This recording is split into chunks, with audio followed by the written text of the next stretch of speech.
In an era shrouded in darkness, a time marked by blood and fire, the divine game persists, oblivious to the fact that the gods themselves are soon to become mere pawns on the chessboard. In the wild expanse, a malevolent tide of green sweeps across the land. Amidst the shadows, the undead rise from their graves, waging war against the living. The newly crowned emperor of the human realm must prove his mettle in the face of external threats. Within the void, chaos corrupts all, leaving only the strongest to escape its clutches. Ultimately, a dreadful storm heralds the onset of the world's annihilation. Yet, a glimmer of hope remains as soul arrives, bearing the promise of transformation. He stands ready. The kingdom of Nord experiences but 3 months of warmth each year the rest of the time.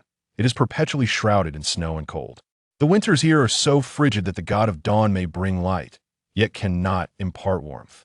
The followers of the agricultural goddess tirelessly endeavor to cultivate hardy crops such as wheat, barley, and rapeseed in these fertile yet eternally frigid lands, barely sustaining the nation's food supply through their annual harvest. A pair of black leather boots creaks upon the steps of the city gate as a figure clad entirely in dark leather armor emerges. He wears a triangular leather hat, its brim pulled low, adorned with a dusting of snow. This man, tall and imposing, carries a one-handed long sword etched with golden and silver patterns upon his back, while in his hand he wields a golden war hammer. The hammer's handle is exceedingly long, half the length of a man, tapering into a spiraled, sharp point that glimmers with a frigid sheen. His handsome visage is perpetually graced with a smile, reminiscent of a priest, yet the stubble at the corners of his mouth betrays a youthfulness that belies his true age. He cannot be over 25. The blood staining his chainmail and the fierce intensity in his gaze, however, reveal that he is no mere cleric.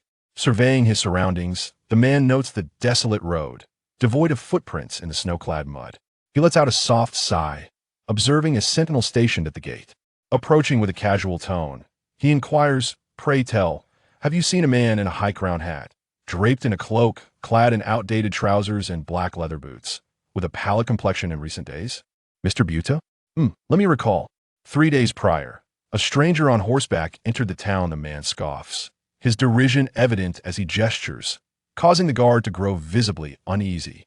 Our loyal sentinel approached to inquire, yet this traveler produced several silver coins, indicating an unwillingness to reveal his identity. Our faithful guard, sensing the traveler's sincerity, nay, the sincerity of Mr. Buter, allowed him entry into the city. Did he not? In the biting cold, beads of sweat break upon the guard's brow, quickly freezing in the chill. He stammers, "Sir Knight, I beg your pardon. Forgive our momentary lapse in judgment. I must have been possessed by an evil spirit. I am willing to surrender those coins to you, please. I implore you, absolve us of our transgressions." The man appeared quite dissatisfied, exhaling a cloud of white mist as he huffed, then gestured dismissively. "Very well. Allow me entry into the city." "Yes, yes. 1,000 thanks." The guard, as if granted a reprieve, hurriedly opened the city gate. The wooden door creaked slowly, turning on its rudimentary wooden hinges as the man led his horse into the town, leaving the guard in a state of trepidation. It was still early evening, around 6 o'clock, a time when the townsfolk would typically be active. However, in Nord, the sun had set long before, at 3 o'clock, leaving him to wander the streets alone, contemplating the events of his journey. The soldier's pay ensures basic sustenance, but does not guarantee a life of abundance. In instances where compliance with military orders is not at stake, accepting bribes seems rather justifiable. Mr. Belt, indeed, is astute, having been a monster hunter for many years. He understands human nature well. A mere handful of silver coins has allowed him to evade numerous troubles along the way, yet this complicates matters for me. The man looked up at the luminous moon, murmuring, heading southwest. Is Mr. Belt intending to go to the port? Regardless, it is prudent to seek lodging first. The dangers of the wilderness at night are far too great. After a moment's thought, he resolved to secure a place to stay. Perhaps he would lodge for a day or two before meeting with the woman from the Gallon Council. The kingdom of Nord is a desolate and remote land, yet even the smallest of towns, where humanity has settled, will boast an inn. The man soon found such an establishment, a 2-story building, likely containing around 10 rooms. Following the snow-covered muddy path, The inn remained open to all residents of the town, as it had in times past. Upon entering through the sturdy wooden door, he found the inn bustling with life, akin to a festive gathering. Wooden tables and chairs were haphazardly arranged as people engaged in lively conversation, heartily drinking barley ale. The innkeeper and his wife busily served an array of food and ale from behind the bar, while the fireplace blazed warmly, filling the air with the aroma of rich meat stew simmering in the oven. The stark contrast between the frigid exterior and the warmth within the inn was palpable. Thick fog enveloped the windows, creating a division between the two realms.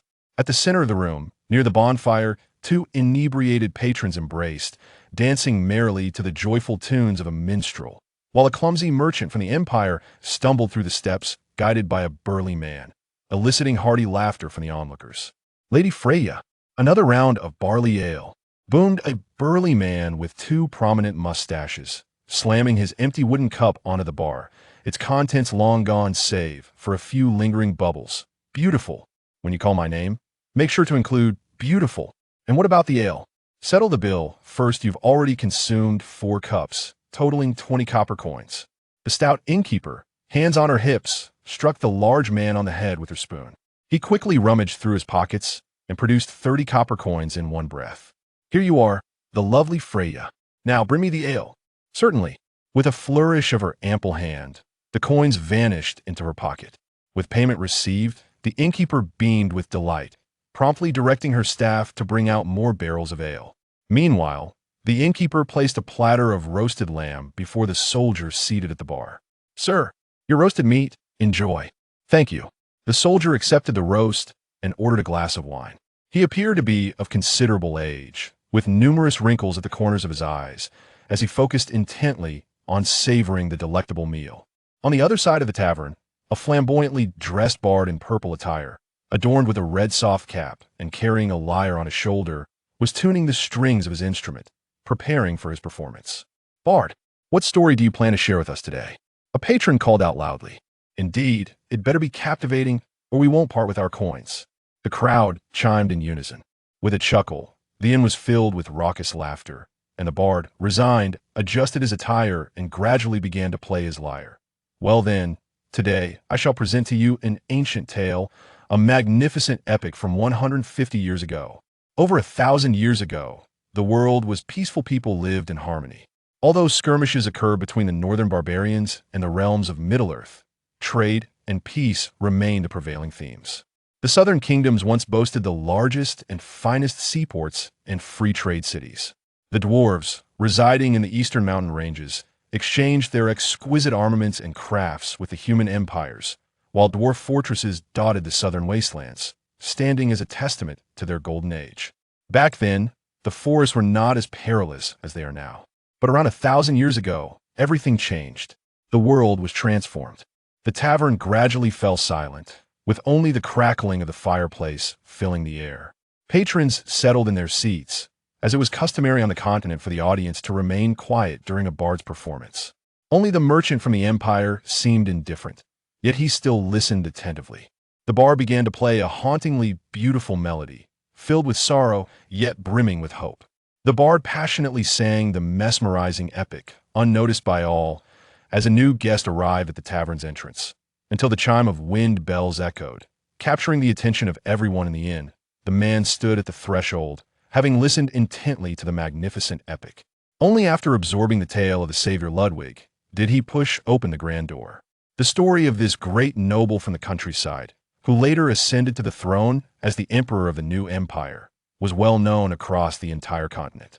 With formidable strength and an iron will, coupled with exceptional political acumen, he reassembled the shattered remnants of the old empire and ultimately vanquished the forces of chaos. Thus, the new empire was established amidst the ruins of its predecessor, with Ludwig as its founding emperor. Are there any rooms available? Amidst the gazes of all present, the man spoke, his voice surprisingly youthful, as many had anticipated. Is he a foreigner? Shut the door, shut the door. The patrons jested half-heartedly, for the small town was not particularly welcoming to outsiders, and the unfamiliar figure elicited a sense of exclusivity among them. Everyone's silence. It's not easy to get a customer in this weather. You fools are always hindering my business. The innkeeper's furious shout interrupted the patrons, and her round face quickly transformed into a smile. Yes, we have plenty of vacant rooms. Is it just you? Indeed, just myself. And please prepare dinner for me as well. The young man placed his belongings down and took a seat at the bar, ordering rye bread, boiled fava beans, barley ale, and a generous portion of roasted lamb, all totaling 20 copper coins. "Oh, Bard, regale us with a new tale. What kind of story would you like to hear?" The Bard replied with a smile. "How about the tale of the founding Night King of Britannia?" "Oh, we've heard that one." The patrons responded, expressing their familiarity with the tale. "How about a story of the green-skinned and the dwarves at war?" "That's dull." The patrons and the Bard engaged in a lively debate, some clamoring for tales of war, others yearning for love stories, and a few even desiring tales of the divine, each with diverse requests, leaving the Bard in a bit of quandary. Let us have the Bard tell us a new story, the legendary tale of our Nord Kingdom's young hero, Hammer Ryan. What do you say? Yes, yes. That sounds splendid. We shall hear this one. He had reserved the finest room in the inn. The most basic accommodation consisted of a large chamber filled with simple beds made of burlap and straw. The slightly better single rooms offered either a double or single bed, accompanied by a lone bucket of water meant not for drinking, but for convenience when needed. At that moment, a bracelet on the man's wrist suddenly shimmered with a soft, white light. Without any surprise, he pressed a gem on the bracelet, and a commanding voice emanated from within. "Ryan, have you found the whereabouts of Belt?" Chapter 2. Past and Present. Please speak. After a moment of silence, the imposing voice from within the bracelet gradually articulated, "Lien, you must be aware that Belt is a demon hunter. 150 years ago, the northern tribes, drawn by the call of chaos, assembled a colossal army exceeding 500,000, marching southward and annihilating everything in their path, ultimately breaching the heart of the empire and even the imperial capital. Following the Battle of Fascia, a new empire was established amidst the desolation, with the imperial council electing Ludwig as the new emperor. As the former capital, Wiseman's, lay in ruins, Ludwig designated Brunswick as the new capital. However, the corrosion of chaos did not recede from the land. Corruption, disease, mutants, and followers of dark deities proliferated across the empire's territory. The imperial army could not mobilize for every trivial matter. Wherever the demon hunters traversed, they purged the heretics and monsters, battling against chaos. Belt was one such demon hunter, rising to fame 12 years ago for single-handedly dismantling an entire cult of dark deities, earning him the esteemed title of Demon Hunter Master. Yet, Lien, it is precisely to pursue Belt that I have come. Throughout his hunting career, this master appeared increasingly reclusive and reluctant to engage with others, shunning even routine gatherings and conducting his affairs in secrecy while incessantly gathering something. 5 months prior, the Archbishop Innocent of the Just Church of Nord received a letter from this demon hunter master. Belt sought the Archbishop's aid, confessing that he was haunted by the whispers of demons, plagued by dreams of boundless bloodshed and endless slaughter. Often losing control over his actions, he was on the brink of madness and implored the Archbishop for assistance. Surprisingly, upon arriving at his residence, the demon hunter master vehemently denied ever sending such a letter, asserting that he had never corresponded with the Archbishop and requesting that Innocent refrain from meddling in his life. Infuriated, Innocent departed on the spot, declaring that henceforth, any matter concerning Belt would be of no concern to him, for he was unwilling to pay the price. After uttering this statement, the Archbishop severed the communication, as prolonged exchanges demanded substantial energy. A price indeed. Lien was a perceptive individual. He understood all too well what this so-called price entailed. The Just Church was no charitable organization, nor a selfless entity dedicated to eradicating evil. It emphasized that justice necessitated a cost, and many of their services were explicitly priced. The demon hunter master Belt was unwilling to pay that price. The Just Church was eager to recruit demon hunters. Those who accepted their enlistment could enjoy respite, working only 6 months a year, during which the masters would also receive periodic blessings to ensure they remained untainted by the corrupting forces of chaos. However, justice demands a price. 40% of the Witcher's earnings must be surrendered as protection fees. Many Witchers are loath to sign such contracts, for the act of binding oneself is accompanied by placing one's hand upon the divine scripture, signing in the presence of deities. The consequences of breach are dire. Numerous Witchers find these terms unacceptable, and Belt is among them. The Church of Justice has commissioned other Witchers to apprehend Belt, yet none have succeeded. When the lifeless body of the mightiest Witcher in the Nord Kingdom, Master Hunter Bent, was discovered impaled upon a pine tree in the wilderness. Archbishop Innocent realized the gravity of the situation and sought out Ryan. Compared to the Crusaders of the medieval era, their strength is truly unparalleled. Further contemplation yields no fruitful outcome. Dismantling his entire suit of chainmail, Ryan cautiously set up multiple alarm devices, placing his war hammer and one-handed sword within easy reach beside his bed. Leaning against the plush-down pillow, he quietly mused, "So, I am indeed an outsider." Yes, Ryan is not a native of this world. He is a foreigner. By a twist of fate, he traversed from that azure life-bearing planet. Yet this so-called journey was not as splendid as one might envision. He spent 3 long days navigating through a bizarre corridor filled with myriad illusions. Within that passage, he encountered a mysterious man adorned in golden armor with long black hair, and thus began his own odyssey. Upon arriving in this world, Ryan astonishingly discovered that his body had been transformed into that of a 3-year-old child, with wild dogs eyeing him hungrily from the roadside. It was during this moment that his adoptive father, Lord Norman of Odenay, happened to pass by. Henceforth, Lord Norman took the child in, naming him Ryan, which means lion. For the boy's fierce struggle against the pack of dogs reminded the knight of a lion's battle against a horde of beasts. 20 years swiftly elapsed, and at the age of 18, Ryan embarked on his journey, traversing much of the Nord Kingdom, from the front lines at Storm Fortress, where they resisted the northern barbarians, to the capital of the Nord Kingdom, Winterhold, from the densely populated sanctuary of Nord's spellcasters, Skypillar, to the present-day town of Ulan.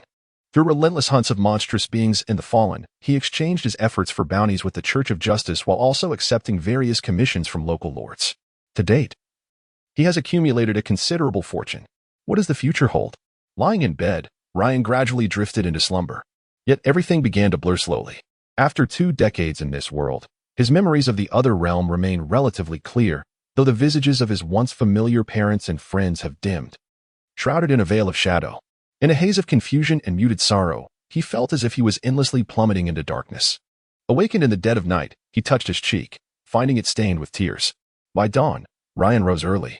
After breakfast, he noticed the outside world still cloaked in darkness, prompting him to sit in the inn's lobby, gazing vacantly at the falling snow. If only I were truly a foreigner. It might be better. It is preferable to be a wealthy dog than a wandering man, he sighed softly. Sir, you rise quite early. The innkeeper, stationed behind the bar and engaged in washing dishes, remarked upon noticing Ryan seated in the inn's lobby at such an early hour. You retired early yesterday. The bard spoke of our Nord hero, Hammer Ryan, and his tale was nothing short of captivating. The atmosphere was electrifying. It is truly regrettable that you missed it. Hammer Ryan, you say? His saga is one I hear daily. Indeed, I witness it firsthand each day. The young man merely smiled. And when the innkeeper pressed him with inquiries about whether he had ever served as a squire to the illustrious Hammer Ryan, he only smiled in response and countered. A few days ago, did a tall, slender figure, cloaked and wearing a high-crowned hat, accompanied by long trousers and black boots, come to stay here? I am unaware. The innkeeper's demeanor shifted to one of caution. He set down the dish and earthenware cup in his hands, his tone turning abrupt. I apologize, sir, but it is a rule in our profession to withhold information about other guests. If that is your purpose here, then it would be wise to abandon the notion. Upon uttering these words, the innkeeper's hand moved towards a certain object beneath the bar, yet the knight was swifter. He raised his hand in a gesture of peace, indicating he meant no harm, and then unfurled his cloak. In that case, you might be inclined to divulge the information, while it is indeed prudent to protect guest confidentiality. As a knight of the realm, I command you to disclose the details, Ryan inquired in a somber tone. Very well. The innkeeper hastily lowered the small crossbow he had been grasping and recounted what he knew. 3 days ago, a peculiar, slender man did indeed visit our establishment. Chapter 3. Pursuing the trail, could you elaborate? The young man furrowed his brow. Belter, the master of demon hunting, may not possess the counter-surveillance skills of the kingdom's intelligence division, yet his extensive experience battling chaos and apprehending cultists had endowed him with considerable expertise in evasion. Throughout his relentless pursuit, Ryan encountered numerous obstacles. However, no matter how skillfully Belter navigated the terrain, he remained a mortal in need of rest and sustenance. This world was far more perilous than the earth of his past life, filled with dangers lurking in the wilderness. With Ryan in hot pursuit, Belter simply had insufficient time to replenish his supplies. Thus, to secure food and provisions, Belter had to venture into human settlements. Among the various meats, beef held the highest value, as cattle were regarded as assets and essential labor in this realm. In contrast, poultry and lamb were relatively inexpensive, making beef the most costly option. Nonetheless, even at such a premium, a single gold dinar could purchase 30 pounds of beef. Ultimately, the innkeeper managed to procure several packages of cooked beef and dried provisions for the mysterious individual. Before dawn, that person departed from the inn. What could be the reason? The city gate guards would not open the gates until daylight. Had he mentioned his destination? The young knight of the kingdom remained deeply troubled. The opponent's tenacity was truly unexpected, and he could not ascertain whether the master of demon hunting had wholly succumbed to chaos. Regardless of his descent into darkness, I shall eradicate him completely, Ryan resolved, driven by the memories of Belter's previous slayings of several demon hunters and a master. He was determined to confront him directly. Any entity tainted by chaos must either be purified or utterly annihilated. After a brief conversation with the innkeeper, Ryan nodded. As the first light of dawn broke, he rose, deciding to venture into the town, if the innkeeper's words held any truth. Then Ryan and Belter were separated by a 2-day journey, an insurmountable distance for Ryan to catch the elusive master of demon hunting. Given the circumstances, he thought it best to remain here, awaiting the arrival of the woman from the Gallon Council to open a portal, allowing him to travel directly to Belter's next possible location. With dawn breaking and heavy snow continuing to fall, Ryan approached the inn's entrance. The innkeeper, noticing the young knight's amiable demeanor and absence of arrogance, felt a surge of goodwill toward him. He spoke up, "My lord knight, the winds and snow outside are fierce. It would be prudent for you to rest indoors. Now that the day has dawned, should I not venture out? Shall I wait until nightfall to play hide and seek?" The young man turned, offering a gentle smile, snowflakes adorning his dark hair, his azure eyes glimmering with determination.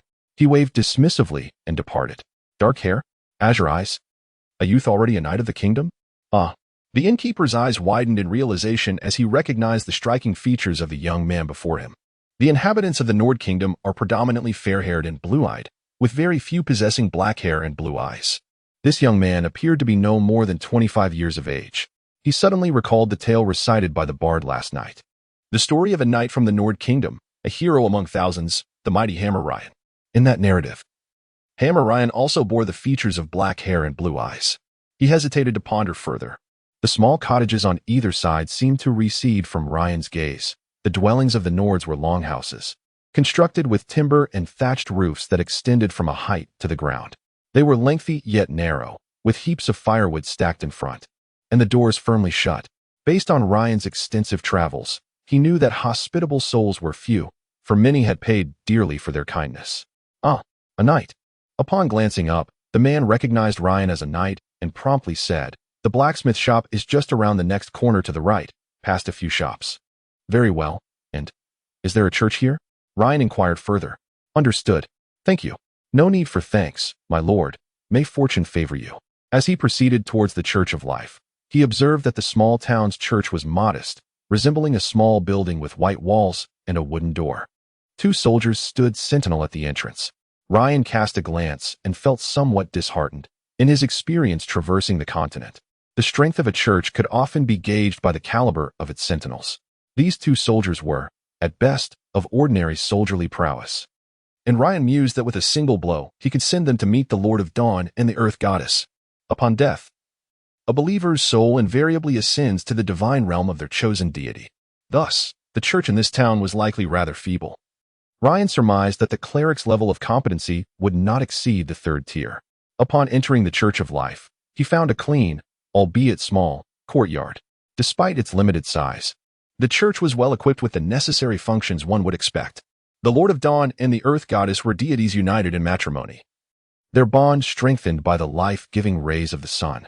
Both deities belonged to the neutral good alignment, and the Church of Life was quite popular across the continent, often aiding the impoverished, healing the wounded and sick, and regularly organizing events. They endeavored to improve agricultural crops, reclaim wastelands, and educate the populace on better living practices. Consequently, the vast majority of self-sufficient farmers and tenants revered these 2 deities, and the Church of Life stood alongside the Church of Justice and the Magic Church as one of the 3 principal churches of the continent. The influence of the Church of Life among the common folk was substantial. However, Ryan was not particularly enamored with their ideals of selfless giving and benevolence, preferring to maintain amicable relations with the Church of Justice while having a more indifferent stance towards the Church of Life. As for the formidable power of the magic church, it was an unavoidable reality. It is well known that spellcasters must connect with the magical web, which is governed by the goddess of magic. Thus, all spellcasters, in theory, require her permission to access the magical network. The power of the magic church is consequently formidable. In times of necessity, all spellcasters are obliged to heed the divine edicts of the goddess of magic. However, deities are generally prohibited from interfering with the affairs of the material world. It's nothing much. I merely came to take a look and perhaps purchase a few items. Ryan gestured dismissively, signaling that there was no urgent matter at hand.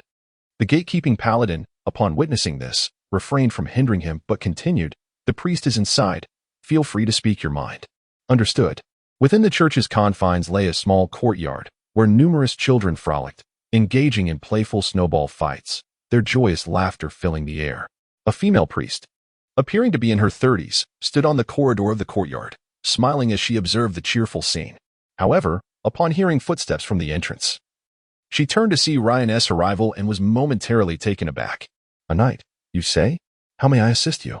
This priestess had hair nearly white blonde, with crow's feet beginning to form at the corners of her eyes. Her appearance was quite ordinary, featuring a prominent hooked nose. Yet the warmth of her expression greatly alleviated any shortcomings in her looks. "Are these children the next candidates for baptism?" Ryan inquired, his tone neither humble nor arrogant, maintaining an enigmatic demeanor. "These are the children of hunters and soldiers, whom the church has taken in," the priestess replied, shaking her head, her expression growing somber. "After losing their fathers, their mothers have been preoccupied with making ends meet, so during the day, they come to the church under my care." "Oh, so this is a sort of nursery?" The kingdom's knight chuckled suddenly, a phrase escaping his lips, though he had used the term in his native tongue. "Nursery? Who might that be? Is it a friend of yours, Sir Knight?"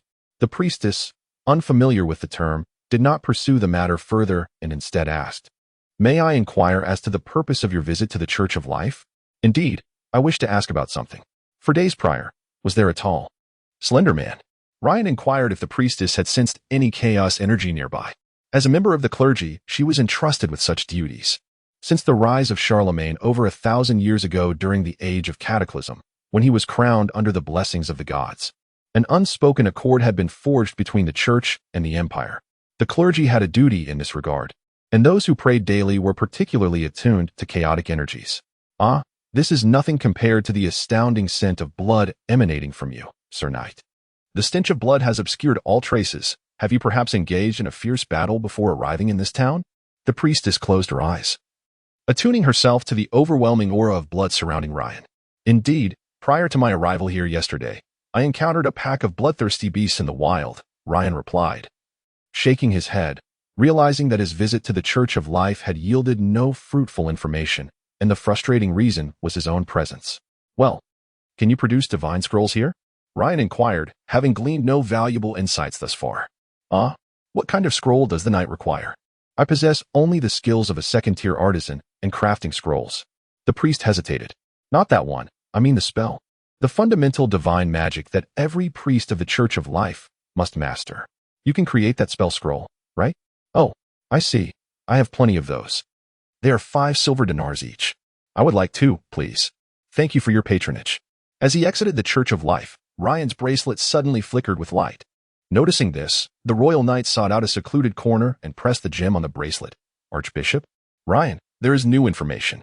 According to reports from the paladins involved in the capture, Belt has been sighted near the Mean Forest, approximately 30 miles from Ulan town. He is likely hiding deep within the woods, so please exercise caution and do not rush in." The authoritative voice continued. "The Mean Forest? Understood." Chapter 4. Preparations before departure. By the way, where has Teresa gone? Ryan pondered and casually inquired. What a stubborn woman, he thought, shaking his head. The spellcaster is immensely powerful. A spell cast at full strength by a fellow of the same tier can obliterate 10 melee fighters. However, spellcasters are also quite vulnerable. The time taken to cast a spell provides ample opportunity for a melee fighter of equal rank to strike them down multiple times. Thus, they are particularly in need of protection. As for why a mercenary group would willingly accompany such a woman, the answer is quite straightforward. The presence of a spellcaster in a team exponentially enhances the group's strength and crisis response capabilities. To illustrate, comparing an elite warrior to an elite spellcaster is akin to contrasting a laborer earning a monthly salary of $6,000 with a senior engineer earning the same. Although both earn the same amount, the laborer's skills are limited to manual work, while the engineer possesses a multitude of abilities, including a diverse array of spells, an extensive supply of potions, and a wealth of knowledge and wisdom. This is precisely why spellcasters are so highly sought after. When Ryan first traversed into this world, he harbored dreams of becoming a powerful mage, only to be disheartened by the revelation that he lacked sufficient magical affinity. Thus, his fate was sealed.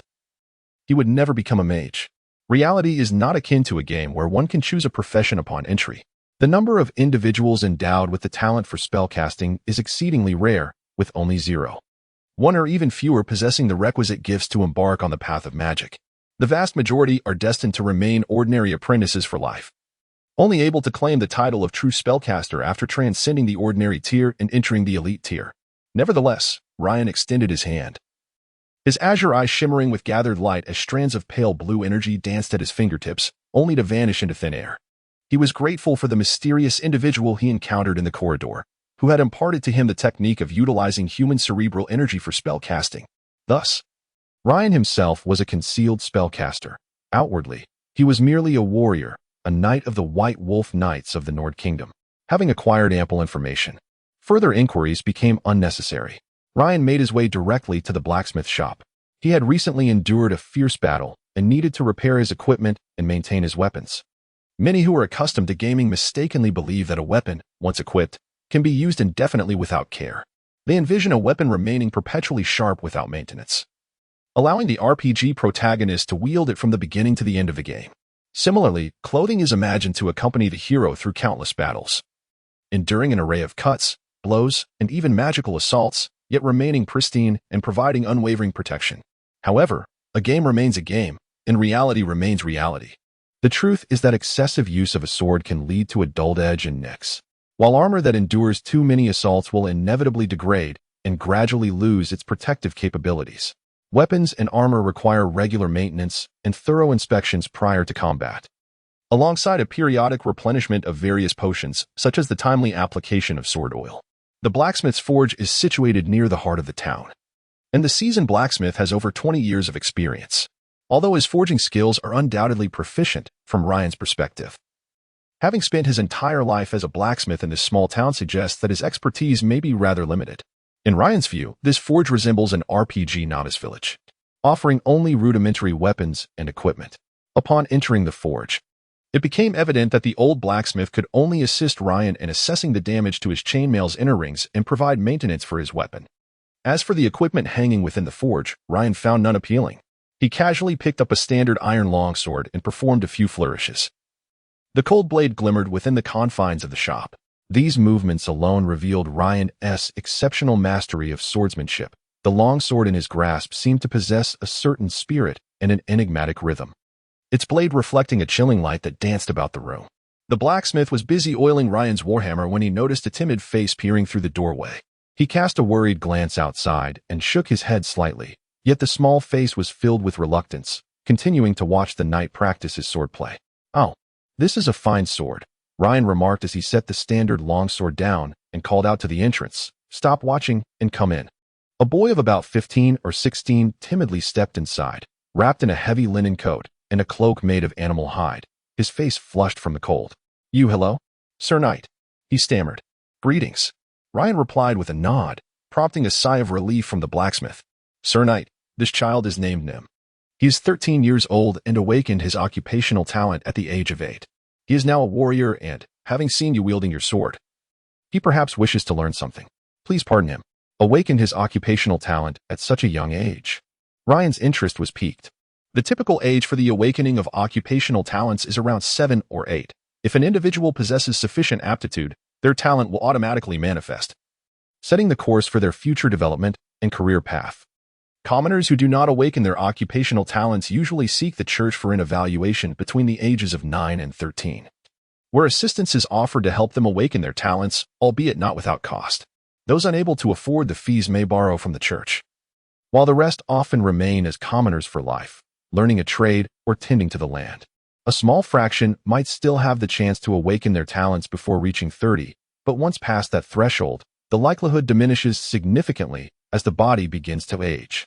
After humanity awakened, they began to be referred to as ordinary professionals or adventurers. This tier represents the foundational strength of the nation's military and adventurers, a collective that, in Ryan's eyes, appeared as a mere rabble. Only a select few soldiers and adventurers would continuously train and ascend to the elite ranks. Forming the backbone of humanity, such as the formal knights of the knightly orders, the elite swordsmen of the royal battalions, as well as seasoned adventurers and veteran mercenaries who belong to this echelon. Ascending further, one encounters the legendary tier, where individuals possess the might to command respect and influence. The presence of a legendary figure within an army can drastically enhance its combat effectiveness, and the number of such individuals within a nation serves as a direct indicator of its power. As for those above this tier, Ryan mused, King Nord would surely be a paragon of the sacred domain. It seemed implausible for such a stronghold to harbor a being of that caliber. A child, having awakened their professional talent at the tender age of 7 or 8, exhibited remarkable potential. Sir Knight, could you teach me the art of swordsmanship? The boy, appearing to be around 15 or 16, was in fact only 13, gazing longingly at the longsword displayed upon the wall. Why pursue swordsmanship? He declared. It is undoubtedly my ambition to master the craft of combat and ultimately aspire to become a knight's squire, serving my lord in vanquishing evil. Clenching his fists, his eyes ignited with a fervent hatred instilled in him from a young age, a deep-seated loathing for the monstrous beings that slaughtered humanity. In the end, I will become a glorious knight like you, wielding a hammer sword and fighting valiantly upon the battlefield. Upon articulating his aspirations, he received a validating glance from the kingdom's knight. Once, the old imperial nobility was notoriously miserly and tyrannical. However, following the Second Chaos Invasion War 150 years ago, the old nobility either allied with the chaos or chose to flee, abandoning their territories in panic. Desperately retreating southward, only a handful of nobles chose to stand and fight alongside the savior, Ludwig. Ultimately, the Order of the Coalition emerged victorious, and the fate of those who surrendered to chaos and deserted their lands was grim. Aside from a few who were executed publicly, most faced confiscation of their estates, revocation of titles, and a complete loss of everything during the post-war purges. These individuals, stripped of their former glory and status, became the object of scorn throughout the continent. Looked down upon by both commoners and nobles alike, the new nobility primarily consists of military aristocrats who acquired their lands through the valor shown in warfare. In contrast to their predecessors, they tend to be more approachable and tolerant, albeit to a limited extent. The new laws and systems have made these new nobles acutely aware that only through an increase in their population and prosperity can their income and security be assured. Relentless exploitation would ultimately lead to their own demise. It is hardly surprising that the youth yearn to become squire knights, as this provides not only a source of income and fodder for future boastings, but also serves as a significant avenue for commoners to ascend into the noble class specifically. By becoming an apprentice to a knight's apprentice learns from the knight while attending to their daily needs. After several years of diligent service, a commendable apprentice may be elevated to the status of a squire. Squires enjoy a modicum of standing, accompanying knights into battle and earning accolades. Among them, the most exceptional may have the opportunity to become a knight-errant, engaging in mounted combat and awaiting the ennoblement by a lord, thus officially entering the ranks of knighthood in the noble class. However, at this juncture, a knight is not yet akin to a royal knight such as Ryan. These knights are generally referred to as knight-errants. The primary distinction between them and royal knights lies in the absence of landed estates. Every royal knight possesses at least a small village and a few acres of land as their fief, although there are exceptions like Ryan, who forgoes land in favor of receiving a regular stipend. The most significant difference between royal knights and knight-errants is thus evident. Royal knights enjoy a stable income, while knight-errants do not. When one reaches the status of a royal knight, akin to Ryan, they are fully integrated into the noble class. For the common peasantry, no matter how far they rise, this is often the pinnacle of their advancement, unless in rare instances. The nobility generally does not permit commoners of non-noble descent to penetrate the gilded hierarchy of noble titles. Thank you, noble knight. May I inquire your name? Ryan imparted to the boy the fundamental swordplay of the Nord Kingdom's military, known as the cross sword technique, before taking his leave. Ryan, Ryan? Oh, is it possible that you are? Huh. Good afternoon. Ryan recognized the man as the merchant from the previous night's revelry at the inn, who had mingled with the local folk. I am Oliver, from the Empire. May I have the honor of knowing your name, Sir Knight? The merchant extended his hand. Ryan discreetly furrowed his brow. He had encountered many merchants and understood their tendencies. Each transaction is often laced with ulterior motives. A merchant who is overly eager to ingratiate themselves likely seeks something in return. Ryan, I am called Ryan. The merchant appeared to be in his 40s. With long hair and round monocle glasses, dressed lavishly and adorned with numerous gold and gemstone rings, though Ryan could discern that they were not of the highest quality. However, the silver thumb ring on his left hand stood out, emanating a magical aura. If Ryan's intuition served him correctly, this was likely a magical artifact. How intriguing. After a hearty meal, Ryan found himself with leisure time to engage in conversation with the imperial merchant. He learned that the merchant had originally traveled with a caravan, but had come to this place to collect a debt owed by the lord of Ulan town. Ryan observed that the merchant's guards were well equipped, donned in standardized scale armor and wielding regulation longswords, with two of them also carrying crossbows. The affluence of the merchant was evident through his retinue and attire. In this perilous world, the wilderness roads were fraught with danger from various monsters and bandits. However, when it came to matters among humans, nobles and merchants were often held for ransom rather than simply killed. Sir Knight, may I have the honor of knowing your name? The merchant inquired. I am called Ryan. The young man replied, his black hair and blue eyes betraying his youth of under 25. Yesterday, upon seeing you, I recognized you as the hero of the Nord Kingdom. As they say, Oliver, with a knowing smirk, appeared somewhat ingratiating. I never intended to conceal my identity, Ryan remarked, scooping up a spoonful of meat soup with a touch of sarcasm. Indeed, you do not resemble a Nord. Rather, you bear the likeness of an imperial man, specifically one of the Awaken lineage, characterized by black hair and blue eyes, which is highly esteemed among our people. Additionally, those of Brunswick descent, like myself with black hair and green eyes, and the brown-haired Aldolfs are also quite favored, the merchant continued, seemingly avoiding the main topic in favor of discussing lineage. Surely the blonde-haired and blue-eyed Bretons enjoy favorable treatment in the Empire, while those with red hair, yellow skin, or black skin are not held in the same regard. Am I correct? Ryan chuckled lightly, sensing the merchant's reluctance to address the matter at hand, and quickened his pace of consumption. Charlemagne himself was of the Awaken bloodline, and among the original 12 Carolingian knights who followed him were those of Brunswick and Aldolf lineage, making these three bloodlines the most esteemed in the Empire without any surprise. Indeed, as Ryan remained unhurried, Oliver began to show signs of impatience. Mr. Ryan, the wilderness surrounding Ulan town seems somewhat unsafe, as it is said that members of the Just Society are pursuing a malevolent power. Thus the merchant subtly hinted at his ulterior motive, suggesting that they travel together, offering to cover the expenses of the journey. Regrettably, I have an appointment, Ryan replied, shaking his head with a semblance of regret. An appointment? The merchant's disappointment was palpable. Yes, it would not be courteous to keep others waiting. Ryan donned his full gear, lifted his warhammer, and stepped out into the swirling snowflakes, leaving the inn behind.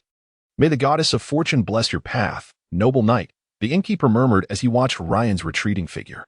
Alas, we have no choice, Fack, Masher, let us depart. Oliver sighed, realizing he had lingered in the small town long enough. Onward. Chapter 5. The terrifying forest as dawn broke. A dark figure stealthily glided through the woods, moving with remarkable speed yet making scarcely a sound.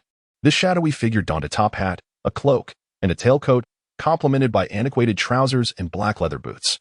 His face was obscured beneath a mask and cloak, rendering it nearly invisible, save for his murky, blood-red eyes and the bluish-gray lines resembling worms that clung to the surface of his skin.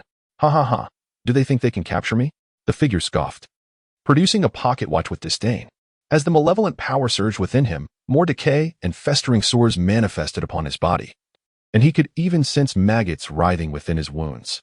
Yet these were trivial concerns. He felt a powerful force continuously entering his being, and with every passing moment, he sensed himself growing stronger. He suddenly found his past vow to eradicate chaos laughable. For over a decade, he had tirelessly fought to vanquish evil, engaging in relentless battles against cultists, all in the name of a so-called noble cause, to protect humanity. Protect humanity. I cannot even safeguard the woman I cherish. An intense burning sensation surged through his body, causing Belt to scream in agony. Having chosen the path of corruption, he was now subjected to the encroachment of chaos, undergoing a profound transformation that was excruciatingly painful. Even a seasoned demon hunter, endowed with formidable endurance, was on the brink of madness from such torment. Not yet. A spurt of black blood erupted from Belt's mouth. He had no time to wipe it away as he desperately fled deeper into the forest. This was a critical moment of mutation. TSK, I must endure. The dark figure vanished into the depths of the woods. Bloodstains, vivid and crimson, marked the ground, left by another seasoned demon hunter pursuing him. Once, they had fought side by side to expel evil, but now they had diverged. Their strengths had always differed, and now, with Belt's power amplified by his fall, the once formidable Hunter Grant was no match for him, meeting a tragic end. Yet, Belt was too engulfed in his transformation to pursue his gravely wounded former comrade. Days of relentless snowfall showed no signs of abating as Ryan stepped out of the town, traversing the icy expanse alone. The kingdom of Nord was densely forested, predominantly with boreal coniferous trees. In such heavy snow, these trees were laden with a thick layer of snow, necessitating careful movement. Any sudden motion could dislodge a considerable amount of snow, creating a cacophony. Though Ryan felt unafraid, he wished to avoid unnecessary trouble. With measured steps, he advanced toward his destination. The forest lay eerily silent, prompting a deep sigh from Ryan. This forest was not as he remembered. Once, the forest was resplendent and teeming with vitality. However, following the chaotic descent centuries ago, the emergence of mutated beastmen, tainted by chaos, marked a grim turn. Wherever these beastmen tribes roamed, trees withered and decayed, animals mutated into new chaotic entities, and both land and water sources succumbed to pollution, becoming foul and stagnant. Desertification occurred sporadically, rendering the chaotic beastmen and the alchemical polluters, those wielders of magic, the two most loathed beings by the Church of Nature. The moment these abominations entered their sight, the Church would unhesitatingly mobilize to exterminate them. In the Kingdom of Nord, the situation remained relatively tolerable. The frigid climate deterred even the beastmen from lingering too long. In contrast, the southern realms of Bretonnia and the Empire bore the brunt of powerful beastmen tribes, akin to a malignant growth upon the state. These tribes, numbering in the hundreds or thousands, left desolation in their wake, exterminating all living beings. The Empire had engaged in multiple wars against the beastmen, with the Emperor himself leading the royal guard into fierce battles within the forests near the capital. Thanks to these chaotic beastmen, the forest had become a perilous realm. Deep within the thickets, powerful magical creatures lurked, making it imperative for lords to decree that hunters should not venture more than 2 days' journey into the woods. Yet, even under such restrictions, many towns mourned the loss of 1 or 2 hunters each month. 2 hours into the forest, a knight of the kingdom noticed something amiss. A corpse? As he approached, a sudden sensation underfoot caused him to freeze. A trap. Sharp wooden stakes, honed to a point, shot down from the snow-laden branches above, accompanied by a thunderous crash as a cylindrical trunk swung down, propelled by a branch, aiming directly at him. The knight's previously gentle demeanor transformed into one of keen alertness as he gripped his warhammer tightly. With a swift motion, he raised the hammer high above his head, spinning it rapidly in the frigid air, summoning a whirlwind that deflected the incoming stakes, averting danger from above. Transitioning the warhammer to his left hand, he formed a fist with his right and struck at the descending trunk. With a resounding crack, the trunk splintered into several pieces, crashing to the ground. Was this the fate of a once mighty hunter, who, despite grievous injuries, sought refuge here, crafting traps in desperate hope for salvation, only to succumb in the end? The knight examined the lifeless form of the old monster hunter, piecing together the tragic narrative of his demise. Had he fled, gravely wounded, to this very spot? The grievously injured old monster hunter, after fleeing to this place, set traps and concealed himself here to rest, hoping for rescue. Perhaps he fired a signal arrow. Perhaps he did not, however, that is inconsequential. The unfortunate truth is that the ill-fated hunter awaited assistance in vain. Given his severe injuries, it was implausible for him to survive more than 2 days in such frigid conditions. Ultimately, he succumbed to excessive bleeding in the cold. Death is a daily occurrence, and Ryan has grown accustomed to it. In his early years, he witnessed a comrade being decapitated by a bear spirit. Thus, the sight of a cold corpse fails to evoke a strong shock in him. Out of courtesy, he hastily buried the unfortunate old hunter and relieved him of his valuable possessions as a form of recompense. What is this? Ryan noticed the old hunter was cradling something. After securing a handful of gold dinars from the hunter, he retrieved a pocket watch from the old man's embrace. In this world, a pocket watch is a precious item, typically crafted only by dwarves or the imperial military. Due to their profession, monster hunters place great value on time, often investing considerable sums in acquiring a pocket watch. Upon opening it, Ryan discovered a portrait of the old hunter's family. He, his wife, and his twin children, all beaming with radiant smiles, gazing upon Ryan. Taking a deep breath, Ryan clenched his fist tightly, the bones in his hand cracking ominously. Belter, I shall capture you without fail. What? Is there a fallen hunter named Belter being pursued? Meanwhile, the imperial merchant Oliver sat in a carriage, with guards on horseback driving along the main road. They fortuitously encountered a band of paladins on a mission. Oliver immediately recalled the series of rumors he had heard earlier and seized a young paladin, who appeared to be in his 20s, with a somewhat rebellious demeanor, unlike the weathered leader of the group. Upon noticing Oliver was a merchant, the young paladin spoke curtly. Yes, we have already lost several comrades in our pursuit of this fallen hunter, so please do not hinder our efforts, sir. However, one's life is paramount. Regardless of the circumstances, paladins at least adhere to reason. Heaven knows if they were to encounter that fallen hunter, whether their lives would remain intact.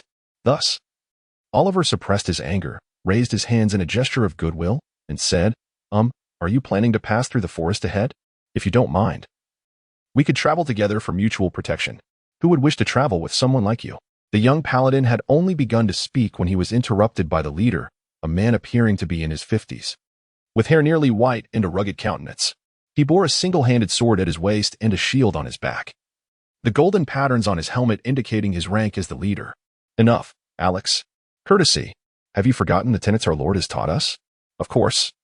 I have not forgotten. The young paladin fell silent. Regrettably, sir, we are merely patrolling the vicinity and have no intention of venturing into the forest. The elder paladin shook his head, signaling the young paladin named Alex to remain silent. Please, sir. With that, the paladin's squad departed in another direction. Oliver gazed at the road that extended into the forest, ultimately engulfed by the obscure depths of the woods. Gritting his teeth, he exclaimed, "Let us go. We cannot delay any longer." Indeed. Finally, Oliver and his companions entered the forest, the sound of the wagon wheels creaking resonating through the tranquil woods. When the wheels struck a small stone, producing a noise, Oliver felt his heart leap in response. It was so dark, too dark, as he sat in the wagon. The imperial merchant glanced anxiously around, sensing that something was lurking in the shadowy forest.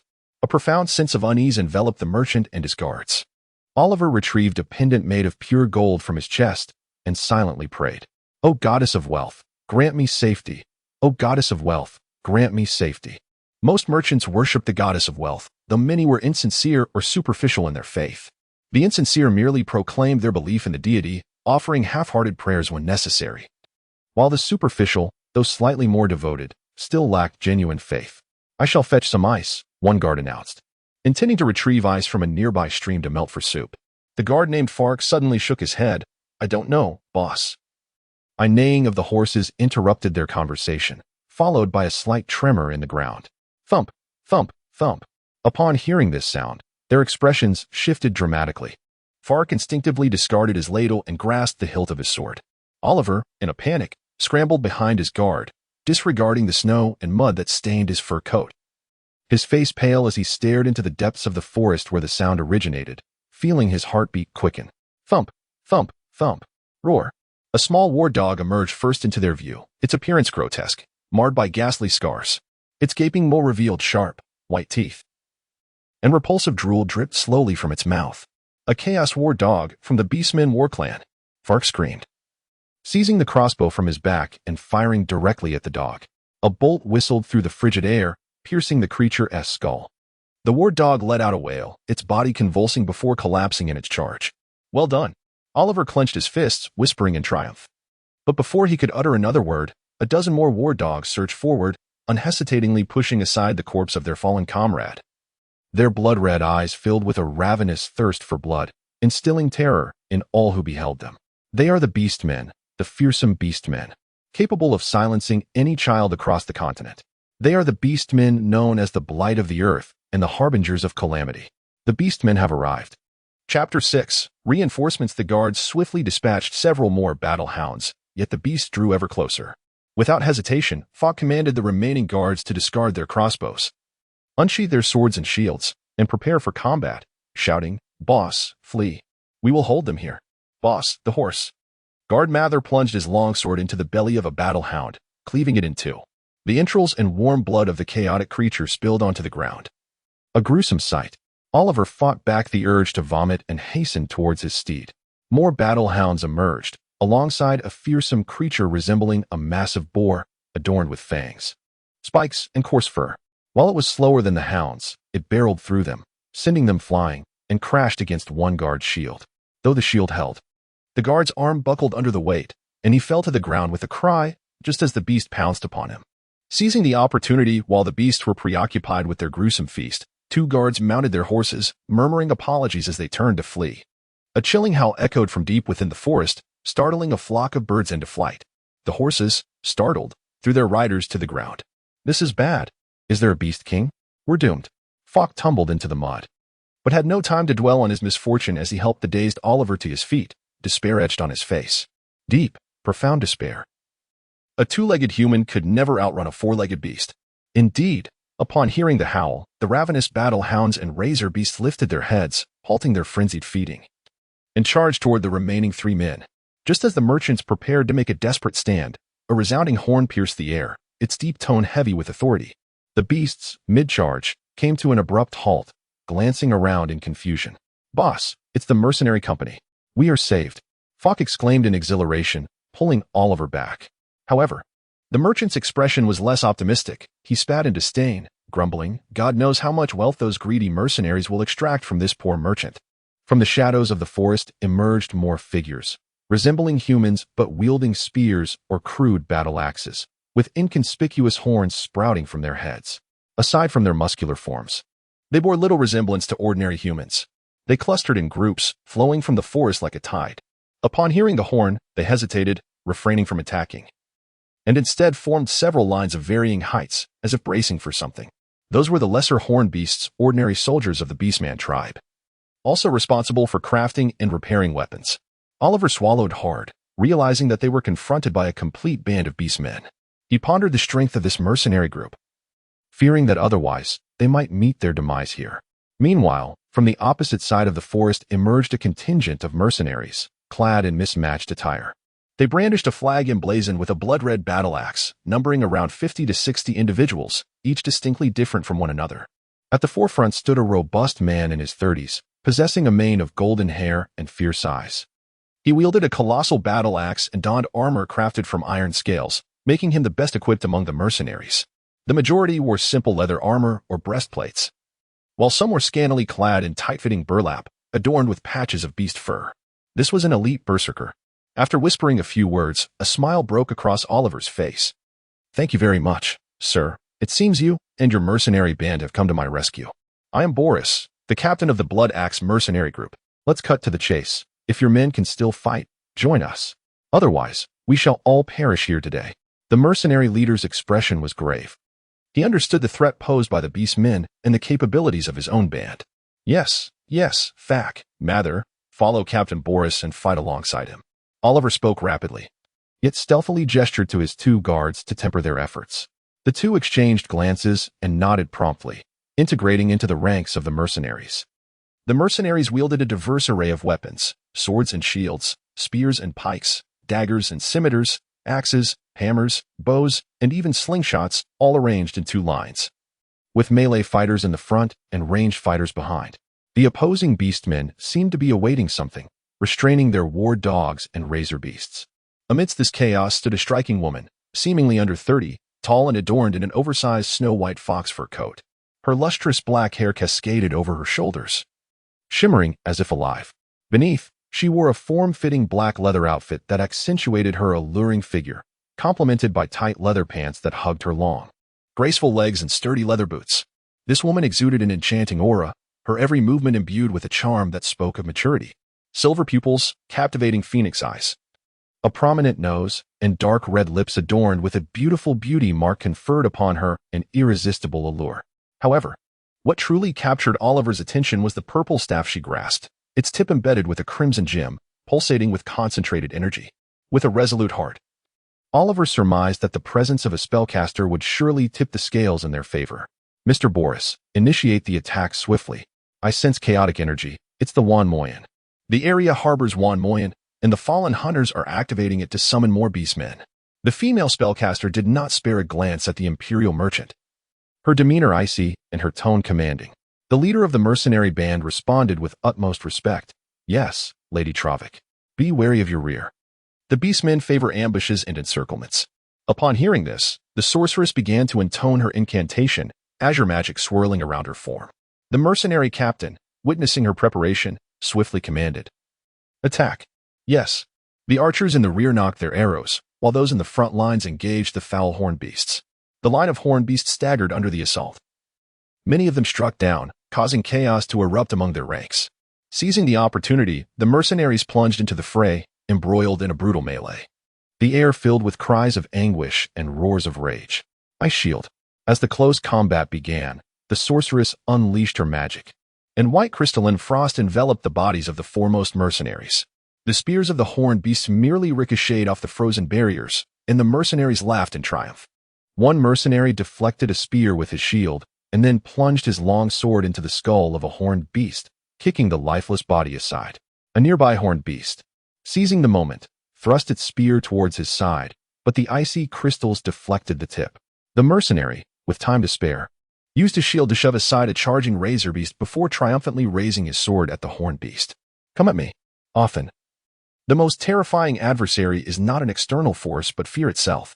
Magic embodies an unknown yet formidable power. Realizing their inability to harm this human, the horned beasts howled in despair and turned to flee. Similar scenes unfolded along the battlefront. The horned beasts, disoriented by the mercenaries' onslaught, scattered in panic. The mercenaries, buoyed by their morale, pursued the retreating foes, but the captain bellowed, "Do not chase too far."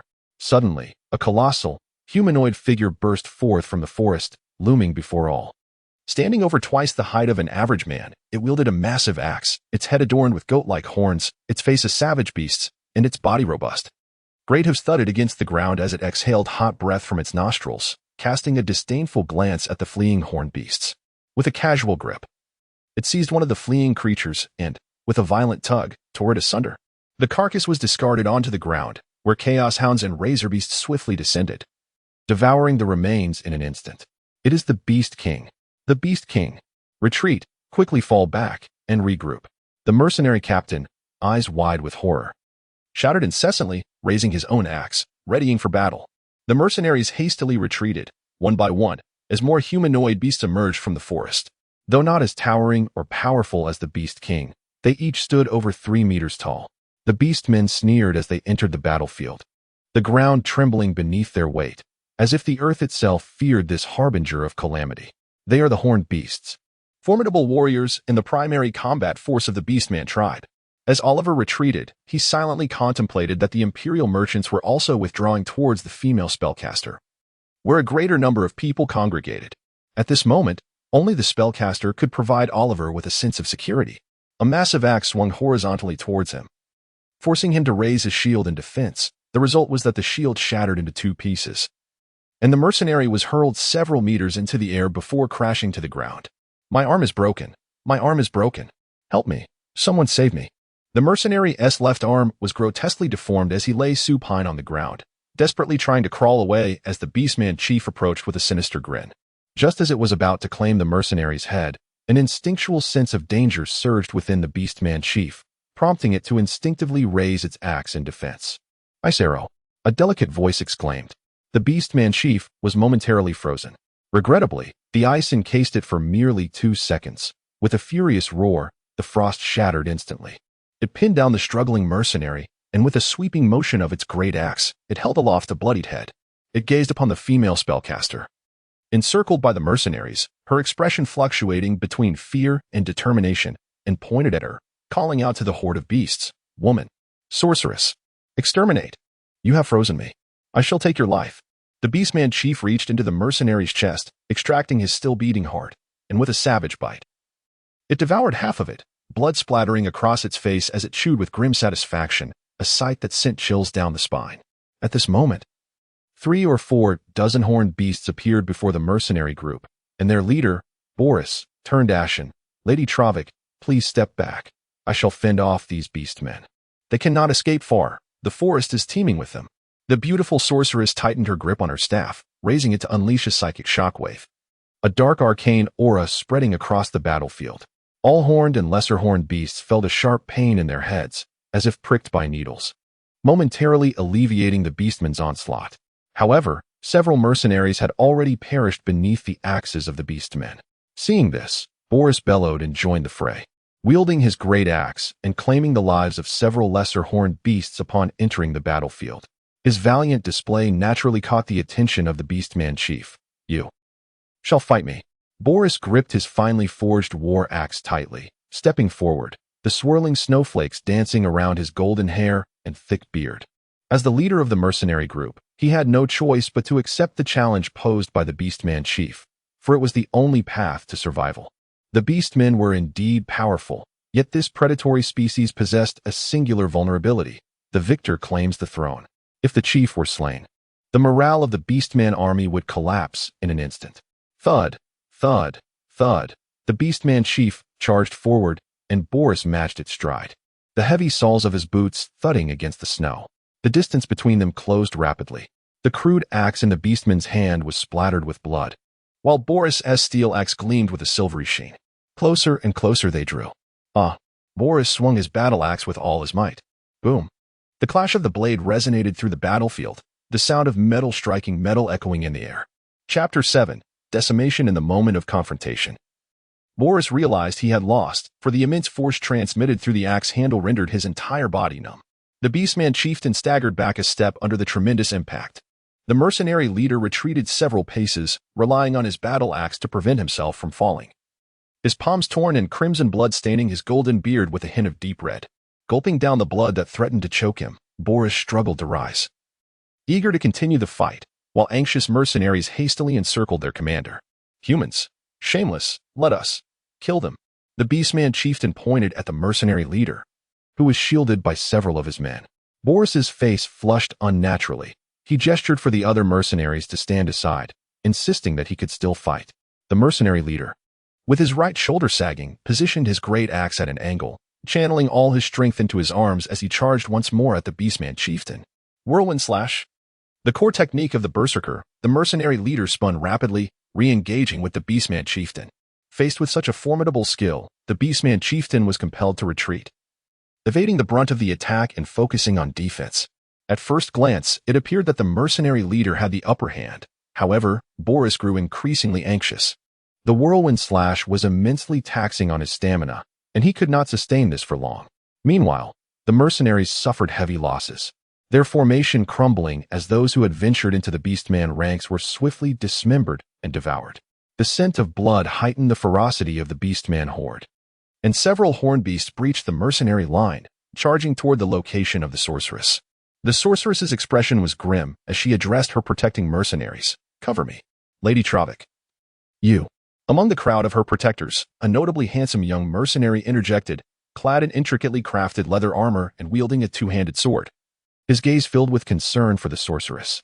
I must cast the 6th-tier spell, Blizzard. It requires an extensive preparation time. The sorceress's countenance was icy. Though she wished to provide no further explanation, she quickly realized the morale of her mercenary band was on the brink of collapse, prompting her to add, They cannot protect you well. They won't last until my spell is complete. For a 6th-tier magic, you need at least 5 minutes of incantation. Teresa, do you believe they can endure for 5 minutes? A youthful voice resonated from behind them, startling the crowd, who were unaware of anyone approaching from behind. Mr. Ryan, exclaimed the imperial merchant with delight. The newcomer was clad in full chainmail, wielding a golden warhammer in both hands, with a one-handed sword slung across his back. He wore no helmet, and snowflakes clung to his black hair, while a hint of amusement sparkled in his blue eyes. Upon seeing the kingdom's knight, the sorceress exhaled deeply, relief washing over her. You have finally arrived. Cover me, I will eliminate them. Is it just you? Ryan raised his right hand, at which point everyone noticed that he was holding the severed head of a horned beast. How cunning the beastmen were. Did they not understand the importance of flanking their opponent? The only viable course of action now was to eliminate the Beast King. Indeed.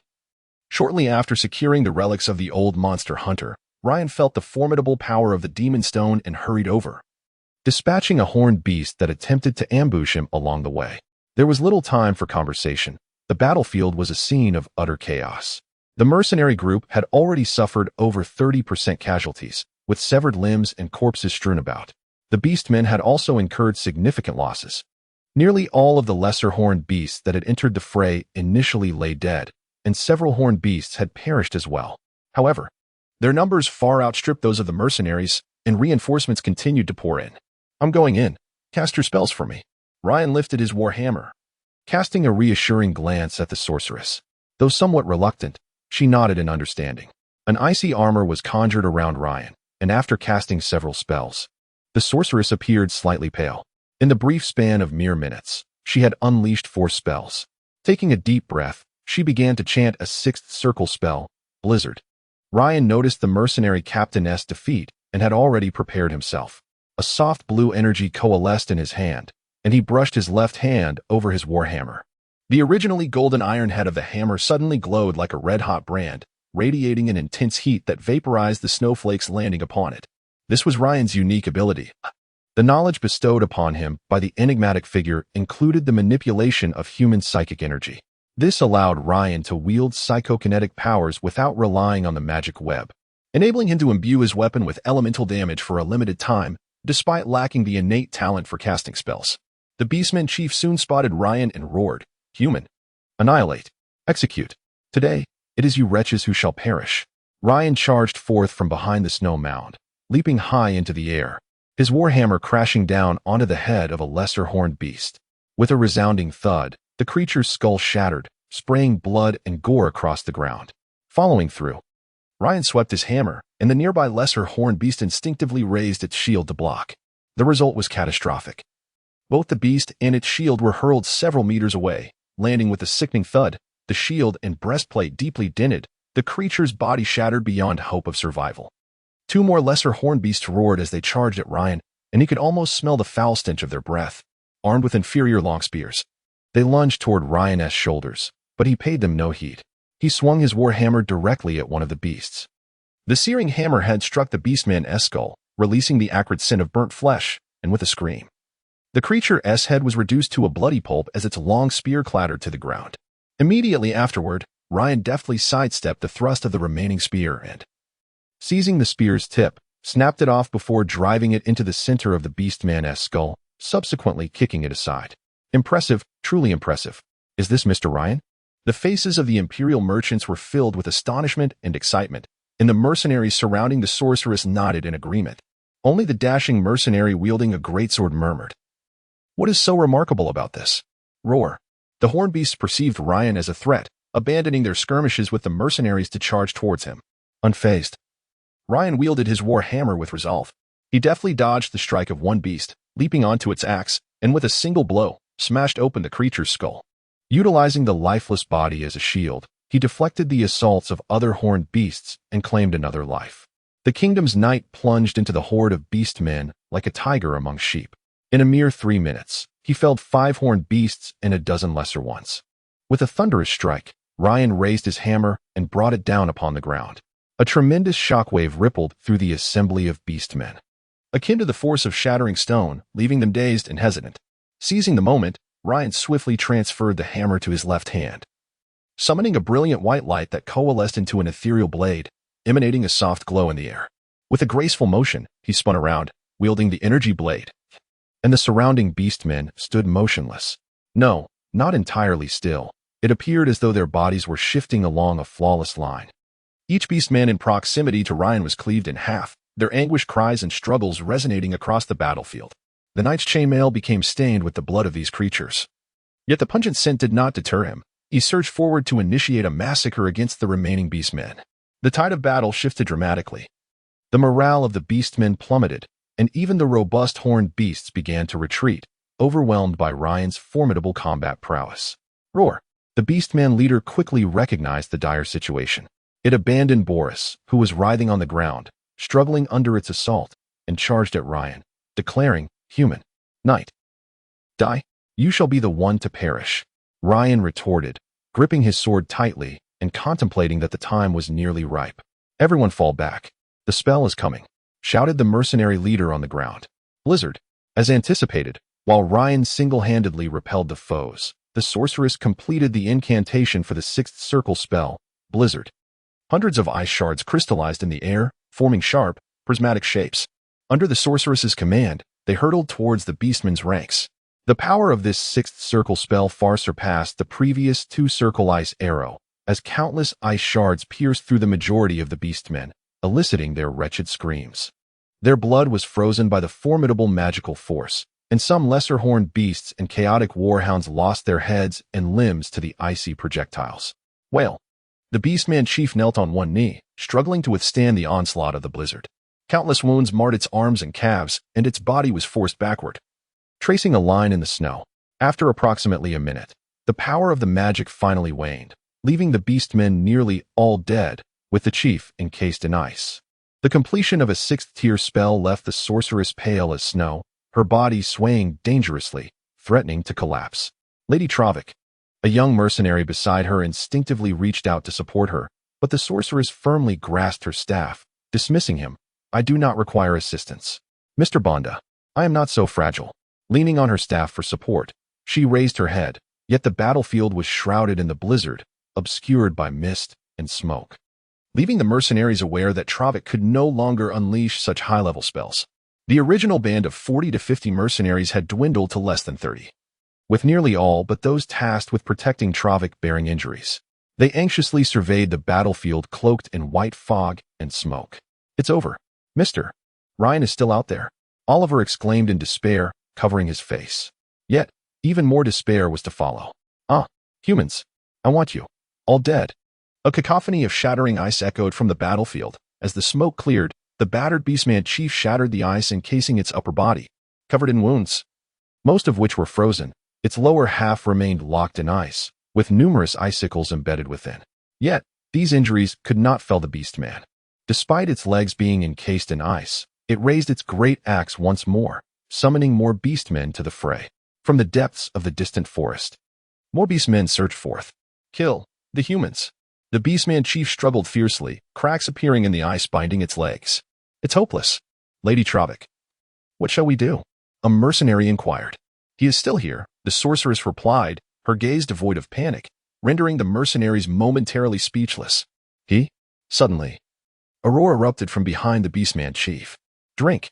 Ryan, the knight of the kingdom, leaped high, his hardened boots crushing the skull of an icebound horned beast beneath him. With a forceful push, he propelled himself upward again, soaring towards the beastman chief.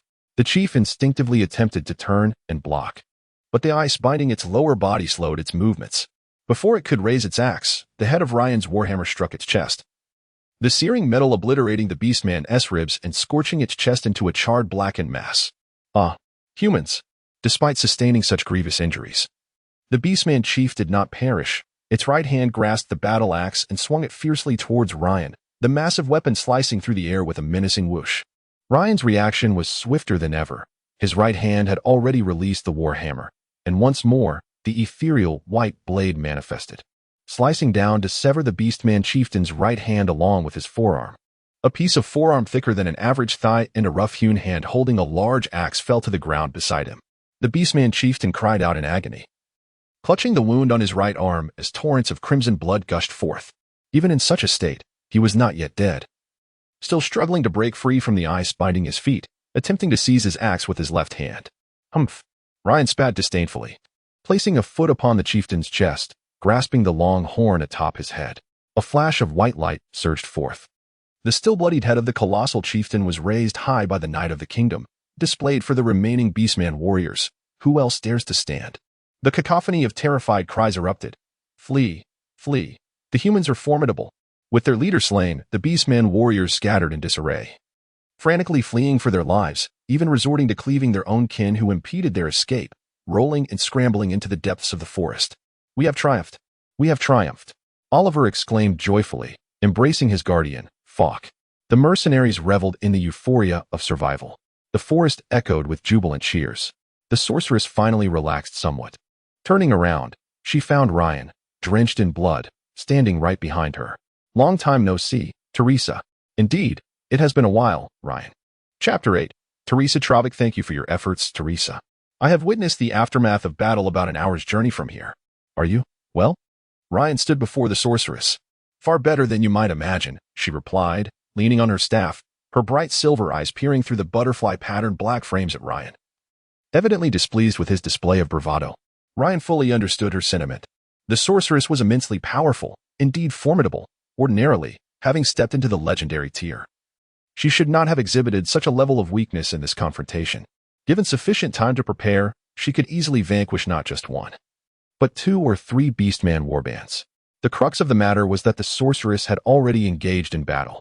On his way here, Ryan had discerned numerous traces of spellcasting, indicating that the Blood Axe Mercenary Company, under Teresa's leadership, had previously clashed with at least 1 Beastman warband, and it had been a fierce encounter.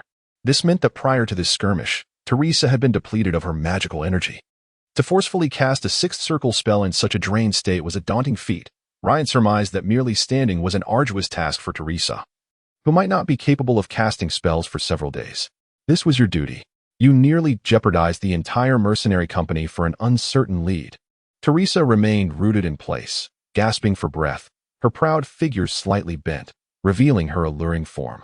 Ryan even noticed a pair of full curves trembling slightly. But I have tracked down the lead on Belt, he said, conceding that discussing it now was futile. Observing the sorceress's immobility, Ryan's eyes flicked with understanding, and he extended his hand. Come, mount up. It would not tarnish your esteemed status as a member of the Gallon Council to have Ryan of the Nord Kingdom assist you in mounting your steed, would it? Let us find a place to rest. The Blood Axe Mercenary Company can no longer fight, and Boris has been injured. The Gallon Council owes a significant debt of gratitude to the Blood Axe Mercenary Company. I truly question whether it is worth the sacrifice made in pursuit of Belt. Teresa remained unmoved, and Ryan recognized that the last vestiges of her strength had been exhausted. She was merely maintaining her composure for the sake of her dignity. This was a sorceress's innate talent. When magical energy was depleted, a sorceress could forcibly draw upon physical stamina as a substitute. Ryan had no interest in scavenging the battlefield. The beastman's tattered belongings held little value. Seeing Teresa still standing, he reluctantly brought the horse closer, intending to assist the sorceress in mounting. What are you doing? The hand of the kingdom's knight, reaching toward Teresa's waist, was rebuffed by her staff. The pallor of her face betrayed a flicker of anger. But even as she wielded her staff, the sorceress nearly toppled over from exhaustion. Ultimately, she did not fall into the snow. Ryan swiftly caught her around the waist, both of them mounting the horse together. He then patted her shoulder. Is this the only way you will find contentment? Having spoken, Ryan dismounted once more, fully equipped. For the warhorse could not bear the weight of 2. The company progressed through the forest, the moon now high in the sky. Without my blizzard, the enemy would not be so easily subdued. Had I not restrained the Beastman chieftain's movements, you would have found yourself vastly outmatched by those beastmen. Once immobilized, anyone could approach to slay it. Humph. Reinforcements always arrive after the battle has concluded. The sorceress, seated upon her steed, suddenly addressed Ryan, who walked ahead. Her exquisite visage, shimmering black hair, sleek leather attire, and regal white fox fur cloak rendered her figure akin to a goddess beneath the moonlight. Had I not arrived in time? Do you truly believe you could have vanquished that Beastman chieftain? Oh, perhaps you could have unleashed another blizzard, and once everyone regained their footing, they might have slain those beastmen. Wouldn't you agree? Ryan felt a wave of exasperation. It was universally acknowledged how formidable the Beastman chieftain was. Even injured and immobilized, Ryan had exerted every ounce of his strength to slay it. A knight of the kingdom could affirm that, had the chieftain's hands been free, these mercenaries would have been no match. Perhaps the mercenary leader named Boris might have stood a chance, yet the reality was that Boris had already sustained significant injuries. Ryan pondered. As the sorceress and the knight exchanged barbs, a young mercenary named Bander could no longer contain himself. He jogged forward to assist Teresa in leading the horse, and softly remarked to the sorceress, Lady Trovic, you are correct. Under your immobilizing spell, that creature faced certain death from anyone. What is there for that knight to boast about? Had it been me, I too would have claimed its head. With that, Bander offered a sycophantic smile toward the sorceress. The atmosphere became rather awkward, akin to a warm face pressed against a cold backside. Ryan found the situation amusing. Teresa Trovic hailed from the Gallon Council, the daughter of Elder Aurora Trovic. The Gallon Council, also known as the Council of Sorceresses, is renowned throughout the continent. 150 years ago, the savior Ludwig led the Order's army to vanquish the forces of chaos, pursuing them to the northernmost chaotic wasteland, where they were forced to retreat due to supply shortages. The sorceresses played an exceedingly vital role in the Order's coalition at that time. After the second invasion of chaos, 18 sorceresses of legendary prowess convened at the Sky Fortress to discuss the myriad injustices faced by women in the realm of magic. The assembly lasted several days, during which these female mages reached a consensus and united to establish the so-called Council of Sorceresses, which admits only female spellcasters. The Council's mission advocates for equality between male and female mages, striving to consolidate the power of female sorceresses and to project a unified voice against the dominance of male spellcasters on the continent. The Galliflower, akin to a blazing flame, is both resplendent and elegant, symbolizing the strength and independence of women. Thus, the Council of Sorceresses adopted the name Gala Council, receiving partial recognition from Emperor Ludwig of the Empire and thus becoming an official organization. The Celestial Fortress transformed into a sanctuary for these female spellcasters. Teresa, a sorceress from the Gala Council, was raised in such an environment, deeply influenced by its ideals. It is evident that her perspectives are shaped by this upbringing. The sorceresses of the Gala Council do not disdain men. Indeed, they have never uttered phrases demeaning to all men. Joining the Gala Council does not preclude marriage. Rather, they hold contempt for ineffectual men. Regrettably, a mercenary named Banda is perceived by Teresa as a man of no worth. Do you think you can win Teresa's favor by stepping over me? You must have mistaken your target, Ryan remarked, shaking his head. He had no intention of engaging in a serious dispute with Banda. Given Teresa's state of extreme fatigue, the Knights of the Realm began conversing with Oliver. Mr. Oliver? It is a pleasure to see you again. Ah, indeed, Mr. Ryan, it is truly a delight to meet you once more. I sincerely thank you for your assistance, Oliver exclaimed, his expression one of relief after a narrow escape. This time, our fortune has favored us. The influence of the beastmen in Nord is minimal. We encountered only chaotic warhounds, razor beasts, and lesser horned beasts, mere trifles. Only the horned beasts pose a greater challenge. And even the Beast King is but a common horned beast evolved. The truly formidable beastman tribes consist of towering, robust war-horned beasts, trolls, cyclopes, and even colossal minotaurs and chaos giants. Should we encounter such tribes, retreat would be our only option, Ryan chuckled, though his words instilled a sense of dread. Why fear? Mr. Ryan, are you familiar with the Battle of the Bloodpine Forest? Our new emperor, His Majesty Franz Friedrich, upon his ascension, led 100,000 troops into the Bloodpine Forest, vanquishing over 50,000 beastmen across 30 battle groups. It is said that the corpses piled like mountains. If such a beastman tribe were to exist, our great emperor would undoubtedly roast them all, Oliver proclaimed with pride. Indeed, Ryan replied, choosing to remain silent thereafter. The Empire, situated to the south of the Kingdom of Nord, is the most powerful human nation on the continent. Once a part of the Empire, the Kingdom of Nord is now a vassal state, primarily due to the Empire's weariness of the incessant raids and invasions from the northern barbarians. Consequently, the Savior Ludwig appointed his deputy, Harold Frank, as the Duke of Nord, granting it independence from the Empire.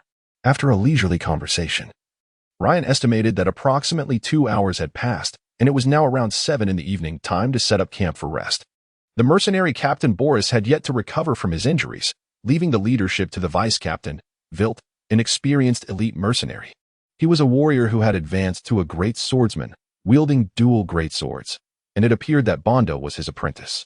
The group discovered a campsite nestled against a rocky hill, conveniently close to a water source. With the death of the Beastmen leader, it was evident that the Beastmen tribes in the forest were engulfed in turmoil, leaving them preoccupied and posing little threat to the travelers. Lady Travik, allow me to assist you in dismounting. Bondar respectfully approached Teresa, who remained seated upon her horse, seemingly reluctant to descend. To his surprise, he was met with a frosty demeanor. The sorceress clutched the reins tightly, her gaze averted from him.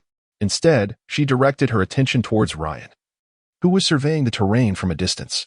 Ryan, please make the necessary arrangements. Very well, I understand, Ryan replied, stepping closer and gently lifting Teresa from her mount. Once her high-heeled boots touched the ground, he released her. Shall I assist you in finding a more comfortable spot? Isn't that precisely your duty? Despite her pale complexion and reliance on her staff for support, Teresa maintained her defiant spirit. It seems you are using your staff as a crutch, Ryan remarked, teasingly. Oh, and isn't your warhammer serving as a mere fire poker in your hands? The sorceress retorted, prompting Ryan to erupt in laughter. He had indeed used his fire-infused warhammer to ignite the kindling moments earlier, much to Teresa's amusement. The playful banter between the knight and the sorceress stirred feelings of frustration in Bondar, who clenched his teeth in silence. That accursed knight only sought to curry favor with Lady Travik, who appeared to trust him even more. He needed to devise a plan to eliminate Ryan from the equation. Otherwise, he would struggle to win Lady Travik's affections. Master Vilt, could you do me a favor? Bondar discreetly approached his mentor, the Vice-Captain Vilt. Vilt, appearing to be of a similar age to Boris, lacked the rugged appearance of the mercenary leader. He was busy organizing the campsite and overseeing the preparations for cooking and boiling water. Upon hearing his apprentice's request, he shook his head with a weary smile. Bondar, you need to understand your own situation. Lady Travik is a member of the Garan Council. Do you truly comprehend the disparity in your social standings? Chapter 9. Camping, Part 1. Whoever said that a rustic fellow cannot aspire to the affections of a noble lady? Such words were uttered by His Majesty Ludwig. Bondar retorted impatiently. Yet, Bondar is merely an ordinary soldier. Young man, while it is commendable to have lofty ambitions, one must possess the corresponding strength to achieve them. Are you familiar with the tale of Sir Ryan? The young mercenary scoffed. He merely attained his knightly title through the valor of his ancestors and his noble lineage. If I were provided a weapon of equal caliber, I too would slay the beastmen chief. It appears you are unaware of Sir Ryan's true story.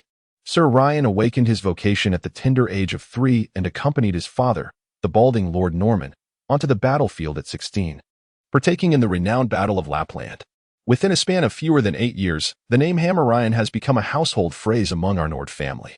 Before Wilt could continue, the still recovering Boris laid a hand on his shoulder. Wilt, cease your words. Regardless, Bondar, the path to strength lies in your own efforts, the vice-captain concluded, falling silent. Meanwhile, Ryan was setting up the tent. The knight of the kingdom drew forth his long sword, sweeping it across the uneven ground, sending up clouds of dust. As the haze dissipated, a small patch of level ground emerged from the previously rocky and snow-covered terrain. With the warhammer, Ryan compacted the earth, ensuring the sorceress would rest comfortably. He then erected a tent upon this small flat surface. A soft blue energy gathered in the palm of the knight, gradually warming the interior of the tent.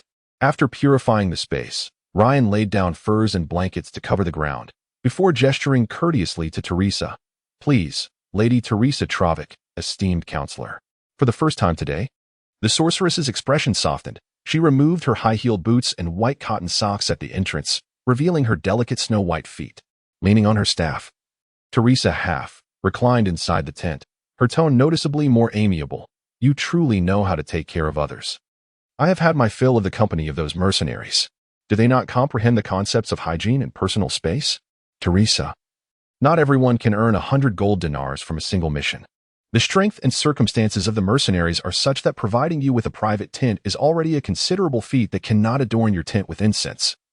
Nor do they possess an abundance of furs and blankets to ensure your delicate form is shielded from the harsh stones beneath, Ryan sighed. I do not wish to argue with you, as you surely recognize. I do not wish to quarrel either, Ryan, the sorceress replied, setting her staff aside and comfortably settling down. From her spatial ring, she retrieved a velvet blanket to drape over herself. Traveling with a band of mercenaries is truly ill-advised. Just last night, Captain Boris offered me some unseasoned roasted lamb.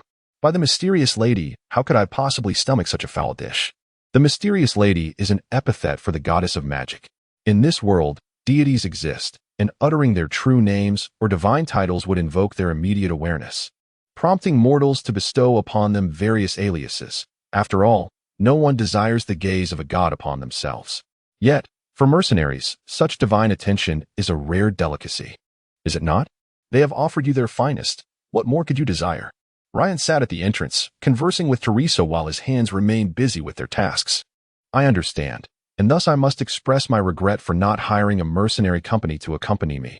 I ought to have awaited your arrival in the previous town. The sorceress spoke, her tone tinged with remorse. You cannot forever remain behind the lofty walls casting spells, dear Teresa. Lady Aurora, in permitting her cherished daughter to partake in the pursuit of Belt, surely wished for her to gain experience, Ryan replied, shaking his head. You may be older than I, yet I doubt your practical combat experience even reaches 1% of mine. I am not one of those knights who merely ride and swing swords all day. The sorceress refrained from disputing. Recognizing her acceptance of his reasoning, Ryan gently suggested, do take the time to rest. I shall venture out to see if I can procure some game. In such frigid weather, it is wise to secure some warm mate. Ryan had engaged with the women of the Garland Council of Sorceresses on numerous occasions and understood their haughty nature. Occasionally, granting them a semblance of dignity or offering them a graceful exit would earn him significant favor. Understood, Teresa tightened her blanket, observing as the night of the kingdom rose. Ryan. Yes? Be cautious. Worry not. As the tent flap was lowered, the sorceress felt a long-lost comfort, and drowsiness swiftly enveloped her.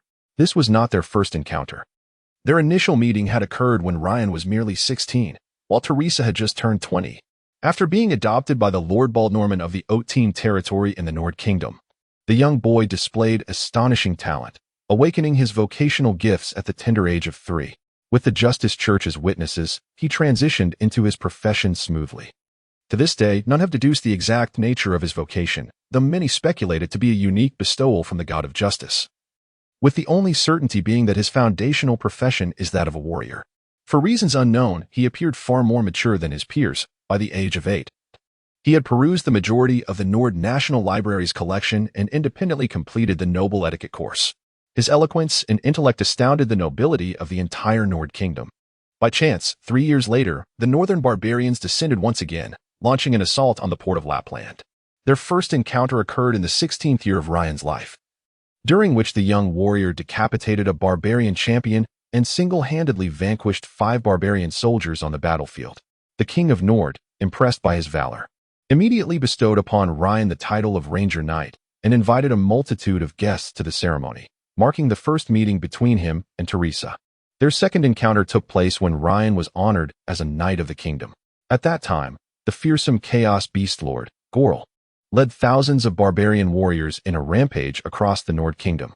Several knights and a number of 100-man squads bore witness as Ryan wielded his warhammer, dueling Gorl atop a cliff, battling from dawn until dusk.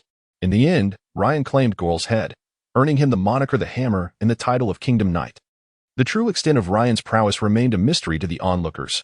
However, it was indisputable that an elite-class warrior could not possibly slay a formidable Chaos Beast Lord alone, implying that Ryan's strength was at least formidable. Exhausted, Teresa succumbed to a deep slumber. Lady Travik? Lady Travik? Uncertain of how long she had been asleep, Teresa awoke to a gentle call. Although still feeling fatigued, she sensed a slight improvement. As she lifted her gaze, she saw the mercenary Bonda, who had been striving to gain her favor. Teresa merely nodded, noticing Bonda craning his neck in an attempt to glimpse her features. She wrapped her white fox fur cloak around herself, shielding her from the young man's gaze. What is it? I understand. You may leave now. Teresa gestured for Bonda to exit. The young mercenary, initially eager to engage in conversation with her, felt a wave of disappointment as the sorceress showed little inclination to chat. He prided himself on his modest charm and, sensing her aloofness, he persisted. Is there anything I can assist you with, Lady Travik? You appear quite fatigued. No. You may leave. Inform Ryan that I shall be there shortly. Teresa reiterated her need for solitude, and Bonda, unable to voice his thoughts, departed with a heavy heart. The massive reindeer were being skinned and butchered by the mercenaries wielding short knives. After enduring significant losses, the mercenaries found solace in the evening feast of venison, as Ryan generously permitted them to take a portion of the reindeer meat, reserving only a hind leg and 2 cuts for himself. Damn that knight, merely fortunate. Bonda grimaced upon witnessing the mercenaries' jubilance. Truly, he knows how to win hearts. Nobles always do. These people hide behind their high walls, collecting taxes while indulging in the offerings of the impoverished. They deserve to perish. Despite his harsh words, the aroma of roasted venison wafted through the air, and when Vilt noticed Banda's arrival, he proactively offered him a skewer of roasted meat. My lord Ryan has provided us with roasted meat in this frigid weather. You ought to eat well. The young mercenary was indeed famished, and at this moment, he could think of nothing else but the savory roast he eagerly devoured. I'll check on Teresa. You all can manage yourselves, Ryan declared, wishing to distance himself from the mercenaries. Their exchange of bowls and utensils made him feel rather uncomfortable. And besides, mercenaries were inherently at odds with knights. The knightly profession epitomized the lawful alignment, ranging from the benevolent paladins to the malevolent black knights. Regardless of their moral standing, all knights leaned towards order. In contrast, mercenaries were a different breed. Some fought to protect their loved ones, while others would readily turn their blades against anyone for mere profit. They were, after all, embodiments of chaos, and thus, knights and mercenaries found themselves in an intrinsic state of opposition.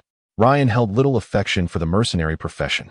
In many web novels from his previous life, mercenaries were often depicted as brave, kind, and wise. However, since arriving in this world, he had encountered more instances of greed, folly, and violence. The vast majority of mercenaries would do anything for wealth. As Ryan made his way to the tent with 2 pieces of venison and a leg of deer, he was met at the entrance by Teresa, who, wrapped in a white fox fur coat, lifted the tent flap. Upon seeing Ryan with the raw meat, the sorceress frowned. "I thought you had cooked it. Did you not send Binda to summon me?" Teresa, snugly enveloped in her coat, sat across from Ryan, revealing only her exquisitely mature face. The winter in Nord was bitterly cold. Typically, the sorceress would use her magic to shield herself from the elements, but now she felt quite weak. "Binda?" Ryan responded, still bewildered. The two shared a peculiar gaze for 10 seconds before the knight realized and chuckled. "It seems yet another young fellow has succumbed to the charms of Lady Travik. Perhaps with just a glance, he would willingly lay down his life for you. I can only congratulate you on acquiring yet another admirer." "I do not wish to argue with you, Ryan," the sorceress stated coldly. All right. Your beauty is undeniably captivating." "That is beyond dispute," Ryan conceded, slicing the venison into smaller pieces and placing them into an iron pot, along with various spices and foraged vegetables. He intended to prepare a hearty venison and vegetable stew. "Years of wandering have taught you sweet words for women and decent culinary skills, I presume?" Teresa remarked as she observed Ryan's subtle flattery, her tone softening. "No, years of travel have imparted far more upon me. If the opportunity arises, I shall share the tales of my encounters with you," Ryan replied, stirring the ingredients in the pot with a spoon, releasing an enticing aroma that stirred the appetite. How is it that so many individuals believe themselves to be the protagonists of a grand tale? An ordinary mercenary, no less, the sorceress mused, inhaling the delightful scent wafting from the pot. "You have spoken thus now, yet were you not the same back then? I recall our first encounter. You scarcely regarded me, merely perceiving me as an inconsequential child fortunate in chance," Ryan remarked, recalling how, during their initial meeting, Teresa had similarly addressed him with an air of haughtiness. "However, the pressing concern at present is what to do about Bert. My magical powers have been entirely depleted, rendering me unable to pursue him further." The sorceress blushed, her beauty unparalleled, and deftly shifted the subject. "Let us dine first. After our meal, we shall deliberate on our course of action." Agreed.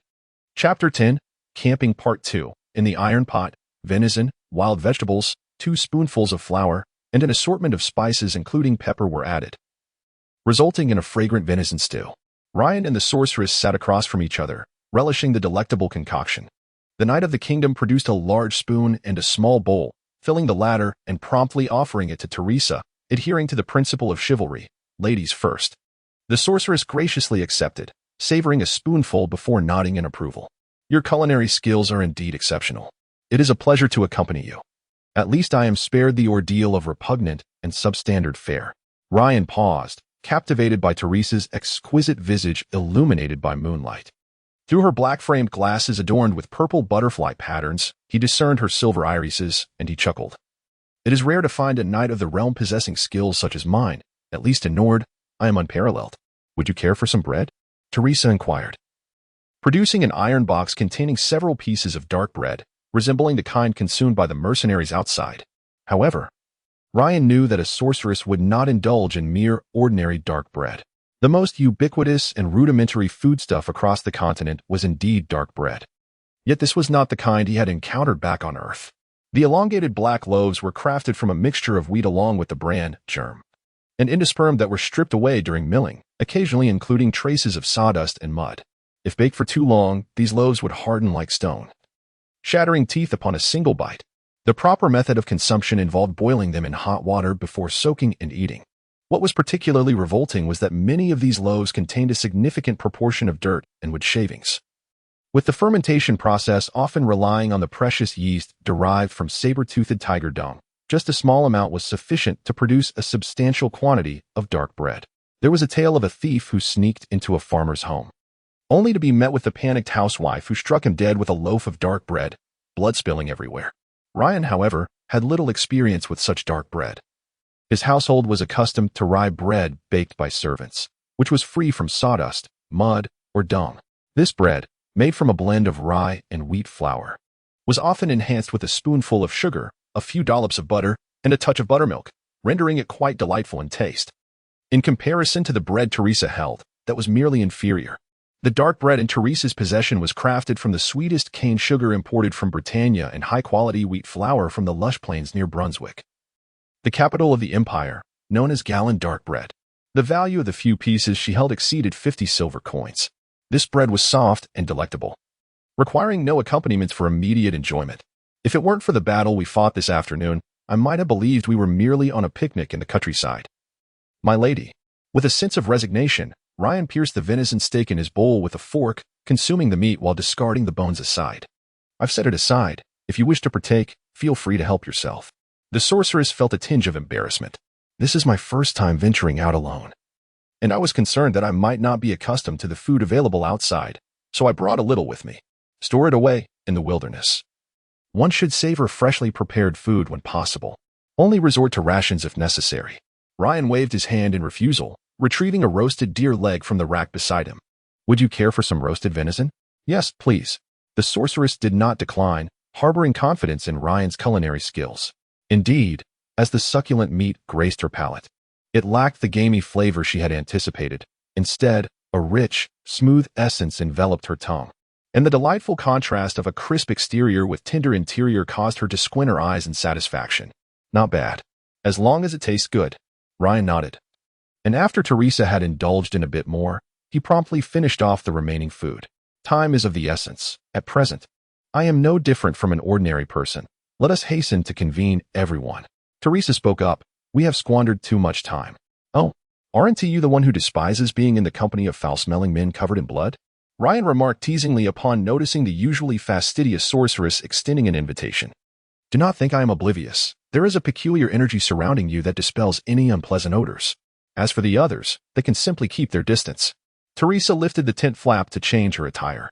What she did not articulate was that the faint blue energy enveloping Ryan was remarkably clear and pure, bringing her immense comfort, thus prompting her desire for further interaction with him. The current weather does not permit it, otherwise I would devise a way to procure hot water for you to bathe. After all, you cannot plunge into the icy river as I do. Ryan nodded. I shall gather the others. Indeed, the tent flap was lowered. Ryan proceeded to the area where the mercenaries were encamped to convene them. The leader, Boris, was gravely injured. He had recklessly engaged the Beastman chief in combat despite his weakened state, resulting in extensive damage to his hands and multiple life-threatening wounds across his body. Ryan had heard of Boris, an elite berserker who had made his name with an axe, traversing far and wide as a mercenary, establishing his infamous reputation as the Blood Axe. While a typical warrior may only possess slightly greater strength and knowledge of combat techniques than an ordinary person, elite warriors like Boris have undergone significant physical enhancement alongside their increasingly refined martial skills. The berserker, a specialized evolution of the warrior class, sacrifices much of their defensive capabilities, channeling all their innate talents into their offensive prowess. At the elite level, Boris possesses the strength to lift hundreds of pounds on the battlefield. He could effortlessly contend with 10 fully armed common soldiers. One cannot help but acknowledge the distinct advantages possessed by the Orcish race. Take, for instance, the previous Orc chieftain, whose prowess was undoubtedly at the pinnacle of elite ranks, yet displayed an overwhelming superiority over Boris during their confrontation, dominating him with sheer strength. The members of the mercenary group had just finished their evening meal, and each was in a state of relaxation. Ryan could discern their exhaustion upon the battle's conclusion. They inquired about their next course of action. Ryan was acutely aware that their progress had been hindered by the Orc tribe, causing them to lose sight of Belt. Thus, he suggested they first seek a suitable place to rest and recuperate. Upon hearing Ryan's call, the group roused slightly, gathering around the campfire. Even in his injured state, Boris strained to join them, while the vice-captain, Vilt, settled down with Bonda, observing Ryan's expression with a hint of confusion. The vice-captain added, "He is my apprentice, here to acquire some knowledge." Ryan chose not to respond. At that moment, a fragrant breeze imbued with lavender wafted through the air, heralding the arrival of Teresa. She had exchanged her battle-worn black leather attire for a sumptuous sea blue mink coat that accentuated her remarkable figure, the long hem cascading elegantly below her calves. A string of pearls adorned her neck, and silver high-heeled boots accentuated her statuesque silhouette, standing at an estimated height exceeding 1.70 meters. Ryan was well aware of the proclivity of the women of the Gallon Council for a life of luxury and indulgence. With Teresa now present, Ryan declared, "Let us commence." The sorceress took her place beside the Knight of the Kingdom, casting him a glance that signaled the beginning. Thus, Ryan continued, "First, I bear unfortunate news. We have lost track of Belt. Before our encounter with the orcs, we were approximately a 3 to 4 hour journey away from him. But after engaging in battle, that distance has now extended to at least a full day's travel. Furthermore, Teresa's magical energy has been depleted and will require several days to replenish. We cannot rely solely on magic." As Ryan spoke, all eyes turned toward the sorceress, who nodded silently in acknowledgement. "What are your thoughts on our current predicament? Do any of you possess information to share?" The flickering flames of the fire illuminated the faces of those gathered. Boris, nursing his wounds, remained silent, while Vilt seemed lost in contemplation. The only sounds were the crackling of the fire and the serene glow of the moonlight. All were seated cross-legged, save for the sorceress, for whom Ryan had arranged a mat, knowing she would not tolerate dirt on her garments. However, Bonda perceived this as an overt act of flattery towards Lady Travik. Noticing the silence among the group, Bonda thought it was his moment to shine. He had devised an intriguing plan, and he believed that once Lady Travik heard it, she would regard him with newfound respect. "I have a plan, Lady Travik."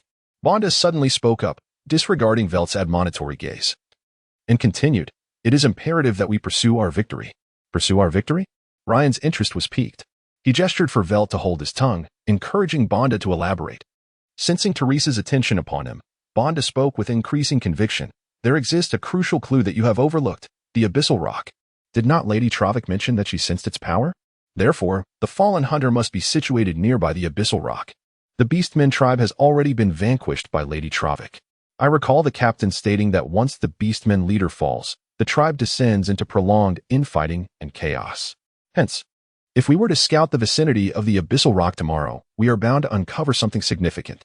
Ultimately, it was Ryan who interjected, "Mr. Bonda, were I to command a fully intact knightly order, I would entertain such a proposition.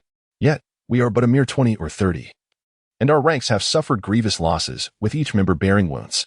You may not fully grasp what the Abyssal Rock entails, so allow me to enlighten you. The Abyssal Rock is a totemic stone, also known as the Core of Chaos, revered as a sacred totem by the Beastmen. It is typically concealed within the deepest, darkest recesses of the forests, hidden caves, or perilous mountain summits. Any intruder daring to encroach upon the vicinity of the Abyssal Rock would incur the wrath of all Beastmen within 100 miles. The area surrounding the Abyssal Rock is generally guarded by formidable doomsday bulls. Even I find myself at a disadvantage against them, let alone our meager band of mercenaries. Venturing there would amount to courting death." Though the young mercenary harbored a strong dislike for Ryan, he held a deep affection for his mercenary band, having grown up within its ranks over the years. After absorbing Ryan's assessment, he merely muttered, "Who will meet their demise is yet to be determined," and fell silent. "Indeed. Mr. Ryan," Velt interjected, "in our recent pursuits, we have discerned a pattern in Belt's movements. His routes are erratic, laden with obstacles to elude Lady Travik's pursuit. However, his overall trajectory is decidedly westward." Velt unfurled a map and pointed to a grand castle emblem in its center. 7 days prior, Belt fled the capital, Winterhold, opting for a westward path. He then traced his finger leftward, indicating a town's symbol. 5 days ago, our Blood Axe mercenary corps, alongside Lady Travik, spotted Belt in the town of Lutop, but he vanished into the snowy expanse. Despite our relentless chase, we lost track of him near the Glantian Trail. Next, he indicated a vast forest depicted on the map. This brings us to the Mean Forest, which is immense, encompassing nearly 1/8 of the Nord Kingdom's territory. It was here that we were assailed by the Beastmen. Thus, it has been established that Bert has consistently traveled westward. Vild inquired, "What are Mr. Ryan's thoughts on this matter?" It is certain that Bert desires to escape from Nord, as he is relentlessly pursued. Although he could choose to hide in the depths of the wilderness, living a life among beasts and foraging for sustenance, this would not be his path. Ryan's expression grew grave. He realized something significant. Why? Binda could not restrain his curiosity and asked again. The malevolent deities would not covet a useless follower. Whether it be the bloodthirsty god of blood, the deceitful lord of trickery, or the hedonistic Shalish, they would all reject a follower devoid of purpose. Only the father of decay and disease would accept any devotee. After elucidating his point, Ryan continued, "Thus, Bert's trajectory presents only 3 possibilities." Chapter 11. Confirming the direction Ryan's hand first glided eastward along the great road from Nord's capital, Winterhold, traversing numerous towns and forests, until his finger arrived at a region marked as a white desert on the map. The first path led east along the Kith Road, culminating in the vast, desolate expanse of the ancient wizarding empire's Tazir Desert. This route would then cross the dwarven-dominated mountain range, leading to the Dark Lands, a vast wasteland ruled by the chaotic ogres who worship chaos, where Belt could potentially find his sanctuary. However, he did not choose this path, as it was exceedingly distant, over 2,000 kilometers, and Tazir was a barren land, with only 3 cities in an area nearly 2/3 the size of Nord, devoid of towns and villages. The majority of the land was severely contaminated by alchemical pollution, rendering it unfit for cultivation, thus making the procurement of supplies exceedingly challenging. Even if Belt managed to traverse Tazir, the dwarves guarding the mountain range would pose a formidable barrier, with countless intricate mountain trails and underground tunnels enough to drive him to madness. Hence, we can virtually dismiss the possibility of him taking this route, and indeed, as we imagined, Belt chose to head west. Everyone nodded. No one would opt to travel through Tazir. The second option was to head west, then north, passing through the port of Lapland to reach the chaotic wastes and unite with the northern barbarians entrenched there. Ryan stroked his chin and similarly shook his head. This was a possibility, yet every port in the north was heavily garrisoned by the forces of the Nord Kingdom, and every ship destined for the chaotic waste would undergo rigorous scrutiny. Given Belt's extensive experience, he would surely avoid such perilous risks. The will of the dark gods may render him ferocious, but it would not lead him to folly. Thus, the remaining choice was. Ryan's hand continued westward along the mean forest, drawing the eyes of the onlookers as his finger landed upon the river Adar, which meandered through the forest. Following the Adar downstream, after passing several villages, Ryan's finger finally rested on a port city, Kultzenhaven. Teresa's beautiful silver eyes widened slightly as she murmured, her lips parting softly. Indeed, this was Belt's third route, to set sail from the western ports of Nord, seeking a way southward, the realms of Bretonnia, where the lake's fairies were venerated, and the formidable empire were certainly not within Belt's considerations. Instead, the southern lands, openly worshipping the chaotic deities, or the bustling, diverse trade hub of Marienburg, the continent's largest port, were the destinations that intrigued him. Mr. Ryan has spoken aptly. However, this does not guarantee that Belt will embark from Kultzenhaven. Wild interjected with his query. That is true, Ryan acknowledged, but without this. He drew from his pocket a blood-stained piece of parchment. It bore the death message, written in the blood of the fallen old monster hunter, Belt X Aesthetic Society. Aesthetic Society? Isn't that an organization founded in Marlenberg by a distinguished group of scholars and socialites renowned for their dedication to the dissemination of beauty? Teresa gasped in astonishment, scarcely able to believe her eyes. The Aesthetic Society is a prominent organization on the continent, composed of a myriad of impeccably mannered and fashion-forward affluent individuals who advocate the pursuit of beauty, guiding people towards love and harmony. Indeed, it appears that Bert's defection has unearthed deeper, more intricate secrets than anyone anticipated. The Aesthetic Society, known for hosting salons and sponsoring numerous artistic groups across several cities over the past decade, has become entwined with chaos. Ryan furrowed his brow even more tightly. While we cannot ascertain whether Bert will head to Karlsenhaven, I can confirm that he will undoubtedly make his way to the western port to set sail for Marlenberg. Our adversary has already gained a day's head start on us. Should he hasten to the western port and discreetly rendezvous with the Aesthetic Society in Marlenberg, tracking him down will become exceedingly difficult. A pall of concern fell over everyone present. Marlenberg was once part of the Empire, and it still remains so. This port lies at the confluence of 3 major rivers, opening into the sea and holding the title of the world's premier port, with its exceptional geographical advantages.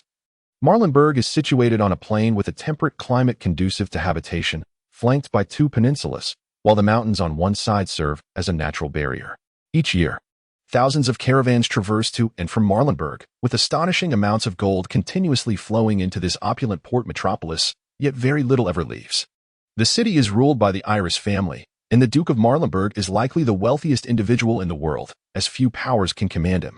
Following the conclusion of the Second Chaos Invasion 150 years ago, when the newly reformed empire was struggling to rise from the ashes, the previous Duke of Marlenberg unexpectedly approached Ludwig. He presented an astonishing fortune, reportedly equivalent to a decade's worth of the empire's revenue. With this wealth, the Duke secured autonomy from Ludwig, enshrined in the founding charter. Henceforth, The Empire could only collect an annual defense fee from Marlenberg and was prohibited from interfering in its internal affairs. Many criticized Ludwig's actions, deeming them tantamount to fracturing the nation, yet Ludwig profoundly remarked, "The Empire's reconstruction requires an extraordinary influx of wealth, for the northern chaos will inevitably return, and a life of ease and indulgence offers no advantage in the struggle against it." Thus, Marlenberg exists in a state of relative autonomy. The staggering taxes levied, apart from the considerable defense fee paid to the Empire, flowed directly into the coffers of the upper-class nobles of Marlenberg. Each year, countless vagrants and mercenaries traverse the city in search of opportunities for advancement, while beneath the urban expanse lies an immense and complex network of underground tunnels used for smuggling and concealing goods. If Bert has indeed escaped to Marlenberg, retrieving him will be an arduous task. It has become increasingly challenging for us to catch up with Bert, thus our immediate course of action is to journey towards Karlsenhaven, as it is the nearest location. Upon our arrival at Karlsenhaven, the Church of Justice will assist us in retrieving the most recent maritime records, enabling us to continue our pursuit of Bert. Ryan has devised a plan, which has garnered the consensus of the group. At this juncture, hastening our pace would be futile. In fact, excessive commotion may inadvertently alert Bert. Therefore, Ryan's strategy is to proceed at a steady pace towards Karlsenhaven, concealing our presence while awaiting Bert's next appearance. With the lead provided by the beautiful society, finding Bert will not be akin to searching for a needle in a haystack. The ports along the western coast of Nord are numerous, given the capabilities of the fallen hunters. It is implausible for them to dispatch a multitude of personnel to surveil each one. Consequently, we are left with no choice but to adopt this approach. Very well. We shall set forth for Karlsenhaven tomorrow. At our current speed, departing at 7 in the morning will allow us to arrive by noon. At which point Ryan and I will visit the Church of Justice to inquire about their news. Teresa nodded in agreement, while Boris and Wilt also expressed their consent. Given the tumult of the day, the sorceress was already quite fatigued. Once the group established a definitive action plan, they took their leave. Night had deepened, and the campsite was nestled against a rocky hill. Observing Teresa, who was struggling to walk with her staff, Ryan extended his hand to support her delicate arm, encased in white lace gloves. "Allow me to assist you, dear Lady Travik." The sorceress cast a sidelong glance at him, feeling the firm support on her arm. She did not refuse, but instead sighed softly. "Are you suggesting we halt our journey out of concern for my well-being? You need not fret. My condition is far better than you might imagine. I shall recover by tomorrow." "Oh, is that so? Do not deceive me. Do not claim you will recover by tomorrow, for it is unlikely you shall regain your strength within 3 days." Ryan directly exposed the sorceress's falsehood. It can only be said that Ryan possessed an acute understanding of spellcasters. Spellcasters generally fall into 3 categories: wizards, shamans, and sorcerers. Wizards wield extensive knowledge and exquisite magical manipulation abilities to cast spells. Theoretically, they can master all known spells, expending their own magical energy to construct and execute them. Therefore, to release a spell, a wizard must not only comprehend the incantation but also understand the intricacies of spell construction. The journey from apprentice to a formidable archmage requires an astonishing investment of resources. Initially, their combat prowess is feeble, yet they must be supported with substantial financial resources to facilitate their experiments and studies, often growing through repeated failures, with much of the investment proving fruitless. This has led to a situation where many peasant families possess children with magical potential but lack the means for proper training, resulting in the necessity to send them to magical academies to serve as apprentices under other wizards, where many a child's magical talent is squandered over countless years of menial apprenticeship. Unlike wizards, shaman spellcasting is less about incantation and more about guidance. The shaman's power emanates from the magical elements that wander between heaven and earth. They communicate with these elemental forces through totems and meditation, utilizing their own magic to direct the elemental energies to execute spells. Shamans cast spells swiftly and with minimal energy expenditure. However, their abilities are significantly constrained by their environment. For instance, in the frigid realm of Nords, a shaman is unable to unleash fire magic. In areas where the elemental forces are chaotic, a spell intended to conjure a water cannon may inadvertently transform into a healing spell, inadvertently aiding their foes. In regions where magical elements are scarce, shamans may seem no different from ordinary individuals. Next, we consider sorcerers, often lauded as the epitome of charm and wealth among spellcasters. Their origins are peculiar. Some acquire their magical abilities after enduring a tempest, while others gain such powers through fortuitous encounters in mines or beast lairs. However, the majority of sorcerers owe their talents to bloodline. Either they or their parents possess magical abilities. This lineage imbues them with a potent bloodline that allows them to learn spells instinctively as they mature, often without comprehending the construction of spells or the principles of magic. As such knowledge is ingrained in their very essence. Sorcerers often regard themselves as superior beings, looking down upon those who toil in the fields. Hence one rarely finds benevolent sorcerers. Notions of altruism and compassion are foreign to them. In Teresa's perspective, if necessary, she would not hesitate to sacrifice mercenaries for a chance to escape. No profession is devoid of flaws. Sorcerers' magical prowess is also limited. For example, if a sorcerer inherits the bloodline of a thunderous archmage, they may spend their entire life unable to master even the simplest healing spells. Conversely, a sorcerer with a fiery lineage might take years to grasp a basic water spell.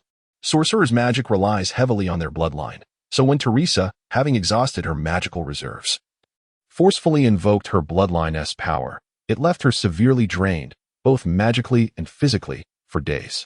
Rest assured, with my presence, I shall protect you.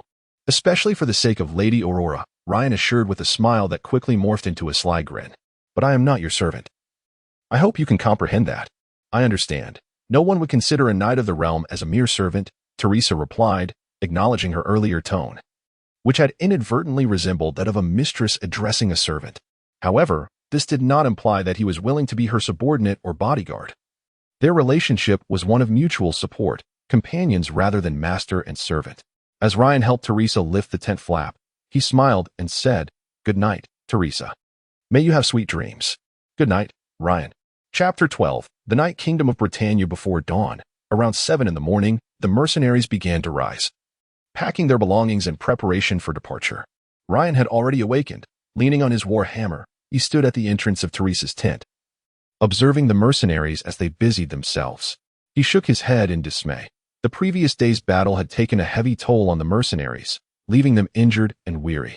Under such circumstances, Ryan knew he could not compel them to march. Their bodies simply could not endure it. Yet, he could not abandon this band of mercenaries to pursue Belt directly. Teresa's condition was dire. The sorceress was merely holding on, her frailty apparent to all. If her magical energy continued to wane, the mercenaries would undoubtedly be emboldened. In this precarious situation, should any ill-intentioned mercenary arise, Teresa might indeed find herself at their mercy. Ryan had little faith in the loyalty of these mercenaries, particularly the Blood Axe Company. The truth remained. For sufficient profit, mercenaries would betray anything. Should he forsake the mercenary group and hasten to pursue with Teresa alone? Ultimately, the root of the issue lay in Teresa's scant battle experience. She had failed to allocate her magical energy judiciously and had not considered the loyalty of her hired hands. Perhaps she viewed these mercenaries as mere subordinates, believing they would succumb to the power of her magic. Yet Ryan disagreed. Countless sorceresses had met their demise at the hands of treacherous guards, often ending up sold into slavery. Marlenberg was, after all, the largest talent market on the continent. This was precisely why Lady Aurora entrusted Teresa to his protection. A sorceress with limited combat experience required the safeguarding of a formidable warrior with ample experience, and Ryan was an excellent choice. She was a quick learner, was she not? Most spellcasters brimmed with wisdom. They might err due to inexperience, but not out of foolishness. Today, the weather had changed. No longer snowing, the day was overcast. The clouds above were not thick, allowing glimpses of the gray sky beyond. A biting wind whipped past Ryan's ears, causing his knightly cloak to flutter behind him. Standing at a height of 6 feet 1 inch, his imposing figure and handsome visage resembled that of a seasoned warrior guarding a pass, ever prepared to confront any foe. Yet, in truth, he was merely keeping watch for a woman. Listening to the sounds of clothing rustling within the tent, Ryan thought to himself, feeling rather inadequate. He began to understand why many legendary figures were reluctant to accompany the female spellcasters of the Gallant Council on their journeys. This was hardly companionship. It was akin to being a caretaker. The young mercenary had finished packing and was peering around nearby. Ryan sensed his intentions. The lad sought an opportunity to converse with the sorceress. Just then, a delicate hand adorned with white lace gloves lifted the tent flap. "Good morning, Ryan," she greeted. Teresa's stunning visage emerged against the biting wind, her skin as flawless as jade, and her enchanting silver eyes seemed to convey unspoken words. She still donned the deep azure mink coat from the previous evening, though the pearl necklace at her bosom had been replaced with a slender sapphire gold chain. golden earrings, etched with triangular magical runes, dangled from either side, and Ryan could sense the magical aura emanating from these adornments. Indeed, wealth abounded. Ryan had heard countless tales of the opulence and temperament of these gallant senators. It was said that a lord from the Nord Kingdom once sought the assistance of Teresa's mother, Aurora, due to rampant beasts plaguing his territory. This lord, a man steeped in vice and of poor reputation, had approached Aurora while she was engaged in vital experiments. Unfortunately, before he could utter a word, the irate Grand Sorceress of Galan teleported him into a vast lake near the Sky Castle, nearly costing him his life. Thus, it is clear that strength is the most crucial asset one can possess. As preparations for departure commenced, Ryan noted that Teresa appeared considerably revitalized, contemplating whether to inquire further. However, he soon observed that her long legs beneath the mink coat still trembled slightly, realizing she had yet to fully recover, merely concealing her condition. "I shall tend to the horses, please wait here." The sorceress smiled knowingly, appreciating that this man understood the importance of preserving her dignity, distinguishing him from the brutish warriors who only knew how to fight. Her mother's choice of him as a companion seemed a prudent one. Most female spellcasters are well-versed and cultured, which can render them somewhat haughty. It was only at this moment that Teresa began to truly comprehend and accept Ryan as her ally. Once the group had gathered their belongings and resumed their journey, Ryan found little interest in the mercenaries' boisterous discussions of drink, feasting, and womanizing. Instead, he initiated a conversation with Oliver, an imperial merchant. "Mr. Oliver, your attire is quite fashionable. Is this style currently in vogue in the Empire?" Today, the merchant's garb was peculiar. He wore a helmet and a white fox fur coat, over which he donned a layer of armor. His heavy trousers and riding boots seemed unremarkable, yet he had chosen to wear greaves atop his boots, creating a rather comical appearance. "Ah, Mr. Ryan, you must understand, after experiencing such events, it is always comforting to add a measure of protection," Oliver replied, somewhat sheepishly. Though the merchant's resilience quickly resurfaced. "Life is more precious than anything. If I were to perish, my wife might rejoice at the prospect of remarrying with a fortune. But your beloved would mourn, and your son might be mistreated by a stepfather, would he not? They are but vines entwined around your sturdy trunk. Should you fall, all shall be lost," Ryan retorted. The response was met with a hearty laughter that echoed through the air. Both the mercenaries and the merchant's guards erupted into laughter. Even Boris, despite his injuries, could not contain his mirth, exclaiming in pain once the laughter subsided. Only Teresa, perched upon her steed, let out a huff, contemplating how well this individual was acquainted with such matters. Upon further reflection, she couldn't help but smile, her mature and captivating charm leaving Benda, who rode beside her, utterly mesmerized. The female spellcasters, while lacking the combat experience of the knights who engaged in daily battles, far exceeded them in matters of court and high society. It was indeed surprising that Ryan, still young and unmarried, without even maidservants or paramours, possessed such an understanding of the upper echelons of society. "Speaking of which, Mr. Oliver, as you hail from the Empire, could you enlighten me on the nature of your business here in Nord?" Ryan gently stroked his horse, whom he had named Pinecone. "Ah, well, there is nothing particularly secretive about it. My purpose in Nord involves the trade of bulk commodities. We departed from Marienburg, laden with armor and provisions, and upon arriving in Nord, we offloaded our cargo to acquire a substantial quantity of gold, silver, ore, and animal pelts. Additionally, we sought to procure some fire oil. But unfortunately, that did not materialize." Ryan inquired further, what profit might this venture yield? "Indeed," Oliver began, "but it is not as straightforward as you might assume. The conflict at hand does not merely involve the Empire and Britannia." He cleared his throat and recounted the war that had erupted 2 months prior between the Empire and Britannia. The Empire, the largest and most formidable human nation in this world, traces its origins back to a cataclysmic era approximately 1800 years ago. A tribal leader named Charlemagne rose swiftly to prominence, ultimately founding the empire and, under the witness of the gods, was crowned the sole emperor of mankind. He spent nearly 2 centuries conquering the entirety of the world, at which time the empire's vast dominion encompassed the entire continent, compelling all races to bow before its might, an unrivaled sovereign of the realm. The current empire is but a fraction of its former grandeur. For nearly a millennium, it withstood external threats until, several centuries ago, internal strife and the looming presence of external foes compelled the empire to relinquish most of its territories, save for its core lands, a decision made through the votes of the emperor and the Senate. Britannia was one such territory. When the empire abruptly declared its abandonment of this land, both nobles and commoners were plunged into despair.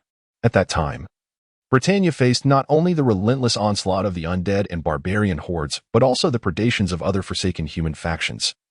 Alongside the chaotic, marauding forces of the Eastern Beastmen and the Southern Greenskin armies, whose intent was not only to pillage but to obliterate all they beheld. A young baron named Arthur valiantly led his knights into battle, striving to fend off external threats.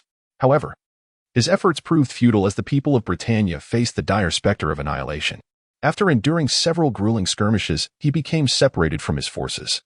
Gravely wounded and steeped in despair, in his desperation, he journeyed to the fabled Lake of the Fairies, believed to be the dwelling of deities. Where he knelt before its waters, tears streaming down his face, he implored the divine, offering anything in exchange for the salvation of the people and the land forsaken by the empire. Through the intercession of the fairies in the lake, the knightly kingdom established a diplomatic alliance with the empire on equal terms. Subsequently, the relationship between Britannia and the empire flourished. Although conflicts occasionally erupted over the span of centuries, both sides adhered to a mutual understanding, never executing captives and ensuring that those who laid down their arms on the battlefield would be spared. This restraint arose from the multitude of external threats. A profound tacit understanding existed between the empire and Britannia, preventing them from squandering precious resources in internecine strife. The annual revenue of Marlenberg accounted for nearly one-fifth of the empire's total fiscal income, making the emperor's covetous gaze upon this port city entirely understandable. If I am not mistaken, those roguish knights must have charged into the imperial ranks incited by the Duke of Marlen, inquired Ryan with curiosity. Indeed, following this defeat, it seems the current Night King's authority has waned. It remains uncertain which duke will ascend to the position of Night King, Oliver concurred. However, who succeeds the Night King is of little consequence. As long as the Lady of the Lake remains, Britannia's trade will not encounter significant issues. The governance of Britannia is quite intriguing. The entire nation bows before the Lady of the Lake, the true sovereign residing beneath her ethereal gown. The Night King may serve as the ostensible ruler, yet it is the Fairy of the Lake who genuinely governs the realm. Upon the abdication or death of each Night King, the Lady of the Lake convenes all the dukes of the principalities to vote and deliberate on the selection of the next Night King. Aside from these matters, what the world knows most about the Lady of the Lake is her establishment and regulation of the 8 virtues of knighthood. Her divine mandate encompasses these essential standards and principles, thus her faith extends beyond Britannia, with numerous knights across the continent venerating her. For instance, Ryan occasionally offers prayers in her name. By the way, could you enlighten me about affairs in the Empire? I heard that several years ago, Elector Andrea of Brescia led his army in a full-scale war against the Red Horn Orc tribes at the borders of his territory, only to meet an unfortunate demise. After contemplating the matters concerning the Holy Grail Knights, Ryan shifted his inquiry to the Empire. The sole legitimate daughter of the Brescia electorate also went missing amidst the turmoil, resulting in the extinction of the Bernardino bloodline. The sacred sword Western Flame, emblematic of the Brescia electoral power, has likewise vanished. Now, of the 12 sacred swords that once accompanied the founding of the empire, only 4 remain in its possession. Chapter 13, Karlsenhaven. Approximately 1600 years ago, the venerable Charlemagne, then over 2 centuries old, engaged in a series of conquests that nearly unified the entire continent and established an empire. This epoch marked the zenith of human civilization. Charlemagne reigned as the sovereign of humanity for 400 years before abdicating, prior to his retirement, to quell disputes among various tribes regarding succession. He instituted the system of electors. The empire's governance transitioned from a centralized authority to a feudal system, with the vast territories redistributed among 12 electors. The emperor presided over the empire's capital and the surrounding fertile plains. Upon the death or demise in battle of the preceding emperor, the 12 electors, along with the 3 principal churches, the Church of Justice, the Church of Life, and the Church of Magic, would convene to select the next imperial sovereign from several candidates. This electoral system endures to this day. Mr. Oliver, one might ponder why such an electoral system was established in an empire that is undeniably a bastion of centralized power. Is not primogeniture also a form of selection? Ryan gazed at the scenic wilderness, where the pine forest stood silently atop the mountains, blanketed in snow.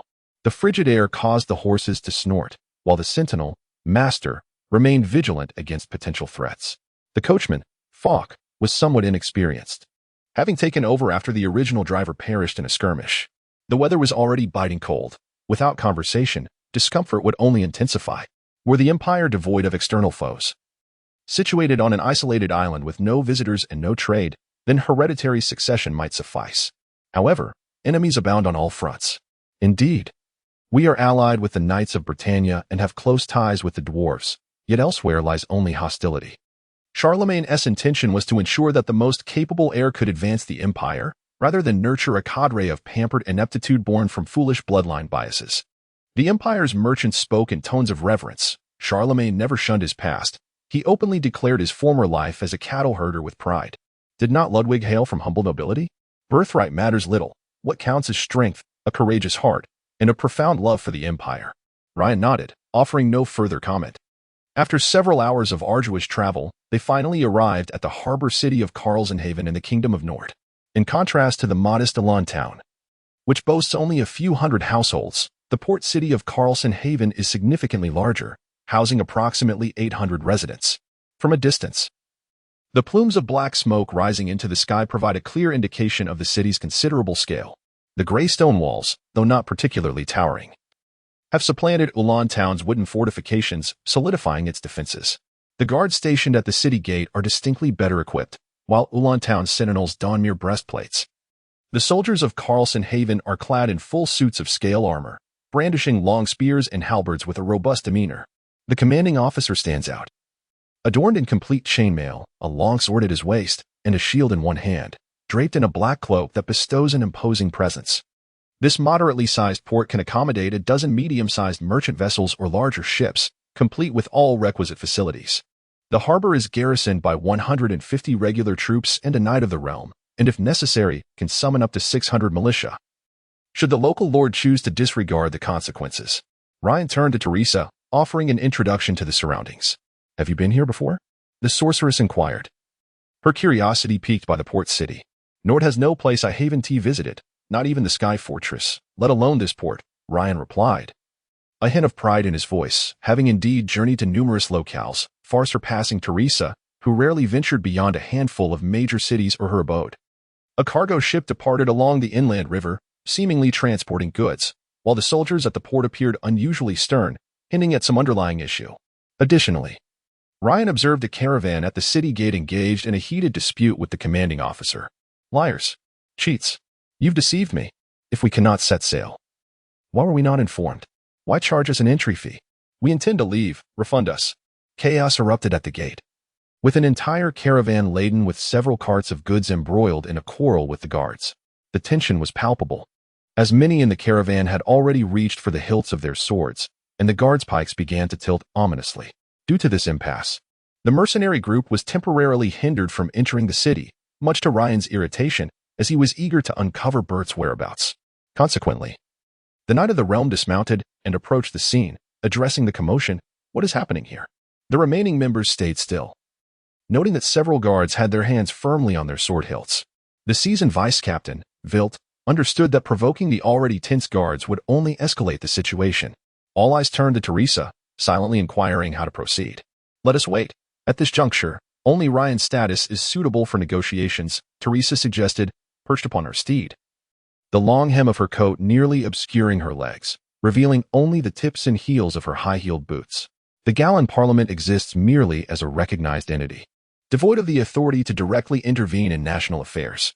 Strictly speaking, Teresa does not belong to the nobility of the Nord Kingdom. It is preferable for matters within the system to be resolved internally. A guard halted Ryan, greeting him. Good day, sir. Entry into the city requires a fee of 5 silver dinars. We will issue you a pass, valid for 5 days. Good morning, esteemed knight of the kingdom, the guard continued. However, I must inform you that the Lord Mayor announced a maritime prohibition yesterday, forbidding any vessels from setting sail. The guard bowed his head, his voice barely above a whisper.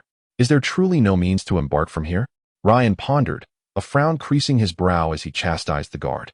Shouldn't the Lord Mayor have notified us or posted a notice, collecting an entry fee only to reveal that we cannot sail? What is the rationale behind this prohibition? Even so, 5 silver dinars felt excessively steep. Ryan mused on the mayor's harsh taxation. To impose such exorbitant entry fees while simultaneously forbidding maritime activities was clearly an attempt to extort merchants wishing to venture forth. After all, once the money is in their coffers, the restriction is a mere inconvenience. This is my domain. and you must abide by my rules, correct? If you dislike it, then do not come. This is the quintessential behavior of a chaotic, evil alignment. Are there still lodgings available? The commotion at the city gate was of no concern to Ryan. He preferred to avoid entanglement in the fray. Yes, there are still accommodations, my lord. Due to a lack of patrons, many inns have lowered their prices. However, given the sailing prohibition, the city is nearly at full capacity. The Butterbeer Inn at the city center may still have rooms available, and its luxurious suites would certainly befit your knightly stature. Of course, you could also notify the Lord Mayor. Suddenly, a sharp sound pierced the air as Ryan instinctively turned his gaze toward the city gate. A quarrel had escalated between the merchant convoy and the captain of the guards.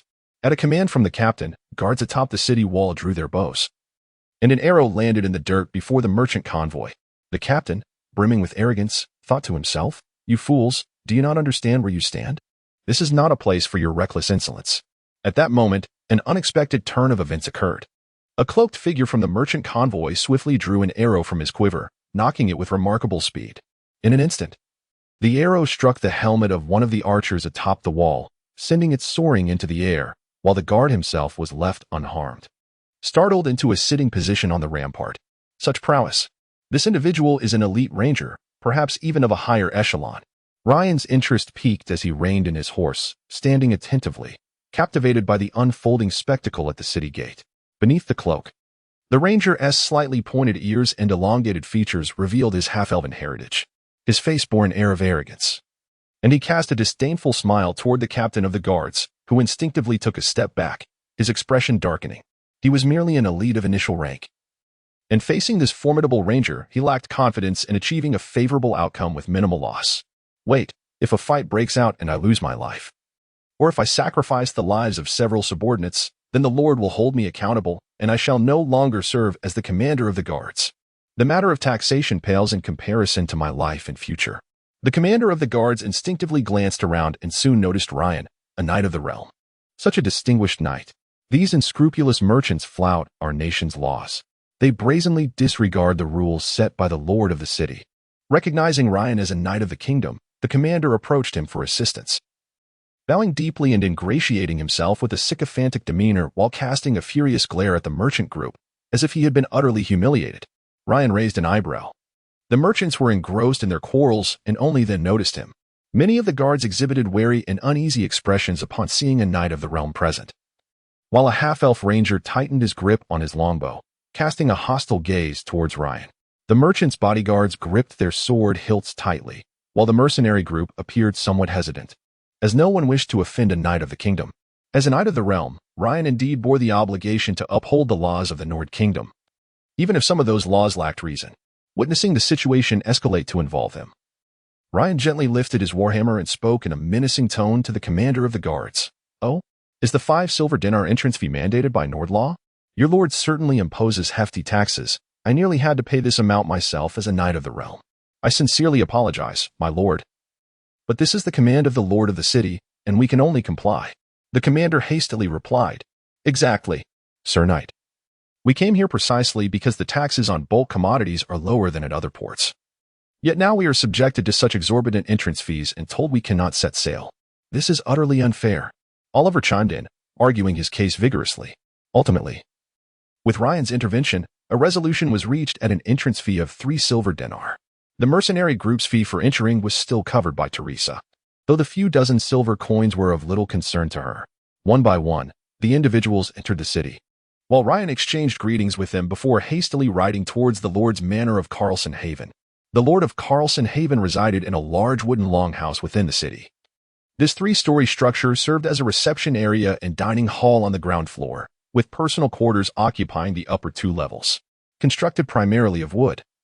Ryan informed the guards at the city gate of his arrival and soon found the clerk to inquire about the exit records. Indeed, Mr. Ryan, a tall, slender individual rushed into town just before closing yesterday. He did not linger and immediately requested to set sail for Marlenberg. The ship owners were initially reluctant, but this fellow offered 15 gold dinar for passage, which is several times the usual fare to Marlenberg, leading one of the ship owners to accept the offer. The Lord's clerk perused the exit records and informed Ryan. "Damn it, I've lost him." Ryan spoke with a hint of frustration. for he had harbored a vague premonition that after being slowed down by the beast's men, he would likely not catch up with Bert. "So why can we not set sail?" Ryan inquired further. "Very well, I understand," he conceded, realizing that catching up with Bert was no longer feasible. Even if he could persuade the Lord to arrange for ships to take his party out to sea, the risks would be insurmountable. The only viable course of action was to deliberate carefully and report to Archbishop Innocent first.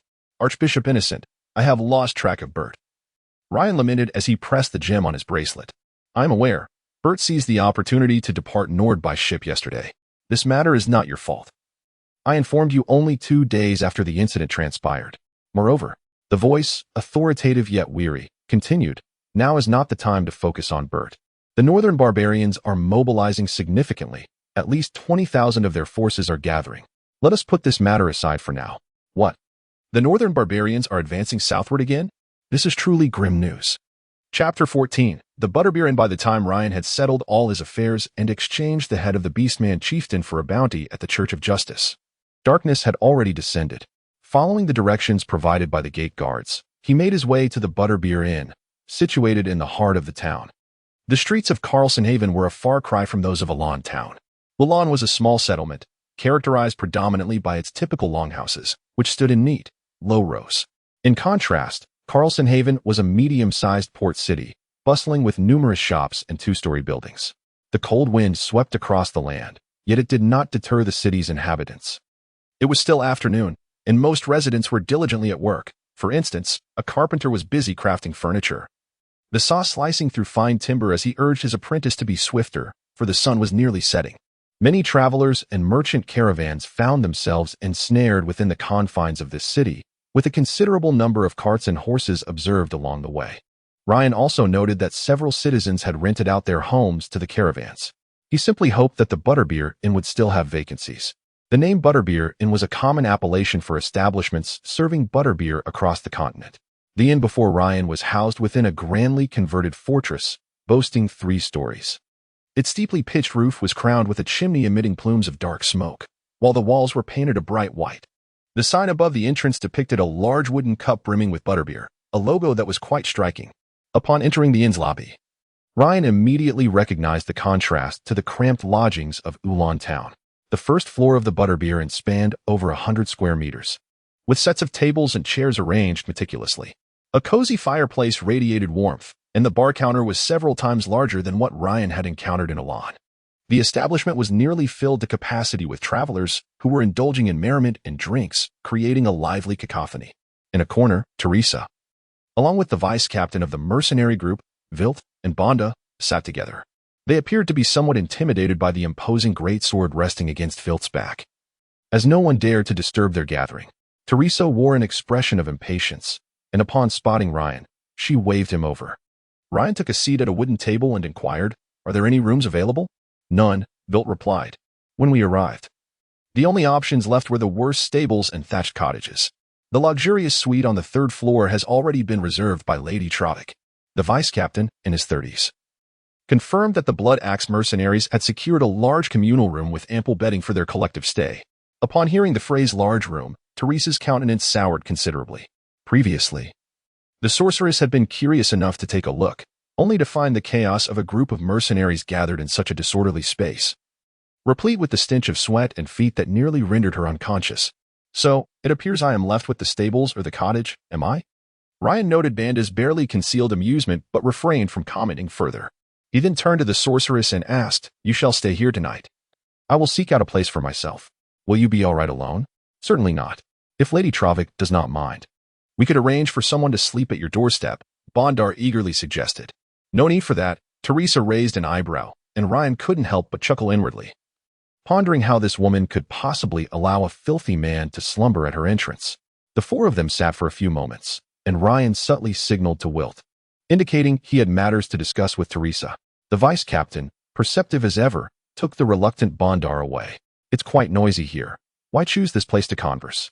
The sorceress extended her delicate hand, adorned with white lace gloves, and lifted the mug on the table, which contained coffee infused with milk. It was only then that Ryan noticed the sorceress had changed into a new outfit. A high-collared purple velvet robe enveloped her slender figure, resembling a magnificent violet blooming by the hearth. Coffee is a southern crop, a tropical plant that can only be cultivated in the south. Nord, a remote and impoverished region, is adept at procuring milk, yet the coffee beans must certainly be a luxury the sorceress carried with her, a commodity from southern realms that ordinary folk could scarcely afford. The sorceress's finely arched brows furrowed momentarily. What sort of talk is that? I certainly will not concede so easily. Well, if that's the case. Since we cannot set sail from Carlsenhaven, we must journey south to Maidenhaven to see if there are any opportunities to depart by sea. However, the path from Carlsenhaven to Maidenhaven is perilous.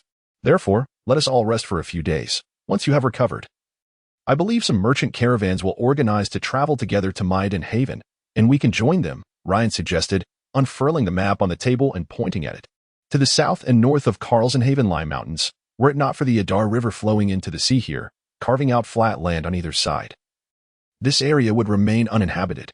Due to its geographical position, this port city has always been easy to defend yet challenging to assault. The ancient glacial erosion has rendered the terrain highly complex, filled with fjords and towering peaks, allowing this port to maintain security with minimal garrison while effectively resisting pirate raids. The troublesome aspect lies here. Neither the Hodolan Mountains nor the Scavial Mountains are safe. Numerous bandits and goblin tribes roam the mountains, and it is said that a few chaotic beastmen also dwell there. Those fearsome split-toed creatures are extraordinarily powerful and typically, if more than 30 chaotic beastmen gather as a war band, the Kingdom of Nord must deploy regular troops to eradicate them. On the peaks of Scavial Mountain stands an abandoned fortress, reportedly now occupied by a goblin tribe. If I were to travel alone, I could take a longer route or even swim through the glacier. However, with so many of us, we must traverse the mountains and pass that fortress, which may require a siege. Ryan's finger traced the map, and Teresa noted the fortress marked on Scavial Mountain, along with a designation for a goblin tribe.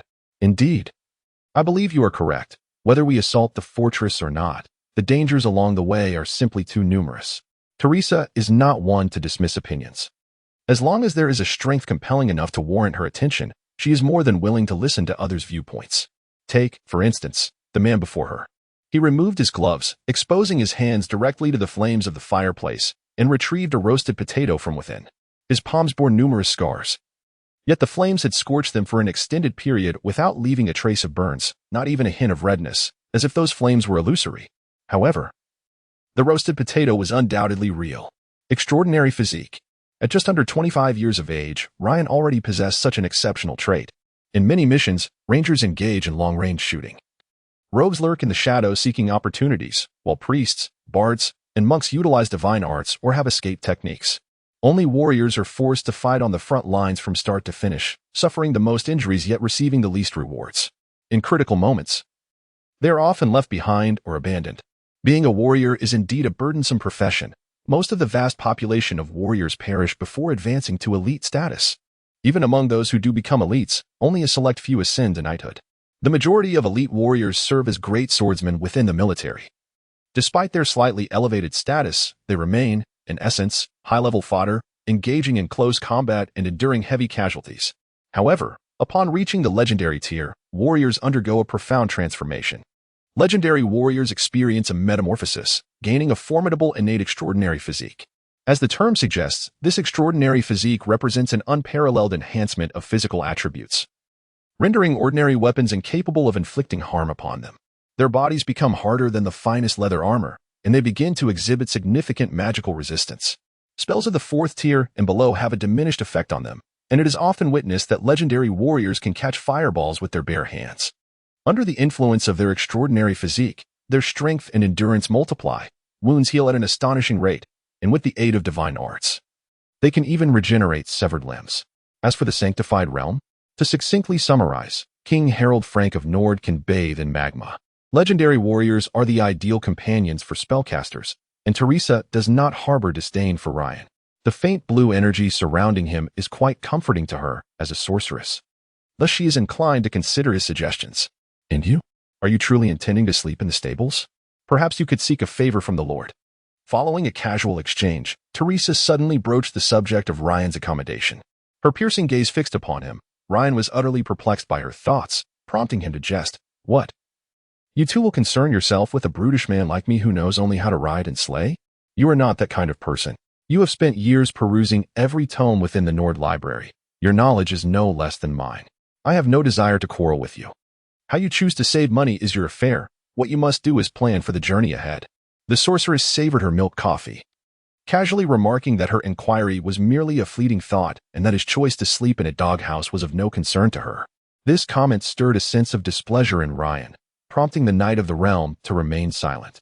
Soon, the innkeeper presented their dinner: toasted bread, a hearty vegetable stew, a whole roasted fish, and a plate of black pepper beef, a feast valued at 15 silver dinars. Ryan gestured for them to dine together. Beneath the flickering glow of a cheap oil lamp, they finished their meal in silence, each lost in their own thoughts. After dining, Ryan bid farewell with a faint nod, his silhouette disappearing into the dark, snow-laden night, leaving his destination unknown.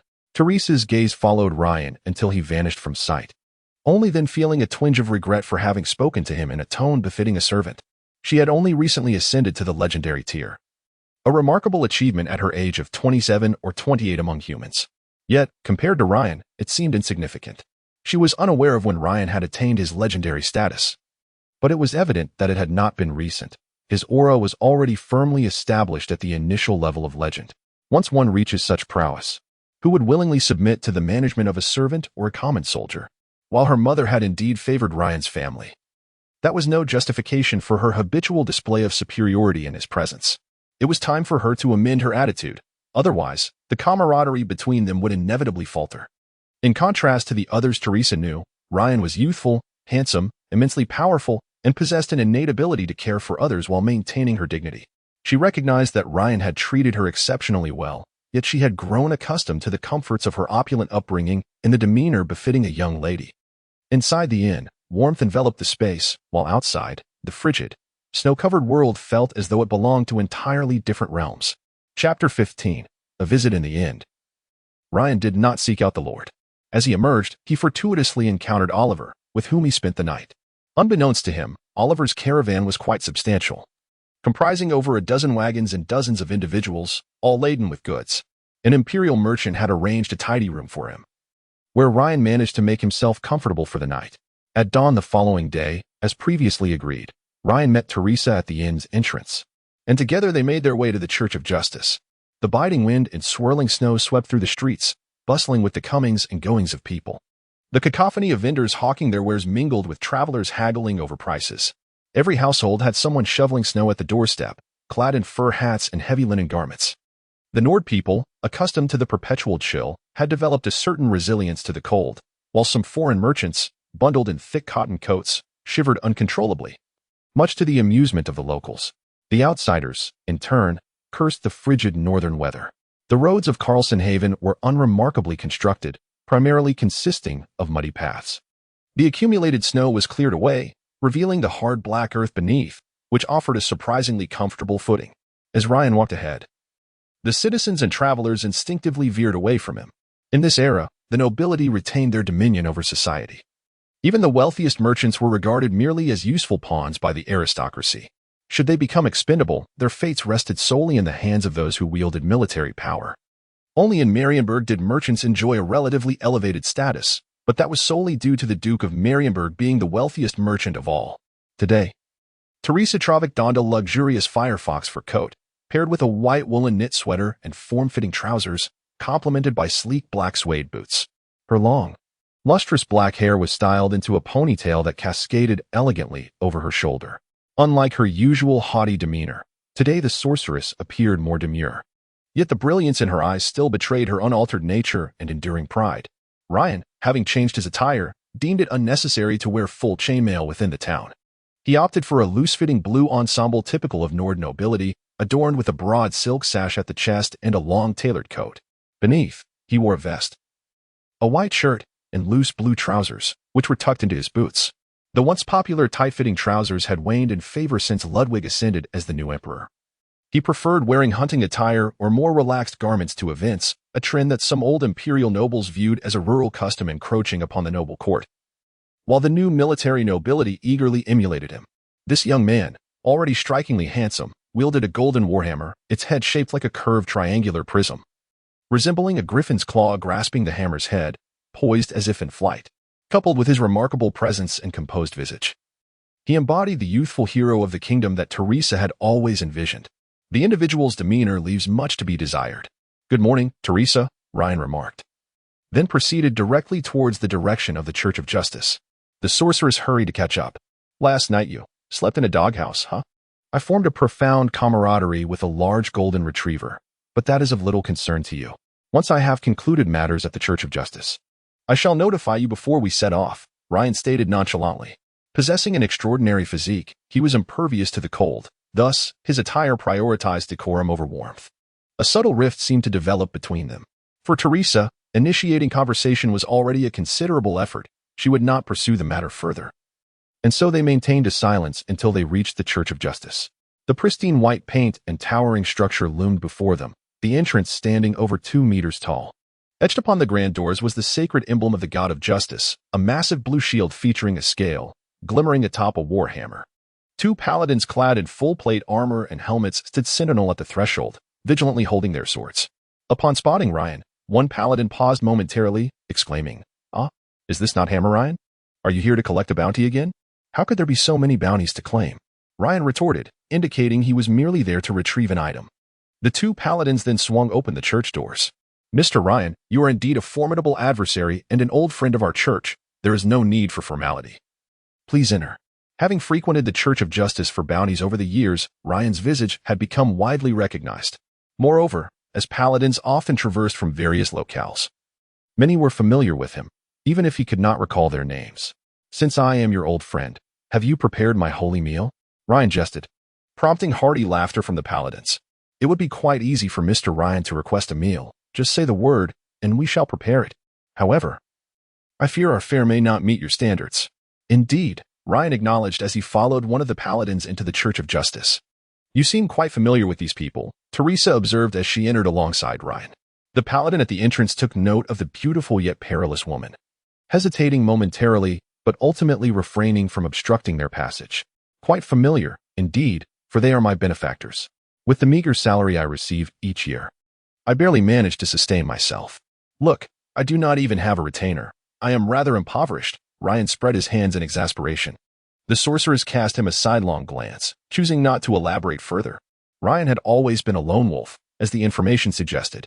Knights of Ryan's ilk, who traveled solo, were a rarity. Typically, knights would be accompanied by at least 2 retainers, one to manage equine logistics and another for the upkeep of weaponry. For instance, Ryan had no use for a lance, as it would inevitably break after a charge in battle, necessitating the protection and weapon exchanges provided by a knightly retainer. In truth, Teresa was aware that the number of knights venturing out with their retinues far exceeded 2. Typically, a gathering of knights would be accompanied by a throng of over 10, and some even traveled with their lovers, significantly increasing the associated costs. Thus, Ryan's claim that his modest stipend was insufficient could be deemed somewhat plausible. However, the bonuses Ryan received annually from the Church of Justice or the kingdom's chancellor were several times greater than his salary, making it improbable that he could not afford a few attendants. Therefore, it was apparent to Teresa that his reluctance stemmed from a lack of desire rather than financial incapacity. The Church of Justice in Carsonhaven was pristine and exuded a sense of simplicity. Young paladins practiced their swordsmanship in the courtyard, while others engaged in prayer. As they traversed the expansive courtyard and entered the main hall, the statue of the God of Justice gleamed in the cold air, radiating warmth. The stone figure embodied both majesty and compassion, filled with a righteous hatred for evil and a commitment to fairness in all matters. Despite its towering height, the statue evoked a sense of melancholy. The eyes of the God of Justice were missing, replaced by profound darkness in their sockets. In one hand, he grasped a scale, while the other held the renowned artifact, his beloved sword, the Arbiter. Each time Ryan stepped into this grand hall, he was overwhelmed by an infinite reverence for the God of Justice. This deity was not indigenous to the world. Akin to the lake nymphs, he was an external god, having descended upon this realm approximately 18 centuries ago. Before his arrival, 7 predecessors had already fallen, making him the 8th to bear the mantle of the God of Justice. Indeed, the role was perilous. His eyes had been gouged out by a chaotic evil god during the first Chaos invasion, and his left hand had suffered grievous injury at the hands of the children of Chaos during the second invasion. This deity always stood at the forefront in the battle against evil, his disabilities and numerous wounds symbolizing unwavering justice and sacrifice. Consequently, The doctrine of the God of justice was the most widely propagated across the continent, attracting the largest number of adherents. This world was fraught with danger. Common folk struggled to find clean water sources. Thus, aside from the clergy and devout followers who consumed purified water, the majority of the populace relied on rice porridge, soup, and various inferior fruit wines and alesh for hydration. Coming from a wealthy background, Teresa typically enjoyed an array of fruit juices, soups, and occasionally indulged in wine, rarely consuming plain water directly. "Drink this, it is holy water." Noticing Teresa's hesitation, Ryan asserted, "A small church like this cannot compare to the grand organizations in Winter City. Archbishop Innocent possesses the ability to discern if we have been tainted by chaos, but the priests here do not. Only by consuming the holy water can we earn their trust." The beautiful sorceress gazed at Ryan for a moment, ensuring he spoke truthfully, before she drank the holy water. A burning sensation coursed through her throat, somewhat uncomfortable, akin to consuming something spicy. Ryan observed Teresa's distressed demeanor, his brow furrowing with concern. Without a moment's hesitation, he grasped the arm of the enchantress, encased in delicate white lace gloves, and firmly pressed her wrist against the stone table. "What are you doing?" Teresa exclaimed, her voice laced with indignation. Yet, Ryan's strength far exceeded that of the sorceress. Her wrist was firmly pinned down, revealing a delicate hand adorned with elegantly painted purple nails. Unperturbed by such details, Ryan maintained his grip on her wrist. "Let go, you scoundrel." Teresa struggled vigorously, humiliation evident in her eyes.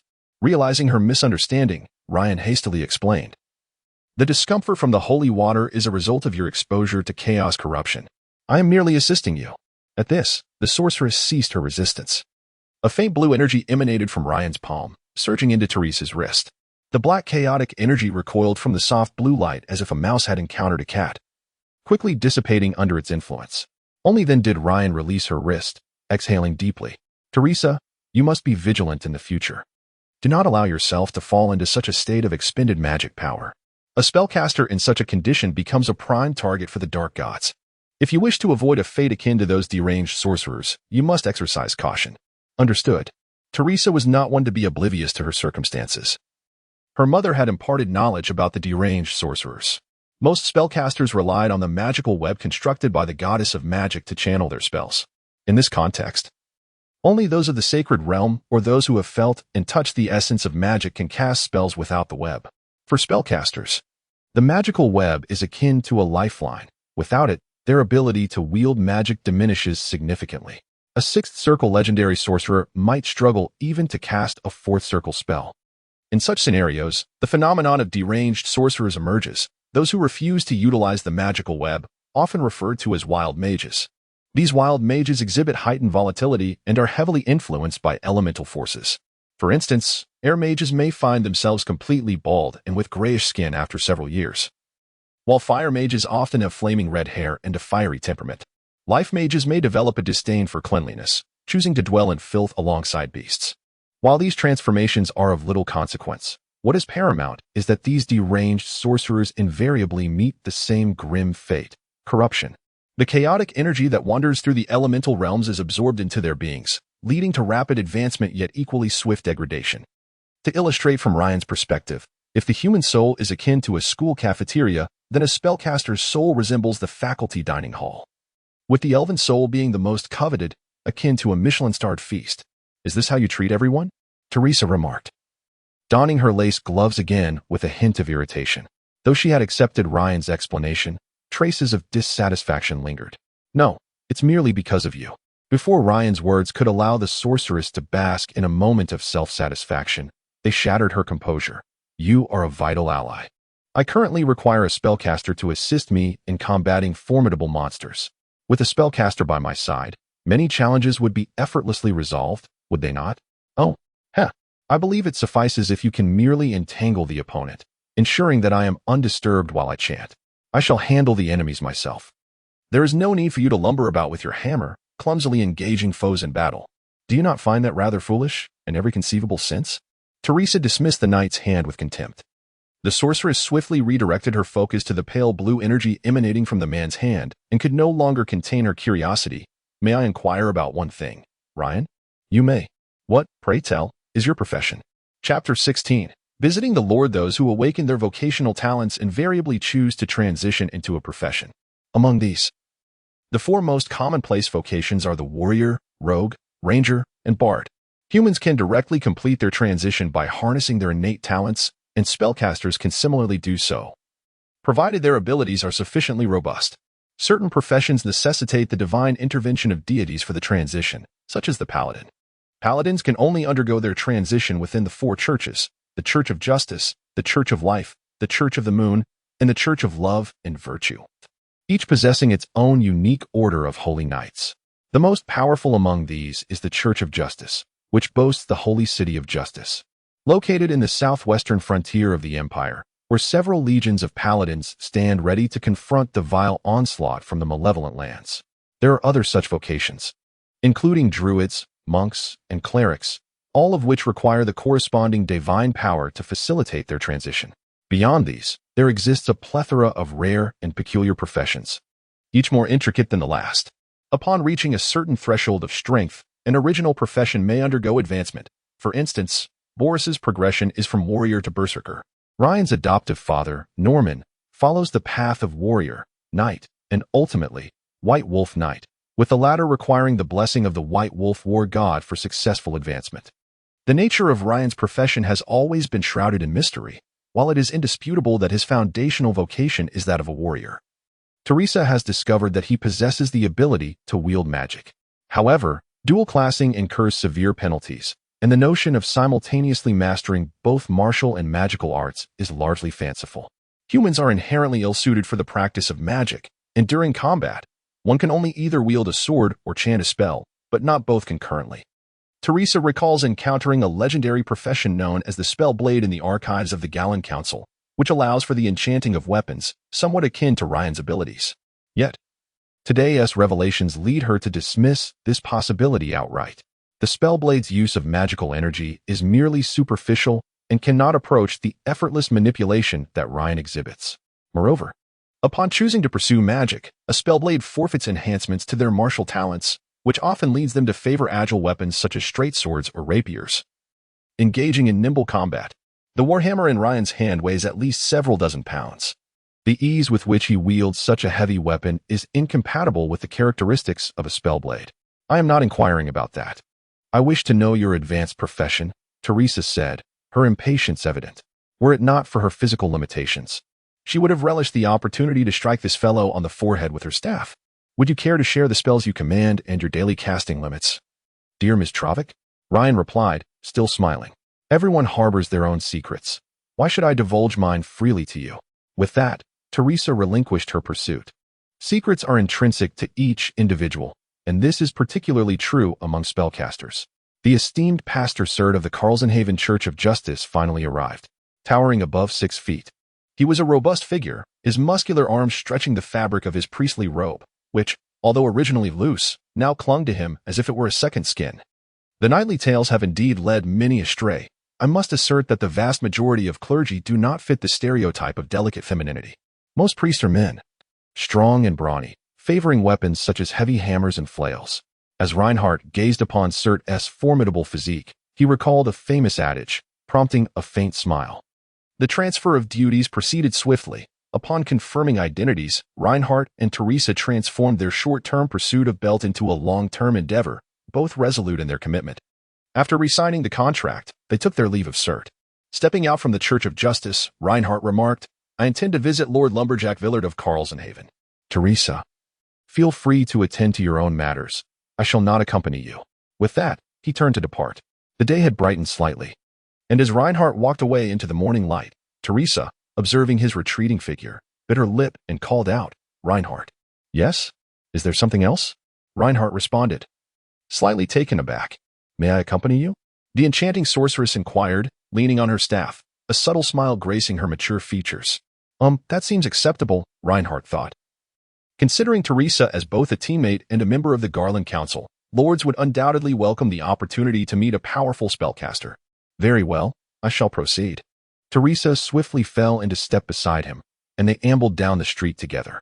Not encountering any familiar faces, Teresa deliberately edged closer and whispered, I shall only say this once. What I said last night was incorrect. Oh? Which part was incorrect? To his dismay, Reinhardt feigned ignorance. TCH, you already understand, Teresa noted. observing the slight curve of his lips, indicating his comprehension, and chose to say no more.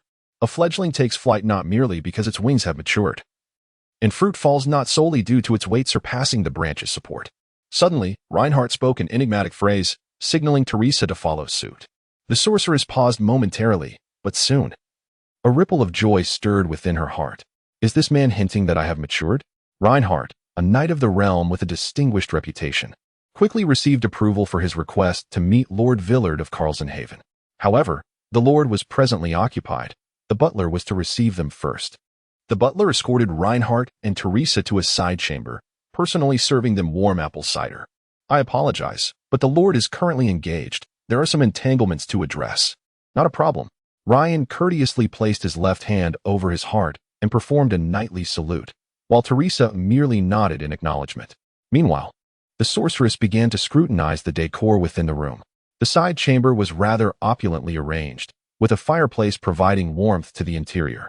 Above the mantel hung a kite shield adorned with the head of a white bear. The wooden walls were meticulously painted in white, and the floor was covered with animal pelts serving as carpets. The long bench for two was cushioned generously, and the wall in front displayed various mounted animal heads, including those of wolves, deer, wild boars, and even a bear, a clear display of martial prowess. Excuse me, but may I inquire who is entangled with the lord? Ryan mused, noting the butler's frequent glances toward the main hall. Who could possibly be inextricably linked with the lord? Ryan exchanged a glance with Teresa, whose mature and alluring eyes briefly shifted before she fell silent. With a smirk, Ryan remarked, if it were within my power, I too would wish for these individuals to depart, though alas, it is beyond my reach. Indeed, the elderly butler readily affirmed, recounting the circumstances. The Lord of Carlsenhaven was named Villard, a noble renowned for his military exploits, celebrated for his bravery on the battlefield. He typically wielded a battle axe and shield, and after multiple commendations for his military service, he was granted the title of Lord. Villard was nicknamed the Lumberjack, for he excelled at felling trees. Over the years, he had organized numerous logging teams to harvest timber for the construction of the town. This endeavor served a dual purpose. It was beneficial for the town's development, and the quality timber from the northern coniferous forests could be exported, thereby enhancing the treasury. In principle, Villard's actions were not subject to reproach. From the perspective of someone from the Celestial Empire, it is only natural to utilize one's resources. The dense forests of Carlsenhaven were better used for timber than allowing beasts and goblin tribes to ravage them. However, there were those who found such actions intolerable, namely, the Druids of the Nature Church. The origins of the Druids are shrouded in ambiguity, with various accounts and little consensus. The ancient god of nature, Tau, is a figure of immense antiquity, and human records only became distinctly dated and documented after the reign of Charlemagne. Prior to that, historical records were largely obliterated during the cataclysm following the fall of the previous wizarding empire. Thus, understanding of the period of chaos and earlier history can only be gleaned from the fragmented accounts of dwarves or elves. The Druids emerged in an even earlier era, not all of whom were human. They advocated for a harmonious coexistence between humanity and nature, promoting a balance between the two. At first glance, this ideology may appear akin to that of the Church of Life, but in truth, they are fundamentally different. The Church of Life is anthropocentric, while the Nature Church seeks to protect the natural world from human encroachment. Thus, the Druids perpetually wander the continent, advocating against any actions that disturb the natural equilibrium. Whenever humanity engages in acts such as deforestation, mining, or overfishing, they invariably emerge to voice their dissent. In their perspective, even practices like herding and agriculture undermine the delicate balance of nature. However, the sheer number of practitioners compels the Druids to acquiesce. In truth, aside from the Wood Elves, no one subscribes to their ideology. The dwarves have explicitly barred any Druids from entering their towns, and humans are not much more accommodating. As for the reason they have not been expelled entirely, it predominantly lies in the formidable prowess of the Druids. These denizens of nature often travel as elite individuals capable of wielding nature-based spells in their normal state. When necessary, some Druids can even transform into fierce beasts such as bears, eagles, wolves, or ravens, utilizing their claws and teeth in combat. The transformed beasts surpass human warriors of equivalent rank substantially. An elite Druid in bear form can effortlessly overpower 2 or 3 human counterparts of the same tier. Generally, lords would prefer to avoid confrontation with such beings. As expected, This protest would likely conclude with the Lord seeking a diplomatic resolution, Ryan mused. Just as he anticipated. Shortly thereafter, a tall druid, draped in wolf pelts, adorned with a floral crown, and leaning on a staff made of branches, descended from the upper floor. His face a mask of anger and helplessness. Upon seeing individuals seated below, the druid inquired, "Who are you?" "Greetings, esteemed mentor of the unity of balance," Ryan replied, noting that Teresa had no intention of initiating conversation. "Enough, you filthy wretch. Get out, you are not welcome here," the old steward bellowed in fury. The druid cast a disdainful glance at the steward before turning to leave. "Mr. Ryan, and this lady, please follow me," the steward said, immediately donning a congenial expression after the druid's departure, guiding both individuals upstairs to meet the Lord. "You seem to bear them no ill will?" Teresa asked curiously as they ascended the stairs. "I have never held disdain for those willing to sacrifice everything for their ideals," Ryan responded. The two ascended together, reaching the second floor, where the Lord conducted his affairs and rested. The room designated for the Lord's work was simply furnished. The wooden floor was adorned with various animal pelts, while the walls displayed an array of the Lord's collections, swords, paintings, and shields. At the long wooden table sat Lord Vallard of Carsonhaven, with a firearm and a battle axe hung on the wall behind him, clearly his cherished weapons. This layout, reminiscent of a rural-urban amalgamation in Ryan's past life, was considered quite affluent in this world. The Kingdom of Nord is frequently derided by the Empire's denizens as a provincial backwater, and such mockery is not unfounded. In Nord, only the Grand Duke of Nord, who self-identifies as the king, despite the title of duke being conferred by the Empire, and a handful of earls inherited from the Old Empire, are tasked with the defense of the principal cities. Beyond this, all nobles in Nord are uniformly referred to as lords, lacking the hierarchical distinctions found in the Empire or Britannia, where titles such as duke, marquis, earl, viscount, and baron delineate status. Whether I govern a small town or an expansive port city, I am still merely a lord. Consequently, Nord is often ridiculed by the Empire for its perceived inability to distinguish noble ranks. Please enter. The master awaits you inside. Chapter 17. The Lumberjack Villard. A robust man in his 50s with a thick beard and graying temples appeared somewhat dispirited, likely due to a recent dispute with the druids. Upon seeing Ryan, he rose immediately, exclaiming, "You must be Ryan. I've heard of you. Baldy Norman indeed has a fine son." "Too kind, Mr. Villard," Ryan replied with a modest bow. Villard's gaze swiftly shifted to Teresa. "What a charming lady. Might I be so fortunate as to know your name?" Teresa Trovic, from the Council of Garan. Ryan introduced casually. "Please, take a seat." Villard gestured for them to sit, his mood noticeably brightening at Ryan's arrival. "It has been quite some time, Ryan. The last time I saw you was at your knighthood ceremony, if I recall correctly." "Indeed, Mr. Villard. I remember your presence at my investiture," Ryan nodded. Villard, who had himself ascended from knight to lord, had been active on the front lines 2 to 3 decades prior, and Ryan held great respect for such a seasoned warrior. "Years have flown by, and you have blossomed into an extraordinary knight. What brings you to my abode?" Villard inquired, retrieving a bottle of wine and 3 goblets from his cabinet. He uncorked the bottle and generously filled their glasses. "Do try this. It's a wine from the southern reaches of the Empire." Teresa appeared slightly taken aback by Villard's directness. He had poured the wine before she had even expressed a desire to partake. Observing this, Ryan gently tapped her hand, signaling her to embrace local customs. He then proceeded to inform Villard about their pursuit of the fallen hunter, subtly implying that it was of no concern to him. "I am aware of this matter. What I wish to request is your permission to interrogate the relevant guards and dockworkers in detail. Additionally, could you assist me in contacting the captain of the vessel that carried Belter to sea?" Ryan understood that Villard would likely be reluctant to assume such responsibility. His true aim was to secure the Lord's authorization for the investigation. Loritz? Villard hesitated for a moment, but upon seeing Ryan's earnest expression, he called out to the exterior. A soldier clad in full chainmail, equipped with a standard longsword and kite shield, and wearing a conical helmet, rushed in. "My lord, how may I assist you?" "This is my chief guard, Loritz. Whatever you wish to investigate, Loritz will be at your side to assist you." "Loritz? This is the renowned knight, Sir Ryan. You are to aid him in his inquiries," Villard instructed. "Understood," Loritz replied. "Very well, you may leave now. Ryan, should you require anything for your investigation, simply consult with him. I shall take my leave from the matter." The Lord has opened a door for Ryan. Yet he has never entrusted the authority of investigation to him. Observing this, Teresa spoke directly. Mr. Villar, do you not intend to take any action regarding this matter? Mr. Villar, in the prime of his life, could hardly be deemed old. We shall manage our own affairs. Your willingness to assist is already commendable.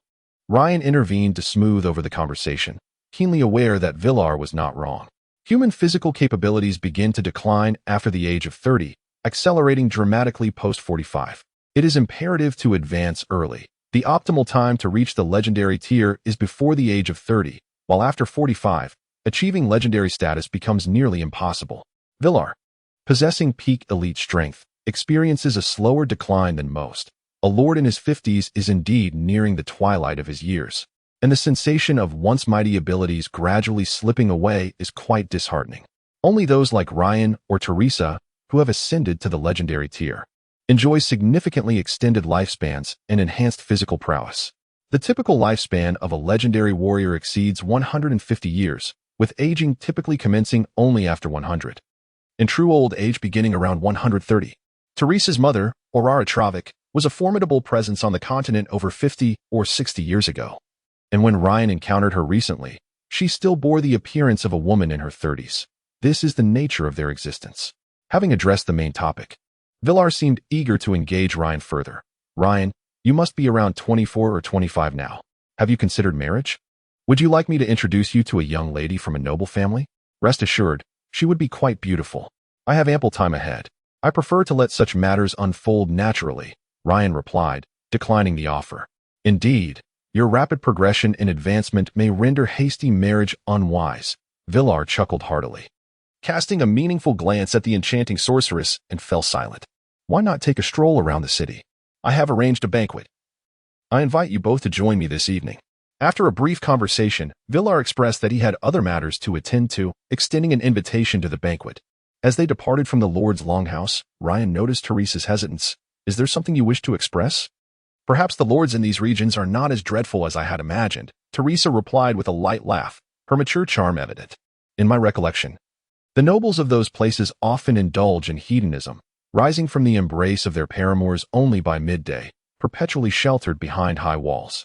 They know little beyond hosting feasts and levying taxes, leaving their fortunes to the steward, who, with cunning, often transforms the noble's wealth into his own over the years. When conflict arises, these nobles are the first to flee, yet they are also the first to appear when there is profit to be gained. Only those residing in the capital and holding significant positions possess any true capability. However, upon encountering Mr. Villar, I discovered that this was not entirely the case. Despite his advanced age, he remains an exceptional warrior, does he not? Teresa walked alongside Ryan, her black suede high-heeled boots echoing sharply against the pavement. You are correct. Yet not entirely so, Teresa. Your thoughts may still linger in the era prior to the establishment of the old empire. Ryan, wielding his warhammer, gestured for us to meander about. The laws of the new empire dictate that when the higher-ups require military action, all nobles must respond proportionally to the size of their territories, with severe penalties for those who fail to comply. Moreover, under the new legal framework, if a lord faces an onslaught from malevolent forces and is unable to defend his territory until reinforcements arrive, it signifies that he has forfeited ownership of that land, with its continued possession subject to the will of the parliament. In times past, feudal grants primarily depended on lineage. A pampered wastrel could inherit a substantial fief simply due to noble blood. However, since the reforms instituted by His Majesty Ludwig, feudal grants are now based on military merit. Only those who have achieved accolades on the battlefield are deemed worthy of land. Thus, the majority of current lords have seen combat. Naturally, those who have been to war cannot be considered inept. As the two strolled along the street, the weather was delightful, and the townsfolk emerged to partake in various activities. A few boisterous children engaged in a snowball fight, while adults seized the opportunity to work and wash their garments. Numerous individuals clad as mercenaries moved about the streets, and Ryan observed that each bore a black cloth band around their arms, adorned with the image of a black dagger. That appeared to be the insignia of the Grey Blade Mercenary Corps. Had they also arrived here? It seemed the caravans stranded in this place were indeed numerous. Ryan remarked to Teresa, the leader of the Grey Blade Mercenary Corps. Bilge is an elite rogue who has advanced to the rank of Dagger Master. He favors a grey dagger and is reputed to have successfully assassinated a high elf, though one cannot ascertain the truth of such tales. Teresa furrowed her brow, remaining silent. From the perspective of a spellcaster, she certainly loathed those rogues who favored ambushes, for many formidable warriors had met their demise not in direct confrontation, but rather from a simple backstab. A group of people congregated nearby, engaged in some unknown activity, piquing Ryan's curiosity. "Shall we take a look?" he proposed. "Not interested." The sorceress replied, disliking the prospect of mingling with a throng of foul men. "Very well." Noticing Teresa's reluctance, Ryan led her away from the crowd. It was apparent that these mercenaries were embroiled in a dispute with the merchants' guards over compensation, a common occurrence indeed. As they obstructed the thoroughfare, Ryan simply took Teresa's hand, and together they navigated through the throng. After traversing 2 intersections, they found a small eatery to rest. This quaint establishment offered a modest selection of food. Ryan ordered a roasted pork chop, 2 bowls of rice porridge, and a pot of stew, all for the sum of 10 copper coins, an uncomplicated lunch. "We did not venture out for leisure, Teresa." Ryan spoke in a low voice. "We have yet to ascertain the situation regarding Bert. We cannot confirm whether he has truly set sail from Ehrenberg. What if it is a ruse? What if Bert is merely feigning departure, hiding away in some secluded spot, awaiting our reckless venture onto the sea? One must remember that the Kingdom of Nord has few legendary heroes. Discounting the 2 of us and not considering Sky Fortress, Nord possesses merely 2 or 3 dozen legendary figures, many of whom are unable to move, especially given the large-scale gathering of northern barbarians. When the topic of the fallen hunters arose, Teresa too adopted a serious demeanor. "Are you suggesting that Bert may not have left Nord after all? At present, it remains uncertain. He may have departed, or perhaps he has not. However, this does not grant us the luxury of complacency. Should we confirm his departure and find ourselves unable to set sail in the near future, I would be more than willing to prepare a sumptuous feast for you." "Do you comprehend my meaning?" "Oh, so you are issuing a command?" Teresa retorted, her eyes alight with challenge. "I hardly require your guidance, dear Ryan. I am quite aware of priorities." Ryan chuckled at the defiant expression on the sorceress's face. "Very well, let us compete." "Ah, release me." No sooner had he spoken than the Knight of the Realm firmly pinned her alabaster wrists to the table, rendering her struggles futile against the iron-like grip. After 5 arduous minutes, her face flushed from exertion, the sorceress finally murmured, "Do you not understand the virtue of gentleness towards a lady? How can you call yourself a gentleman?" "I am indeed a gentleman." "Pray, beautiful lady, let us finish our luncheon, and then we shall visit the docks." Only then did Ryan release her. At times, teasing this mature enchantress brought him a certain delight. He mused with a mischievous grin. The lunch was merely an interlude. And as this intermission drew to a close, an unexpected guest suddenly appeared before them. This unexpected visitor possessed strikingly handsome features, flowing hair, and slightly pointed ears, resembling an elf to human eyes. Yet, having encountered true elves, Ryan understood that in the eyes of elves, he appeared human. He was a half-elf, the very one Ryan had met at the city gate. "You are Hammerine, I presume? Allow me to introduce myself. I am Estelle, hailing from the St. Lorenzo forest. Do you recall the skirmish 5 years ago by the banks of the Offrey River, where you participated in the hunt against the beastmen?" Noticing Ryan's hand resting upon his warhammer, the half-elf assured him of his benign intentions, albeit with a somewhat haughty tone. Ryan's eyes flickered as memory surfaced. Indeed, he had partaken in that battle. "Yes, I remember. A band of half-elf rangers joined Nord's ranks and made significant contributions during that conflict. What brings you here? May we converse in detail? Let us discuss it right here," Estelle replied. Chapter 18. Elves, Dwarves, and Humans upon his arrival in this world. Ryan discovered that it too was graced by a fantastical triad of beings: elves, dwarves, and humans. However, the dynamics among these 3 races differed significantly from the narratives he had encountered in works such as The Lord of the Rings. Elves, the favored children of the cosmos, were inherently endowed with immense magical affinity. Each elf could effortlessly assume the roles of both wizard and various other professions, boasting strikingly handsome features and formidable prowess. Millennia ago, they had forged a magnificent cosmic civilization. Their cities once traversed the void of the universe, their resplendent culture illuminating the starry expanse. Yet, as their civilization reached its zenith, it was accompanied by complacency and indulgence, even leading to reckless behaviors. While the elves reveled in their dominance over the cosmos, calamity soon followed. A faction among them became fixated on the powers of the deities, engaging in battles within the void. This strife eventually ignited a horrific civil war that engulfed all elven civilizations. Dark historical records suggest that amidst this turmoil, one of the four gods of chaos was born. Centuries later, the once glorious elven civilization lay in ruins, decimated by internal conflict and divine oppression, resulting in a staggering 99% loss of their population. Their magical and scientific prowess regressed to an ancient state, leaving only the frail and the elderly to establish a meager existence on the continent. It was during this period that the last remnants of elves encountered humans, imparting the knowledge of magic to them. Fortune favored the dwarves while misfortune befell the elves. For the human tribe was named Galoran, led by Chief Charlemagne. Historically, relations between dwarves and humans had been tenuous. Nevertheless, Charlemagne resolutely decided to support the dwarves, personally leading human warriors over mountains and valleys to launch a surprise attack on the rear of the elven army. Were humans as adept in warfare as the elven forces? Certainly not. The elves, with their rich cultural heritage, surpassed humans in both tactics and formations. Were the humans as well equipped as the elven army? Again, the answer was no. At that time, humans possessed only rudimentary crafting skills, producing simple weaponry. Yet, the valor and ferocity exhibited by the human army profoundly shocked the elves.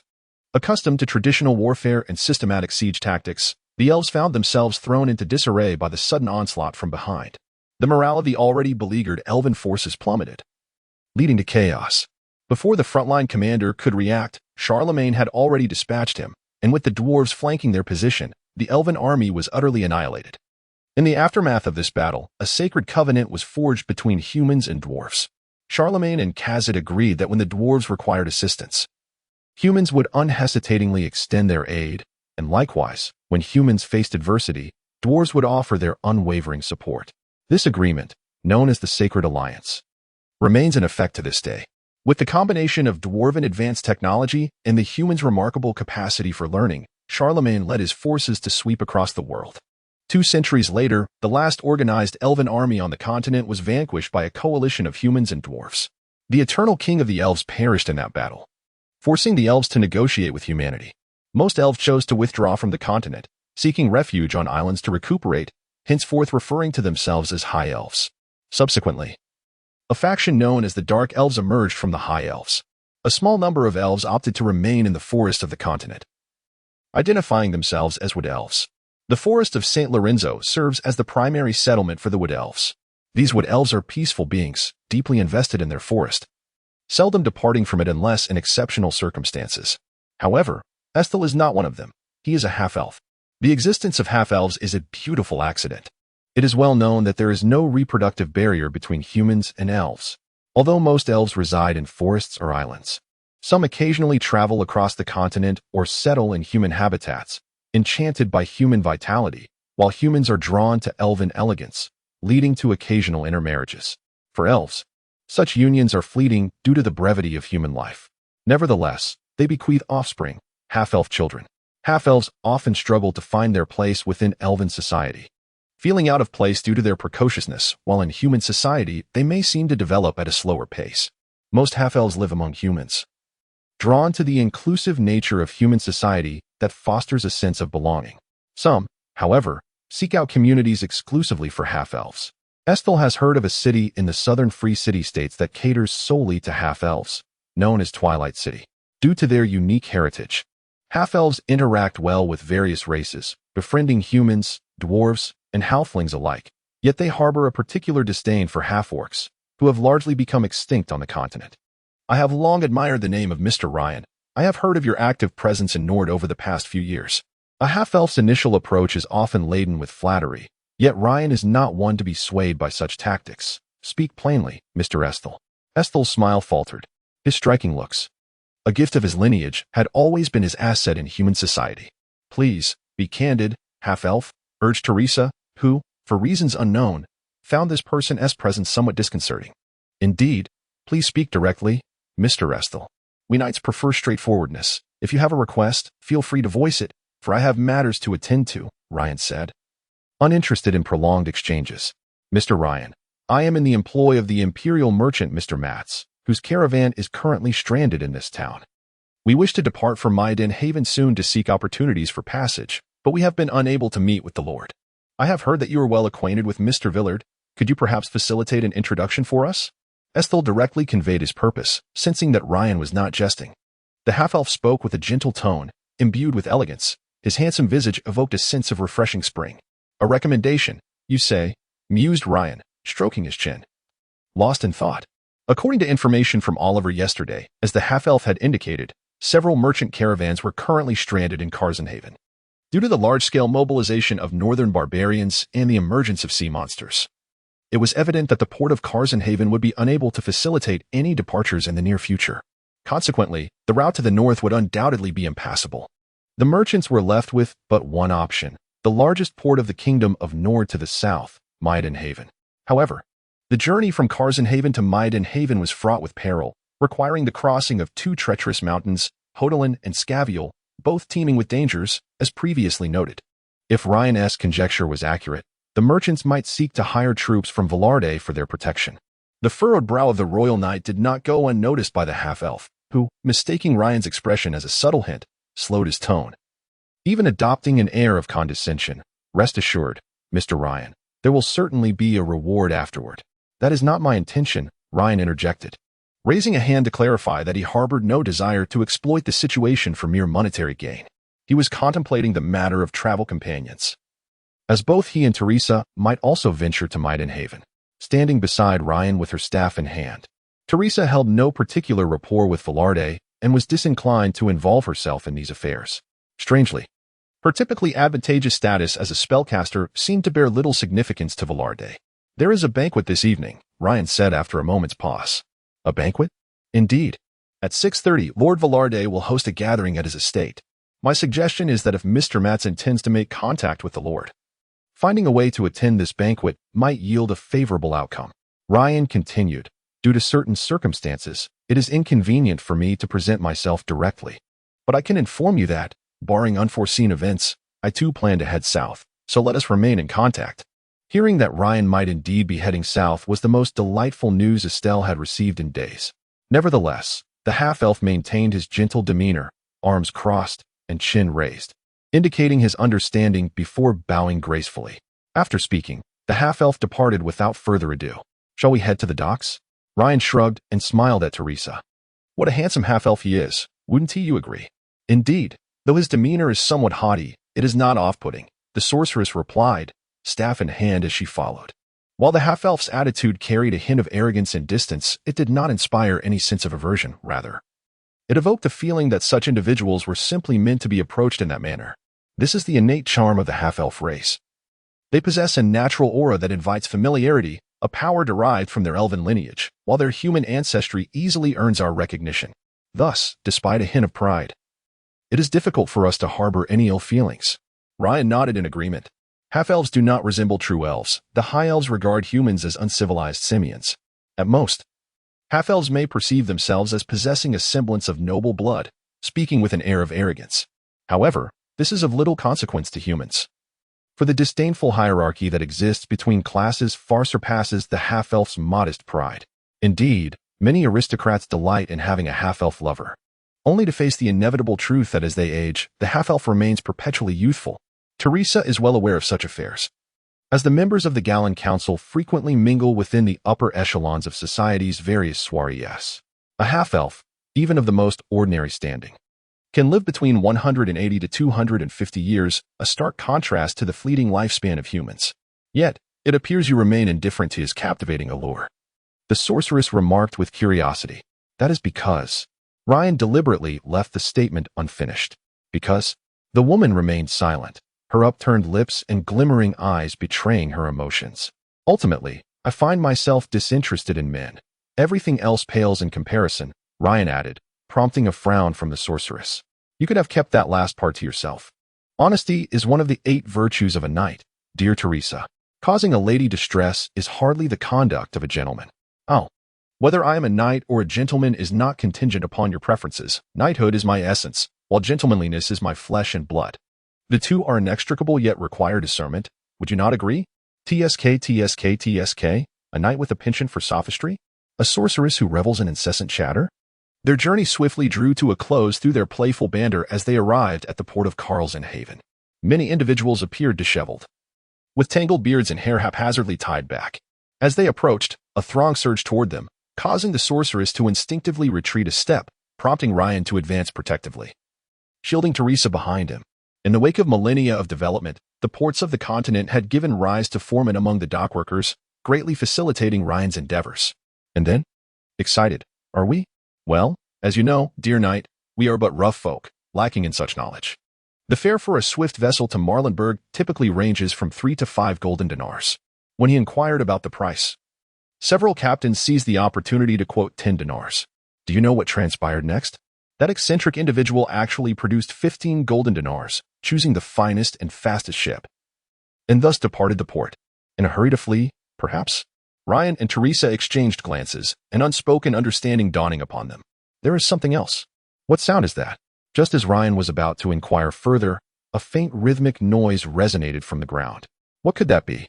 Teresa sensed it too, as seasoned fishermen and sailors began to realize something was amiss.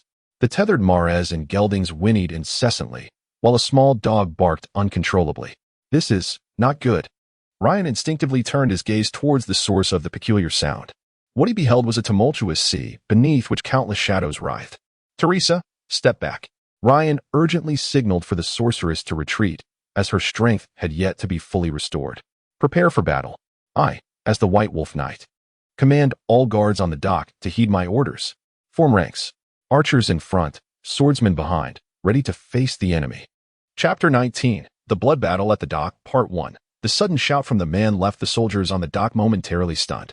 What was happening? The female sorceress, however, did not retreat. She let out a soft laugh and drew 2 massive hand cannons from beneath her coat, wielding them with a confident smile. Do not underestimate Councilman Gallon. We are not merely practitioners of magic. Follow his lead, heed the commands of this noble knight, and prepare to face the enemy. Fortunately, the dock was not solely populated by sluggish soldiers. The guard Captain Loritz, previously assigned by Velarde to assist Ryan in the investigation, was present. Upon hearing Ryan's command, the captain promptly signaled for the soldiers to comply. Understood. Approximately 40 guards, well-trained, swiftly formed a defensive line. A dozen archers positioned themselves at the forefront, bowstrings taut and hands lowered, poised to unleash their arrows upon the appearance of the enemy. Behind them stood 10 shield bearers wielding spears, their shields interlocked with deliberate gaps to facilitate the retreat of the archers when the time came to engage. Following them were the swordsmen, clad in breastplates and armed with standard longswords and shields, serving as the backbone of the fighting force. The soldiers assembled with remarkable speed, establishing a standard military formation. Ryan nodded slightly. In this world, there were no soldiers unaccustomed to battle, especially among the armies of local lords, who were perpetually prepared to confront any threats from the wilds and forests, safeguarding their territories. Even the most foolish of lords understood the necessity of maintaining their soldiers' combat effectiveness, for it was the very essence of survival in this dark world. The sea churned violently, and soon, hunched figures began to rise from the water's surface, moving with their limbs splayed and heads crowned with sharp horns, half man, half beast, surging towards the port. They were water wraiths. This species lurked in streams, rivers, and along beaches, exhibiting both cunning and brutality. When encountering armies or formidable foes, they would conceal themselves beneath the water, waiting for opportune moments, striking under the cover of night or when the week passed by. These wily creatures would then emerge to mercilessly slaughter travelers or livestock, devouring their flesh and blood. Across the continent, such monstrosities were countless: ghouls, wraiths, water wraiths, beastmen, greenskins, and various forbidden creatures lurking in the depths of the forests. During times of great chaos, humanity found itself prey to these fiends, existing merely as reserves of sustenance, akin to livestock.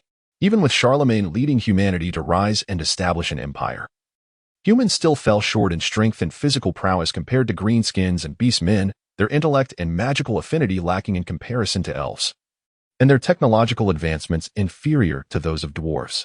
What, then, had elevated humanity from a state of bestial existence to its current standing?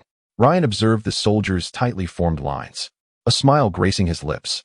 It was the strict discipline of the military, the steadfast formation, the indomitable faith, and the sincere unity. Above all, it was a profound love for life itself. Steel, gunpowder, and faith. These are the 3 fundamental pillars that uphold the empire in its enduring stature. The savior, Ludwig, and Commander Loritz brandished their standard longswords, the cold blades raised high. Soldiers, the time for battle has arrived. With might, the spears were thrust, shields were raised, and blades were swung. Long live Nord! Long live Nord! The soldiers roared. I am the kingdom's knight, Hammer Ryan. Today, I shall fight alongside you. With both hands grasping his hammer, Ryan positioned himself at the flank of the formation. Prepare to fire. The archers drew their bows taut, and the crossbowmen steadied their triggers. Dozens of water fiends erupted from the sea, surging over the shallows with horse-like faces, elongated claws, and gleaming sharp fangs, emitting bizarre roars. Fire! Ryan swung his warhammer, naturally assuming command, a decision that Loritz would not contest, for he was merely an officer, not even a noble, while Ryan, a high-ranking knight and a member of the nobility, taking command was entirely fitting. A volley of arrows shot forth toward the horde of water fiends, and the foremost among them instantly became a pincushion, crashing to the ground in anguished cries. Yet the fiends behind showed no fear. They ruthlessly shoved aside their fallen comrades, even tearing them asunder. The stench and metallic tang of their bodies began to permeate the frigid air, invading Ryan's nostrils. As the first round of fire concluded, the guards swiftly prepared for a second volley. A dozen water fiends had already fallen, yet the remaining ones appeared undeterred, howling and roaring with an astonishing number. In the second round, another volley claimed several more lives, but the advance of the fiends continued unabated. Close combat. Realizing that a third volley would come too late, Ryan commanded the soldiers to engage in melee. The water fiends charged up the embankment, and though the port guards were tense, they displayed no fear. The spearmen formed a phalanx, while the swordsmen and shield-bearers aligned in unison. The soldiers' shields protected themselves and their comrades, and through the gaps, the rear ranks of spearmen extended their sharp poles toward the approaching foes, exhaling dense mist that betrayed their anxiety. The archers sheathed their long swords and fell back into the formation, forming two ranks of about 40 soldiers. Additionally, a few archers on the watchtower continued to unleash arrows. The battle commenced. The kingdom's knight intoned silently as a water fiend charged at him, its yellowed teeth glistening with repugnant saliva. Ryan swung his hammer, striking fiercely at the fiend's shoulder. Crack! The sound of shattering bone echoed as the fiend was sent hurtling away, colliding with three others before it struggled momentarily, then fell silent. Ryan, indifferent to the chaos around him, grasped the handle of his warhammer, lifting the heavy head and bringing it crashing down upon the chin of a nearby water demon. The creature's skull exploded, showering the ground with a grotesque mixture of crimson and ivory. The formidable prowess of the kingdom's knight shone like a radiant sun, igniting the spirits of the dock guards. In mere seconds, 5 water demons were reduced to mere flesh and bone under the weight of his hammer. Long live Lord Ryan! The soldiers cheered, their morale soaring at the sight of his immense strength.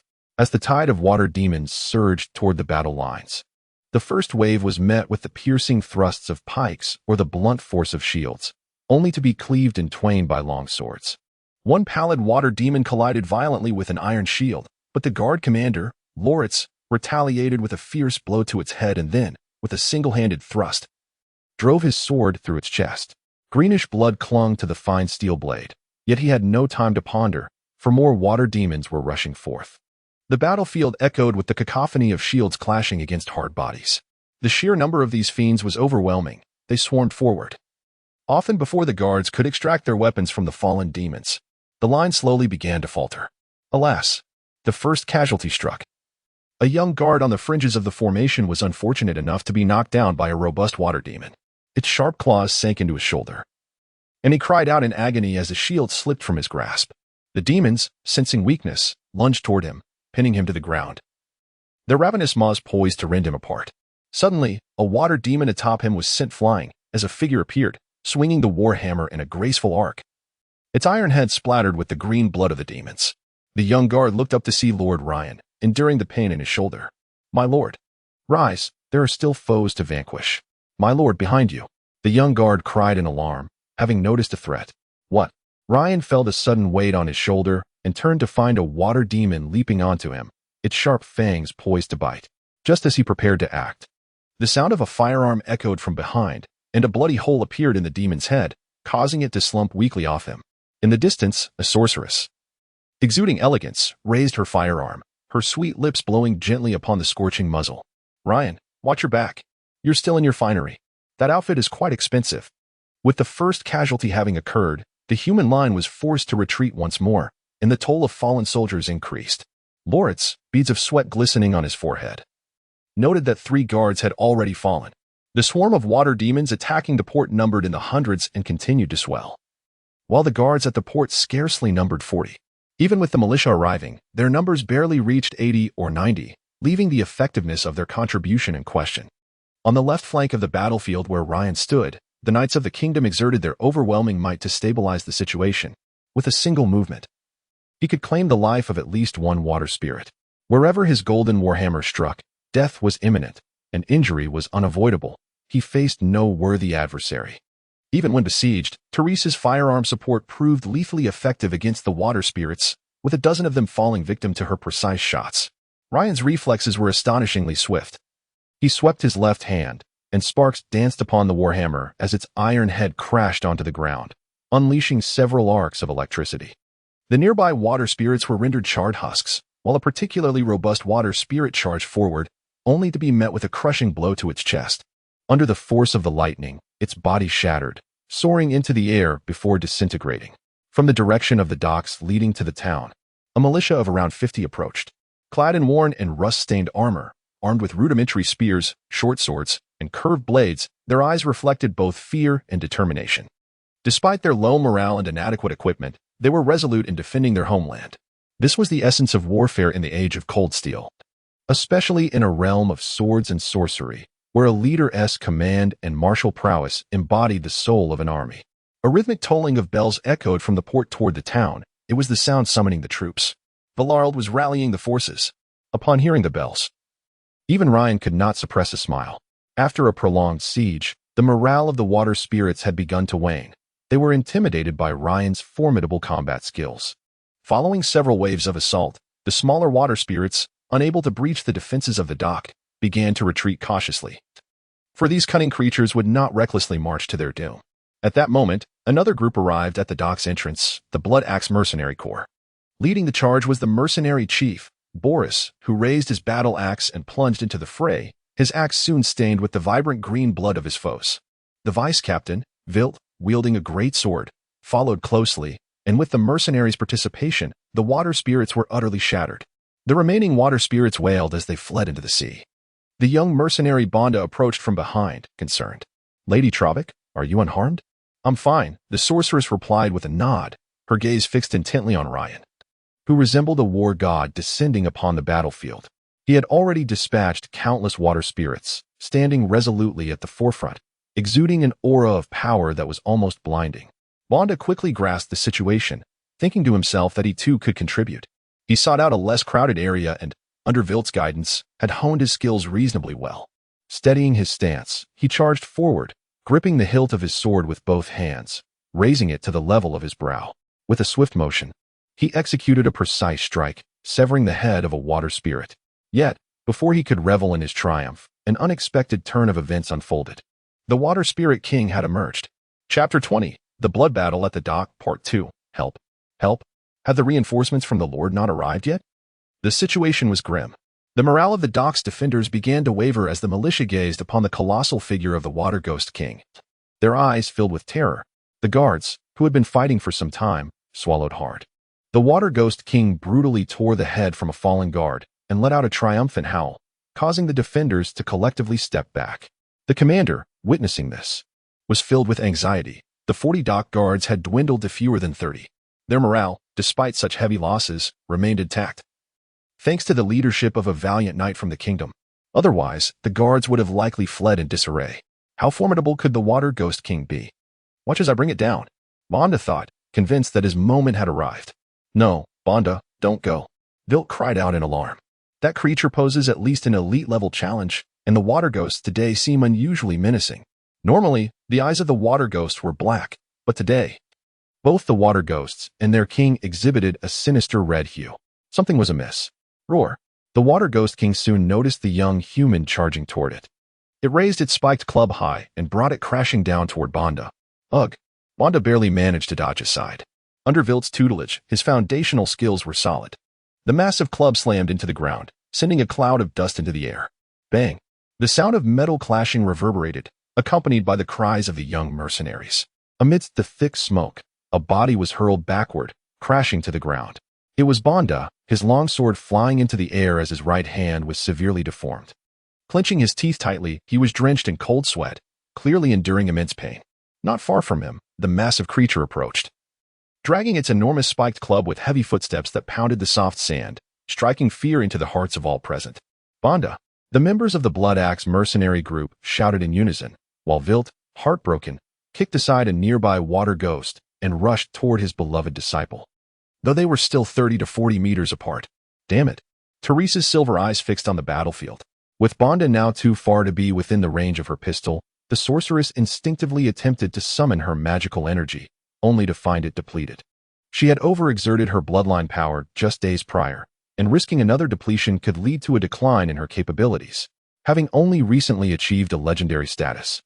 She weighed her options and decisively chose to abandon her efforts. It was not worth it for a weak mercenary with whom she had no connection. Just as Teresa resigned herself to this decision, the towering figure of the Water Ghost King emerged from the smoke, bellowing wildly as it raised its massive spiked club. Oh no! The colossal weapon came crashing down. Banda instinctively closed his eyes. Bang! There was no pain as he had imagined, only the sound of metal clashing. Life is precious, while one may sacrifice it for noble ideals. Recklessly throwing it away falls outside that realm. A calm voice resonated before Banda. As a towering figure wielded a war hammer to block the massive spiked club, please understand the distinction between sacrifice and senseless death.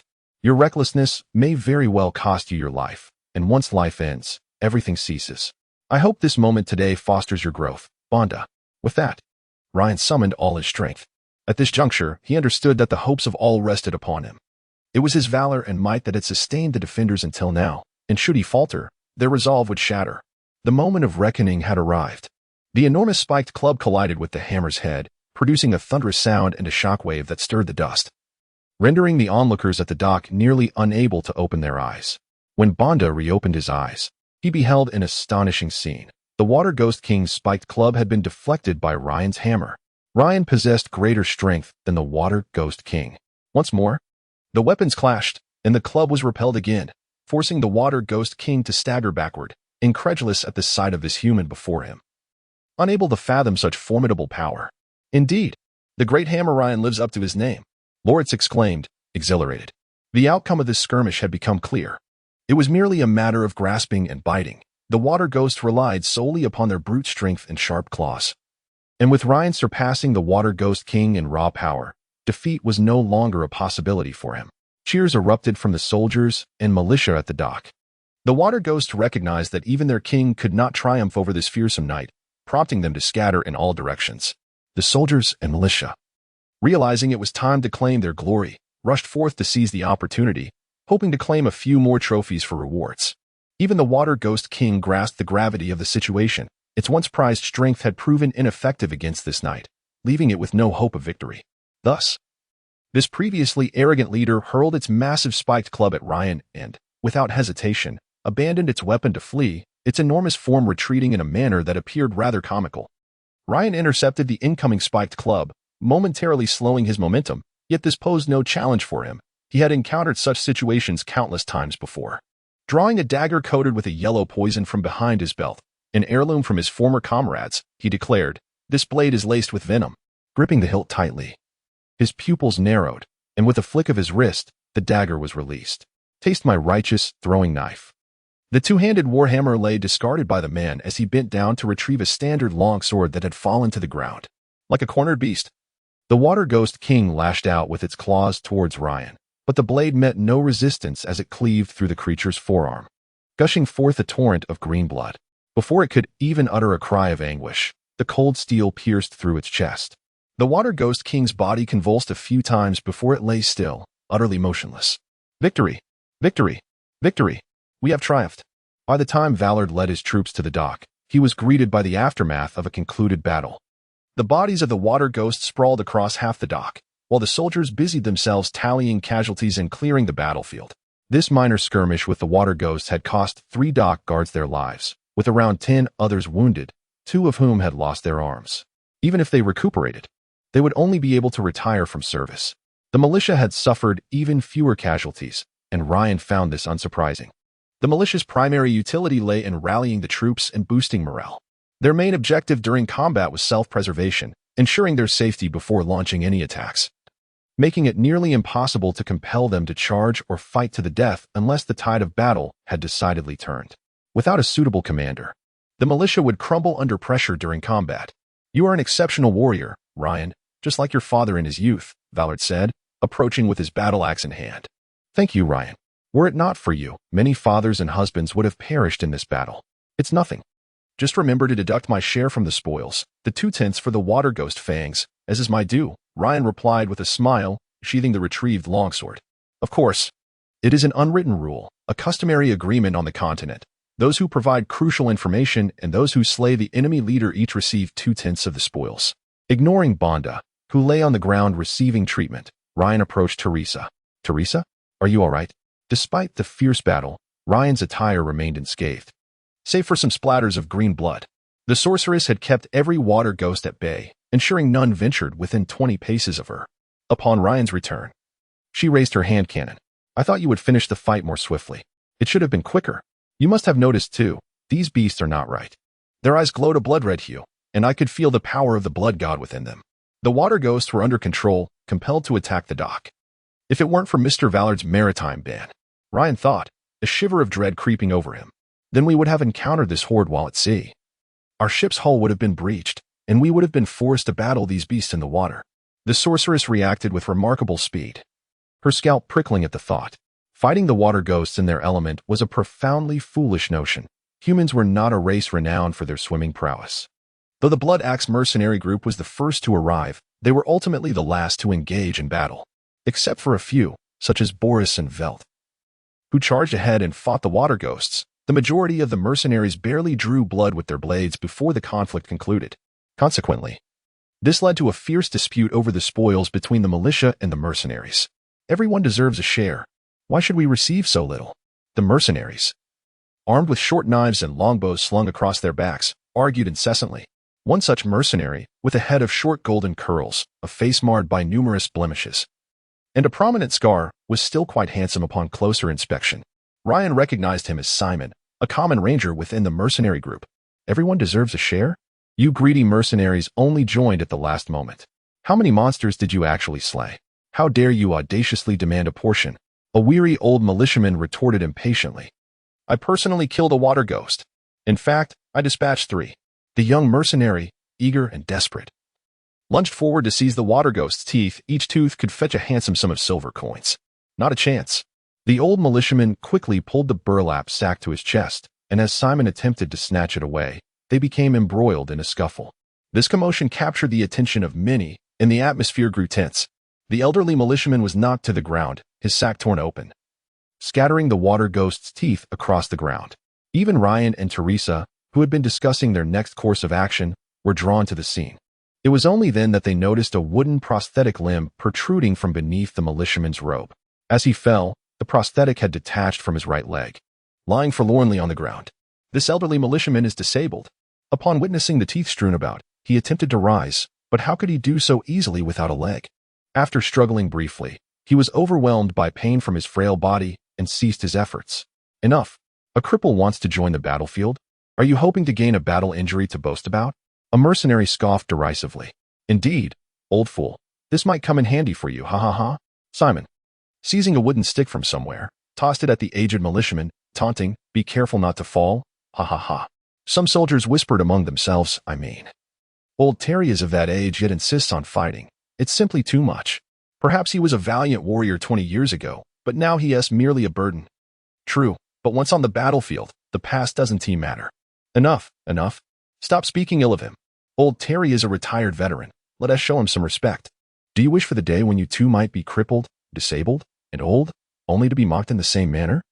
A soldier stepped forward and let out a hollow laugh. The aged veteran bowed his head in silence, his hands tightly clutching the earth beneath him, his fists clenched with iron resolve, as 2 streams of hot tears cascaded down his cheeks. He felt a profound sense of humiliation, a deep, gnawing disgrace. When had he become so fragile? He had once been an exemplary soldier. "Huh, you think far too highly of yourself, old man. The bards would never compose a tale for you. If you ask me, perhaps." Ugh.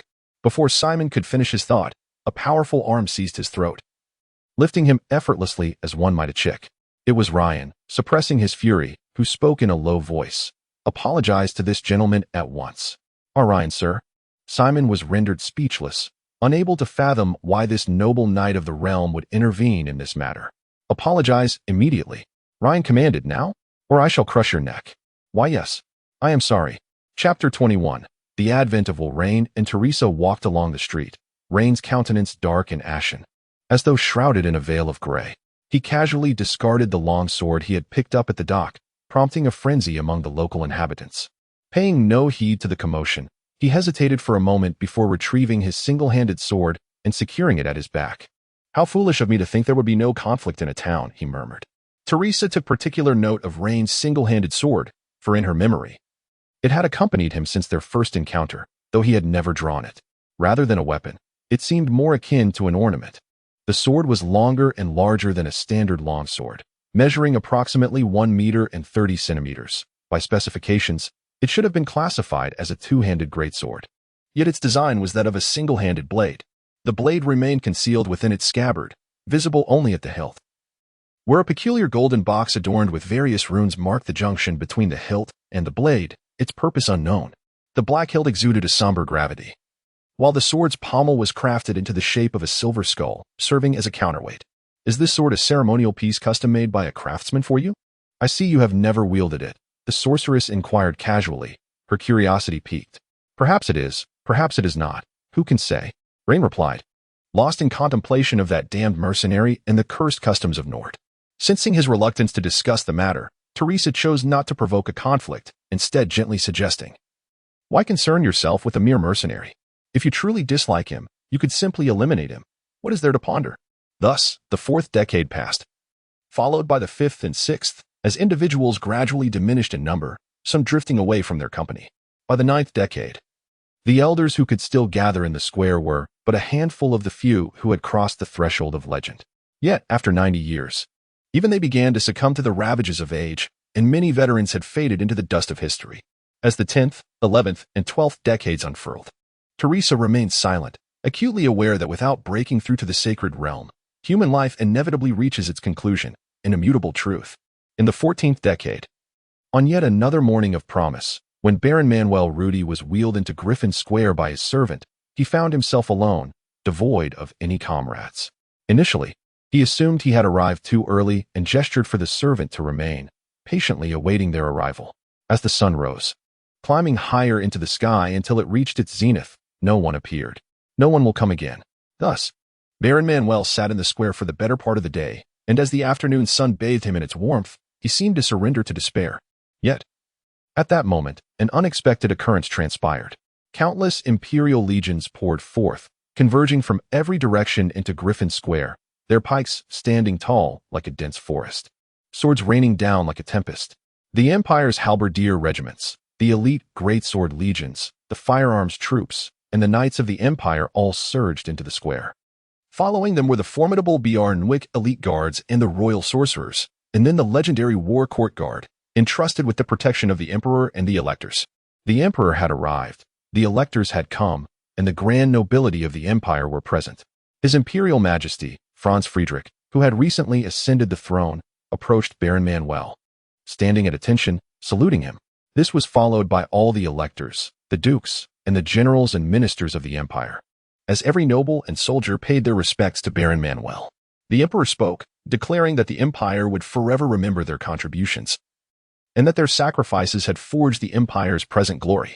On behalf of all the people of the Empire, he said, I extend my highest respect and heartfelt gratitude to you and the veterans of the Empire. Upon hearing this, Ryan's eyes glistened with emotion. He paused briefly before continuing. And what of Nord?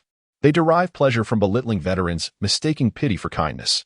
Before attending the banquet, could you enlighten me on what these rural noble gatherings entail?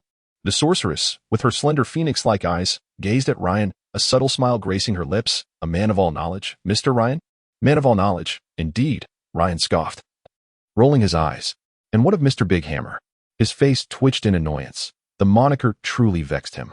It constantly reminded him of a certain skit from his homeland. Big Hammer at 80, Little Hammer at 40. Yet there was no escaping it. In this world, nicknames were bestowed by others, not chosen.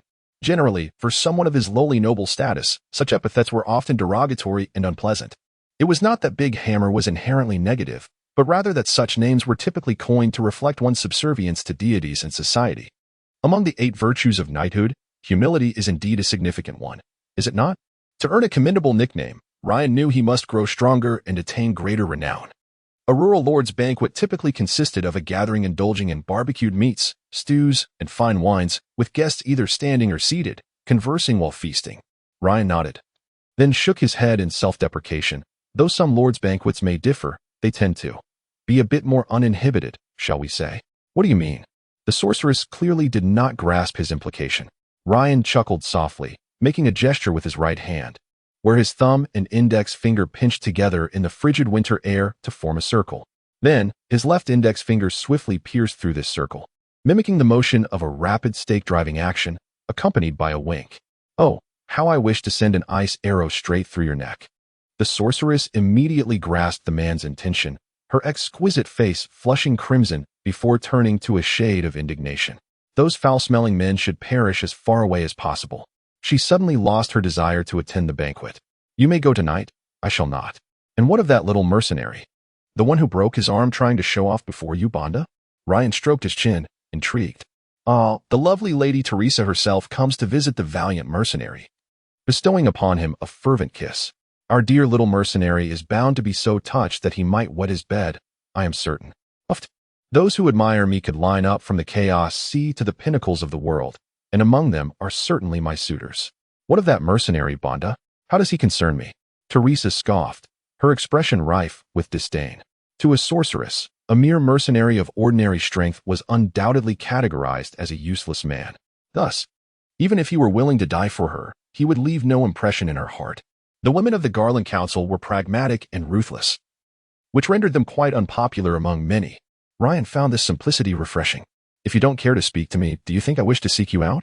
Were it not for the Church's collaboration and my father's life-saving grace, I would have no intention of entangling myself with this cadre of female spellcasters. The Garland Council had a penchant for meddling in politics. Some of their members married into noble families, issuing commands under the guise of matrons while continuously engaging in social gatherings to forge networks aimed at gaining greater political influence. Are you truly not attending the banquet? Do you believe I should? The sorceress halted, her tall figure standing still, her beautiful phoenix eyes fixed upon Ryan. If you would heed my advice, you should attend, Teresa. Encounter some of those unsavory men. Learn about the world beyond your hotel room, rather than indulging in solitary self-admiration, don't you think? Considering her mother's wishes, Ryan could only offer his counsel. Of course, I merely suggest, the decision rests with you. The path of the arcane does not imply hiding away in a tower for endless research. Very well, see you tonight, Ryan. The sorceress finally nodded, gracefully moving away, her long legs clad in tight pants and boots swaying as she vanished around the corner. Until tonight, after tidying up his belongings, Ryan set off towards another direction in the town, where the merchant Oliver had established his caravan. He had rented an entire inn, even encompassing a nearby farmhouse. And Ryan found refuge there, as he did not intend to linger in this town for long. The caravan was bustling with activity, with numerous attendants and guards busily transporting goods. Among the cargo, Ryan noted that ores and furs were predominant, alongside a variety of other merchandise. The loading and unloading of goods has always been a cumbersome affair. Upon entering the inn's grand lobby, Ryan observed Oliver engaged in conversation with another elegantly dressed man. The half-elf, Estelle, stood behind the man, leading Ryan to surmise that this gentleman must be the merchant Mats, as referenced by Estelle. It is worth noting that Mats is not a particularly pleasant name, as it translates to cushion for one's rear. How could a large town possibly fall to a band of water spirits? Your combat skills do not seem learned here in Nord. They resemble the griffin step. Estelle remarked suddenly, a hint of curiosity flickering across his countenance. Have you been to the Empire? Ryan inquired, raising his gaze, though he could not fathom why he harbored a dislike for this half-elf. Perhaps it was because such a handsome figure, exuding an aura of grace and intellect, was more likely to win the favor of others. It is not uncommon for men to harbor mutual animosity. I have labored for 8 years under His Excellency, Count Corleone of Toscana. He has yet to bestow upon me the title of knight. Do you think I lack understanding of the Empire? Estelle scoffed, taking a seat. So, if all goes as expected, Mr. Ryan, your combat skills must have been imparted by that elder, correct? Does it concern you who my mentor is? From your words, I can discern why, after 8 years of service to His Excellency, You have yet to secure a stable position, Ryan retorted, sizing up the handsome half-elf ranger with a sudden air of derision. Having long ears is not a mark of honor, half-elf. You. Estelle rose abruptly, only to quickly realize his folly, his complexion paling. Very well, in the name of Asuyan, I shall not engage in a dispute with you. I ask that you refrain from entangling yourself further, Knight of Nord. Asuyan is the chief deity of the elven pantheon, the god of the phoenix. This revelation astonished both Oliver and Mats. The proud half-elf had chosen not to retaliate against Ryan's remarks, as elves are typically averse to being referred to by their long ears. What further astounded them was the expression on Ryan's face, which was oddly peculiar, betraying anger, surprise, and even a hint of joy and relief. Alone in his chamber, the man seemed to be anticipating something. Gradually, within the cold and silent room, a faint golden energy began to materialize, a presence filled with unparalleled majesty and sanctity that flickered through the air. Ryan found himself enveloped by this enigmatic energy. In the ocean of consciousness, an endless golden radiance flowed around Ryan, shimmering like a stream of liquid gold, continuously swirling, colliding, and merging together. Ryan felt his awareness shining amidst the stars, yet it was as if an immense weight bore down upon him, causing him to tremble. It was only when a golden figure emerged from the interplay of light and shadow that the oppressive pressure began to ease slightly. I converse with you from afar. My son, I truly do not wish to be your son. I have a father on earth, a foster father here, and a godfather as well.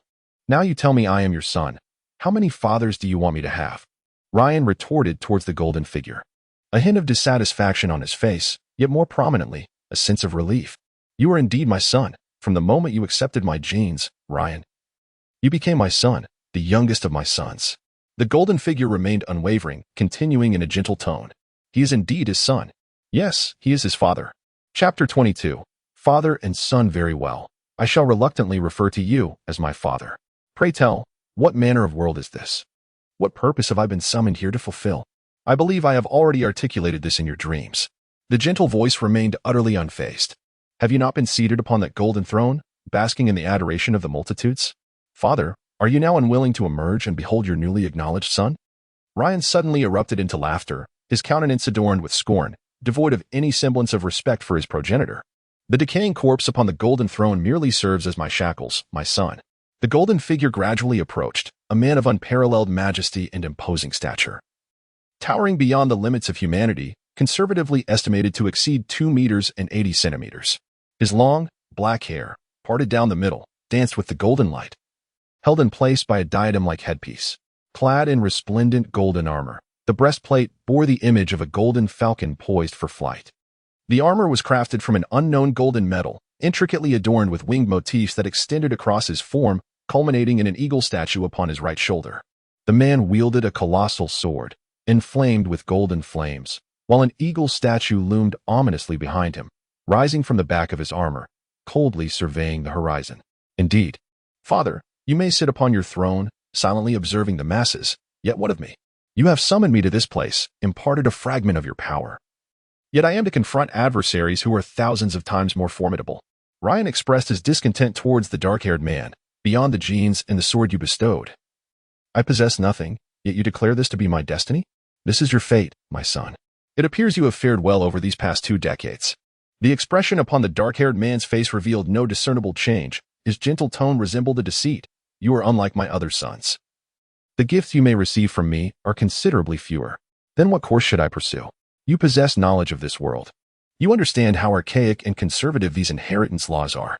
God knows when that moment arrives, whether I shall even attain the status of a count. Ryan paced anxiously beside the dark-haired man, his tone rapid and urgent. Yet I must operate within the confines of order, solely because I am your son. No, child. You still fail to comprehend your responsibilities. The dark-haired man turned to face Ryan, who had now moved behind him, should you resort to violence. The moment you don your crown will also mark your descent into ruin. The corruption of chaos is ever present. My son, you must employ a more astute approach. Bloody conquest will only gratify and empower them further. Ryan seemed to recover from his earlier fury, letting out a derisive laugh. Father, I have often wondered why you do not grant me a system. A system? The towering figure appeared perplexed. I am unable to deliver such things into your hands. My son, my body has already succumbed to decay. No, what I mean is, much like those tales of traversing realms, Father, you should not make your presence known directly. Instead, you should bestow upon me a system that continually assigns tasks, allowing me to gain the powers you grant through the completion of these tasks. Rather than the current situation where you merely provide me with a seed, leaving everything to my own efforts. A faint discontent was evident on Ryan's face. I have not only given you my seed, but also a vast expanse of freedom, my son, Ryan. The dark-haired man seemed to grasp the essence of Ryan's sentiments. I fail to comprehend why you harbor such desires. If that were the case, would you not become a mere puppet in my hands, tirelessly striving to fulfill objectives, ultimately losing your very self and, in time, your heart? My heart? Ryan inquired, puzzled. When you become accustomed to obeying commands, when you adopt the completion of my tasks as your life's purpose, when my will becomes indistinguishable from your own, you will inevitably lose your identity. The towering figure swayed slightly, a semblance of emotion gracing his countenance, tinged with sorrow. My eldest son, your brother, succumbed to this fate. When chaos led him to believe that all he experienced was but a fabrication of my design, it shattered his will, and he fell into the embrace of chaos, igniting the most dreadful rebellion, a masterpiece of chaos itself. This taught me much, Ryan, my son. You must cultivate your own growth. You must learn to resist the temptations of chaos if you are to preserve your essence amidst its allure. Golden radiance emanated from the dark-haired man, cascading into the ocean of Ryan's consciousness. He approached with purposeful strides, as if to caress Ryan's head, yet refrained, continuing instead, should you grow dependent on me, or on this system you speak of, then one day, due to a trivial mishap or a deliberate scheme, if you can no longer reach me and discover that everything this system has conveyed was merely an elaborate deception, the fruits of your lifelong struggle reduced to a mere theatrical ruse, then my world would shatter. Instinctively, I would perceive you, Father, as the shadowy orchestrator behind it all. My reason and composure would be engulfed by rage and madness, likely leading me to embrace chaos, much like some of my brothers. Ryan furrowed his brow, moving face to face with his father, only to brush past him and step behind. Yet I remain perpetually alone. I lack your guidance, any assistance. I have no brothers. No legion of my own, not even a territory to claim. How am I to contend with a force capable of devouring the world? But you have time, my son. Though the next incursion, spurred by the Savior's endeavors, will not be long in coming, it is not imminent. You have ample opportunity to establish your own power and assemble your legion. The golden figure turned around, a faint smile gracing his face for the first time, fortunately. My plan has been remarkably successful. As it stands, chaos has yet to discover your whereabouts. You may. Indeed.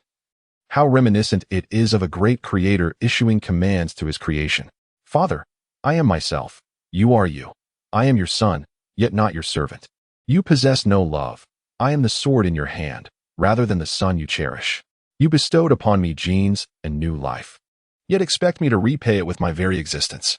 Ryan abruptly interrupted the words of the dark-haired man. The dark-haired man fell silent, his expression shifting to one as cold as the most desolate void in the universe. I have no other choice. Yes, neither do I. Hence I can only refer to you as Father. Ryan chuckled self-deprecatingly.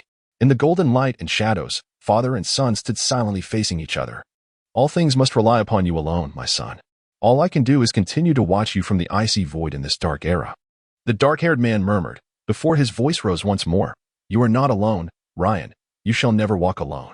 In this world, there are others filled with hope, radiating great light, vanquishing evil and combating external foes.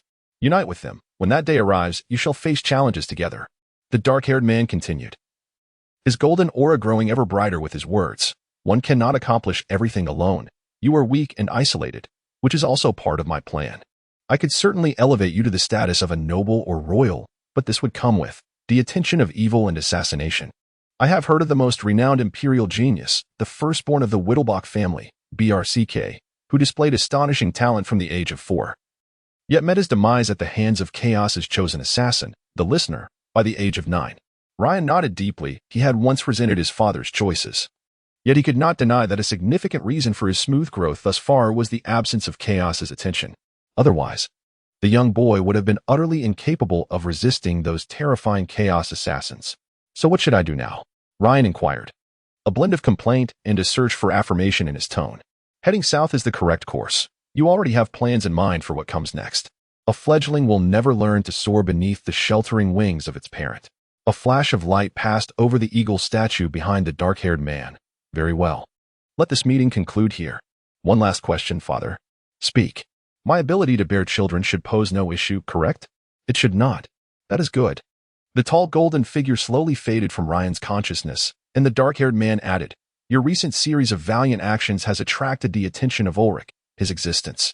You shall understand in due time. Ulrich, the White Wolf war god, once descended to combat chaos, and it is said that during Charlemagne's coronation, it was Ulrich's chosen that placed the crown upon his head. However, the Empire neither acknowledges nor denies this matter at present. It merely observes that the White Wolf war god's excessive emphasis on competition and the harshness of his doctrines does not align well with the Empire's current needs. The White Wolf Church, while somewhat waning compared to its founding days, still constitutes a significant sect. Ryan understood this.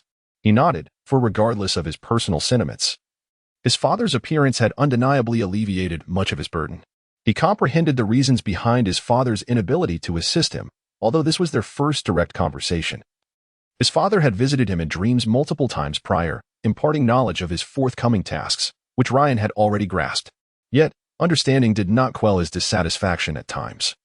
He felt as though the world was a vast prison. It was only after learning from his father that he had no alternative that Ryan felt somewhat relieved. As he opened his door, Ryan's pupils dilated sharply upon seeing the half-elf standing at the threshold, wearing a complex expression.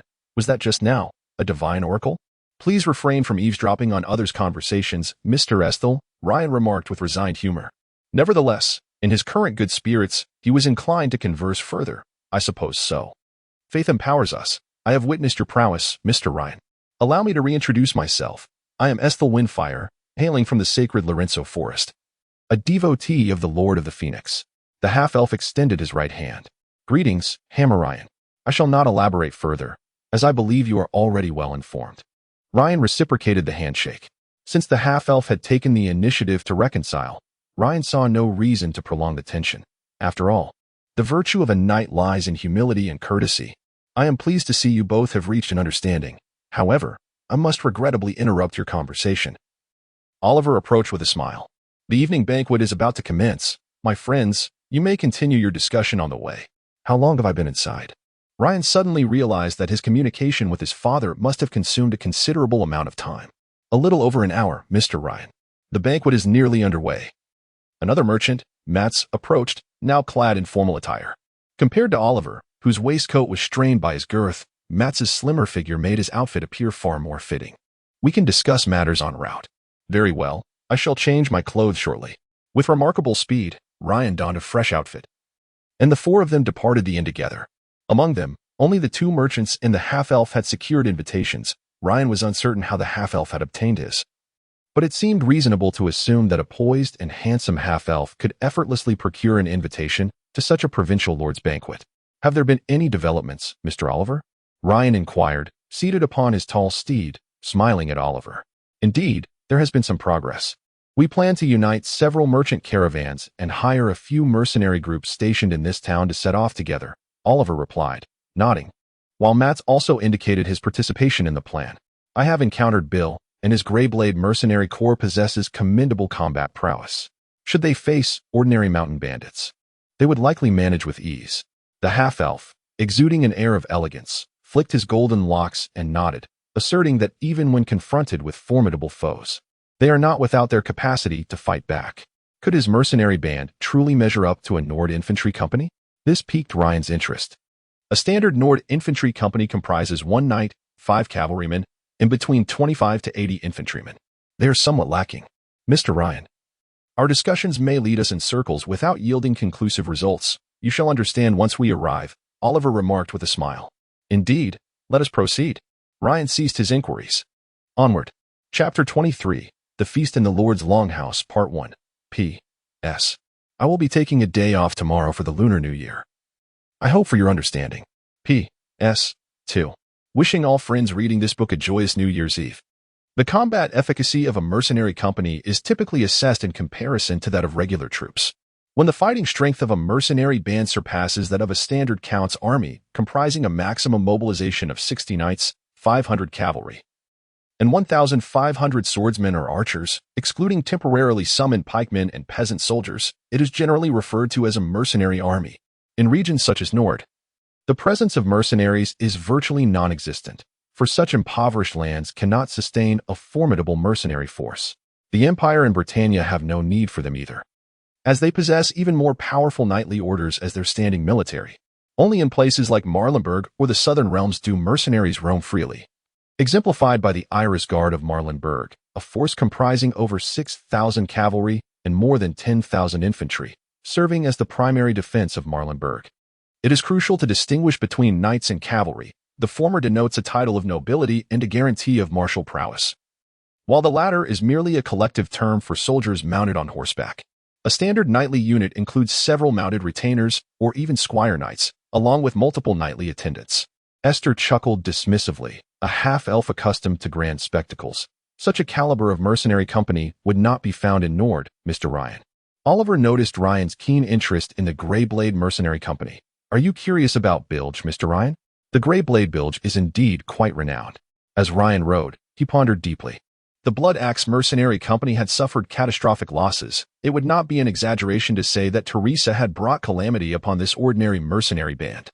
Boris's injuries had yet to fully heal, and Ryan harbored doubts about whether they ever would. In light of Boris's absence, the vice-captain, Vilth, was compelled to shoulder the burden alone. The dynamics of a mercenary company are such that having one elite echelon and two elite echelons collaborating are not synonymous, especially after suffering significant blood loss in battles against the Beastmen. Teresa remained blissfully unaware of this reality. Yet Ryan understood that the Blood Axe Mercenary Company could no longer be relied upon. If he were to venture southward, he must contemplate the combat capabilities of the Grey Blade instead. No matter how formidable he may be, he remained but one individual. There was once a particularly powerful knight in the Empire who, relying solely on his strength, imposed an intricate array of 28 taxing mandates within his fiefdom, ultimately driving the peasants to the brink of despair. The outcome was that this formidable knight was overrun by the farmers, who stormed his residence and bound him to a scarecrow in the fields, setting him ablaze until he was reduced to a charred husk. Was this knight not powerful enough? Was he ambushed? No, indeed, this knight was strong. He had single-handedly dispatched dozens of rioters at his doorstep. Yet, even the strongest of men can grow weary. To illustrate, even if one were to slay 100 unresisting pigs, by the end, the knight would likely find himself utterly fatigued. Ryan was determined to avert such a situation, for he was neither invincible nor immune to fatigue. He was, after all, human. As he traversed the path, he arrived at the banquet venue. The evening gathering was to take place within the Lord of Villard's longhouse. The night had fully enveloped the sky in darkness, and the grand entrance of the two-story longhouse stood wide open. Torches lining the roadside illuminated the snow-covered path, while a cadre of trained guards stood sentinel at the entrance. A whole roasted lamb hung over a fire pit, golden fat dripping into the flames, sending sparks soaring into the air. The aroma was enticing, and Ryan noticed one of the guards, eyeing the succulent lamb, swallow hard, prompting a hearty laugh from him. His laughter caught the attention of the guards. "Good evening, Mr. Ryan. Please come in. The Lord is already awaiting you inside." "Good evening," Ryan replied as he handed the reins of his horse, Pinecone, to the guard and strode confidently into the longhouse. Oliver and the others wished to follow him inside, but were immediately halted by the cold point of a halberd.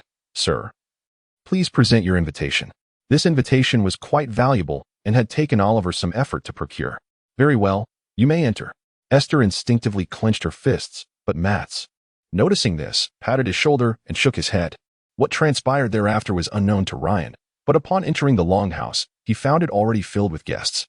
A broad wooden table was laden with an array of food, from simple bread and stews to roasted chickens and some rare fruits. Servants continually brought forth various dishes using iron utensils, while guests sat upon long wooden benches, drinking barley wine from earthenware cups and tankards, reveling in merriment. To the victory at the docks, to the prosperity of Carlsonhaven, to the great Lord Villard, to whatever else for today, let us indulge in joyous times. Most of those present were soldiers who had participated in the battle at the docks earlier that day, many still adorned with bandages. Yet, this did not deter them from drinking heartily. A small number were invited guests, including a lady standing at the entrance. "Teresa? Ryan, you've arrived?" The sorceress seemed to possess an instinctive aversion to such gatherings, remaining rooted at the entrance, leaning on her staff. Yet, Ryan's gaze was captivated by Teresa's attire, a wave of admiration swelling within him. In every sense, Teresa embodied the quintessence of beauty, especially in her ensemble, a classical silk gown adorned with canary yellow floral embroidery draped elegantly over her figure. She wore a snow-white fur coat and delicate ivory stiletto heels, their tips encrusted with sapphires, sparkling within the longhouse. Her legs were shrouded in sheer black stockings, the smoothness of her skin accentuated by the translucent fabric, enhancing her allure. Ryan found himself lingering on the side of her legs, pondering the wealth of the sorceress's household. Stockings are a remarkable invention of alchemy, a luxury item fervently sought after by women. Originally, the creation of stockings required the finest fleece from the unicorns residing by the enchanted fairy lake in Brittany or the best silk from the shadowy realms. This exquisite product not only enhances the figure but also protects the skin and conceals imperfections, making it a coveted high-end commodity among noble women. However, in recent years, the Empire has achieved some breakthroughs in this domain. For reasons unknown, the Imperial Engineering Academy has acquired a limited capacity for stocking production. Yet, Emperor Franz Friedrich has decreed a prohibition on the dissemination of this technology, resulting in a meager annual supply of stockings in the market. For instance, Ryan recalls how his adoptive mother struggled to obtain a single pair for 12 gold dinars, a treasure worn only during significant events. Naturally, Ryan's gaze attracted the attention of the sorceress. Noticing his eyes lingering on her calves and feet, Teresa raised her elegantly arched brows and remarked, "Do you not know that staring at a lady in such a manner is rather ungentlemanly, Sir Ryan of the White Wolf Knights?" "No. I was merely pondering why you remained by the door instead of finding a seat," Ryan inquired with curiosity. For reasons unknown, the sorceress felt a tinge of dissatisfaction at his lack of commentary on her attire, prompting her to voice her irritation after gazing for so long. "Do you not intend to say something?" "Ah, you are the one who both encourages and forbids my gaze, dear Teresa. You make it quite difficult for me," Ryan replied, exhaling deeply, his demeanor turning serious. "Words fail to capture your beauty. I can only say that you appear particularly enchanting today, Miss Teresa Trovic.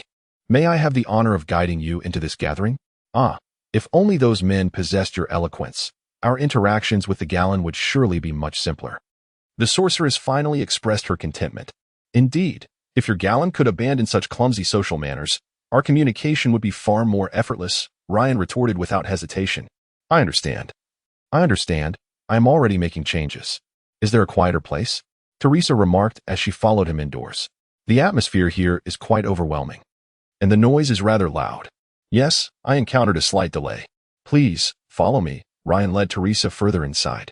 The long hall was deep, filled with rows of tables occupied by soldiers and local officials. The day's bloody skirmish at the docks had made many familiar with this rising figure, who was met with raised glasses and cheers. Ryan raised his left hand in acknowledgement, smiling to show he had heard them. At the far end, Virold and his wife sat at the head of the long table. Upon seeing Ryan's arrival, the Lord, in his 50s, stood up and exclaimed, "An esteemed guest has arrived. Allow me to introduce my friend, Baldy Norman's son, Hammer Ryan. Today, he is our hero, the one who enabled us to triumph in the Battle of the Docks. Cheers." A silver goblet brimming with wine circulated among the guests seated at the long table. Each person took a sip upon receiving the cup. As Ryan settled down beside Teresa at one end of the table, Captain Loritz handed a silver goblet to Ryan, saying, "Mr. Ryan, please." Ryan accepted the goblet and took a gentle sip. Upon witnessing Ryan finish his drink, Teresa's face turned pale as if she were about to receive the cup, dreading the thought of the silver goblet having passed through so many unseemly lips. Instinctively, she recoiled. Ryan burst into hearty laughter, choosing not to pass the cup to Teresa but instead handing it over to the next guest, explaining to the sorceress she seldom drinks, as it hinders her focus. His assertion was indeed valid, for a spellcaster must maintain concentration. After several rounds of drinking, Valard declared the banquet open for mingling. Almost everyone rose to their feet, clinking glasses and engaging in lively discussions about recent events, from commodity prices to the latest trends in high society, and even the ongoing war against the northern barbarians. Such is the custom of Nord. When Mr. Valard showcases his silverware, tradition dictates that everyone must partake in a sip from the goblet. Ryan leaned in to whisper to Teresa, "Do not worry. I know you dislike it." "Oh, I have had enough. I truly regret attending this banquet, especially after dressing up for it," she lamented. The sorceress, tall and elegant in her high heels, stood just behind Ryan, exclaiming, "Goodness, in such a vast room. There are only 3 fireplaces. Are you cold?" Ryan guided her to one of the fireplaces, and the 2 men who had been warming themselves there immediately vacated the spot, offering it to the pair. "Sometimes, we require a reason to gather. Be it a business deal, a transaction, or even an unspoken understanding and contract, all of which are often forged in such settings. Ryan casually tore off a drumstick from a roasted chicken on a nearby platter and bit into it, saying, "I will check over there. You rest here. I know this better than you do." As Teresa watched him walk away, she continued to bask in the warmth of the fireplace, her attire doing little to fend off the chill, particularly without boots. Though her calves and delicate feet were clad in stockings, it offered scant protection. Yet her moment of tranquility was short-lived, disrupted by a voice. "Beautiful lady, may I offer you a drink?" The woman looked up, slightly displeased. Unexpectedly, standing before her was a rather handsome gentleman, adorned with striking blue eyes, a prominent nose, and harmonious facial features. His dark hair was styled in a middle part, tied into a small ponytail, and one eye was adorned with a round-framed lens. He was clad in the attire of an imperial noble, complete with a loose-fitting shirt, form-fitting trousers, fashionable shoes, and a hat embellished with a white feather. Before Teresa could respond, he embarked on his self-introduction. "It is my great honor to introduce myself. My name is Ike Albrecht, hailing from the Empire. You may simply call me Ike." "Very well, Mr. Ike," Teresa replied. "I am Teresa Travik. I appreciate your kindness, but I believe I must introduce myself to you, Lady Teresa." He interjected, leaving no room for her to decline. He continued, "I am a knight, well, a squire, but I already possess my own steed and armor, along with my family crest. Behold." With that, Ike displayed his family crest to the sorceress, featuring a dove grasping an arrow, soaring above a kite shield. "Thank you, Mr. Ike, but I must now. Allow me to regale you with my illustrious tales, beautiful Lady Teresa. My story is quite lengthy, but perhaps the most renowned event was the Battle of Wingeler 3 years ago, in which I participated, charging alongside the White Wolf Knights against those detestable barbarian scum." The handsome gentleman immediately began to recount his glorious history with great enthusiasm. Oh no, she had encountered a rather persistent individual. Teresa rolled her eyes, her delicate high-heeled shoes making circles upon the wooden floor of the room. Chapter 24, The Feast in the Lord's Longhouse, Part 2. At that moment, the barbarian warriors raised their shields and spears, a truly terrifying sight. Yet, I did not falter. I followed closely behind a knight of the White Wolf, charging into the ranks of the barbarian army. My beloved steed sent one of the barbarian foot soldiers flying. Hold on, just a moment, Mr. Ike," interjected Teresa, unabashedly interrupting the knight's rambling. "Allow me to correct a minor error. The White Wolf Knights did not participate in the Battle of Wingeler. At that time, the White Wolf Knights were recuperating in Winterhold. It was the cavalry of the White Bear mercenaries that engaged in the battle, and they never charged." "Oh, no wonder. I thought the banner of the White Wolf looked rather portly." The handsome knight promptly adjusted. The White Bear mercenaries merely served a logistical support role. Alongside the Wingeler Spear Company, the sorceress remarked, extending her delicate hand towards the fire, the warmth radiating and enveloping her in comfort. "Ah, how delightful it would be if that man were here to converse with me now. Indeed, I must say, the brothers of the Spear Company are quite formidable and amiable. They even offered me cured venison." The Wingeler Spear Company consists of merchant offspring and craftsmen, renowned for their lackluster combat abilities and their penchant for extorting villagers along their march. The sorceress corrected again, her exquisite visage reflecting a sense of helplessness. "Yet, there are always a few good souls among them, are there not? After that, could you pour me a glass of juice, Ryan?" The sorceress beamed a radiant smile at the approaching figure, reminiscent of a crimson rose blooming amidst the snow. She then turned to Ike with another smile. "Mr. Ike, please excuse me, my companion has arrived." With that, Ike pivoted to another table, continuing to boast about his exploits, this time recounting how he skillfully coordinated the efforts of the White Bear mercenaries and the Wingeler Spear Company, resolving their conflicts and single-handedly safeguarding the supplies. "Your admirer?" Ryan offered her a glass of juice. "No, merely a wandering knight," the sorceress replied, accepting the juice with a smirk. "Such individuals are abundant. You must have encountered many wandering knights, haven't you?" "Indeed, as you know, I am a knight of the White Wolf. I occasionally pay my respects to the Lord of the White Wolf." Ryan nodded, taking a seat beside the sorceress. Teresa was aware of this as well. The war god of the White Wolf, Uric, revered strength and competition, emphasizing the elimination of the weak and the veneration of the strong. To please the war god of the White Wolf, one must undergo the trial of the White Wolf, where the challenger ventures alone into the snowy expanse, unarmed, to hunt a white wolf and present it as an offering at the temple. The stronger the hunted wolf, the greater the war god's delight. However, The mortality rate of the trial is alarmingly high. Many promising young individuals vanish without a trace, leading the nobility to discourage their children from partaking in such trials. One carrot, one hole, is it not? Ryan chuckled lightly. It has been previously mentioned that knights with lands and titles belong to the kingdom's knights, while those with titles but no lands are known as ranger knights. Conversely, those without titles or lands are referred to as wandering knights. Compared to the kingdom's knights, who enjoy a stable income, ranger knights, though lacking a fixed salary, are recognized for their noble titles within their homeland. While they do not receive income from lands or stipends, they may still earn salaries or military pay, and must respond to the summons of the aristocrats who granted them their titles when the nation is in need. Wandering knights represent the most pitiable existence. They are not true knights in essence. Their origins vary, including bankrupt knights who mismanaged their estates, former noble offspring stripped of their titles, illegitimate noble heirs without inheritance rights, and affluent adventurers or soldiers who have ascended to their current status through perseverance. Their commonality lies in the absence of both titles and lands, rendering them even lesser than some officers, for they possess neither positions nor military pay, only a basic set of equipment and a steed. The paths of these wandering knights are as transient as their name suggests. They roam incessantly, exerting every effort to promote themselves upon reaching new locales, desperately seeking positions or the recognition of other nobles to elevate themselves to ranger knights. Should they fail in this endeavor, they prioritize fulfilling commissions from lords or the church, earning just enough to sustain themselves and maintain their gear before moving on to their next destination, continuing their wanderings until a noble may one day offer them a title, or until age compels them to settle down. Thus, the tale of the unfortunate illegitimate child is cast aside, marking the beginning of the legendary story of Sir Tailfer, the Rose Knight. Mr. Eck's index and middle fingers are thickly calloused, suggesting he is quite adept with a sword.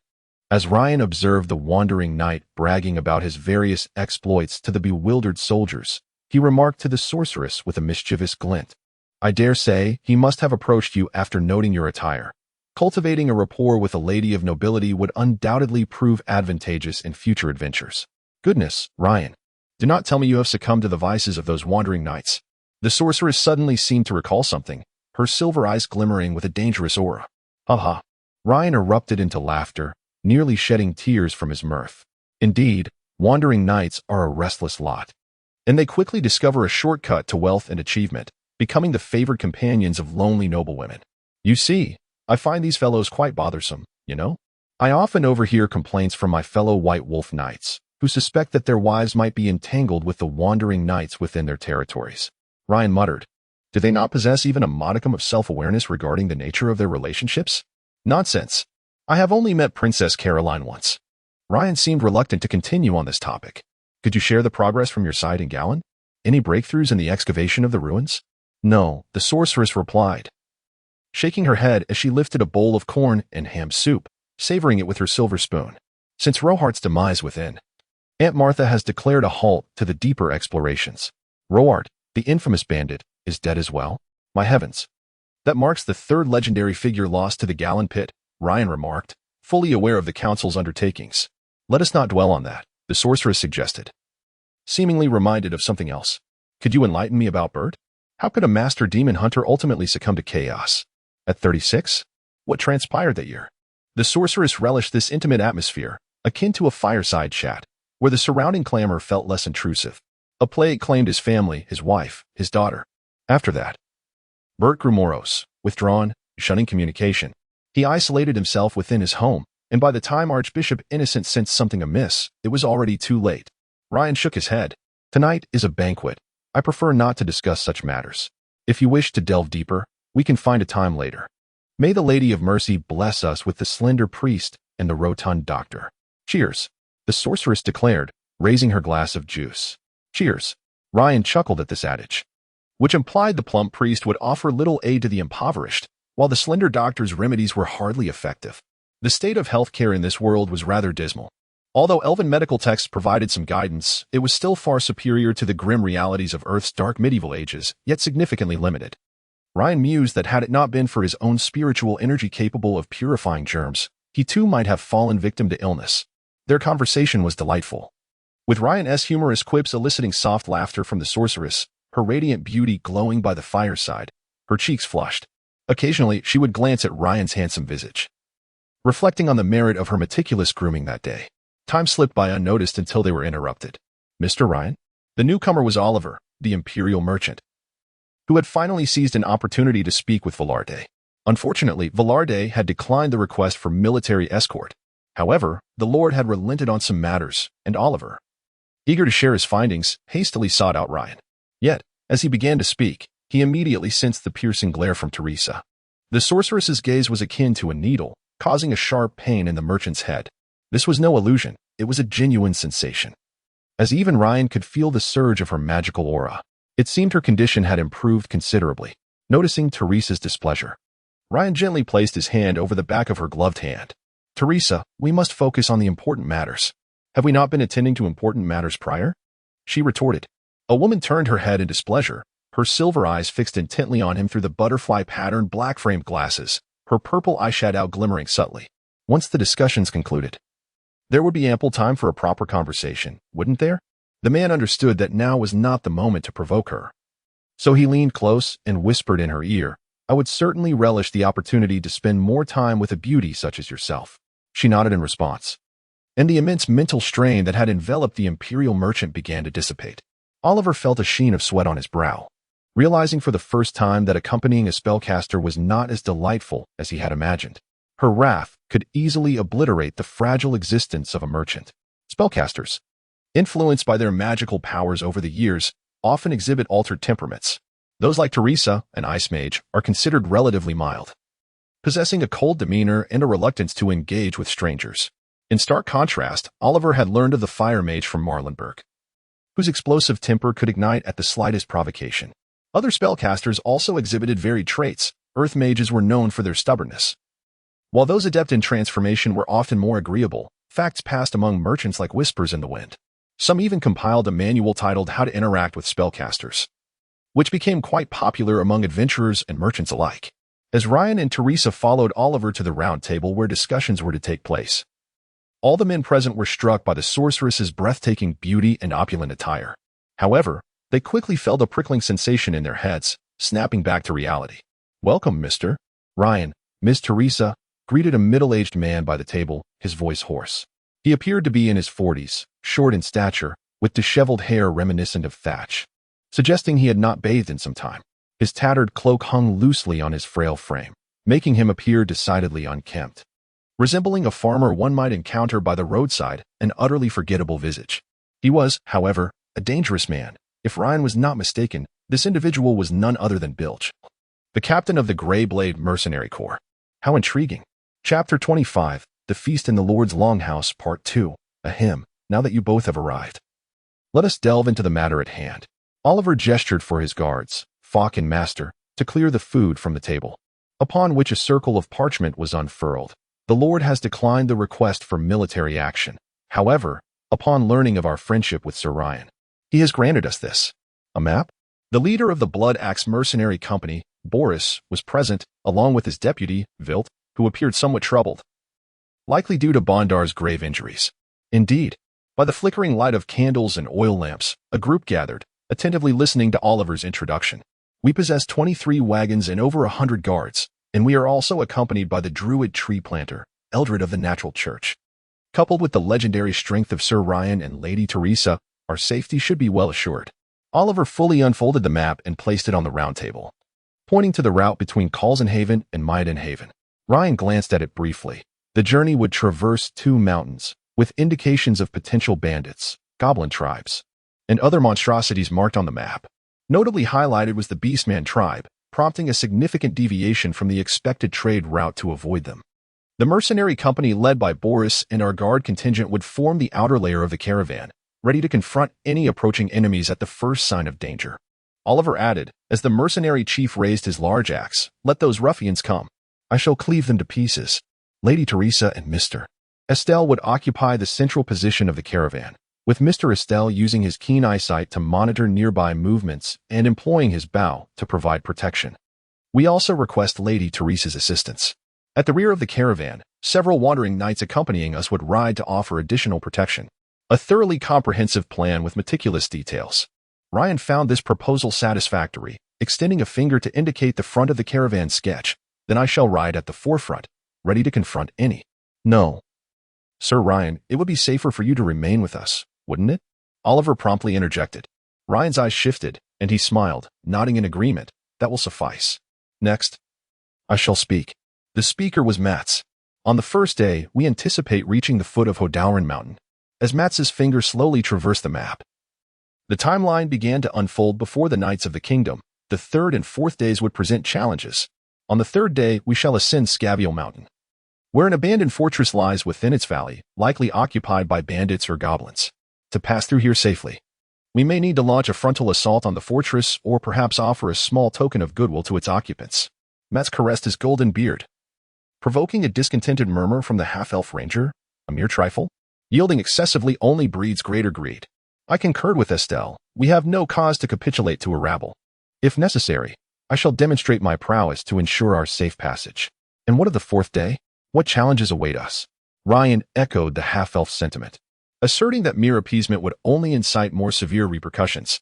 On the fourth day, we shall reach the latter half of Scavial Mountain, an area shrouded in dense forest, rumored to be the domain of terrifying beastmen. We have endeavored to chart a course that circumvents their territory.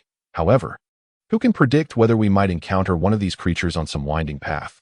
Oliver placed his finger firmly on a marked spot, emphasizing, Captain Loritz has informed us that several knights have gone missing after embarking on quests against the beastmen, so we must exercise utmost caution as we traverse this area. The sorceress furrowed her brow. Indeed, there exist formidable entities among the beastmen, whose tough hides render them resistant to magical harm. If even a few knights could not prevail against these creatures, what hope does Ryan possess? At this juncture, we could only place our trust in him. Upon hearing the name of the beastmen, both mercenaries and guards momentarily froze, fear and hesitation evident on many faces. The beastmen have ravaged the continent relentlessly, their notorious reputation spreading far and wide. Only through the tireless efforts and sacrifices of generations of knights in the Kingdom of Brittany has the menace of the beastmen been quelled within its borders. Yet, they continue to lurk in those ancient forests. Both the Empire and Brittany undertake annual campaigns to eradicate these beastmen tribes. Otherwise, they would proliferate uncontrollably within just 2 years. Even the mightiest imperial armies seldom dare to venture deep into the forests, as countless ambushes and harassments, coupled with fragile supply lines, often lead to their disintegration without a single battle fought. The Blood Axe Mercenary Company, which had recently engaged in a bloody conflict with a beastmen tribe in the Mayan forest, still bore the scars of that encounter.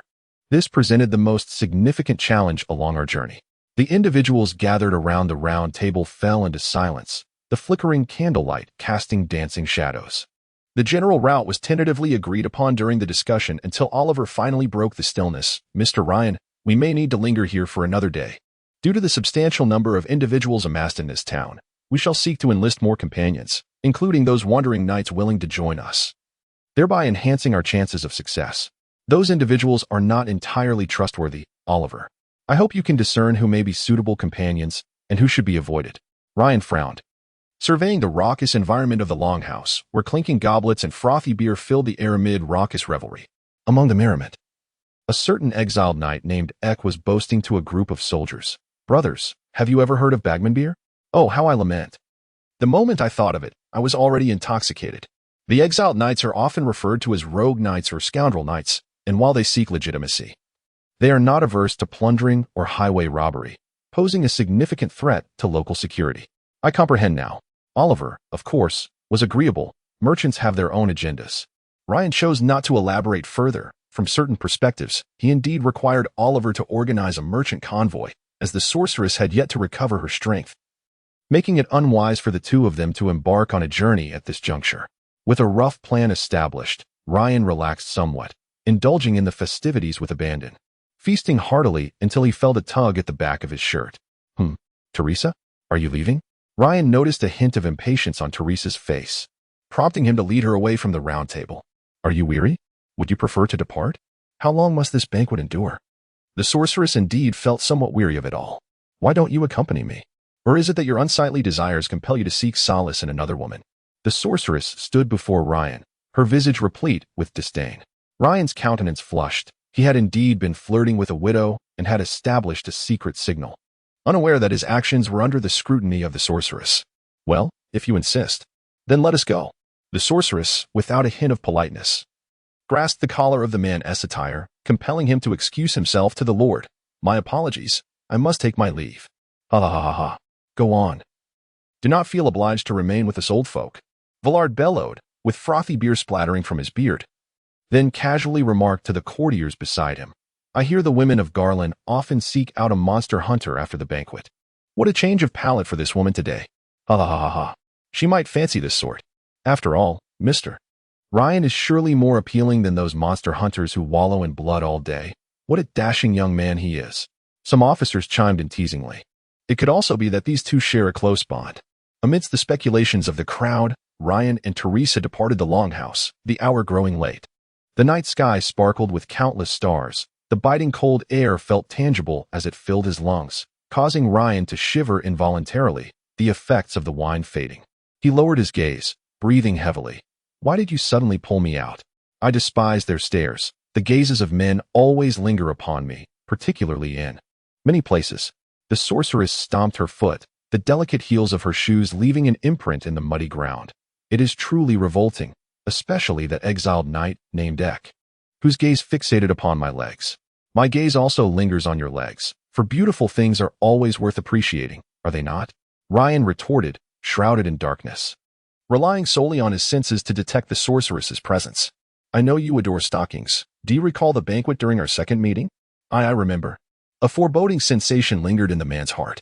At that moment, my mother and I were seated nearby, and as the banquet progressed, my mother excused herself to discuss matters with His Majesty Harold outside. I was wrong. Dear Teresa, could you please refrain from mentioning this? Ryan blushed deeply, disregarding whether the sorceress could see him, and clasped his hands together in supplication. Humph. Do you know what you ought to do? The sorceress's face flushed slightly, yet in the darkness, neither could discern the other, and they merely walked along a vague path. What should I do? Ryan's expression was one of acute embarrassment. Despite his nearly 50 years of life experience, he still bore the demeanor of a youthful novice. He had, in a moment of folly, committed an indiscretion that the sorceress had now seized upon. By the way, I had seen the vice-captain of the Blood Axe, Wirt, who approached you with great concern and then seemed considerably more at ease. Ryan swiftly changed the subject, although genuine curiosity lingered. What did he say to you? Wirt inquired whether we would have to endure another arduous battle like before, and if so, he would contemplate dissolving our contract. The sorceress did not appear overly concerned. I assured him there would be no such encounters. Bert has already set sail, and we should not expect to face that kind of conflict again. If only it were as you envision. Ryan frowned. The sorceress's considerations were astute, yet he harbored an unsettling feeling that matters would not be so straightforward. Ryan. Yes? Would you consider being my partner? You indeed seek a partner rather than a mere. In a low voice, Ryan. The night in Calzenhaven was anything but tranquil. The ocean roiled tumultuously. The narrow strait separating the kingdom of Nord and the northern wastes was known as the Chaotic Sea, beneath which lay countless bones, remnants of centuries of warfare between humanity and the northern savages. To the west of the Nord Kingdom, this body of water was referred to as the Dark Sea, infamous for the predations of Dark Elf fleets. Whenever the dark sails and flags of the Dark Elf pirates emerged on the horizon, it heralded nightmares for all merchant vessels. In the deep of night, a swift ship raced along its course. Faster, faster. Do not fear the pirates or sea monsters. Hurry. At the bow stood a middle-aged man, donning a tall hat with a high collar, his voice deep and raspy. The sailors felt utterly exasperated. Many had toiled for over 16 hours that day. Enough. Silence. Complete this task, and rewards await you. The ship's first mate menacingly shoved aside any sailor seeking to voice their grievances. Once this voyage concludes, each of you shall feast on turkey. With that, the sailors dispersed in a flurry. He was eager to offer blood and glory to his new master. Yet the first mate seemed to sense something amiss, making every effort to keep other sailors at bay. This thwarted his intention of slaying 2 sailors to indulge his cravings. Ah, what immense power! After unreservedly revealing the vulnerabilities of the northern fortresses to his fearsome master, he was richly rewarded, and the shackles of his long-standing stagnation were easily shattered under his master's might. Although the transformations within his body grew increasingly pronounced, his skin turning a deeper shade of crimson, sharp horns sprouting from his head, and a network of gray veins sprawling across his flesh, with wildly proliferating nails emerging from every part of his body, he relished the metamorphosis. Everything he beheld was tinged with a faint hue of blood, the color of life's essence. The blood god never inquired about the origins of blood. It merely demanded that his followers revel in the ecstasy of bloodshed and vie for supremacy. Belt vowed he was ready. Thus, let those who continue to pursue him taste a hint of his wrath. The malevolent crimson orbs of the fallen hunter glimmered with a sinister light. He had already established contact with the terrifying entity. Chapter 26. Departure 2 days later, the caravan set forth. Nearly 30 wagons, over 100 horses, and a throng of about 100 people surged out of the city. Harold stood atop the city tower, shaking his head with a scowl. These caravans were supposed to embark from his port, allowing him to collect a substantial tax. However, the port's closure had obliterated that prospect. Now, he could only extract a hefty fee from these merchants before allowing them to depart. Mr. Boris, what brings you here? Ryan observed Boris, the leader of the Blood Axe Mercenary Corps, along with several injured members, preparing to leave in another direction. What can we do? Boris replied awkwardly with a smile. We may not be of much assistance on the road, Mr. Ryan. I had hoped to contribute further, but he hesitated, clearly indicating that his injuries from the battle against the Beastmen had not fully healed. I understand. I wish you all good fortune, Ryan responded with empathy. Very well. I shall convey your regards, Ryan said without further comment. It was not uncommon for spellcasters to seek favors in return, and he merely watched as the group departed. At the forefront marched the Grey Blade Mercenary Corps, led by Bilge, who was riding a swift steed, outpacing the caravan by half an hour. Following them were the guards in the Blood Axe Mercenary Corps, then the merchants, the sorceress, and Ryan S. group in the center, with the rear being secured by additional guards and a few wandering knights for mobility. Not long after leaving the town, the road proved treacherous, as the wagon wheels rolled over small stones and protruding edges, jostling the youth inside. Ow, ow, ow. The young boy inside the wagon cried out in pain, his arm bandaged and hanging across his chest, clearly indicating an injury. It was Bonda, a young mercenary who had been wounded during the battle at the docks, now confined to resting in the wagon, fortunately with only minor injuries. Hey, Simon, I heard that Lord Calzenhaven is hosting a banquet soon. Are you going? Bonda inquired. Feeling dejected, he lay on the makeshift bed, repeatedly hoping that Lady Travik would visit him, yet she had never appeared. I didn't go. What chance do I have? That's a gathering for the nobility, and we are not worthy. Simon shook his head. Though the captain and vice-captain attended, they said it was merely a regular banquet. The young mercenary reflected on the comrades they had lost during the previous battle against the Beastmen, as the Blood Axe Mercenary Corps had dwindled from over 50 to just over 30, with 20 members lost forever. By the way, did Lady Travik? Bonda hesitated before asking. No, but that night. Well, Mr. Ryan inquired about your recovery, Simon said, his expression darkening at the mention of Ryan, recalling how disgraceful it had been to be compelled to apologize to the veteran at the docks. It seems it might snow again. This weather is dreadful. Ryan rode atop his tall steed, Pinecone, sensing the persistent gloom in the sky, his heart weighed with unease. Yesterday at the banquet, Villarad conveyed some distressing news. The northern barbarians had once again rallied their forces for an incursion southward. This, however, was not the crux of the matter, after all. The Nordians had grown accustomed to engaging in perpetual skirmishes with the northern tribes over the years. What truly concerned Ryan was a particular remark made by Villarad. It had come to light that the walls of Storm Fortress had manifested some form of mutation at certain locations, long subjected to relentless assaults. The garrison discovered that the walls had sprouted eyes and tendrils, seemingly gaining self-awareness. The Church of Justice attributed this phenomenon to the prolonged erosion of the walls by the flesh and blood of the Chaos worshippers. Consequently, under the auspices of the Church, the walls of Storm Fortress were to be scorched by fire and subsequently dismantled for reconstruction.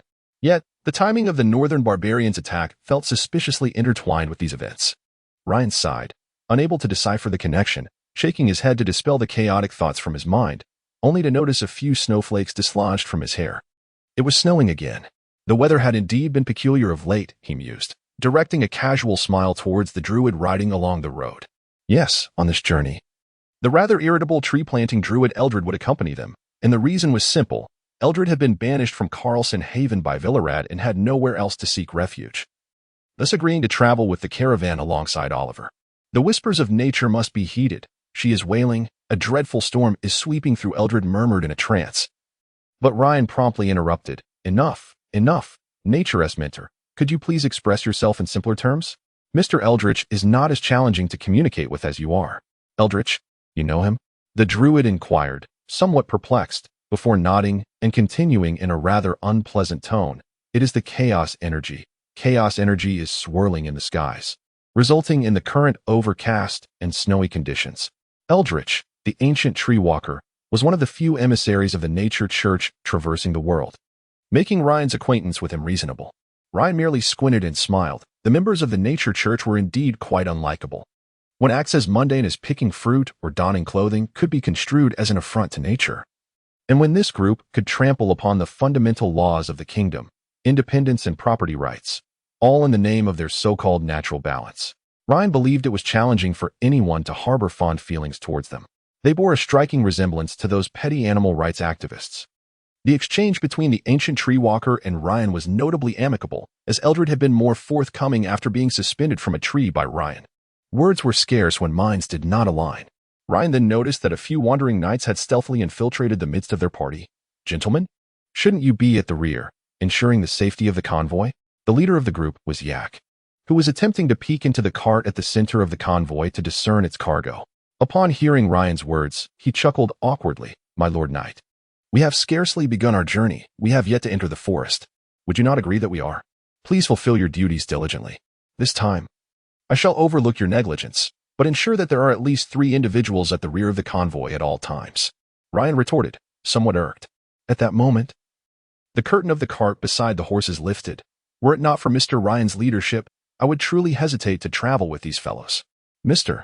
Oliver was undoubtedly aware that they occasionally engaged in other enterprises. Both the merchant and the knight shared a knowing smile, fully cognizant of their conversation's implications. I would not mind acquiring a few new sets of armor and war horses, Ryan hinted subtly. I would also be willing to assist Mr. Ryan in introducing some buyers to dispose of the goods, and I could waive any commission, Oliver responded, catching on to the unspoken agreement. Ugh, such filthy dealings. Came the disdainful voice of the sorceress from the other cart. After 2 days of rest, her body had noticeably recovered, and Ryan could sense the potent magical aura emanating from her. Upon hearing Teresa's voice, Oliver instinctively fell silent, while Ryan deftly redirected the conversation. It is snowing outside. Do take care to keep warm. If it becomes too chilly, you may rest inside the cart. No, I must meditate. The sorceress's exquisite visage flickered briefly within the curtain. BRR, it is truly cold. A burly figure clad in black robes approached on horseback from behind, even atop the mountains of our tribe. We would not experience such frigid weather in October.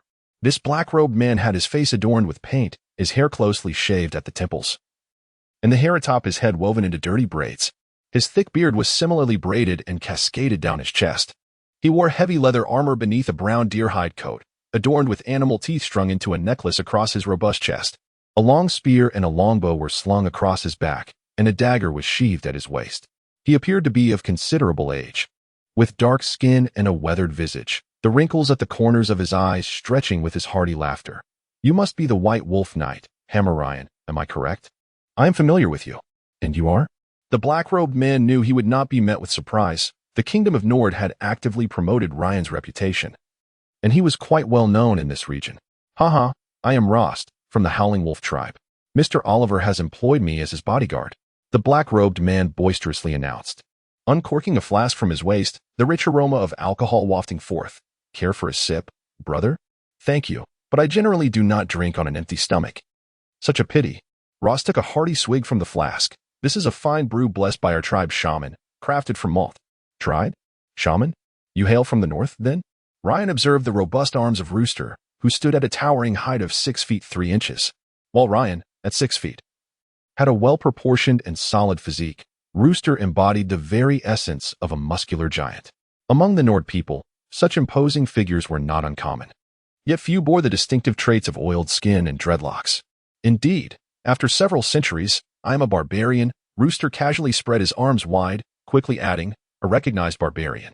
Our predecessor, Chief Morik, distinguished himself in the Battle of Fascia and was honored by His Majesty Ludwig as a knight of the Empire. No wonder this barbarian dares to roam freely. It appears he has received official recognition, Ryan mused. The northern barbarians have not always venerated the chaotic deities. They once possessed their own gods and beliefs. After the onset of chaos, the northern tribes were among the first to bow before the malevolent gods. This was not solely due to their proximity to the Chaos Gate, but also because the harsh environment of the northern wasteland was a significant factor. The frigid conditions rendered the land nearly unyielding to cultivation, making survival exceedingly arduous. Even when the vast majority of barbarians chose to submit to chaos, a handful resisted, opting to forsake their homeland. Numerous tribes migrated inward within the lands of Nord, preferring not to dwell within cities alongside others. With the king's permission, they established their own settlements, residing in the high mountain ranges or desolate canyons. Many tribes retained their most primitive beliefs. Ryan had even witnessed a ritual dedicated to the beast god, who had perished at the dawn of chaos. Yet these tribes clung steadfastly to their customs. Even if the deity's essence had fallen, as long as a fragment of its power lingered, there remained a glimmer of hope. So, how have you fared over the centuries? Ryan gazed into the distance at the mist-shrouded Hodolan Mountains. Though not particularly lofty, the range extended far and wide, concealing unknown mysteries awaiting them. We manage, Rooster replied. Life here, albeit arduous, is sustained by the presence of the great lady of ice and snow. He caught a snowflake in his hand and pressed it against his face, allowing it to melt slowly. It is the goddess's power that shields us from falling into despair. Yet your goddess has also succumbed to eternal slumber, Ryan whispered. The ice and snow goddess remains in perpetual sleep, and aside from the rare prophetic dreams bestowed upon her followers, the barbarians have reaped little benefit, all while offering abundant faith and sacrifices. It is indeed a bitter irony, is it not? However, without faith, humanity cannot unite in strength. Lacking faith, we would lack the courage to confront the formidable chaos deities and the encroaching darkness. Faith empowers us. Estelle appeared beside the crowd, gracefully mounted on a magnificent steed. The half-elf donned a hood and an exquisite moon-white cloak crafted by elves, paired with a soft yellow robe, exuding elegance and a soothing demeanor. I have received word from Bilge that we can rest at the designated location tonight. It is unoccupied. But what? Do not tell me it is deserted, yet infested with monsters. Oliver, seated at the forefront of the carriage, exclaimed dramatically, prompting uproarious laughter from the guards and mercenaries, all eyes turning expectantly toward Estelle, awaiting her response. The dilapidated village meant for hunters and passing caravans has suffered severe destruction. I fear many of us may need to sleep under the open sky tonight. A smile lingered on the half-elf's face. Therefore, let us hasten our pace to the campsite. We may be able to repair some of the buildings to accommodate everyone for the night. Very well. Let us quicken our steps. Hurry, hurry. As the sun cast its final rays upon the mountaintop, the vast caravan finally approached the campsite designated for the night. Chapter 27. The abandoned village. A throng of mercenaries encircled the central convoy of carts, with several light cavalrymen advancing a few hundred meters ahead, tasked with scouting the path. Furthermore, Bilge had arrived here over an hour earlier, unless confronted by a substantial enemy force. He would persist in leading the way and marking the route for the caravan trailing behind. When Ryan first entered this world, he had envisioned wanderers as akin to ninjas, stealthily eliminating foes without a trace, forever concealed in the shadows, emerging only at critical moments to deliver a fatal blow, elusive as a dragon. Indeed, such wanderers existed, but they had typically ascended from mere wanderers to shadow assassins or even higher echelons. In truth, ordinary wanderers bore little distinction from warriors. They too were exposed to the enemy's gaze, employing simple weapons such as crossbows, rapiers, clubs, shortbows, and daggers in combat. However, they seldom engaged in direct confrontation, preferring tactics of ambush and evasion. In adventuring parties, wanderers primarily served roles in trap detection, enemy reconnaissance, lockpicking, crafting items, and preparing for decisive strikes. In the heat of battle, their survival rates were often lower than those of warriors, as they were decidedly more fragile. Moreover, due to the nature of their profession, wanderers were prone to disputes with their comrades over the division and appropriation of spoils. They frequently had the opportunity to be the first to encounter loot and would seize the chance to conceal a portion for themselves. Given the extreme danger and necessity of their work, for instance, if they could not unlock a door, progress would be halted, or if they stumbled upon a trap. Wanderers often inflated their demands, leveraging their eloquence and deceitful prowess to emphasize their importance within the team, arguing that without them, calamity would ensue, all with the underlying motive of acquiring a larger share, even when they had already hidden some for themselves. Despite Ryan's aversion to them, he had long outgrown his impulsive years and acknowledged that, at times, the contributions of these wanderers were indispensable. The most dreadful adversary is not the one who brandishes a weapon and challenges you to a duel, but but rather the friend who conceals a dagger behind their handshake. Emperor Ludwig of the Savior Empire. "We are nearing our destination," exclaimed Oliver, the imperial merchant, as he unfurled a map from the cart's compartment. "This marks one of the rest points." "A rest point?" Ryan inquired. "Indeed, this map is produced by Marlin Fortress, detailing the mountains, rivers, various towns across the continent, and the principal trade routes. Any merchant who frequents Marlin Fortress can obtain this map. In return, we report the latest conditions and developments back to Marlin Fortress." Oliver displayed the map to the others, and as expected from the imperial merchant, it was densely marked with the locations of major towns and roads, as well as potential resting spots in the wilderness. As they ignited their torches, Ryan noted that some trade routes were indicated in green, while others were marked in yellow and red, and the resting points bore similar distinctions. Green signifies safety, yellow indicates a potential minor threat, while red symbolizes opportunities for wealth and prosperity. Oliver stroked his beard, noting that the resting point for the night was marked in yellow. Danger and opportunity often coexist. After all, did not the first human to set foot on the Trap Island amass great fortune? Ha ha ha. Were it not for danger, how would we have transported so much cargo to Nord? Metz laughed heartily as well. Without the willingness to take risks, how could one hope to earn a profit?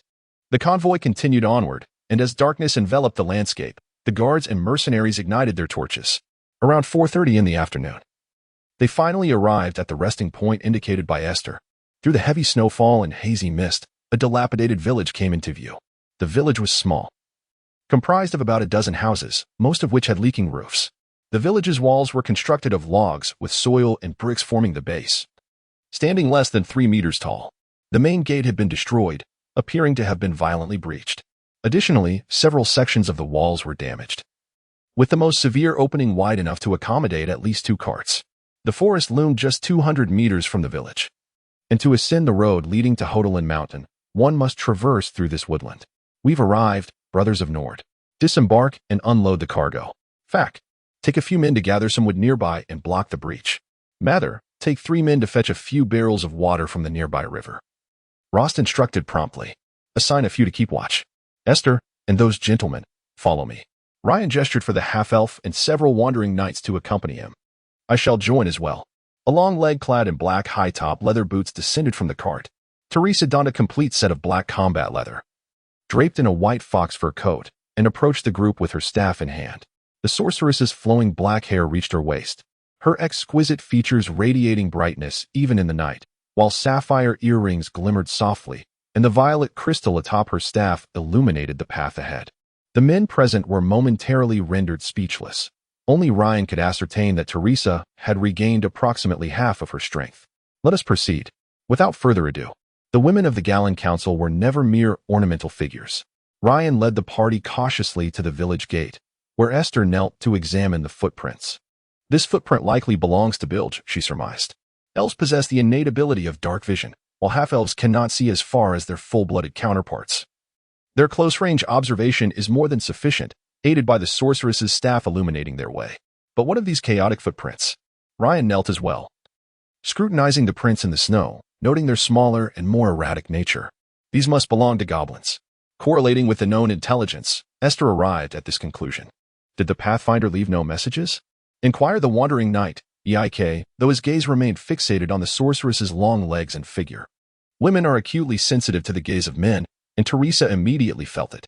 Disgusted, she tightened her heavy coat and subtly turned to evade Ike's stare. "Are you implying that goblins might be lurking within the village?" "Indeed. My great sword is itching for action. Mine as well. We are prepared to dedicate our triumph to you." "Lady Travik." Several wandering knights clamored enthusiastically. "Splendid. Then I would ask a few of you to inspect those houses. I shall examine the central one." Ryan mused that these scoundrel knights were quite adept at flattering the sorceress. Opportunities for display must be granted, so Ryan assigned the tasks. Little did he know, Ike had not forgotten him. "If I valiantly vanquish the foe, will the noble knight treat me to a mug of Bagman beer? You must be dreaming. I can only offer you horse urine. Bagman beer is renowned across the continent, a dwarven masterpiece brewed from malt, hailed as the finest and most refreshing alcoholic beverage available. It is not only nutritious but can also serve as sustenance, as a few mugs of Bagman beer can stave off hunger for an entire day.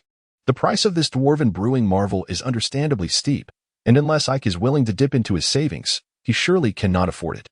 Ryan thought to himself that the fellow was overthinking. Thus, they split up to explore. With his warhammer clasped to his chest, Ryan approached the central large house, typically the residence of the village chief or lord, and most likely to harbor secrets. The steps were blanketed in snow, and Ryan's leather boots creaked on the wooden stairs. The door to the house was neither locked nor barred. Ryan reached out and gently pushed it open. The heavy wooden door creaked with a sound of decay, revealing an interior shrouded in darkness. Light. Teresa had followed and conjured a simple cantrip, illuminating the room's interior. Chaotic, that was Ryan's first impression. To detail it further, the space resembled a scene after a bandit raid, as if it had been ravaged and gnawed upon by dogs. Indeed, it was as if dogs had feasted upon it. The entire room bore marks of damage.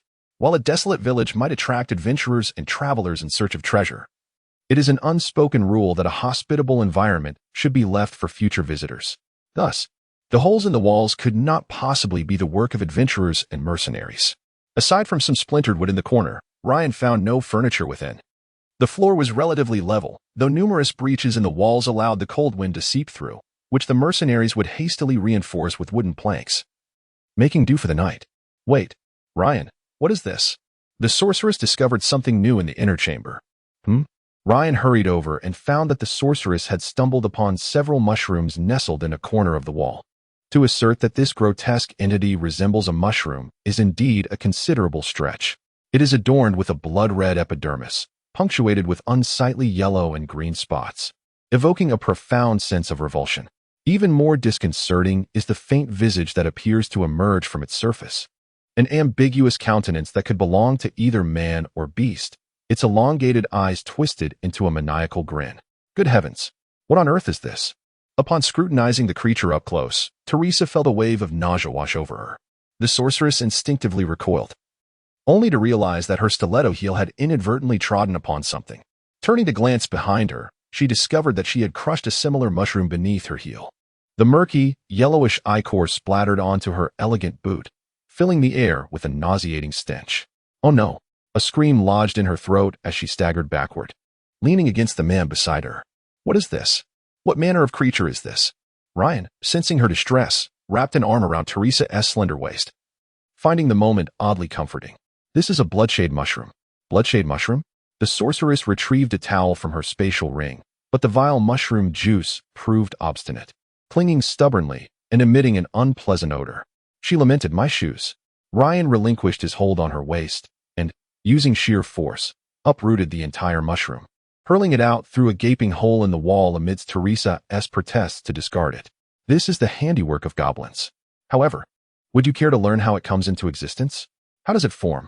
Teresa continued to scrub vigorously at her boots. Enough. Let us not linger in this wretched room any longer. We must find a more suitable place to converse. As you wish, and allow me, Ryan offered, extending his right hand.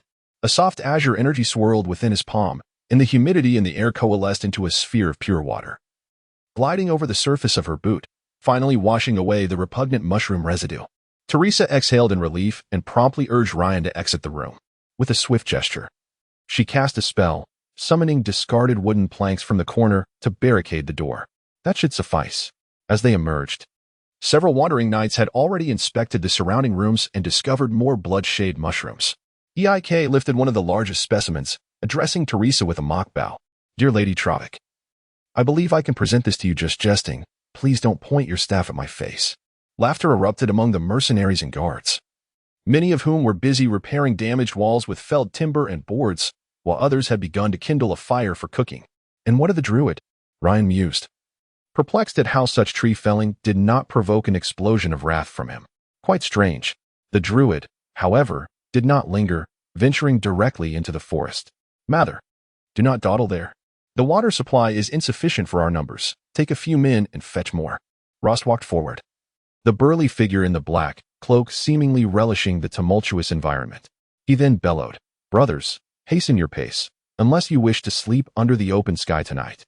No one desired to slumber outdoors, lads, so let us move swiftly."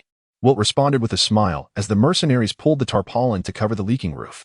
"Ah, Lady Trovic, do you wish to bathe this evening?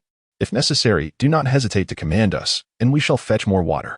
Oliver's plump figure waddled into view before the sorceress, his tone dripping with obsequiousness. "It's merely an additional trip. It's no trouble at all. The water source is not far from here." No need for that. Simply arrange for a private chamber for me. And the sorceress gestured towards Ryan, place me alongside him. Of course, we understand, Oliver replied, casting a suggestive glance at Ryan. Ryan feigned ignorance as the kingdom's knight wished to continue the earlier discussion regarding the bloodshade mushroom.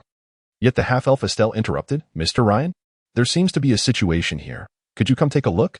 Very well. Chapter 28. Repelling the mountain bandits, is this a dog hole? No, it is no longer akin to a mere dog. Estelle guided Ryan to a corner of the village wall, where several mercenaries were stationed, including Vilt, the vice-captain of the Blood Axe Mercenary Corps, and Bonda, who still bore his arm across his chest.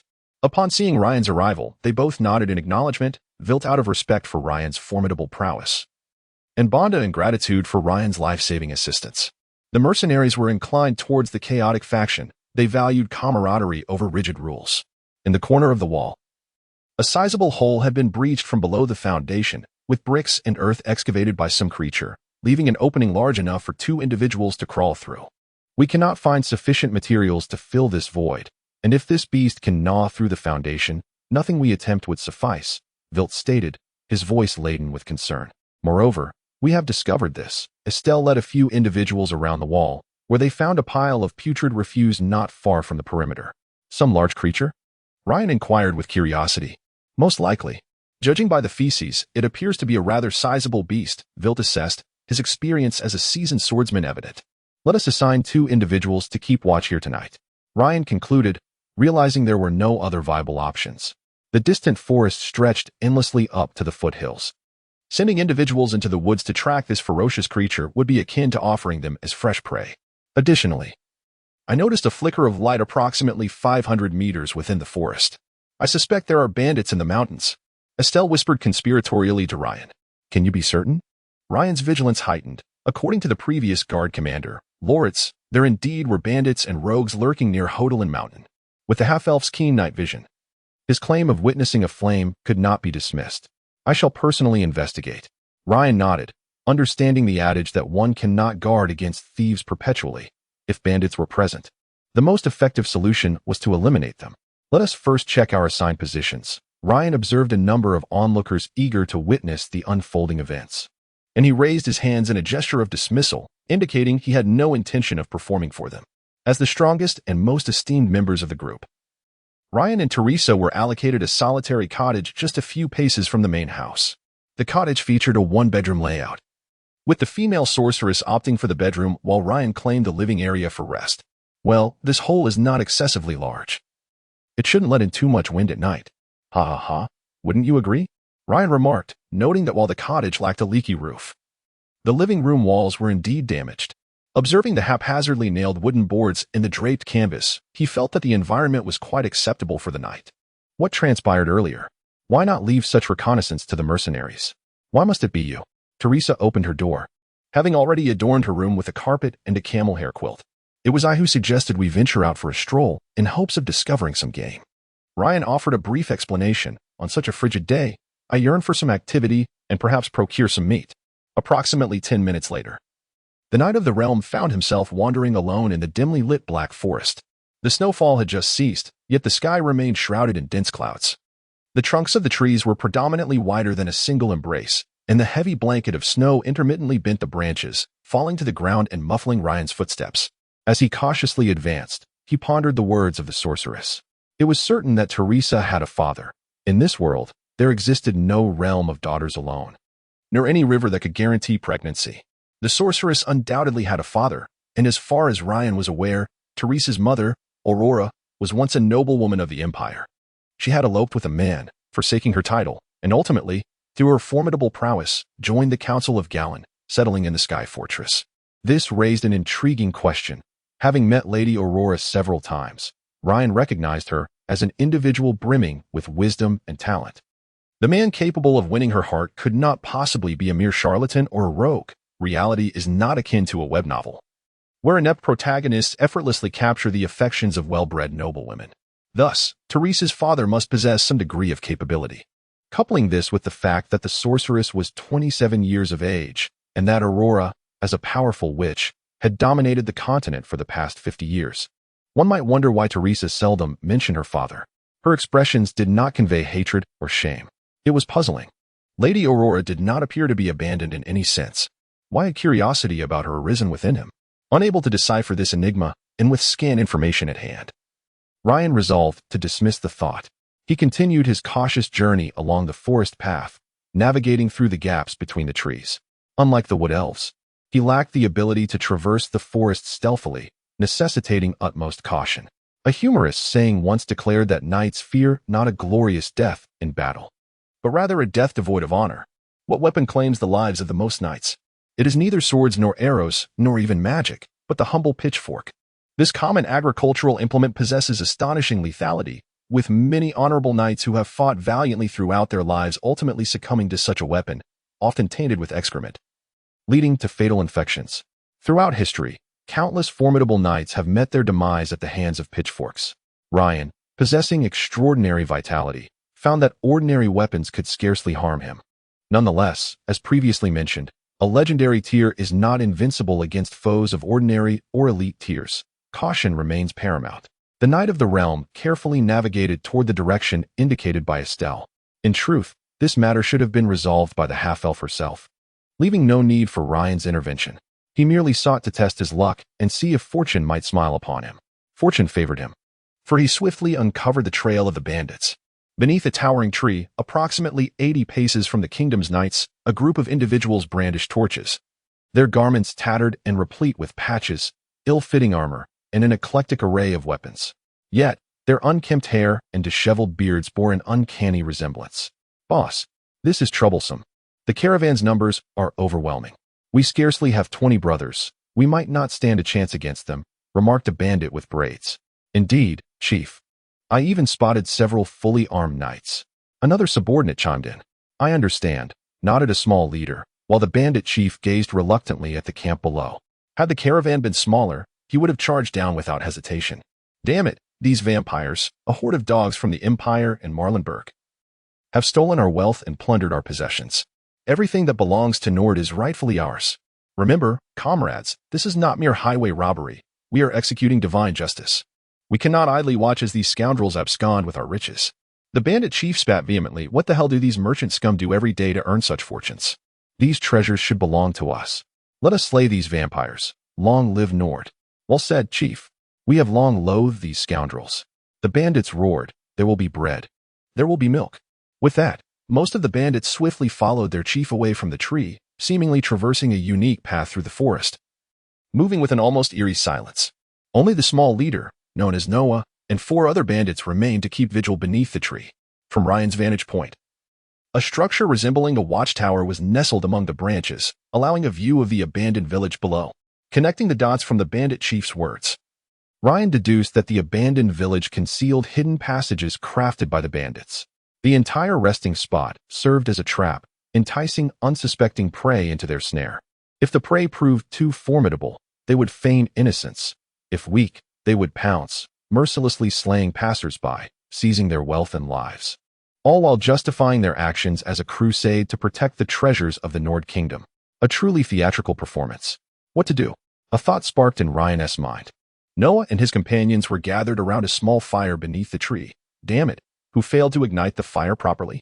Who accidentally set the wood ablaze? Step forward. "Not me. Not me." Several bandits hastily shook their heads. "Listen up, all of you. Be cautious. What if we are discovered? There are several knights below." Had I known we would encounter. Encounter what? Knights? A spectral voice emerged from behind them.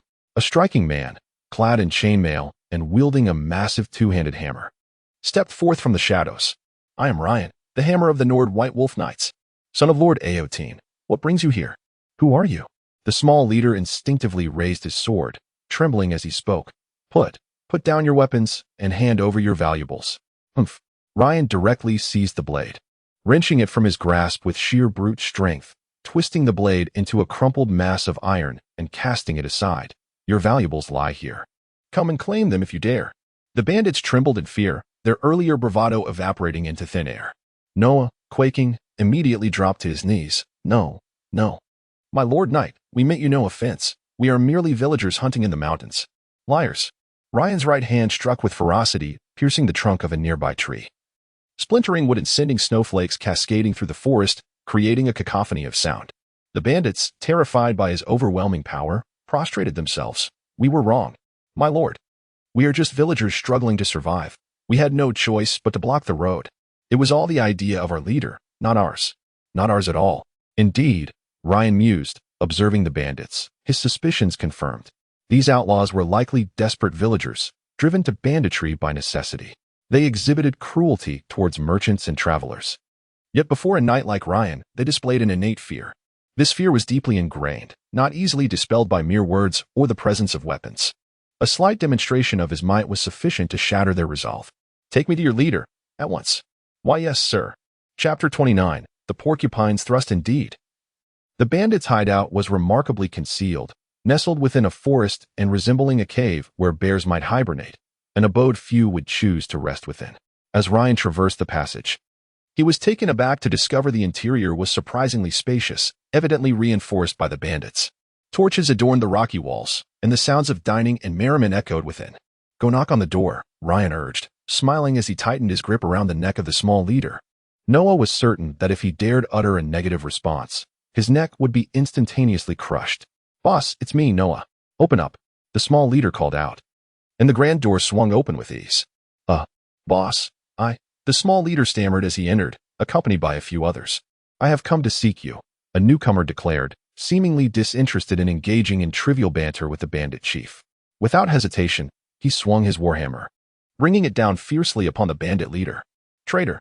The bandit chief immediately sensed the presence of a traitor among them. He kicked the table aside and, in a swift motion, evaded Ryan's assault. All the food and broth upon the table splattered towards Ryan, who deftly sidestepped, resulting in a messy shower for the small leader. "Traitor! Traitor! Noah has betrayed us, brothers. Kill this knight!" The bandit chief bellowed. He scrambled to his feet, seizing a spear from the wall and hurling it directly at Ryan. With ease, Ryan caught the incoming spear and, in a swift motion, flung it back. The spear pierced through the chest of a bandit behind him, the force of impact pinning the unfortunate soul against the wall. The bandit struggled desperately to dislodge the spear embedded in his chest, but his efforts proved futile. After agonizing writhing, his body gradually grew still, affixed to the rocky wall of the cave. "Yes, that's him. He's the boss's trusted aide. We commonly refer to him as Number 2, the small leader exclaimed in realization of his precarious situation. He then shouted towards Ryan, "Sir Knight, I have fulfilled your request. Farewell." With that, Noah grabbed a spear and dashed wildly towards the exit. The bandits, taken aback by the sudden turn of events, stood momentarily frozen in place. "What are you waiting for? Charge!" The bandit chief screamed frantically. "Do you wish for this knight to slay us all? If I were you, I would flee quickly.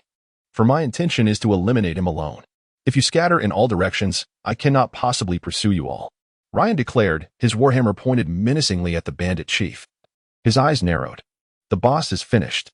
Run for your lives." A bandit shouted, prompting an immediate scramble as all the bandits fled frantically towards the exit. Ryan made no effort to intervene, and within mere moments, only the bandit chief and Ryan remained in the cave. "What drives individuals like you to become bandits?" Ryan inquired, slowly advancing with his warhammer raised. "I lost my land. My home is sold. Should I simply await death within my own abode?" The bandit chief retreated step by step, exclaiming, "You parasites of the nation, you have taken my land, seized my possessions, and now you come to claim my life? Is your form of vengeance to extinguish the lives of innocent travelers and merchants, to rob them of their belongings? Just because you have lost everything, you resort to thievery from others? Are the lives you take justified merely because you can no longer survive? What kind of logic is that?" Suddenly, the bandit leader lunged forward, his sword aimed at Ryan's elbow. Ryan merely deflected the strike. Their strengths were vastly unequal. If he wished, he could easily take the bandit chief's life. "Tell me, what lies within the mountains?" "I may consider sparing you," Ryan said. "Is that true?" The bandit chief appeared somewhat agitated. "Of course, on the other side of the mountain, there is a horde of goblins, accompanied by over 20 wolves and more than 30 spear wielders." The bandit chief had already backed against the wall. "And what else?" It seems there is a very large silver wild boar with tentacles roaming nearby, though I have never seen it myself." "Very well. What else?" Ryan, having acquired 2 pieces of information, looked satisfied, releasing one hand from his hammer to stroke his chin, appearing quite intrigued. "Also, die, you scum." The chief feigned contemplation, drawing a dagger from his chest, suddenly lunging toward Ryan's heart. However, before the dagger was fully drawn, Ryan seized the bandit chief's wrist, and with an overwhelming force, turned the dagger back upon its owner, piercing his own chest. You did this on purpose. The bandit chief gazed in disbelief at the dagger embedded in his chest, gradually succumbing to silence. I have contemplated this thoroughly and ultimately decided I cannot let you go, Ryan remarked with a sinister smile, shaking his head. Now, all of your ill-gotten gains are mine. He began to rummage through the bandits' lair, which contained the spoils of their plunder. Ryan noted that food was scarce, the weapons were in disrepair, and there was little of value. Ultimately, he found 2 golden dinars on the chief's corpse, considering it a reward. As Ryan emerged from the cave, he found the underling Noah and several others waiting at the entrance with torches. What happened? Were you not instructed to flee? Sir Knight, if we run, where can we escape to? One of the older bandits set down his pitchfork, kneeling with hands on his head to show he meant no harm. We are nearly out of food. If you would not mind, there is a bit of grain left in the cave. Could you grant it to us? All spoils from the eradication of bandits rightfully belong to the noble leading the charge. Please, take whatever else you desire.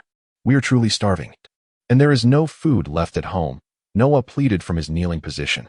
Ryan exhaled deeply, recognizing the inevitability of certain circumstances.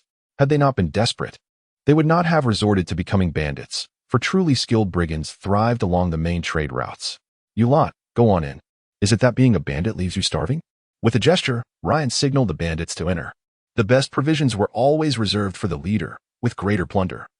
They feasted more luxuriously, and in times of scarcity, they merely scraped by. Soon, a young lieutenant emerged clutching a box of dark bread, greedily snatching a piece and devouring it with such fervor that Ryan almost imagined he was feasting on a roasted leg of lamb. I have a few more loaves of dark bread here. Share them among yourselves. Ryan retrieved additional bread from his spatial ring, which he had no intention of consuming, and generously offered it to them. You must find a way out, abandon this life of banditry. A heavy snowfall is imminent, so hasten to seek an escape. Thank you. My lord, you are a good man. May Lady Fortune bless you. We vow never to be bandits again. The former bandits, moved to tears, expressed their gratitude. One of them recalled, this stone. It came from a passing dwarf we killed. We found it on his body. You, a noble knight, surely know how to utilize it.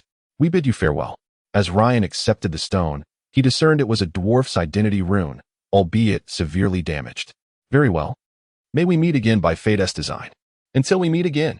The bandits disappeared swiftly into the forest, their provisions in hand.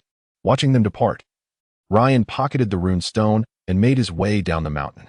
Yet, after only a few paces, he sensed something amiss. A cold wind, tinged with a faint scent of blood, swept through the darkened woods, revealing the presence of a large creature moving among the trees. The sound of its movements rustling through the underbrush. Concentrating his energy, Ryan brushed his hand across his warhammer, igniting blue flames that flickered atop the iron head. He soon identified the creature, a colossal wild boar, its silver body measuring over 2.5 meters in length, robust and formidable. With tusks as thick as a child's arm, pointed directly at him.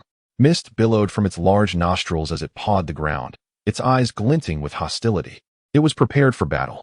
How unfortunate that those bandits lingered here for so long without encountering such a beast. Ryan tightened his grip on the hammer, his eyes ablaze with determination. Come on. With a thunderous roar, the silver wild boar charged at Ryan, its powerful hind legs propelling it forward with explosive speed. In mere moments, it was upon him. Steeling himself, Ryan shifted his stance slightly and raised his warhammer. Boom! As the wild boar leaped high into the air. 3 meters away from Ryan, its massive tusks glimmered with a silvery sheen, descending upon him with the intent to pierce him through. Ryan summoned every ounce of strength. Pivoting sideways to swing his warhammer, its head engulfed in blue flames, aimed directly at the boar's snout. Yet, contrary to Ryan's expectations, the boar deftly evaded the strike mid-air, leaving a shallow white mark across Ryan's face with its gleaming tusks. Curse be it, the Knight of the Kingdom touched his face. Had it not been for his extraordinary resilience, he would have been grievously disfigured.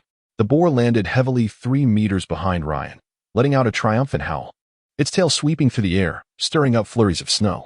The bristles along its back began to rise, gradually taking on a metallic sheen. With a swift motion, the bristles detached from the boar's body, resembling steel needles, and soared towards Ryan, whistling ominously through the air. Ryan raised his warhammer, gripping the handle tightly and spinning it rapidly, generating a cyclone that deflected every incoming bristle. Upon witnessing a bristle transformed into something as solid as iron, deeply embedded in the trunk of a nearby tree, Ryan abruptly ceased the hammer's rotation. A blue fireball had formed in the air, and he swung his warhammer forward, sending the fireball hurtling towards the wild boar. The boar easily sidestepped the attack and charged once more at Ryan. "Come, fight!" Ryan braced himself and charged at the boar, his heavy boots thudding against the forest floor, leaving a trail of footprints. As the wild boar grew closer, Ryan's pupils dilated, its figure magnifying before him. Just as before, at a distance of 2 to 3 meters, the silvery beast leapt into the air once again. Now was the moment. Ryan fell backward, as if collapsing into the snow, sliding directly beneath the boar. The soft, vulnerable underbelly of the boar now lay before him, and in the fleeting instants as they passed each other, he struck fiercely with his warhammer, landing a blow 3 inches below its belly.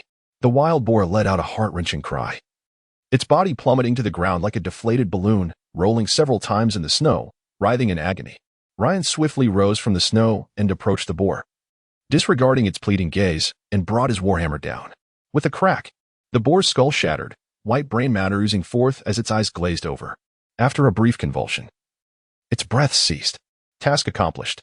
Ryan exhaled, realizing that this was a wild boar mutated by chaotic energy, endowed with formidable strength and a hardened, mutated ability to launch its bristles. Regrettably, despite acquiring formidable strength, the wild boar's intellect failed to keep pace. Its capabilities were limited to charging and utilizing its tusks to assault foes, and at best, it had learned to launch its bristles. Its vulnerability remained the soft underbelly, a fact that seasoned warrior Ryan seized upon in a fleeting moment, delivering a devastating blow. Otherwise, subduing this wild boar would have proven exceedingly arduous, for its hide was tougher than iron. I shall dedicate the glory and spoils of this battle to the great white wolf war god. May the divine white flame of the wolf deity eternally illuminate the north. Uric bestowed upon me the wolf's fangs, Uric granted me the wolf's claws. Uric gifted me the wolf's pelt, and I shall manifest the might of the wolf before my adversaries. With these words, Ryan knelt in silence, ceasing all movement. Chapter 30. Nocturnal Conversations, Part 1. The snowfall intensified, as the sky became awash with a flurry of downy white flakes swirling through the forest. The towering conifers trembled as if in fear, while the howling wind coursed through the trees, producing an eerie cacophony reminiscent of demons from the abyss, both roaring and lamenting. An extraordinary phenomenon unfolded. The snowflakes danced around Ryan, and a divine white flame manifested within the woodland. A great will descended, imbued with ferocity, wrath, savagery, and brutality, yet also resonating with power, courage, honor, and faith. Indeed, a fitting sacrifice. In the void, a robust and hearty voice echoed within Ryan's mind. A magnificent specimen. A rare mutated wild boar? Yes, I offer it to you, great wolf god, Ryan silently intoned, fully aware that the white wolf war god could hear him. A wave of satisfaction emanated from the void. The considerable weight of the mutated creature piqued the wolf god's interest. Ulrich relished such offerings. He thrived on battle, reveling in drink, and showcasing his valor and might. The white flame coalesced in the air, opening a portal to another realm. A colossal white wolf, comparable in size to a buffalo, leaped forth from the gateway, voraciously devouring the boar's carcass in mere moments. Then, spinning around, it seized the remaining fragments and leapt back into the portal. Afterward, silence enveloped the scene, with only the lingering white flames in the air attesting to the wolf god's messenger's previous presence. Well, not even a leg of the pig left for me, the white wolf knight muttered in complaint. Not all white wolf knights are solely defined by such titles, yet every white wolf knight undeniably embodies the essence of their rank. The Archbishop of the White Wolf Church, Marlis Bierthofen, refers to the former as a title and the latter as a promoted vocation. Much like Ryan, whose title is that of a white wolf knight, his advanced vocation does not align with it. Any knight who demonstrates exceptional prowess may earn the title of White Wolf Knight and join the ranks of the White Wolf Order. However, should this knight choose the advancement path of a White Wolf Knight, they must become a member of the order. Theoretically, the White Wolf Order does not fall under the jurisdiction of the Nord Kingdom. Its headquarters resides in the city of White Wolf, Wolfsburg, within the imperial territory of Warich, ruled by the Elector Manfred Adalbert of the Steel Wheel. This territory, akin to Nord, is marked by barren land and harsh weather, blanketed in a virtually impenetrable dense black forest. Thus, the valiant White Wolf war god serves as a deity for many in these parts. With the temple of the White Wolf perched upon the cliffs of White Wolf City, guarded by numerous White Wolf Knights. The White Wolf Knights of Nord are, in fact, but two companies within the greater White Wolf Order. Shaking off the snow and mud, Ryan swiftly descended the mountain. Fortune smiled upon the Knight of the Kingdom once more, as he skillfully struck a rabbit with his throwing knife. Emerging from the forest, he found that a bonfire and smoke had arisen in the abandoned village. Estelle, stationed atop the walls as a lookout, immediately spotted the returning knight and signaled the guards to open the city gates. "Mr. Ryan, there are fallen trees in the forest ahead, along with signs of fire. Was that your doing?" "Indeed. Are there any other circumstances?" Ryan entered the abandoned village, exhaling a sigh of relief. "No, most of the people are in the large house in the center, cooking. We have not detected any enemy attacks." Estelle leaped effortlessly from the wall, landing with grace. "Care to join?" "No. I've dealt with the mountain bandits and that enormous creature. The remaining tasks are yours."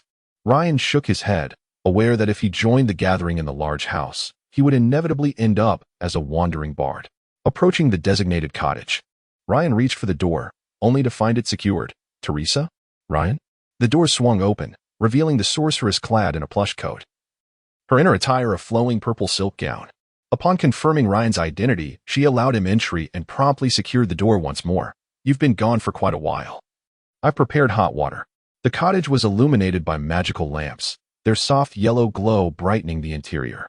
A large hole in the wall had been sealed with wooden planks by the sorceress using her spells, and the fireplace had been rekindled. A pot of hot water simmering within. "TSK, you rascal." Teresa's exquisite visage was pale from the cold. As she settled down, she wrapped herself in a nearby blanket. "Well, the ingredients are ready. You may commence cooking." Ryan remained silent, utilizing the corn, ham, and vegetables provided by the caravan to concoct a hearty corn, vegetable, and ham stew. He then took out a small knife to skin and prepare the wild rabbit, which he hung by the fireplace to roast. "Teresa, how was the adventure? Did it meet your expectations?" Ryan continued his task, initiating the conversation. "Quite well. Traveling is not as challenging as I had imagined." The woman nodded, her thick, dark hair cascading like a waterfall, shimmering with a faint glow. "Oh, really?" Ryan chuckled dismissively.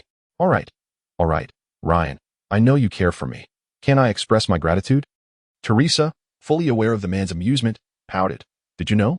Aside from you, I have never been so close to any other man, and here I am, sharing a cottage with you at night." Yes. Should I feel immensely honored?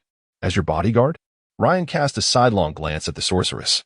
Since their acquaintance, Teresa had maintained an aloof demeanor in public. It was indeed a privilege to witness her in such a playful state. "As a teammate, you experienced battle?" The sorceress quickly noticed the snow and mud on Ryan's chainmail. "Indeed, I encountered mountain bandits and mutated creatures."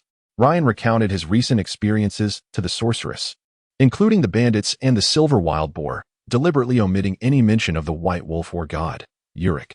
During their conversation, the pot of corn, vegetable, and ham stew was ready. Ryan ladled it into a bowl and handed it to her. "That is quite peculiar. You spared those bandits, neither eliminating them nor aiding them, simply offering some bread." The sorceress accepted the wooden bowl, curiosity etched on her face.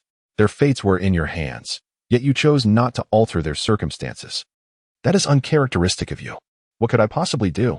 Kind-hearted assistance extended towards them is an act befitting the Church of the Compassionate Goddess and the Church of the Moon. To slay them? They are, after all, the denizens of the Nord Kingdom, our compatriots. As a knight of the Nord Kingdom, I find it permissible to eliminate a few heinous criminals. Yet to eradicate them all seems excessively harsh, unless absolutely necessary. Ryan shook his head. In truth, the matter is quite straightforward. This land cannot sustain such a multitude of farmers. The existence of nobility inherently limits the population capacity of the region, a threshold that diminishes over time. Moreover, they are reluctant to part with their own wealth to aid others, nor do they wish to indulge in indiscriminate slaughter, which aligns perfectly with your disposition. The sorceress nodded. Recognizing that Ryan deeply respects the fundamental moral boundaries, he embodies the 8 virtues of knighthood, harboring a hatred for evil and championing justice. However, compared to some overly rigid paladins or the priests serving the compassionate goddess, Ryan appears somewhat cunning. He does not act without tangible benefit, and he is inclined to haggle for greater advantages. To encapsulate his essence in the words of his mother, Aurora, Ryan exemplifies a tolerance within the confines of rules and kindness at the limits of morality. He is youthful, endowed with formidable strength, and possesses a humorous and erudite disposition. Spending time with him, Teresa found herself reflecting that the young knights and nobles she had previously known in the winter city of the Nord capital were but dross. As for the mutated wild boar, the sorceress was intrigued solely by Ryan's approach to handling it, rather than the bandits who had resorted to crime out of desperation. In her eyes, these individuals were of inferior rank, mere expendables. Once she grasped Ryan's perspective, the conversation shifted. The formidable mutated creature was akin to griffins, scorpion-tailed lions, and harpies. Ryan twisted a metal rod, roasting a rabbit that rotated continuously over the hearth's flames. Animal fat dripped onto the woodpile, sparking embers, while the aroma of the roasting meat gradually filled the air. At that time, the venerable Emperor Charlemagne, over 5 centuries old, had also assembled all the imperial forces, uniting with dwarves and even a coalition of descended deities to march northward to confront the enemy, embarking on his 54th and final grand expedition. In that fierce battle, Charlemagne's greatest knight, Roland, sacrificed his life to forge a path to the stronghold of Mocha. Charlemagne and Mocha engaged in a historic duel. During a day and night of brutal combat, Mocha repeatedly forced Charlemagne into dire straits. Yet ultimately, Charlemagne seized an opportunity to behead Mocha, leading to the disintegration of the chaotic army. Though the chaotic forces receded, the repercussions of their tumult had deeply permeated every facet of the material world, giving rise to numerous mutated beings, notably the infamous griffin, the ferocious scorpion-tailed lion, and the horned eagle beast, a hybrid of deer and avian. The corruption and decay wrought by chaos also birthed powerful magic and creatures. Ryan nodded. Have you encountered dark elves? I have seen them in the library, but I have yet to engage with them. The sorceress nodded, finding great pleasure in Ryan's discourse on the unwritten rules and knowledge of the continent, which proved to be immensely enlightening. Among the dark elves, there exist skilled beast tamers who subdue these mutated beasts for battle. Most of these tamers are women, wielding whips that serve purposes beyond mere combat and subjugation of creatures. Ryan, Teresa's voice rose in pitch. All right, I mean to say that we humans are no different. For instance, the Empire's most elite Griffin Knights, or the Duke of Lansos from Bretonnia, who rides a magnificent horned beast. As for the scorpion-tailed lion, well, many parts of it fetch a handsome price. The kingdom's knights skillfully carve the roasted rabbit with a small knife, chuckling that mutated wild boar is referred to as the silver porcupine in the records of imperial scholars. It possesses ranged attack capabilities, and its hide is remarkably tough, with a soft underbelly being its only weakness. Yet, it is somewhat peculiar. Somewhat peculiar? The sorceress delicately tore at the roasted rabbit meat. Ryan's culinary skills were indeed commendable. Under the blend of spices, the rabbit was crisp on the outside, tender on the inside, and the meat was delectable and chewy. But I am concerned, Teresa. Do you truly understand Belter? Or rather, do you genuinely comprehend what a monster hunter is? What is it? Chapter 31, Night Conversations, Part 2, in the Conclave of Gelon. The female sorceresses have always been able to forge connections with the demon hunters. It is said that numerous council members share ambiguous relationships with those masters of demon hunting.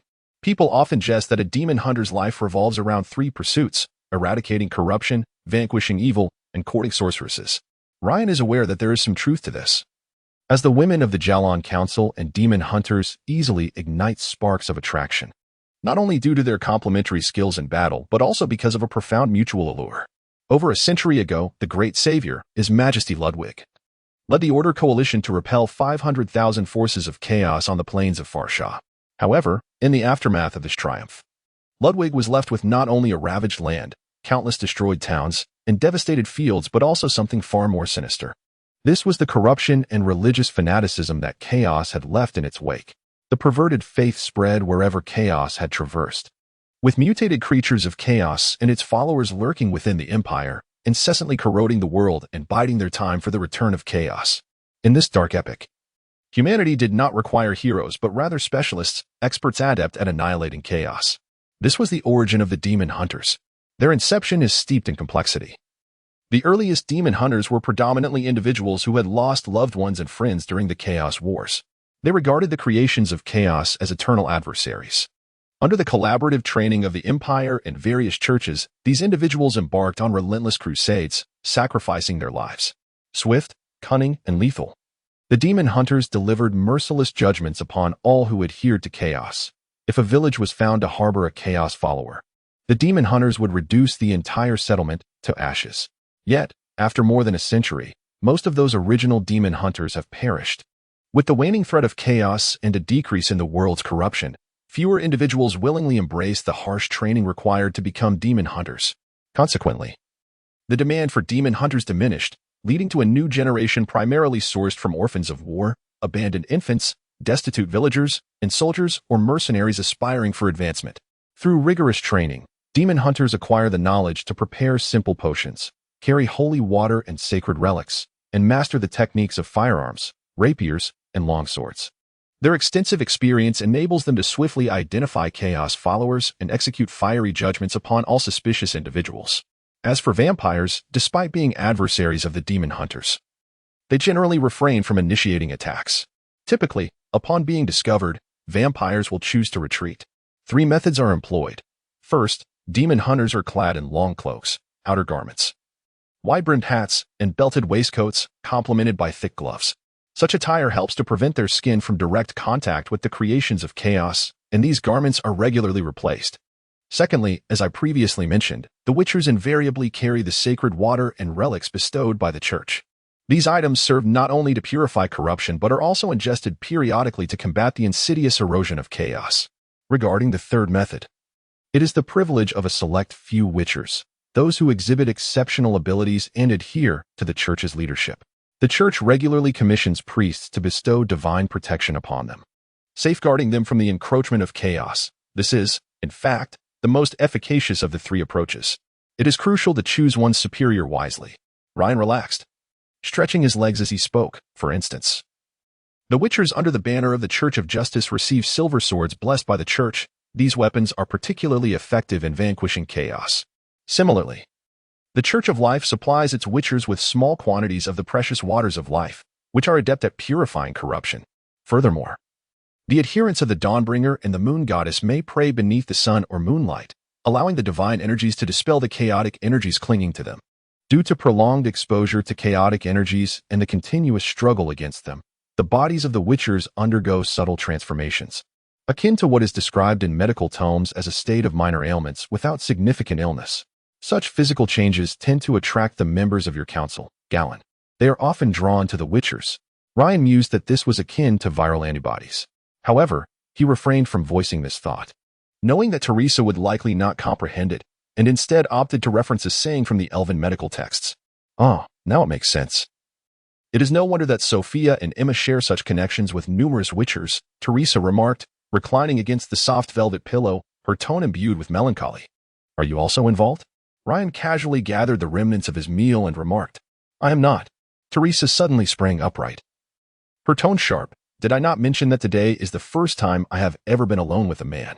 Her shoulders were gently pressed down by Ryan, who encouraged her to recline once more, tucking in the corners of the blanket before allowing a carefree smile to escape. All right. All right. I was merely jesting. There is no need for such agitation. A lady's virtue is not a matter for jest, Sir Knight of the Kingdom. For reasons unknown.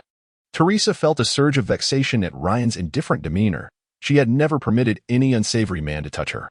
Very well, I apologize, Ryan replied, somewhat taken aback by Teresa's commitment to her virtue, his tone turning grave. How much has your body recovered? Let us return to our previous discussion. What would occur if a Witcher were to succumb to corruption? There would be trouble, immense trouble. Ryan gnawed at the rabbit meat, his brow furrowed. Take Belt as an example. The demon hunter has mastered numerous secrets of the Nord Kingdom, including obscure relics, clandestine outposts of the Church, and the vulnerable points of the kingdom's defenses. Having served as a demon hunter in Nord for decades, his deep-seated trust will surely lead him to betray these secrets to the forces of chaos in exchange for rewards, which elucidates why Archbishop Innocent is in such a hurry. Furthermore, should an expert who once battled chaos fall, it becomes a nightmare for other hunters. As he possesses an intimate knowledge of their tactics and movements, their actions will largely be anticipated by Belt. He is acutely aware of what his former colleagues will do next, including their subsequent moves in battle. This is fundamentally why several demon masters have met their demise at his hands. Generally speaking, once a hunter falls, their power typically ascends at least one tier. Belt has been stagnant at the initial stage of legend for several years, hence, even if we catch up to him in Marlenberg, we must confront a mid-tier fallen hunter. Ryan's words finally captured Teresa's attention. Let us not dwell on distant matters. Even our safety in reaching Mayadan Haven remains uncertain. Teresa, have you noticed? This road has long been abandoned. If the path were secure, Velard would never allow a trade route to fall into disuse without cause. Moreover, it is perplexing that in the vast expanse of Carlson Haven, not a single soul is willing to guide our sizable caravan. Is there really need for me to elaborate on this? You remain remarkably calm. The woman's cheeks flushed, and she murmured, "Is there anything I can assist you with? You are more tedious than my mother. What time is it? You are a legendary powerhouse. Your extraordinary physique grants you boundless energy, does it not? Continue to chat with me." However, Teresa thwarted his attempt to depart. "I have prepared the carpet. The inner room is warmer and spacious enough, is it not?" "As you wish." Ryan had no reason to decline a more comfortable environment. Although he could endure the rigors of nature, a bit of comfort was undoubtedly preferable. He resumed his seat, with less than half a meter separating them. "There will likely be another battle tomorrow. There is a goblin tribe nearby. Though their strength should not be formidable, we will undoubtedly need to engage." "Are you truly believing the word of a mountain bandit?" The sorceress removed her white lace gloves, revealing her delicate, porcelain-like hands. "No. Do you recall that repugnant mushroom we encountered? Can we not mention that?" Teresa grimaced. The memory of that disgusting thing clearly leaving a significant impression on her fastidious nature. "I do not intend to disgust you.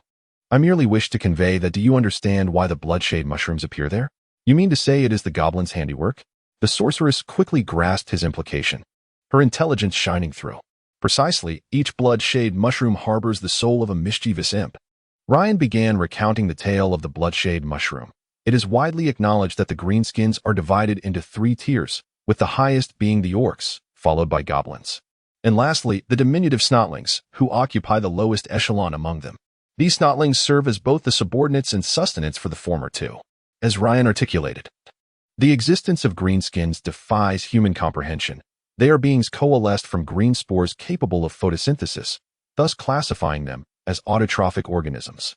Indeed, these greenskins require no external sustenance as long as they bask in sunlight, rendering logistical support entirely unnecessary. However, the absence of such support does not imply that they are averse to food. They relish both meat and fungi. Among them, the snotlings possess a particular fondness for mushrooms. Yet therein lies a dilemma. Their diminutive stature, compounded by their composition of plant spores, leads to a perilous fate should they indulge excessively in fungi. Overconsumption results in their bodies gradually assimilating into the very mushrooms they adore, rendering them rigid and immobile. At this juncture, goblins would plant these snotlings, now indistinguishable from fungi, into the soil to await harvest, eventually transforming into bloodshade mushrooms. These mushrooms are a culinary delight for greenskins, reserved for consumption only during significant victories or momentous occasions. As Ryan remarked with a nod, "Wait, could it be that the face upon the bloodshade mushroom?" Teresa suddenly grasped the implication, her complexion paling slightly. "Indeed. That visage belonged to the snotlings," Ryan affirmed. "Now, do you understand why I can assert with certainty that we shall encounter goblins tomorrow?" All right. Let us cease discussing such repugnant matters," the sorceress replied, feeling a wave of nausea wash over her as she reclined against a soft pillow, her enchanting gaze fixed upon the knight of the realm. His azure eyes met hers, his expression an unyielding calm. "Why are you so reluctant to become my partner?" After a moment's pause, the woman finally spoke. "If you have a task that requires my collaboration, I am open to negotiation. State your terms." "But I cannot commit to a long-term partnership," Ryan replied coolly. "Is it truly the case that the criteria for partnership hinge on compatibility and comparable age and strength?" "I beg to differ. You may have misjudged me, dear Teresa, or perhaps you harbor ulterior motives." Ryan furrowed his brow, sensing an oddity in her rationale. This is hardly akin to a noble matchmaking affair. The woman, too, connected the dots, her cheeks flushing, yet she remained silent. "Oh, is that so? I find that hard to believe," Teresa retorted, her silver eyes scanning Ryan. Her brow arched as her face flushed with embarrassment. "Is this how you fabricate excuses? Crafting a seemingly plausible rationale to assuage your own conscience?" Ryan's eyes flickered. He wished to smile, but found himself unable to, his expression frozen. A man and a woman exchanged blushing glances for a moment, until the woman could no longer bear the silence and turned away. "All right, I understand. There's no rush on this matter for now. I need to sleep. Good night." "Yes, good night." Ryan then stood up, preparing to leave. "Ryan," just as he was about to exit, the man called out to him. Soon, you will willingly become my partner." "Oh, Is that so? I look forward to your demonstration. Chapter 32. The glorious path. On the following day, the members of the caravan rose quite late. In the morning, a thick fog enveloped the forest, shrouding the entire Hodolan mountain range in a misty white veil, rendering visibility nearly non-existent. In such conditions, the caravan dared not set forth hastily. All were prepared and waiting in place. Mr. Matz, are you truly intent on venturing into the mountains? It is far too perilous, came the dry, emotionless voice of Bilge. No, Mr. Bilge, you are aware of only one side of the matter. I have traversed the Nord trading routes many times. A heavy fog in the morning signifies that the sun will undoubtedly rise by midday, thus today's journey shall be all the more effortless. Oliver replied with an air of confidence. Indeed, as the imperial merchant had predicted, as time passed, the fog gradually dissipated. The sun ascended from the east, casting its radiant light upon all, warming their hearts after several days without its presence. All hail the god of dawn. Praise be to the god of dawn. Splendid. The sun has emerged. The members of the caravan cheered loudly. Observing this, Oliver stroked his beard slightly, a hint of pride illuminating his face. This was the wisdom gleaned from his years of trading between Nord and the Empire. Time is money, my friends. Let us prepare to depart. The sound of creaking wheels and the rhythmic clatter of hooves echoed along the mountain path. This once thriving trade route would not remain abandoned for long. The road was overgrown with weeds, yet remnants of the former path could still be discerned. The vista on either side of the trail was remarkably broad. Rain noticed a collapsed watchtower by the roadside and rode forth to investigate. Mr. Rain? The half-elf approached, having donned a complete set of lightweight leather armor today. Elves are typically not renowned for their brute strength, particularly those wood elves who have become one with the forest. The leather armor facilitated their traversal of mountainous terrain. Greyblade Bilge also appeared, his raspy voice breaking the silence. We have been here before. Aside from some weapons, we found nothing else. Are you suggesting that this watchtower was abandoned voluntarily? Rain mused while stroking his chin. Observe this, Mr. Rain. Bilge led two others into the interior of the tower. Indeed. The pulley and bearings used for the door showed no signs of damage. The original military withdrawal was conducted in an orderly fashion. This location must have been forsaken deliberately. But why was it abandoned? Do you have any insights, Mr. Rain? The half-elf gracefully vaulted over the wall, directing his query at Rain. Ah, well. Rain nodded thoughtfully before shaking his head. I do not know the reason, but I suspect it is connected to that incident. That incident? The matter that arose from a knight's mission. Rain gestured that there was nothing further of interest, and the three emerged from the watchtower. TCH. Those fools with their heads in the clouds again. I truly do not understand why their lady always unleashes these beasts upon us. Bilge's voice resonated with palpable resentment. We have traversed great mountains, we have crossed vast rivers, we have plunged into the deepest depths, and we have vanquished the most fearsome of beasts. How might we earn your esteemed recognition, my lady? The Knights of Britannia, under the illustrious banner of the knightly kingdom, are renowned across the continent. However, this reputation also means that the titles of knighthood differ slightly from those in the Empire and the Kingdom of Nord. In Britannia, unique circumstances prevail. Since the legendary knight King Arthur partook of the Holy Grail in the waters of the Lake Nymph, acquiring unparalleled power, the Knights of Britannia have regarded the Grail as the ultimate pursuit of their lives. The formidable knights of the realm ascend to the rank of mission knights, also known as expedition knights, who begin to receive the blessings of the Lake Nymph, rendering them far more potent than ordinary knights. Mission knights may choose to relinquish all that they possess to embark upon the Grail's path, whereupon the Lake Nymph bestows upon them a divine mission. In the months or even years that follow, those who tread the path of the Grail will forsake all worldly possessions and titles, dedicating themselves to the trials of the Holy Grail. Their existence is filled with tribulations and suffering, continuously testing their spirit, body, and even soul. Amidst the endless trials and tribulations, the majority of mission knights will return in failure, and many will depart this world clinging to an everlasting yearning for the Grail. Only a select few will succeed. Upon completing the nymph's sacred tasks, a divine manifestation will appear before them. The knights will partake of the divine chalice, and their beings will be irrevocably transformed by the blessings of the holy water. They will emerge as the fabled Grail Knights, endowed with prolonged lifespans and extraordinary powers. These Grail Knights, imbued with knightly virtues and divine blessings, stand as the most formidable warriors on the continent, constituting the core strength of Britannia. A kingdom of knights that remains resolute and awe-inspiring to this day. The charge of the Grail Knights is a sight that instills fear in the hearts of all in this world, even angels and demons, as well as the mightiest champions of chaos. would be torn asunder before these Grail Knights, like mere rags. The tale of how these Grail Knights broke through the ranks of the chaotic army 150 years ago is still recounted with reverence. The existence of the Grail Knight Order instills trepidation across all nations of the continent. When other powers declare war upon Britannia, they must first weigh whether their forces can withstand the onslaught of these knights. Yet, for this very reason, the Mission Knights have become the most despised and rejected figures among mercenaries. The crux of the matter lies in their relentless competition for the mercenaries' livelihoods. In a bid to captivate the attention of the lake's enchanting lady, these knights consistently endeavor to showcase their compassion and chivalrous spirit. When faced with the pleas of villagers and lords, their demands for remuneration are exceedingly modest, remarkably so.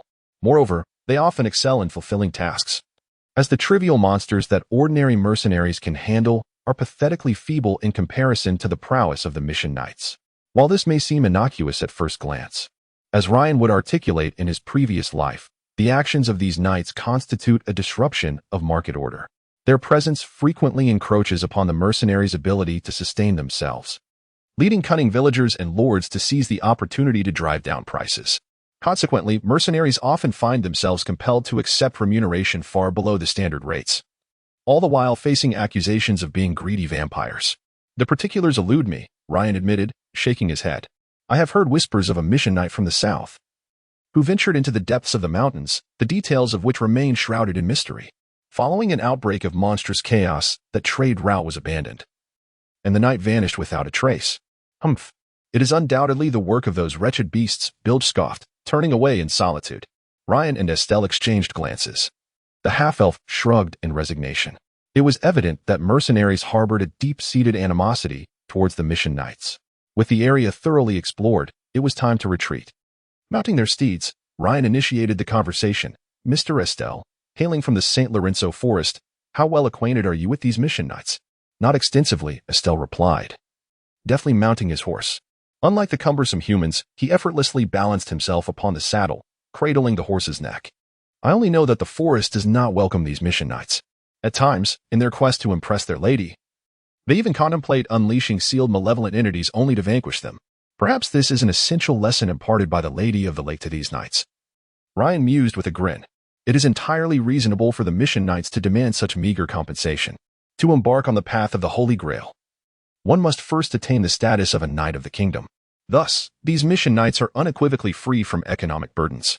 Ryan recalled witnessing a legendary tier Mission Knight, burdened with 50 kilograms of provisions and clad in full armor, strolling through the wilderness with the ease of an ordinary individual. Everything they undertook was solely to attract the notice of the Lake's Lady and fulfill their Holy Grail quests.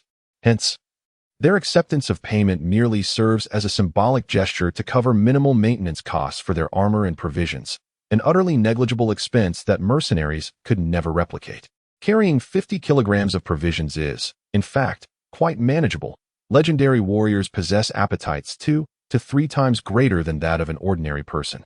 During traverses through desolate regions and mountains, Ryan had borne 100 kilograms of provisions until he invested considerable resources and relied on favors to acquire a spatial ring from the Gallant Council. Lady Trovic, what is the nature of your hand cannon? Oliver was engaged in conversation with the sorceress, while the merchant cast envious glances at the flintlock pistol that Teresa was toying with. Today, Teresa was in high spirits, having chosen to ride a horse instead of remaining in the carriage. This flintlock was procured from the dwarves beyond the towering peaks of the world's roof, a testament to our unity in Garland. Clad in a brown leather coat adorned with a thick fur collar, she wore a white shirt and scarf underneath, and a sea blue gemstone necklace gracefully adorned her swan-like neck. Her long legs, clad in form-fitting black leather trousers and high-heeled boots, drew the attention of many men within the caravan. Oh, how delightful! I have always yearned for such a flintlock. Yet I have been unable to find a way to acquire one, Oliver remarked humbly, scratching the back of his head. Having firearms certainly makes for a safer journey, does it not? Perhaps, Rossiter replied, still donning his previous attire, the barbarian's leather armor exuding a distinct odor. I still believe that while these firearms may prove useful during a siege, in open combat, our own weapons are far more reliable. Wouldn't you agree? The sorceress, in good spirits, chose not to engage in further debate with Rossiter. She had been adventuring for quite some time and had not anticipated encountering such a plethora of troubles.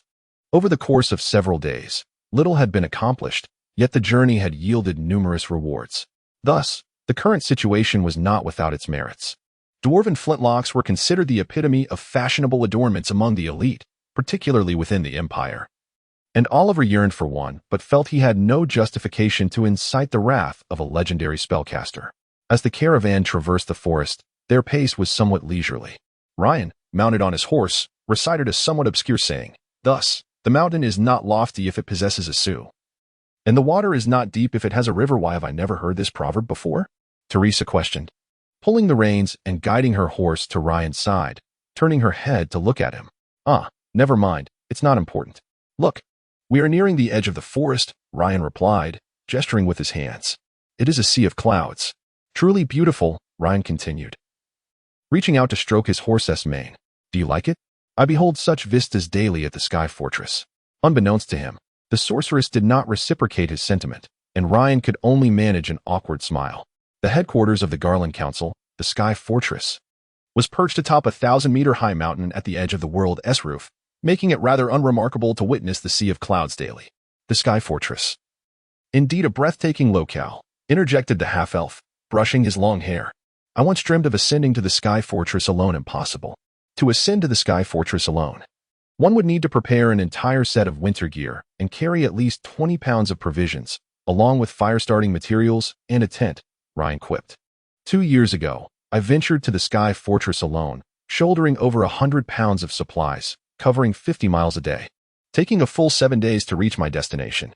Along the way, I engaged in numerous skirmishes, single-handedly defeating 3 ice trolls, countless spiders, fire lizards, ice lizards, bears, and wolves. Indeed, the path to the Sky Fortress is fraught with peril. This castle, perched at the edge of the world, offers no sustenance along the way save for the trickling snowmelt and desolate grasses. Countless ferocious beasts roam these lands, leading adventurers to dub this treacherous route the path of glory.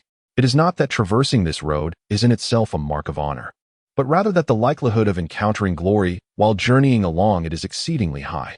Have you ever ventured to the Sky Fortress? The sorceress brightened at this, her eyes sparkling with intrigue. I was unaware of such matters. Chapter 33, The Goblin Assault. You actually encountered that individual, Teresa remarked with a playful smirk, akin to the blossoming of an ice mountain snow lotus. What exactly were you doing alone at Skyward Fortress?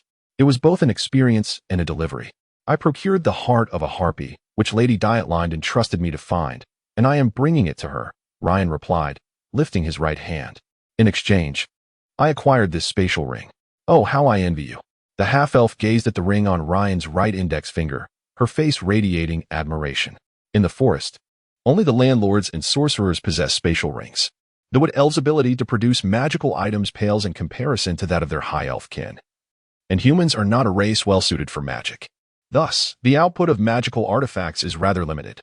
The creation of a magical item signifies a considerable loss of the creator's magical energy, which requires extensive time for recovery through training and rest. Hence, magical items are exceedingly precious. The heart of a harpy is incredibly valuable. Pray tell, Mr. Ryan, how did you acquire it? Rost, having overheard the conversation and sensing the jovial atmosphere, seized the opportunity to join in. Quite simple, really. 2 steps. First, reach into the harpy's chest. Second, extract its heart. Ryan chuckled. Ha ha ha. Indeed, it sounds simple. The Kingdom Knight chimed in, eliciting laughter from the group. Mr. Ryan is quite right. Just extract it, isn't that so? Yes, indeed. Make sure to inform me when you next visit Skyward Fortress. I shall arrange a room for you. I will show you the most beautiful sea of clouds there. The sorceress said, gazing at the cloud sea before her, her voice warm as she addressed Ryan. Well, is that an invitation? Ryan teased with an uncharacteristic levity. Our task has only just begun. However, if we successfully complete it, a visit to Skyward Fortress would indeed be delightful. Then it is settled, Teresa nodded, smiling at the man, her cherry lips curving enchantingly. The other men present exchanged glances, envious of the fortune the Kingdom Knight had in receiving an invitation from Counselor Gallen. The hooves trod upon the soft meadow, and the carriage moved along smoothly. As they ascended the mountains, the breathtaking scenery unfolded before them, the clouds above and mist in the valleys, resembling a fairy tale suspended in the heavens. After more than 3 hours of travel, the midday sun signaled that it was time to eat. They settled on the ground, boiling water and preparing a meal. Once again, Ryan demonstrated his prowess as he effortlessly ignited the firewood with a radiant flourish of his hand, allowing the caravan to soon enjoy hot water and meals. Ryan instinctively rose from the ground, and soon a figure clad in a gray robe and riding a swift steed, Bilge, approached the group. "We have a situation. A band of goblins is approaching us." "How many? What level are they?" "Alk, Rost, Estelle, come with me." "Teresa, you shall accompany Vilt and the others to safeguard the merchant convoy." Ryan swiftly made his decision, promptly mounting his steed. "Mr. Bilge, you will ensure the safety of Mr. Oliver and his party." "Understood." The escorts of the convoy reacted with remarkable alacrity, evidently accustomed to such situations. They skillfully formed a defensive perimeter around the wagons, while Ryan and his companions mounted their horses. "Here they come. Gentlemen, it is time for battle." The wandering knight, Ek, was brimming with excitement as he mounted his horse, unsheathing his longsword and raising his shield. Several other wandering knights swiftly followed suit, while Estelle had already charged ahead on horseback, pulling the reins. The moment of conflict had arrived. A few individuals ascended the slope, and at the edge of their sight, several dark figures emerged.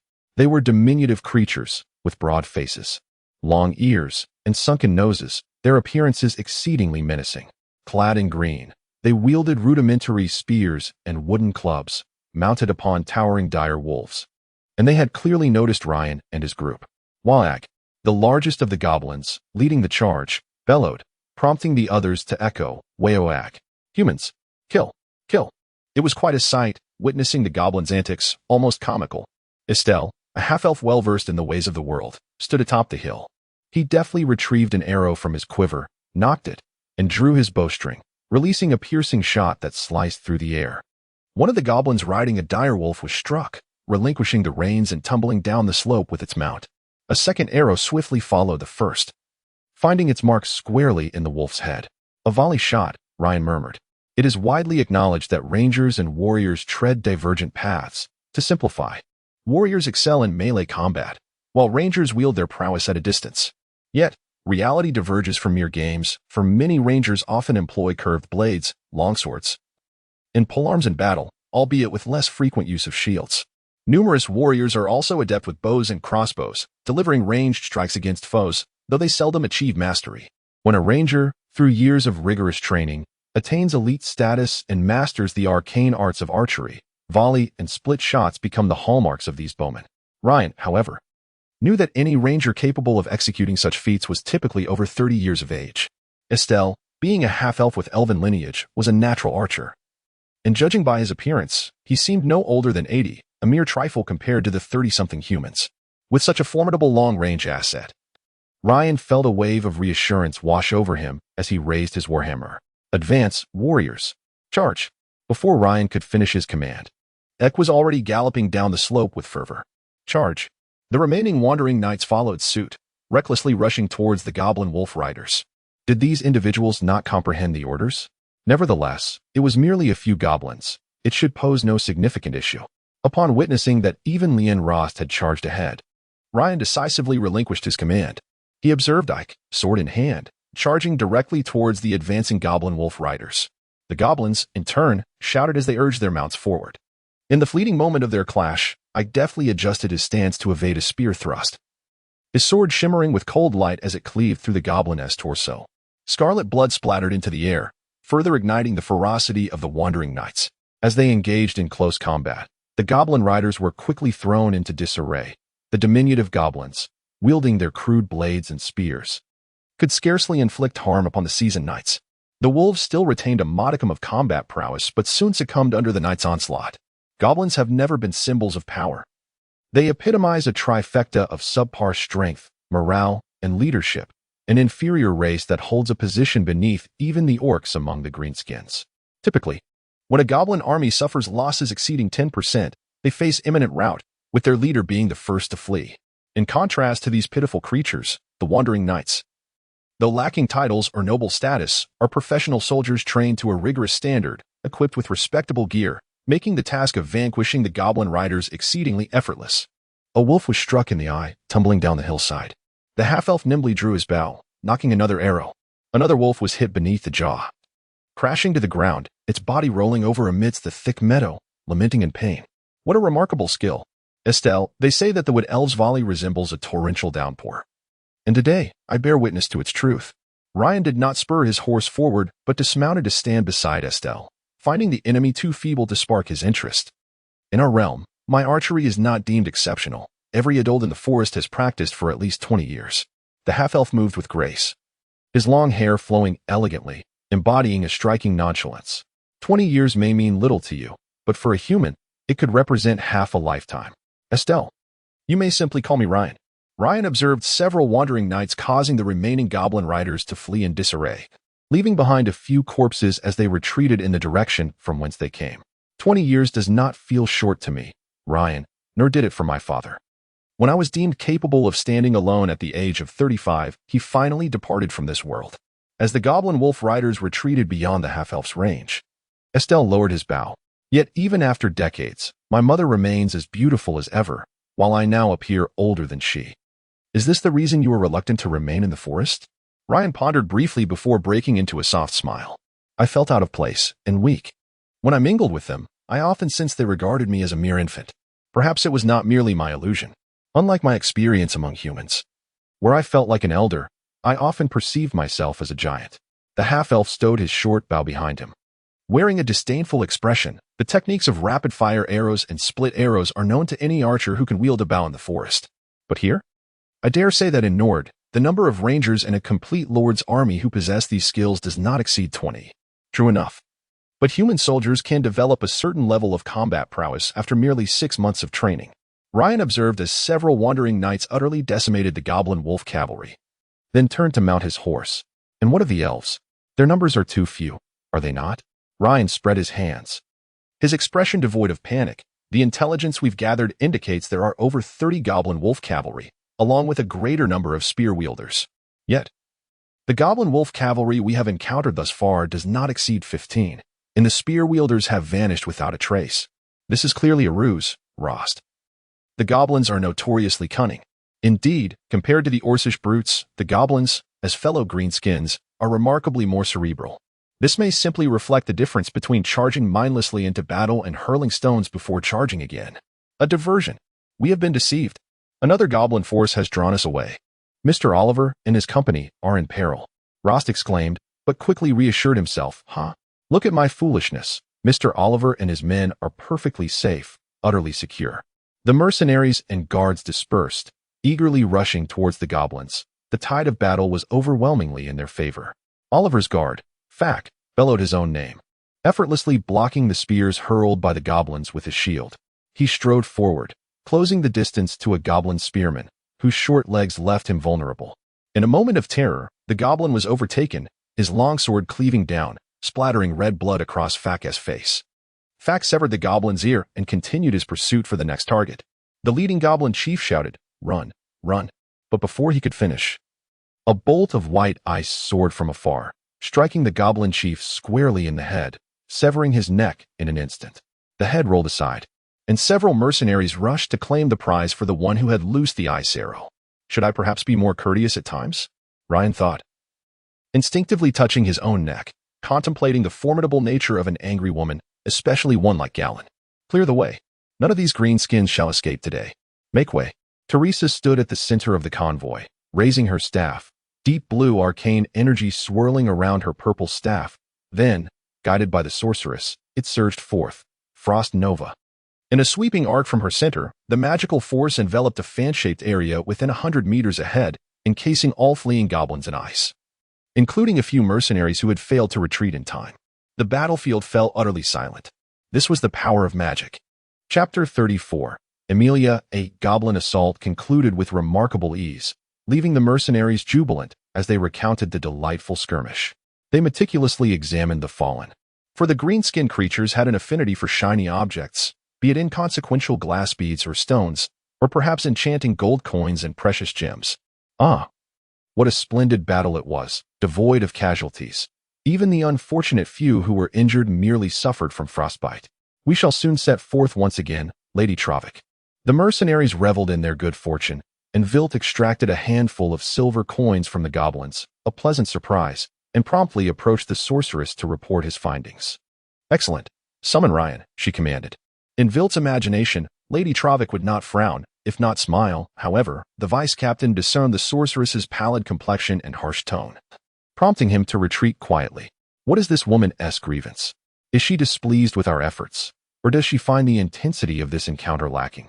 A swell of indignation rose within the vice-captain, yet he quelled his anger and sought out Ryan, who was absorbed in the scenery. Are we ready to depart? Ryan halted his conversation with Estelle upon seeing Vilt approach. Tell Oliver I shall join him shortly. Not quite, Mr. Ryan. It is Lady Travik who requests your presence.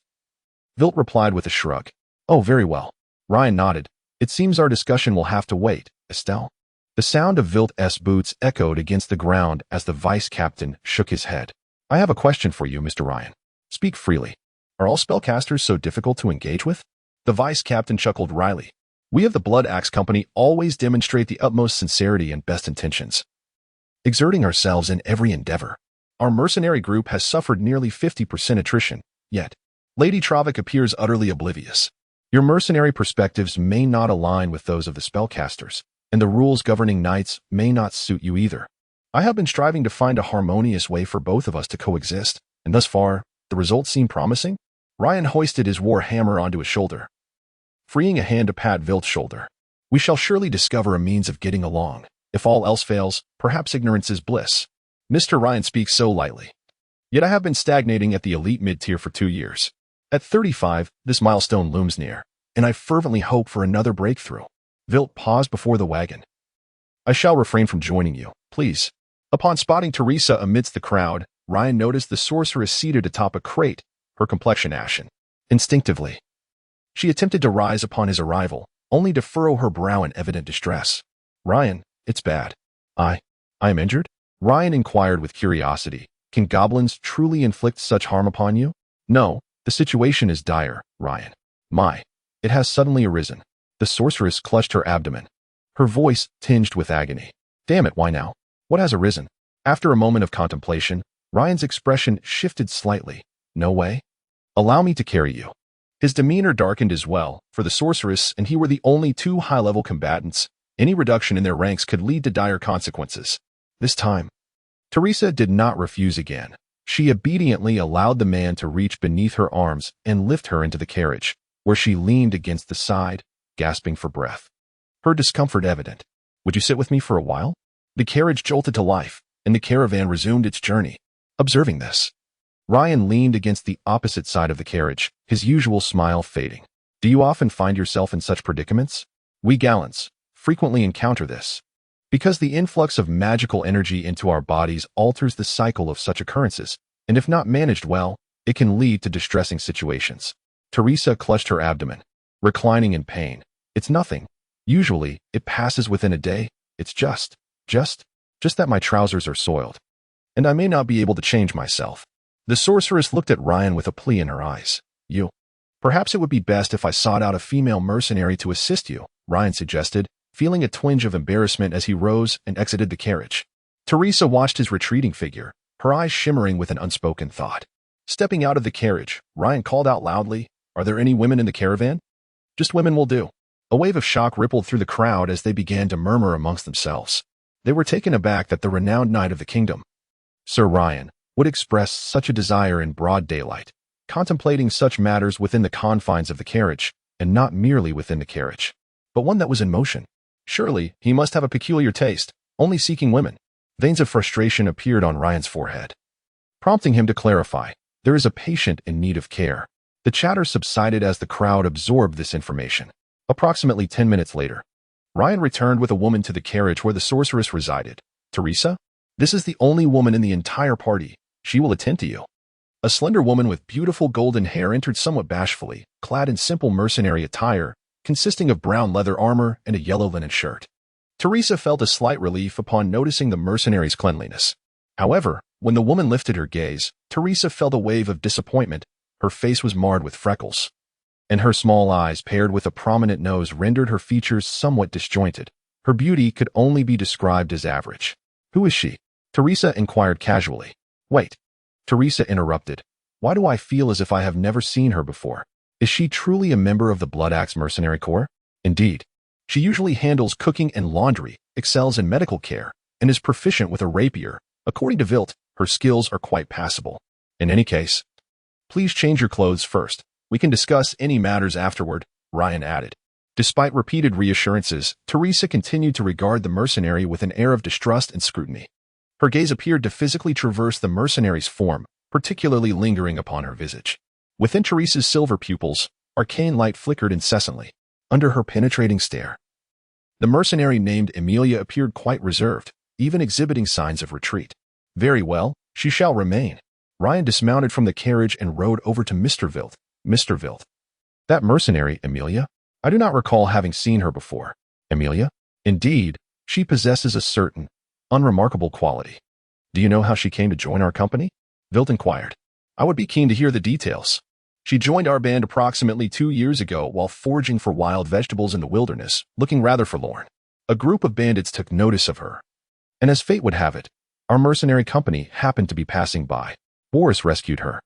And we initially had no intention of recruiting her due to her rather lackluster swordsmanship, and the company did not particularly require such a woman. If you catch my drift, Vilt gestured expressively. Then why did you ultimately allow her to join? Ryan crossed his arms, intrigued.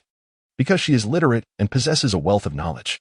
She effortlessly identified the loopholes in our contracts with local merchants, assisted us in negotiations, and also proved herself capable in the kitchen. Moreover, she possesses considerable medical knowledge and can craft simple herbal remedies. Thus, once her talents became apparent, despite her inadequate sword skills, we had little objection to keeping her within the company. Vilt recounted Emilia's background, then added with a chuckle, it is somewhat amusing to reflect upon. I was once adamantly opposed to her joining, yet now, even I must concede that she is an indispensable member of our blood axe. Fascinating, but have you not pondered her origins? Why would a literate woman be foraging for wild vegetables in the wilderness? Ryan inquired curiously. Emilia claims to be the daughter of a bankrupt merchant. Such individuals are not uncommon. There is nothing particularly strange about it, is there? Vilt raised his right hand, palm up. War invariably brings calamity. Even without the cursed threat of barbarians and monsters, the frequent conflicts among bandits, brigands, and lords can easily lead to a merchant's ruin. The daughters of these bankrupt merchants are often sold into servitude, while capable girls like Emilia manage to escape. There is nothing peculiar about that. Indeed, Ryan nodded, acknowledging the reality. Similarly, every trade route carries inherent risks. The distinction lies merely in whether one encounters miscreant goblins, ordinary bandits, or the fearsome Orcish war bands or green-skinned armies. In the afternoon, the caravan continued its journey. Winter had only recently begun, and the roads were completely frozen solid. The carts moved swiftly, according to Oliver. If they waited until April or May of the following year, when the snow began to melt, the roads in Nord would become exceedingly muddy, making passage difficult not just for carts but even for people. Furthermore, many hibernating animals would emerge, driven by hunger, making the trade routes increasingly perilous. Thus, Oliver concluded, no merchant would choose to conduct business in Nord during those months. No wonder the prices of grain soar every April and May. I had assumed it was due to the issues of seed and stock after winter, Ryan remarked. It's the same for meat, during April and May. Its flavor is most exquisite, and its price is highest, Oliver chuckled. The rise in grain prices affects us humans, but it also impacts the beastmen and greenskins. Does it not? Ha ha ha, indeed. Ryan laughed heartily. By the way, Mr. Ryan, perhaps you should check on Lady Travik? She seems to be in a rather foul mood. And I am concerned, Oliver suggested, noticing Ryan's jovial disposition. All right, I shall go and see. Since earlier, he had been hearing Teresa's impatient voice. Oh, stop. Where are you wiping? Wait. Be careful. This is silk. Do you have any idea how valuable it is? Good heavens. You fool. Can't you even manage to put on pants properly? Don't use that filthy water. Bring me clean water. Clean. He had chosen to ignore the sorceress's furious outbursts, understanding that a woman experiencing her monthly cycle is often irritable. Moreover, Teresa, having been born and raised in the Gallant Council, was fiercely independent and strong-willed. It would be unusual for her not to exhibit some temper. He preferred to avoid provoking her wrath. The others also kept their distance, with only the cart driver pressing on with determination. Inside the carriage, a pale-faced Teresa struggled to don her tight-fitting trousers. However, she soon relented. Though she typically found the black leggings comfortable, in this situation, simply pulling them up caused her excruciating pain. This mercenary was clumsy, especially when she had previously attempted to use the water brought to her for cleansing. Did she not realize that such actions could easily lead to infection?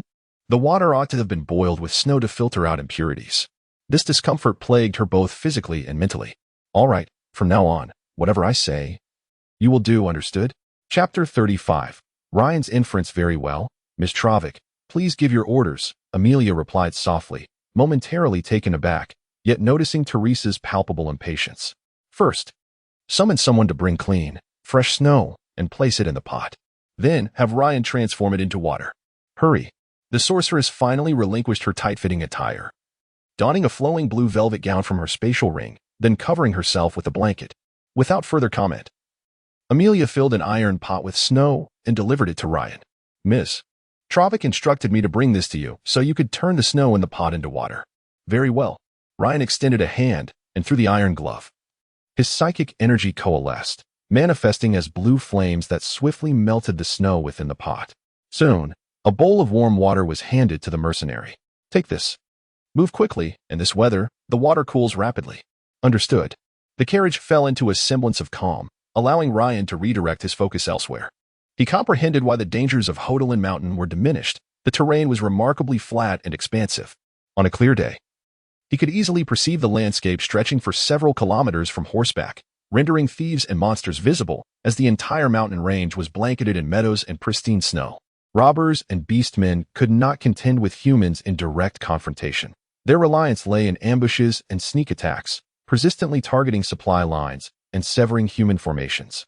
In such an open vista, the safety of the merchant convoy was assured. Seizing this opportunity, the White Wolf Knight pondered his next steps. In a past life, Ryan had been an avid history enthusiast, immersing himself in numerous texts. The backdrop of this world bore a striking resemblance to the Western fantasy he had read: swords and sorcery, blood and fire, with a feudal system underpinning its structure. However, this world diverged from the narratives he had encountered. Ryan was well-versed in the lore of the Lord of the Rings and Dungeons & Dragons.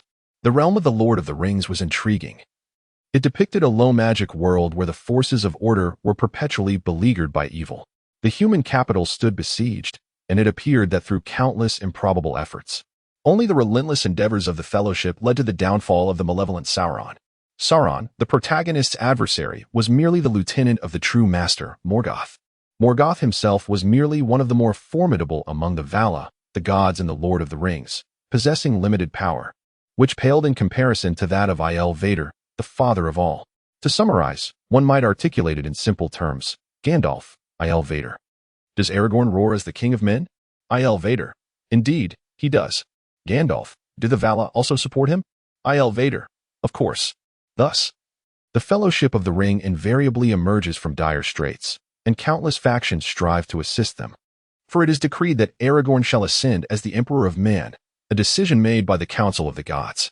Even in the event of Gandalf's demise in his fateful battle against the Balrog, which might have led to unforeseen circumstances, one might as well invoke a miraculous revival, restoring him to full strength and elevating him to the rank of White Wizard. Such is the nature of their fate. The narrative backdrop of Dungeons & Dragons is notably more intricate. Within the lower planes, such as the Abyss and the Nine Hells, the forces of evil seem overwhelmingly powerful, with both the forces of order and evil sharing dominion. However, this is merely a superficial perception. Ryan understands that the forces of order are, in fact, significantly stronger than their malevolent counterparts. The higher beings and deities of the upper planes prefer to remain oblivious, thus relegating these nefarious entities to the lower realms. As long as they deem it necessary, these malevolent forces remain incapable of causing significant upheaval. The Angels of Seven Hills once penetrated the depths of the Abyss, while the Nine Hells merely exist under a contractual agreement. Within the DD lore, tales often emerge of nameless adventuring parties vanquishing formidable demons from the Abyss, and even of a band of paladins seizing control of an entire layer of the abyssal plane. In contrast to the One Ring saga, while the supreme deity Ao in DD is indeed immensely powerful, he is not invincible. There have been deities who approached his might, only to abandon their responsibilities out of ennui, such as the ancient death god YG, or those who suffered a significant reduction in power yet managed to reincarnate successfully. Like the original goddess of magic, unlike the One Ring, DD is a realm of high magic, where a deity's wrath can obliterate an entire kingdom with a mere thought. An abundance of mortal life holds little significance to them. This world is entirely distinct. As a Knight of the White Wolf, Ryan has visited the city of White Wolf and perused the White Wolf Codex, which chronicles a wealth of history. During the initial invasion of chaos, the war god of the White Wolf descended to combat the chaotic host. According to the Codex, Ulrich wielded a warhammer, donned a silver-gray wolf cloak, and clad in divine armor, he led his holy knights into the fray against the forces of chaos. Ulrich personally vanquished over 30 champions of chaos and demon princes, and claimed the heads of more than 500 chaotic warriors, with countless lesser soldiers falling before him. The Codex describes Ulrich's presence as invincible, akin to a white flame scorching the earth during the depths of winter. Indeed, this is a remarkable feat. Yet it pales in comparison to the deities within DD, who can effortlessly obliterate cities. The prowess of this war god of the White Wolf can be deemed relatively weak, far beyond what Ryan could have anticipated. Nevertheless, even so, the war god can be regarded as one of the more formidable deities among humanity. The war god harbors a disdain for lies and deceit. Thus, his followers would not likely fabricate tales within the Codex. This data should be regarded as fundamentally accurate. Therefore, Ryan is compelled to draw a conclusion. The deities of this world are far weaker than one might have imagined. During the first chaotic invasion, Charlemagne gathered nearly all the forces of order on the continent, excluding the elves, and even included several descended deities along with their celestial armies. Despite this, the coalition of order was nearly driven to the brink of annihilation. Surprisingly, it was not a deity who ultimately struck down the chosen one of chaos, Mocha, but rather Charlemagne himself, the leader of humanity. From this, 3 inferences can be drawn. First, Mocha was immensely powerful. The strength of the descended deities was insufficient to vanquish him directly. Second, Charlemagne possessed power that rivaled, if not surpassed, that of the divine beings. Third, the 4 gods of chaos did not make an appearance. Thus, Ryan could only conclude that in this world, the forces of evil were destined to surpass those of order, and not by a trivial margin. Mr. Ryan, it seems I have become ensnared in a vast cage. My fate is to either defend myself, eradicate evil, and ultimately escape, or perish alongside this prison. Mr. Ryan, the first step in this world is that relying on mere adventure to combat chaos is utterly fanciful. He must devise a means to acquire his own territory and strive to ascend within the profoundly conservative and insular noble system of the Middle Ages. Rost, the barbarian, gazed curiously at Ryan. Mr. Ryan, are you pondering something? Indeed, there are matters that trouble me. Ryan sighed deliberately. I am contemplating how, within this entire caravan, there exists but a single female mercenary. How do these gentlemen resolve their needs? Laughter erupted from Rost. Ha ha ha. Mr. Ryan, you need not worry about that. Mercenaries, including us, have our own favorites. Rost chuckled heartily, his braids and beard swaying. Not to mention, in Winterhold, I also have a dear companion. She is quite lovely, with a fine figure, and we share many years of camaraderie. Each encounter costs merely 20 silver dinars, and I always spend the night with her whenever I visit Winterhold. Oh, that cannot be. The last time I went to Winterhold, I discovered my dear companion had vanished without a trace, leaving no word behind. When I inquired with the innkeeper, she informed me that my companion had earned enough and planned to marry a merchant to spend her days. Rost scratched the back of his head. It takes many years to cultivate a dear companion. I may not be able to manage it. Do not hasten to search among humans, Ryan suggested with a wink. Why not try a female night demon? No sooner had the words left his mouth than the curtain of the nearby carriage was flung aside, and an ice spear, thicker than a tree trunk, shot forth from within, aimed directly at Ryan's head. Shut your mouth, Ryan. Oh heavens! Rost instinctively leaped from his horse, rolling several times onto the soft meadow. Upon rising, he witnessed Ryan nonchalantly extending a finger and flicking it in the air, deflecting the ice spear, which then embedded itself into the nearby grass. Eavesdropping is not a commendable habit. What you truly require now is rest. I do not mind discussions among gentlemen, but please keep your distance and refrain from conversing by my carriage. The curtain revealed the enchanting visage of the sorceress. Is it true, Ryan, that your fascination with the female night demon is so profound that you wish for it to be common knowledge? Should I inform Lord Norman of this matter? The female night demon is not a demon in the traditional sense. Rather, it is a creature akin to a fairy from the forest, possessing goat-like legs and hooves, yet exhibiting the captivating appearance of a human woman, subsisting by siphoning the essence of men. Well, let us not dwell on that, Teresa. I find our journey rather intriguing. Ryan, riding beside the carriage, noticed that the mercenary was no longer within. He remarked, "It reminds me of a chivalric tale I once read, where the protagonist's mentor was named Anon. An unknown? The sorceress inquired curiously, is there truly one by that name?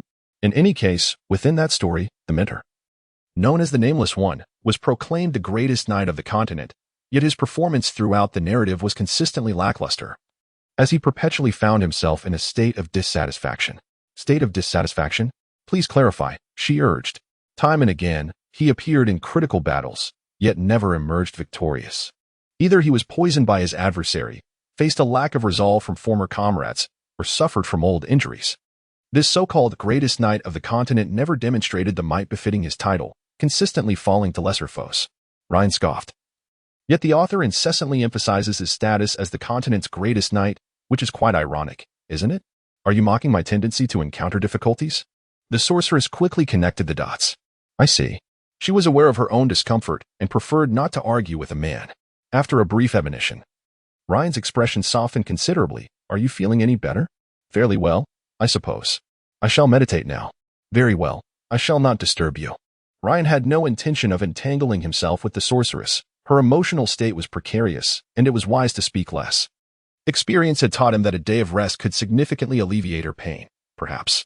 As the sun gradually descended in the western sky, the caravan crested the summit of Mount Hodolin. Ryan rode to the center of the caravan. Mr. Oliver, where do we plan to camp for the night? There is a relatively flat area in the valley. We shall camp there tonight, Oliver replied.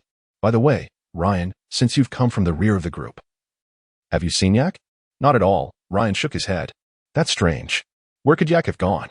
Just as the two exchanged puzzled glances, a resounding roar echoed from the distance, shaking the ground beneath them. Roar. The sound emanated from the east.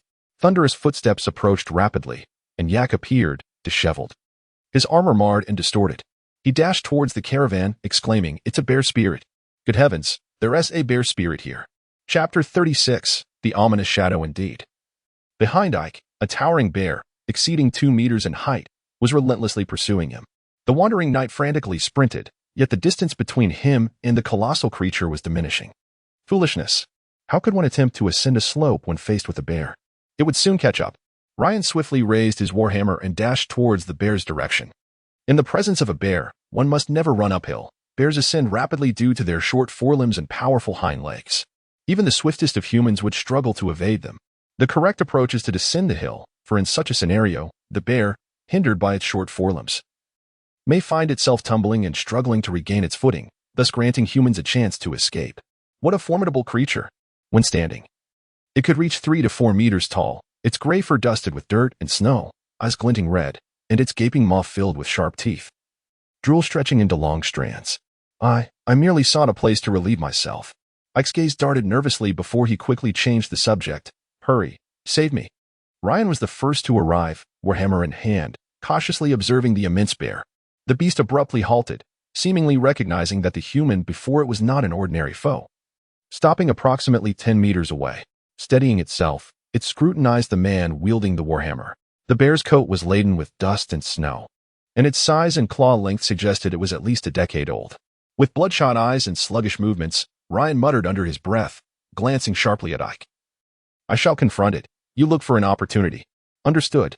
The barbarian uttered no further words, slowly retreating. Ike hastily rose, drawing his longsword, declaring, The descendants of the Albrecht family shall never concede defeat. The colossal bear surveyed its surroundings, ultimately choosing the apparent easiest target, letting out a deafening roar as it lunged fiercely at Ryan. Damn it, I knew it would be me. Ryan cursed, rolling aside to evade the charge. The bear's strength far surpassed that of a human. Even with his extraordinary physique, he dared not confront it directly. This bear, aged over 10 years, represented at least an elite mid-tier challenge. Its might not to be underestimated. Among the trio, Ike, clad in chainmail and breastplate, wielding a long sword and shield, was clearly a formidable opponent. Rost, robust and wielding a spear, an implement the bear despised, was naturally not its primary target. Rolling on the meadow was bearable. Despite instantly becoming coated in grass and snow, Ryan swiftly regained his footing, retreating once more as the bear's massive paw struck the ground, the gust of cold wind chilling him to the bone. Seizing the opportunity, Ike raised his kite shield, delivering a solid blow to the bear's head. The shield struck with tremendous force. The heavy shield struck the bear spirit's head, inducing a momentary daze.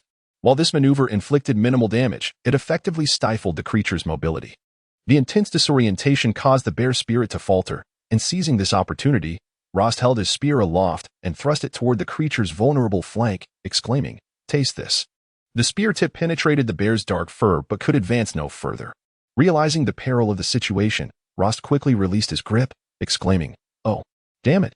The bear spirit retaliated with a sweeping motion of its forepaw, striking the barbarian in the ribs before he could retreat. A cry of pain escaped his lips. Crimson blood trickling from the corner of his mouth as he withdrew from the fray, clutching his injured side, already suffering from internal wounds.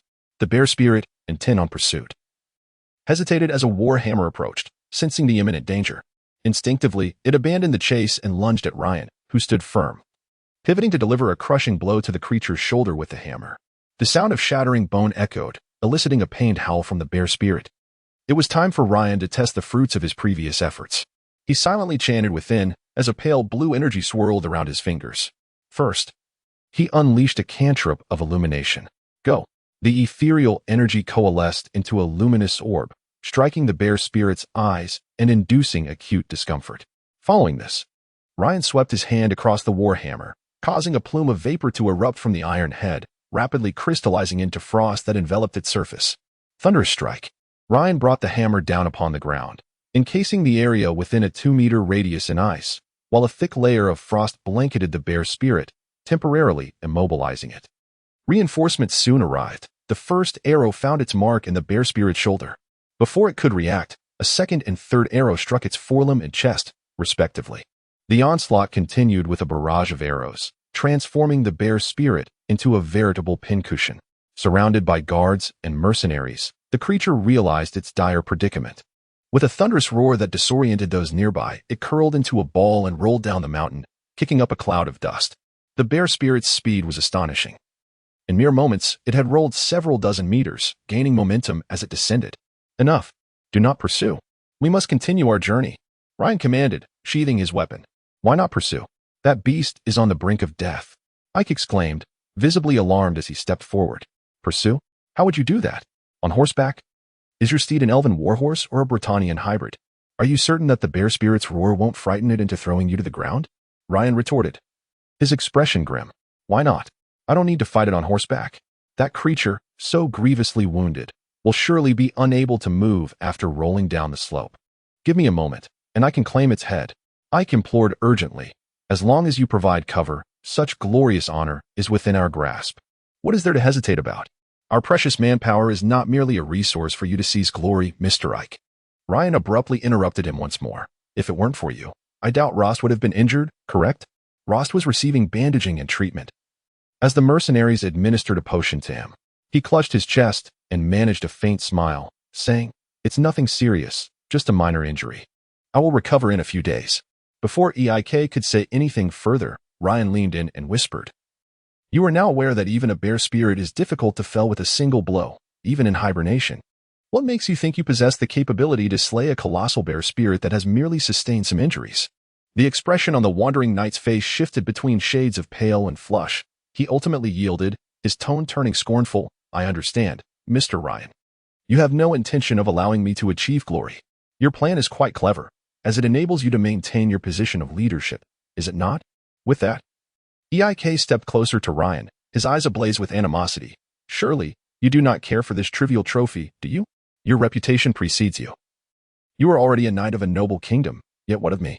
I need this. I truly need it. Enough, Eik. Do not forget that it was you who lured this creature out. We are under no obligation to bear the consequences of your blunder. Please distinguish between valor and recklessness." Ryan reprimanded again. "Very well, I understand." Without Ryan's backing, Eik finally relinquished the pursuit. He grasped Ryan's hand and declared loudly, "You have the luxury of cowardice, do you not? You fear loss and the tarnishing of your reputation." Ike's words elicited puzzled glances from the others towards Ryan. Had Ryan chosen to join the pursuit, the bear spirit would stand no chance of survival. Ryan furrowed his brow. He could see that most of the mercenaries and guards within the caravan were eager to chase after it.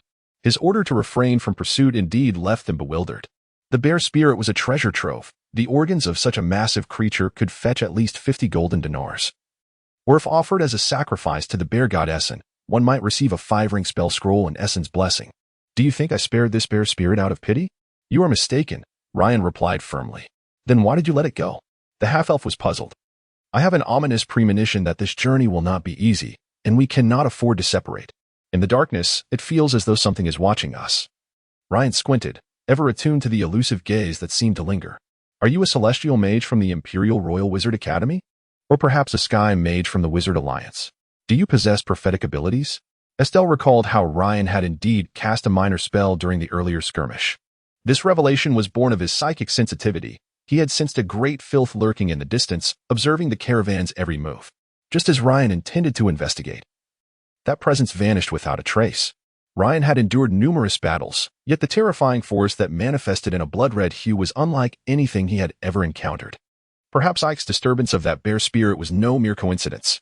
After the skirmish concluded, the caravan continued its journey, deep within the forest. The tree planter Eldrad trudged through the heart of the forest, leaning heavily on his staff. As he picked up the withered branches scattered upon the ground, his face, wrinkled like tree bark, was etched with disgust. The corruption grows ever more severe, my lord. How can I save this land? Since the advent of chaos, the taint of the chaotic winds had gradually seeped into the material world. Under the influence of this corrupting energy, the trees proliferated wildly, losing the vibrant green that symbolized life.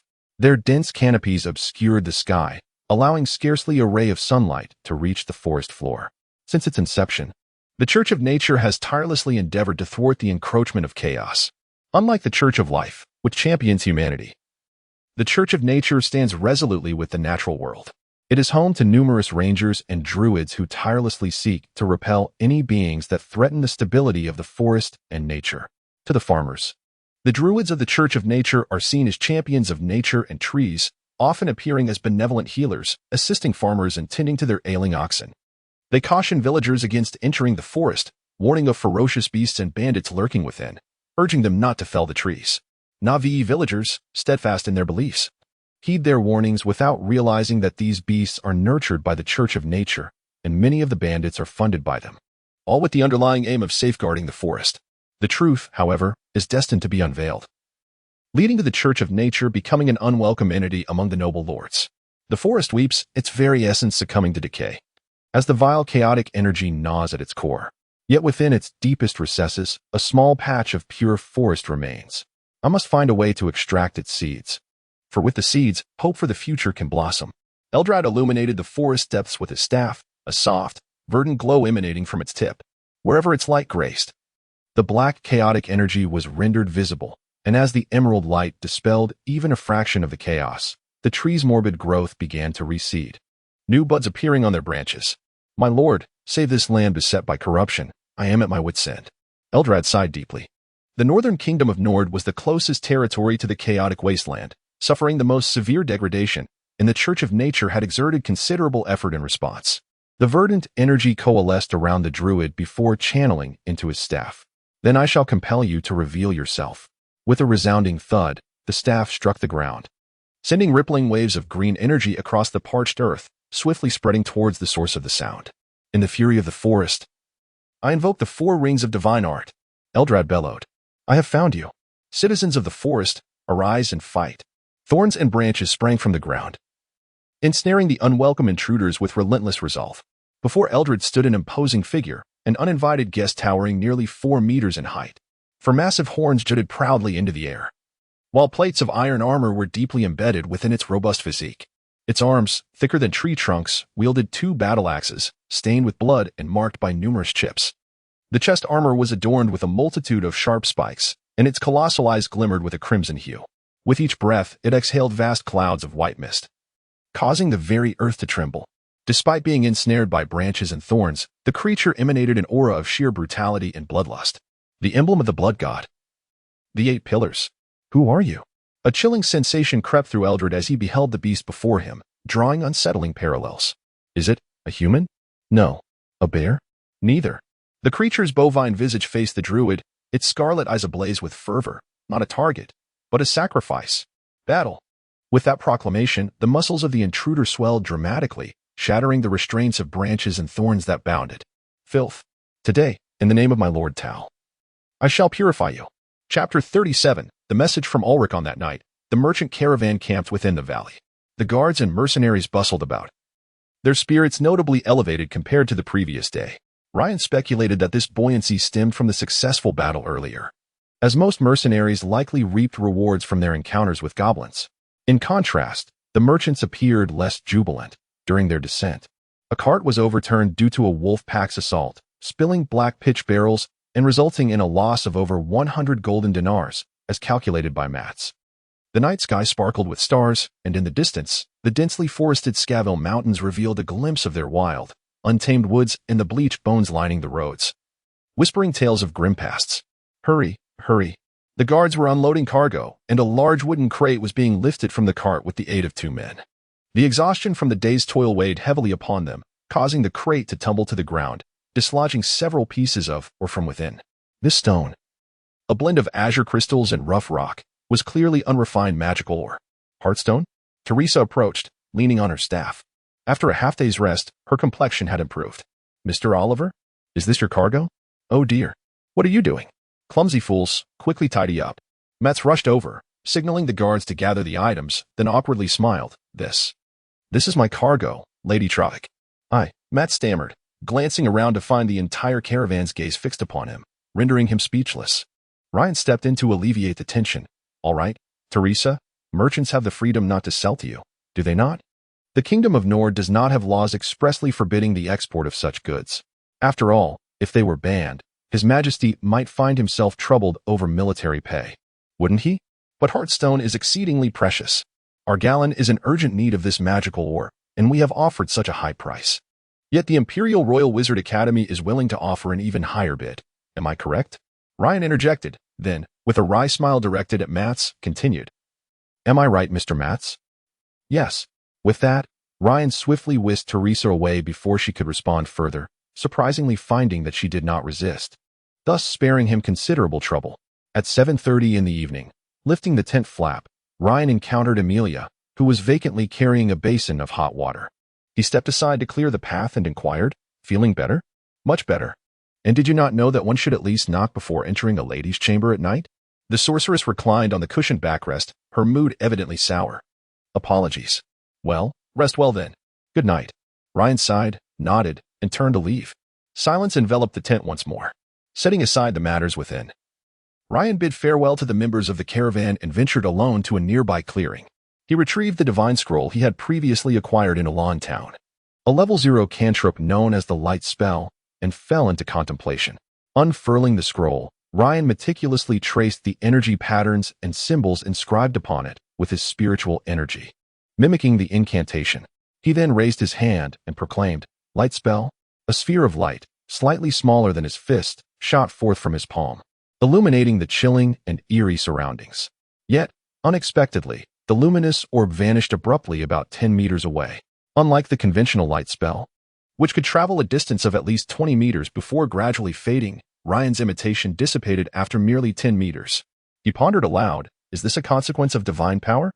Resolute, he decided to experiment further. Next, Ryan produced a magical scroll, a costly item containing a first-level basic spell, Magic Missile. In contrast to divine scrolls, the quantity of magical scrolls was considerably rarer. The creation of such scrolls was an arduous endeavor, known only to high-level wizards. Crafting a scroll necessitated the meticulous replication of intricate spell patterns onto parchment, followed by the transcription of the requisite incantation. Subsequently, wizards would infuse the scroll with magical energy, a task demanding great skill. An overabundance of energy could lead to explosive consequences, particularly with destructive spells, while insufficient energy might render the spell inert. A third circle wizard could only create first circle magical scrolls, while a legendary wizard of the sixth circle could produce scrolls up to fourth circle, and so forth. It is noteworthy that to utilize a magical scroll, the wielder must possess a modicum of magical talent and be capable of reading the inscribed text, further narrowing the scroll's audience. Magic Missile, a first circle evocation spell, launches 3 energy projectiles at a target, a fundamental spell within the grasp of every wizard apprentice, Ryan mused. The principle of this spell was straightforward, condensing magic into energy projectiles aimed at a target. Ryan swiftly analyzed the spell using his spiritual energy and replicated its structure, proclaiming, Magic Missile. Just as he had envisioned, his spiritual energy successfully simulated the release of the magic missile. However, similarly to before, The projectiles, which typically had a range of at least 50 meters, vanished into the air after traveling a mere 10 meters. Then, what if I try this? Ryan concentrated his spiritual energy at the center of his palm. Fingers splayed wide as the energy coalesced into a silvery beam, illuminating the dark forest in an instant. Under the radiant glow of his fervent energy, the desolate trees, once tainted by chaotic energy, began to undergo a remarkable transformation. The dark chaotic energy receded, giving way to the emergence of branches and green leaves. No, it was not merely the chaotic energy that had dissipated. Ryan's spiritual energy had utterly shattered its malevolent grasp. However, swiftly, the intense radiance of spiritual energy not only dispelled the chaotic force but also unleashed its own formidable destructive power, reducing the trees that had barely escaped the torment of chaos into mere charcoal. The acrid scent of charred wood wafted into Ryan's nostrils, causing the White Wolf Knight a profound discomfort. Too much of a good thing can be detrimental. While my spiritual energy can purify corrosion, it remains, at its core, a terrifying force of destruction. I must practice how to harness it. Perhaps this is the trial my father set before me. Ryan nodded, intending to rise, when a sudden gale swept in from the depths of the forest. The white divine fire reappeared within the woods, the wind howled, and dry branches littered the ground. Ryan's eyes widened in shock, and he instinctively knelt on one knee. My lord. The white flames of midwinter herald the arrival of the will of the White Wolf or God, Ulrich. The divine fire did not manifest physically. It merely hovered in the air before slowly entering Ryan's sea of consciousness. Young one, we meet again, spoke the white divine fire within Ryan's mind. Since then, the wolf god had refrained from sending any avatars to the material plane, treating his followers with a certain coldness, particularly dismissing the pleas of the weak. Only the esteemed leader of the White Wolf Knights and the Grand Archbishop of the White Wolf Church occasionally had the opportunity to converse with him. After Charlemagne vanquished the Chosen of Chaos, Mocha, and repelled the chaotic army, Ulrich blessed Charlemagne and his empire, requesting the establishment of a temple in the northern reaches of the empire. The empire found no grounds to refuse, after all. The wolf god had personally descended to combat the chaotic forces. Thus, one of the most magnificent temples in the world, the White Wolf Temple, was erected on the high cliffs of the northern Valrich electorate. Over the course of a millennium, humanity, relying on the White Wolf Temple, constructed one of the few grand cities in the material world, White Wolf City. You are Ryan, the adopted son of the bald Norman? I must say, you bear little resemblance to him. Ulrich's opening remark astounded Ryan. If you have the chance, tell your adoptive father to refrain from hoping for my assistance in regrowing his hair during prayers. Such matters should be entrusted to Shalia, not me. Shalia, the goddess of mercy, also known as the goddess of healing. Ryan could only manage an awkward smile and express his compliance. Understood, I shall heed your divine command. My lord, speak, commanded the white divine fire. Understood. Ryan lowered his head in acknowledgement, then hesitantly continued. I have heard that the great lord possesses a long lifespan and rich experiences. Might you be aware of the ancient saints? You know of the ancient saints? I had thought that after thousands of years, aside from the long-eared and a few bookworms, no one would remember them. For the first time, Ulrich's tone wavered. Boom. The heavy axe cleaved through the grand tree, severing its trunk in twain, as thorns and branches shattered in an instant. With every step the colossal minotaur took, the earth trembled beneath its weight. Its visage, obscured by a white skull, rendered its expression unreadable, save for the billowing mist that emanated from its mouth and nostrils. Who? Death, spirit of the jungle. Eldred raised his staff, and under the verdant luminescence, the surrounding trees underwent a transformation, uprooting themselves and charging towards the minotaur.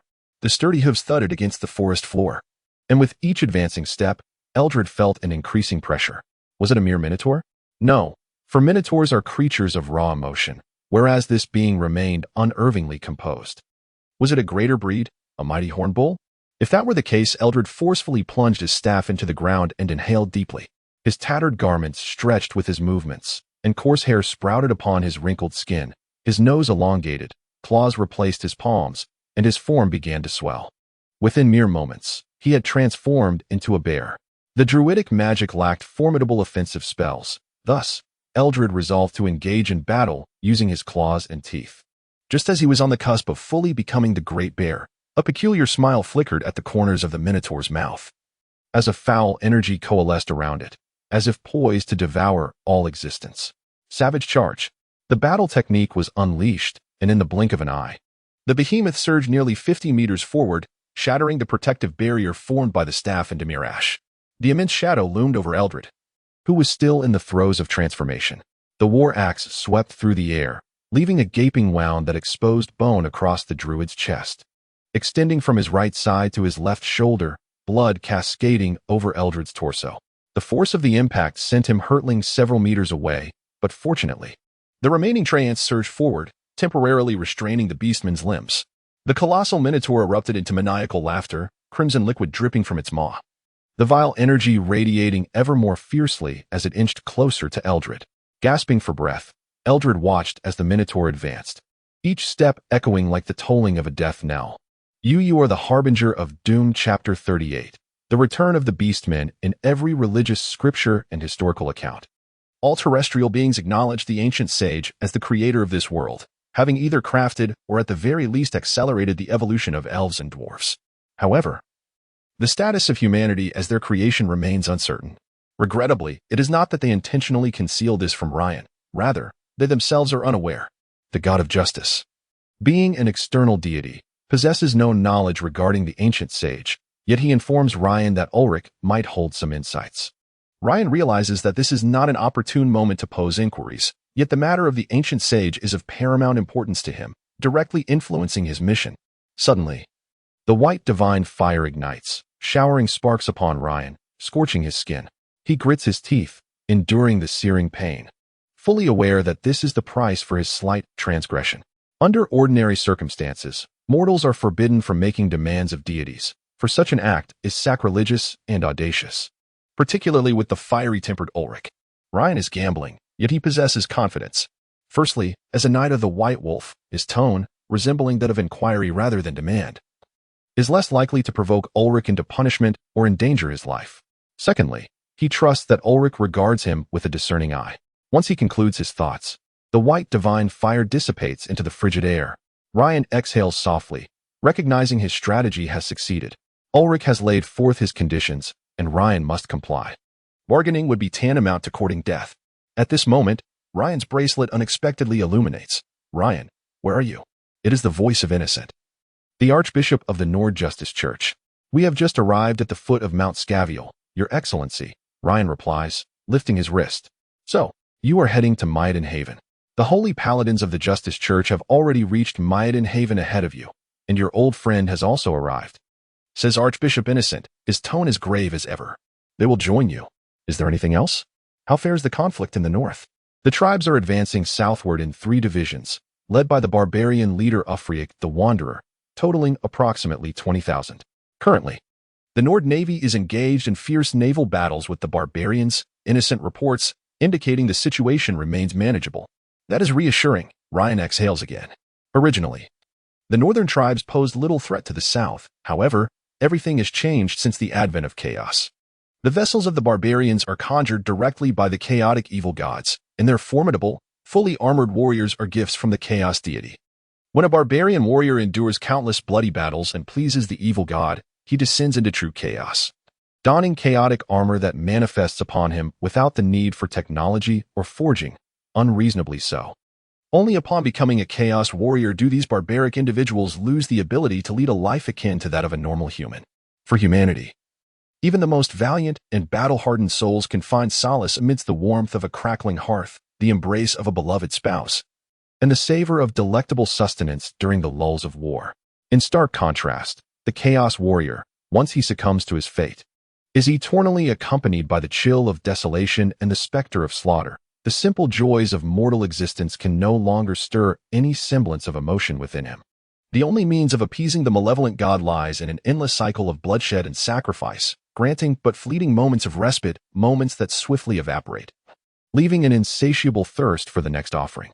Food has ceased to be a necessity for their survival. It is the sanguine that now sustains them. As logistical pressures eased, the barbarians began to amass their forces, launching incursions into the southern territories.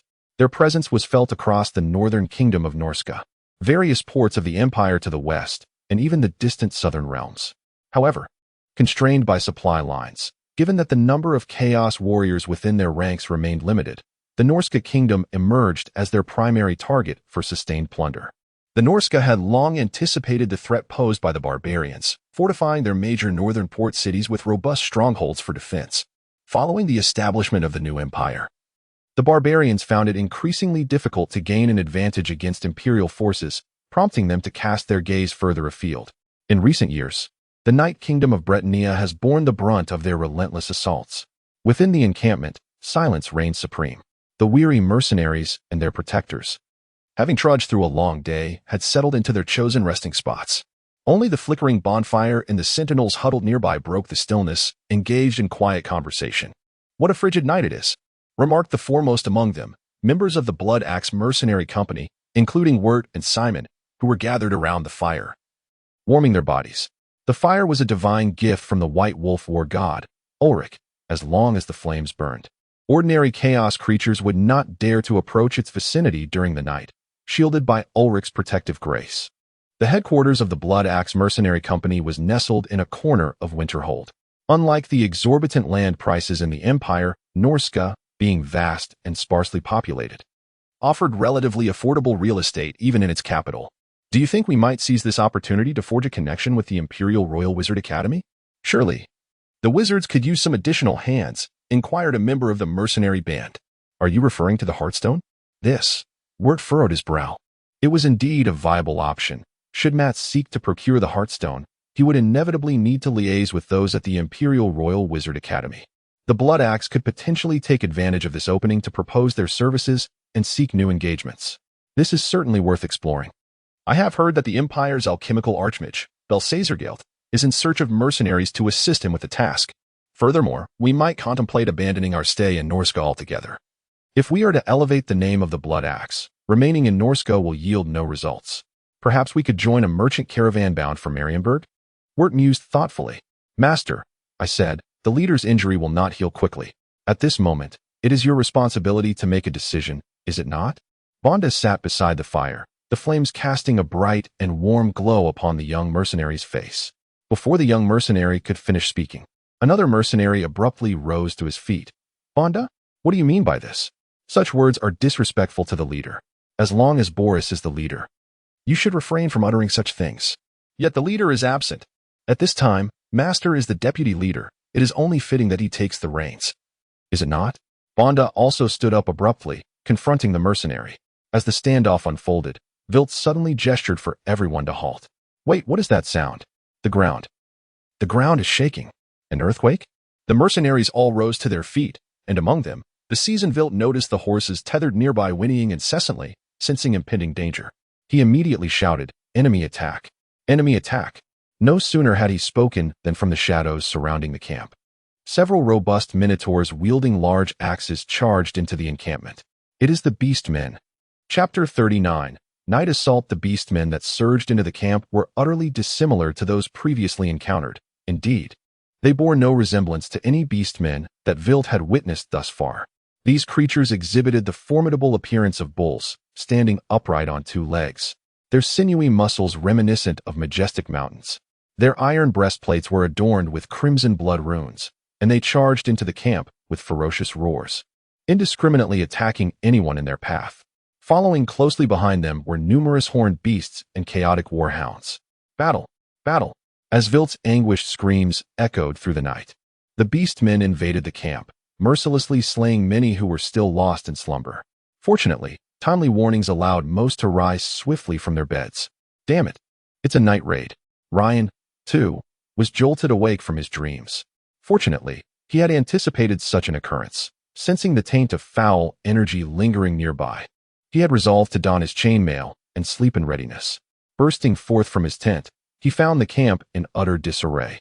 The towering bull-headed monsters charged in one after another, heedlessly trampling the shield-bearing guards and mercenaries in their path. "Die, beasts!" Ryan shouted, seizing his war hammer and engaging in combat with the approaching bull-headed creature.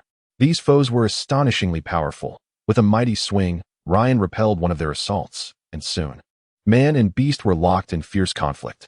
The clash of the hammer's handle against the massive battle axe sent sparks flying, and while Ryan staggered slightly from the impact, the bull-headed monster was forced to retreat a couple of steps before unleashing a furious howl and re-engaging Ryan in battle. "Take this!" Ryan bellowed as his hammer came crashing down, forcing back several of the bull-headed creatures. Yet, more continued to flood into the camp, their sheer numbers imposing a heavy burden upon Ryan. Where are all these bull-headed monsters coming from? There are no demon stone pits nearby. Could it be that some beast king has brought a warband? The knights of the kingdom fought valiantly at the forefront. Oliver, having just awakened from slumber, was still clad in a ludicrous fur nightgown, his sleep cap askew. Dazed, he murmured, "What? What is happening?" "The enemy has arrived. Boss, the beastmen are here. Quickly, we must retreat to safety." Mather screamed as he rushed in, his attire disheveled. He promptly pulled Oliver from his bed. "What? Enemies?" Oliver struggled to maneuver his cumbersome form, and instead of immediately dressing and retreating, he rummaged through his belongings, producing a long firearm and handing it to Mather. "Hold the perimeter, and immediately send someone to notify Lady Travik." "And you, boss?" Mather inquired swiftly as he took the firearm, seeking to understand Oliver's intentions. Firearms are formidable instruments against the beastmen within the realm of humanity. Only the imperial capital of Brunswick and the southern stronghold of Knoll boast armories capable of mass-producing these weapons. The dwarves' exquisite craftsmanship has dramatically transformed the nature of warfare since its inception. The powerful firearms are remarkably effective against the beastmen. However, finely crafted firearms are exceedingly difficult to procure on the common market. The Emperor has decreed that, for reasons of technological secrecy and the preservation of imperial interests, civilians are strictly forbidden from possessing firearms. What can be found in the marketplace are merely crude imitations. Even so, Oliver's long musket was procured at great expense through internal channels in Marinsburg, a crucial means of self-preservation in dire times. There is no place safer than here. Oliver gestured nearby, then struggled to don his full suit of armor. "Lady Travik's tent is just beside us. Do not forget." "Indeed." Mather quickly grasped the situation. The guard nervously nodded, clutching the musket and ensuring the ammunition was ready before dashing out. "Lady of Wealth, please bless me."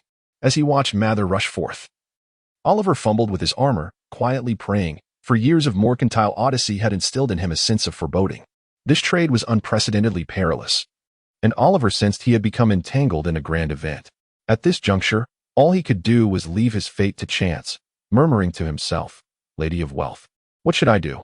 Damn it, where did all these beastmen come from? Brothers, let us fight to the death." A wandering knight shouted, clad in cumbersome armor that, for some reason, fit him impeccably.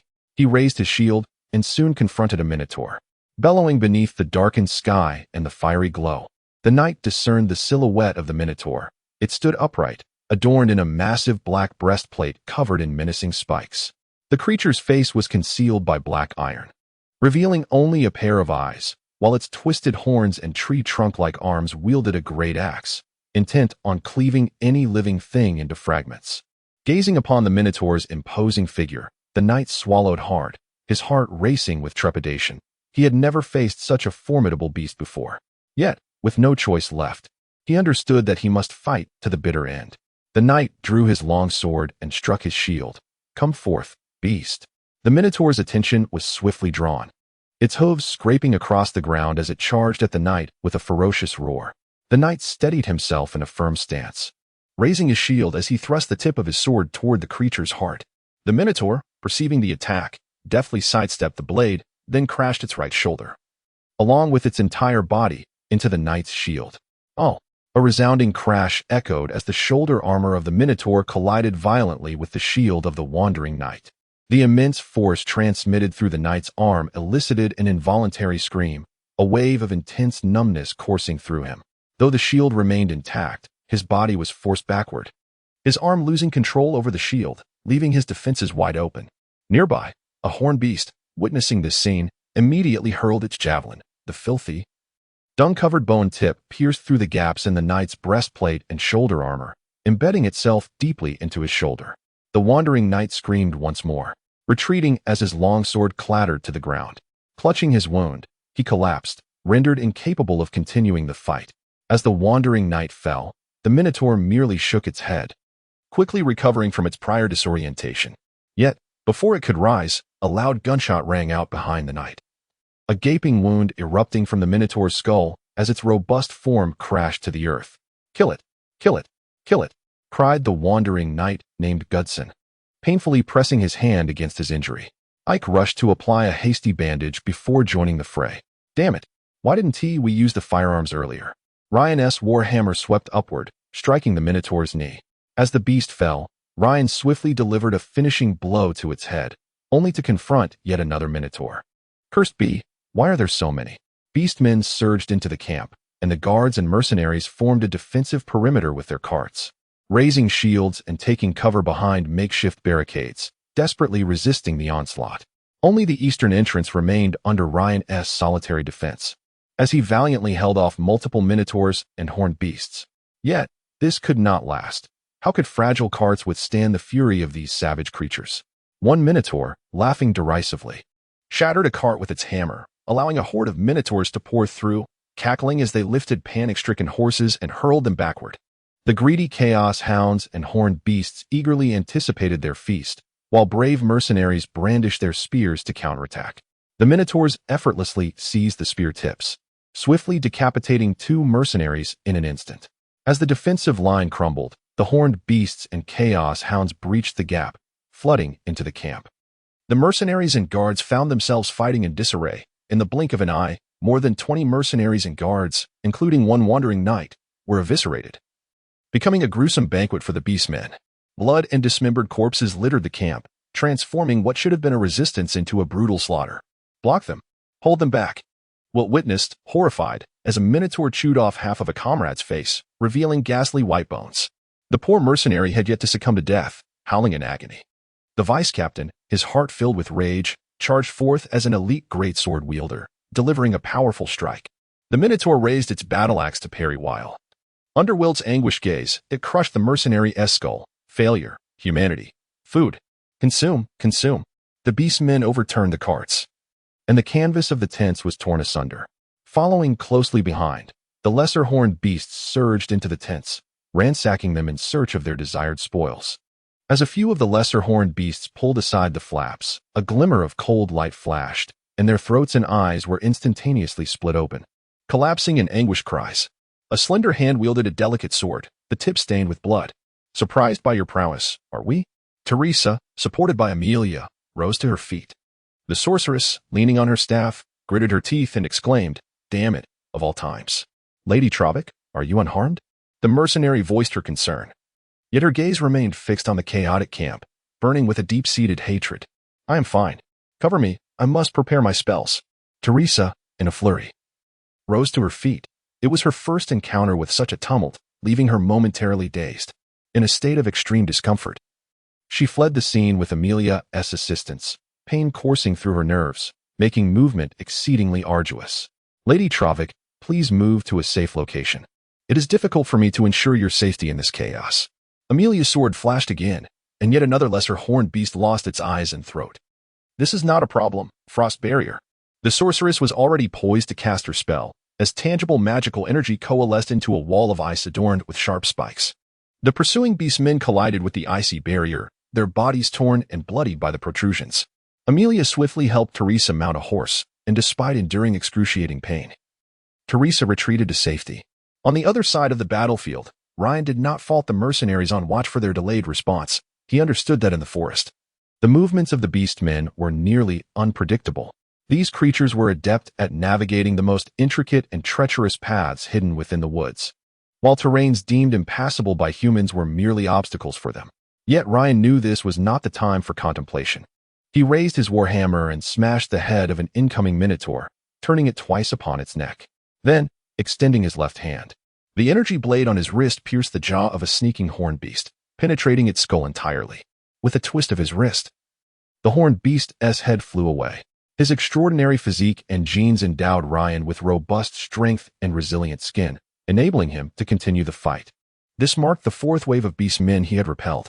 The remaining beastmen were taken aback by the valor of this human. As they gazed upon the towering pile of corpses, fear began to creep into their hearts. Their primal instincts warned them that this human was formidable and terrifying. In their hesitation, Ryan too found himself momentarily uncertain. The situation at the camp had deteriorated to its utmost extremity. He could see Rost, bearing wounds upon his body, engaged in a fierce struggle with a horned beast, already adorned with several injuries.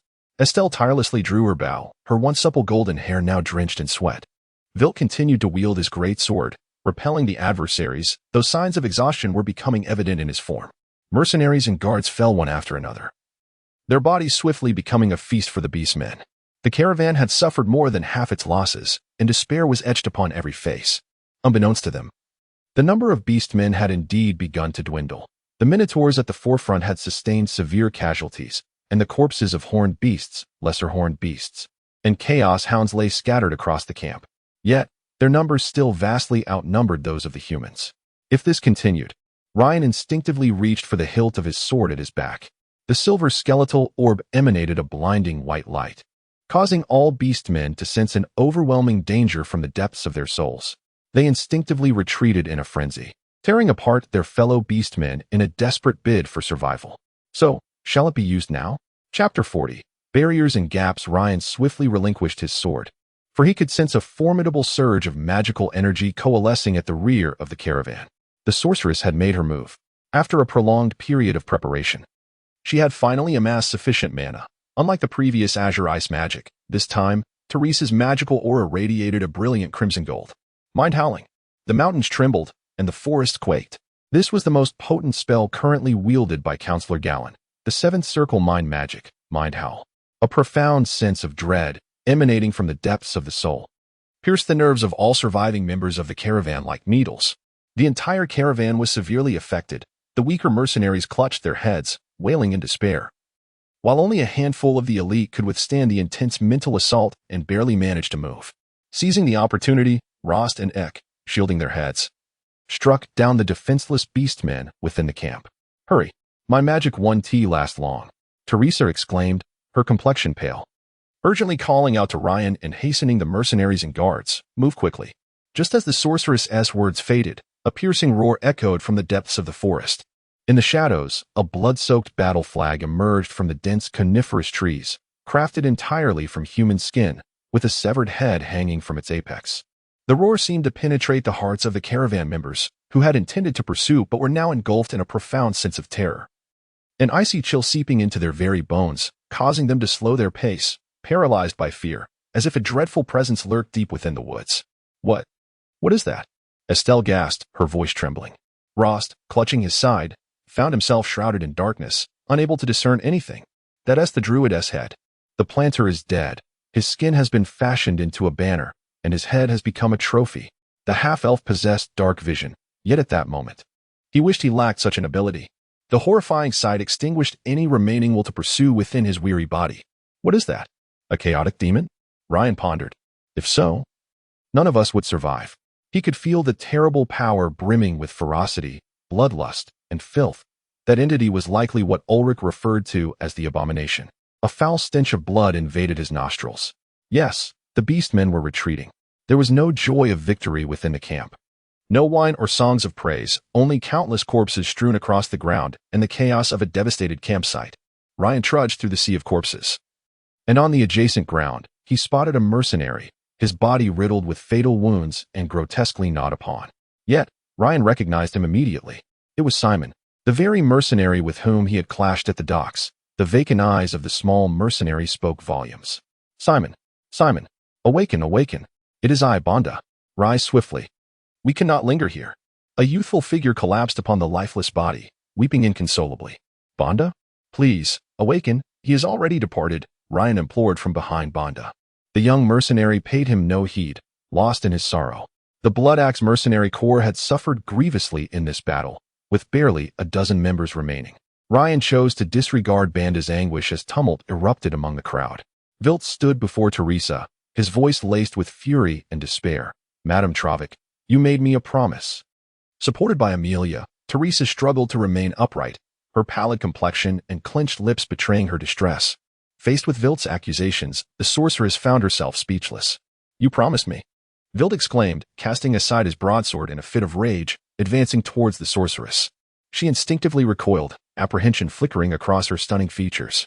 I do not know." "Enough, Vilt. Please, calm yourself. None of us wished for this outcome," Ryan interjected, sensing the hostility that permeated the air. "Madame Travik, recall that when we departed from Winter City, the Blood Axe mercenary corps numbered 50, with only 2 remaining behind." Vilt disregarded Ryan's authority, his bloodshot eyes betraying his exhaustion. "And now? We are but 13. What did you promise us?" That you would serve as our protectors, and that your magic would safeguard us? Yet now, you cannot even shield yourself, leaving us to pay with our lives. At Carson Haven, I asked you. You assured us we would not face such battles again. We demand an explanation, Madame Travik. Vilt drew closer, only to be restrained by Ryan, who maintained a composed demeanor. Mind your tone, mercenary. Otherwise, I shall fulfill my duty. I will provide you and the remaining Blood Axe mercenaries with an explanation, Mr. Vilt. But first, I require an apology for your earlier disrespect. Remember, had it not been for my magic, you would not have survived.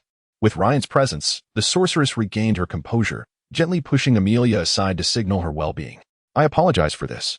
Vilt turned away without another word. As Ryan prepared to respond, Teresa leaned against him, whispering, "Support me. My magic is depleted."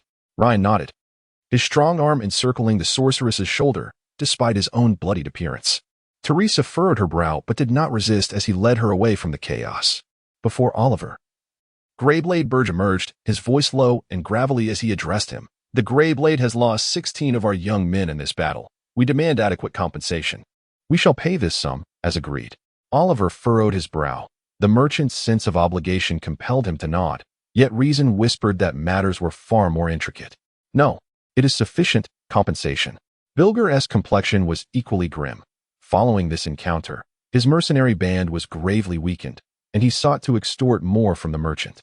"Mr. Oliver, the previous price was for a different circumstance. You failed to inform us that the cargo contained heartstones. This is deceit. Greyblade has suffered significant losses, and we demand our rightful price." The implication was clear. He intended to raise the price. "Bilger, this is not in accordance with our agreement." Oliver protested with difficulty. "Indeed. The situation has changed, Mr. Oliver.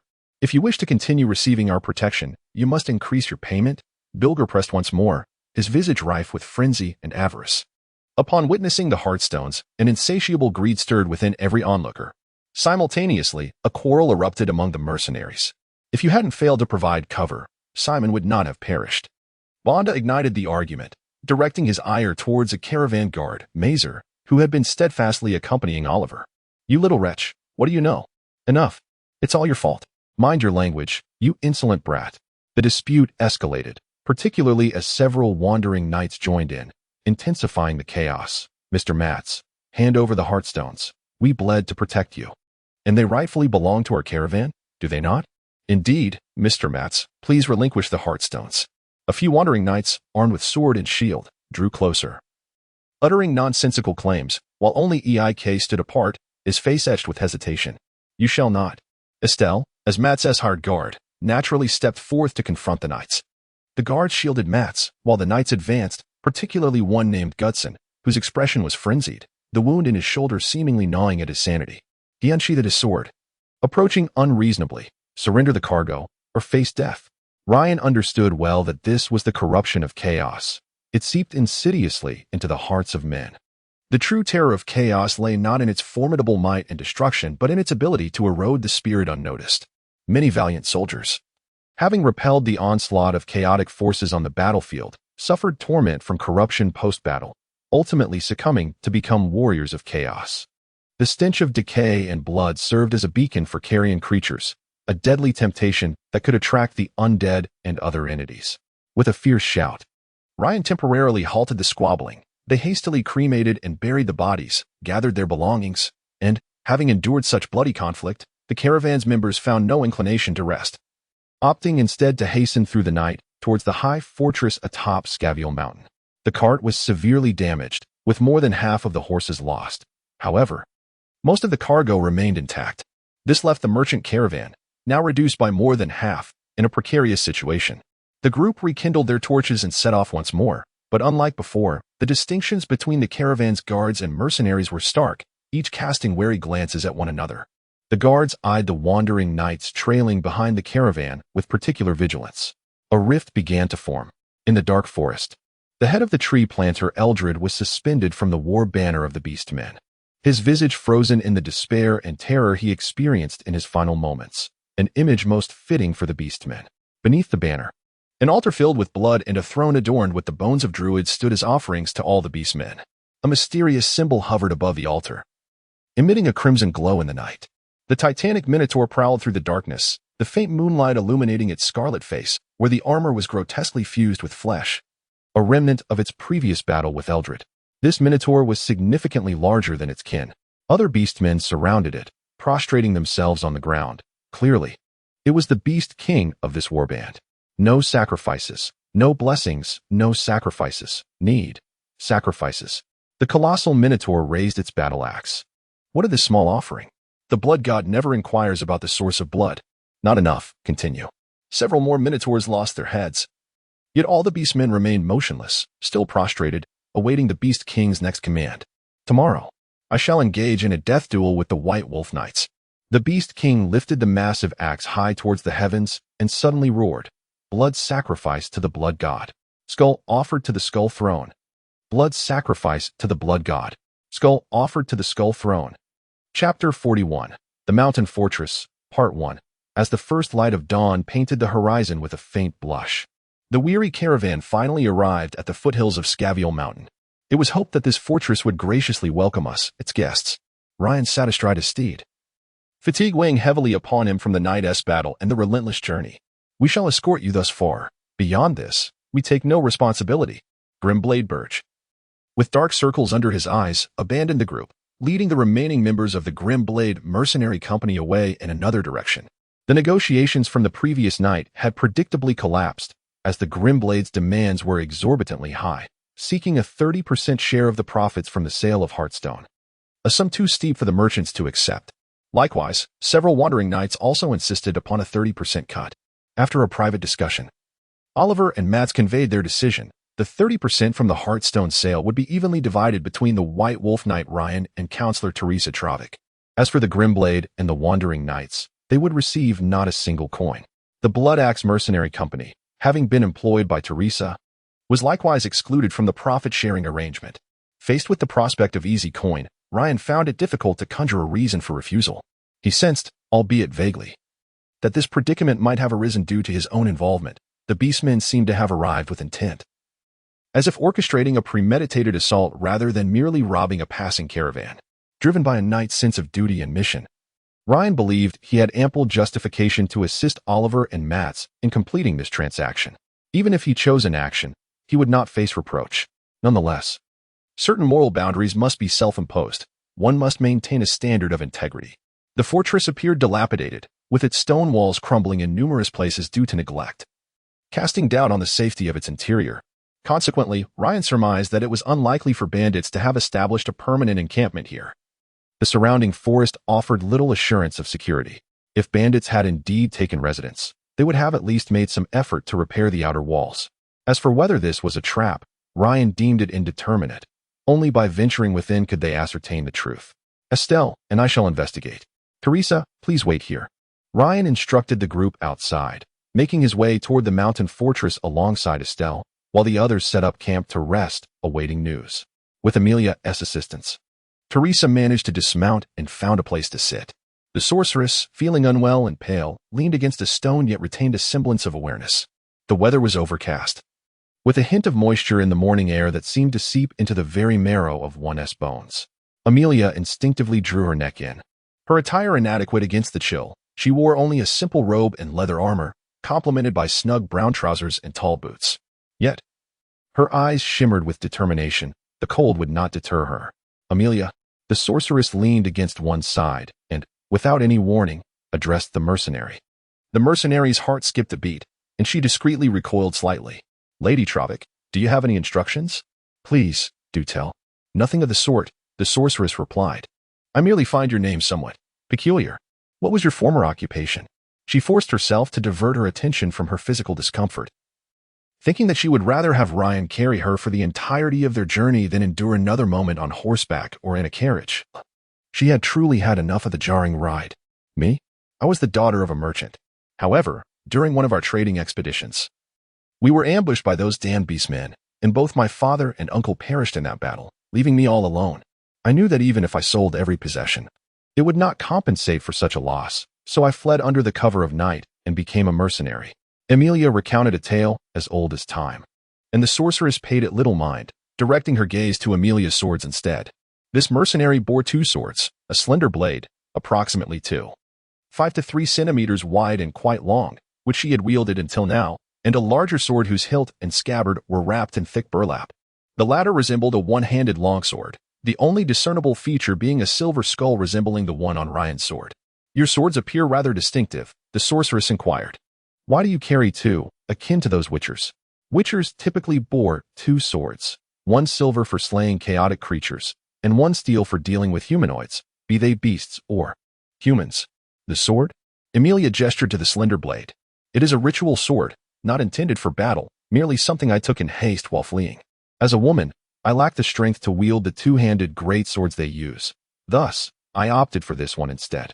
She spoke softly, continuing, "As for this one-handed longsword, it is a family heirloom, said to have belonged to a noble of a long-gone empire.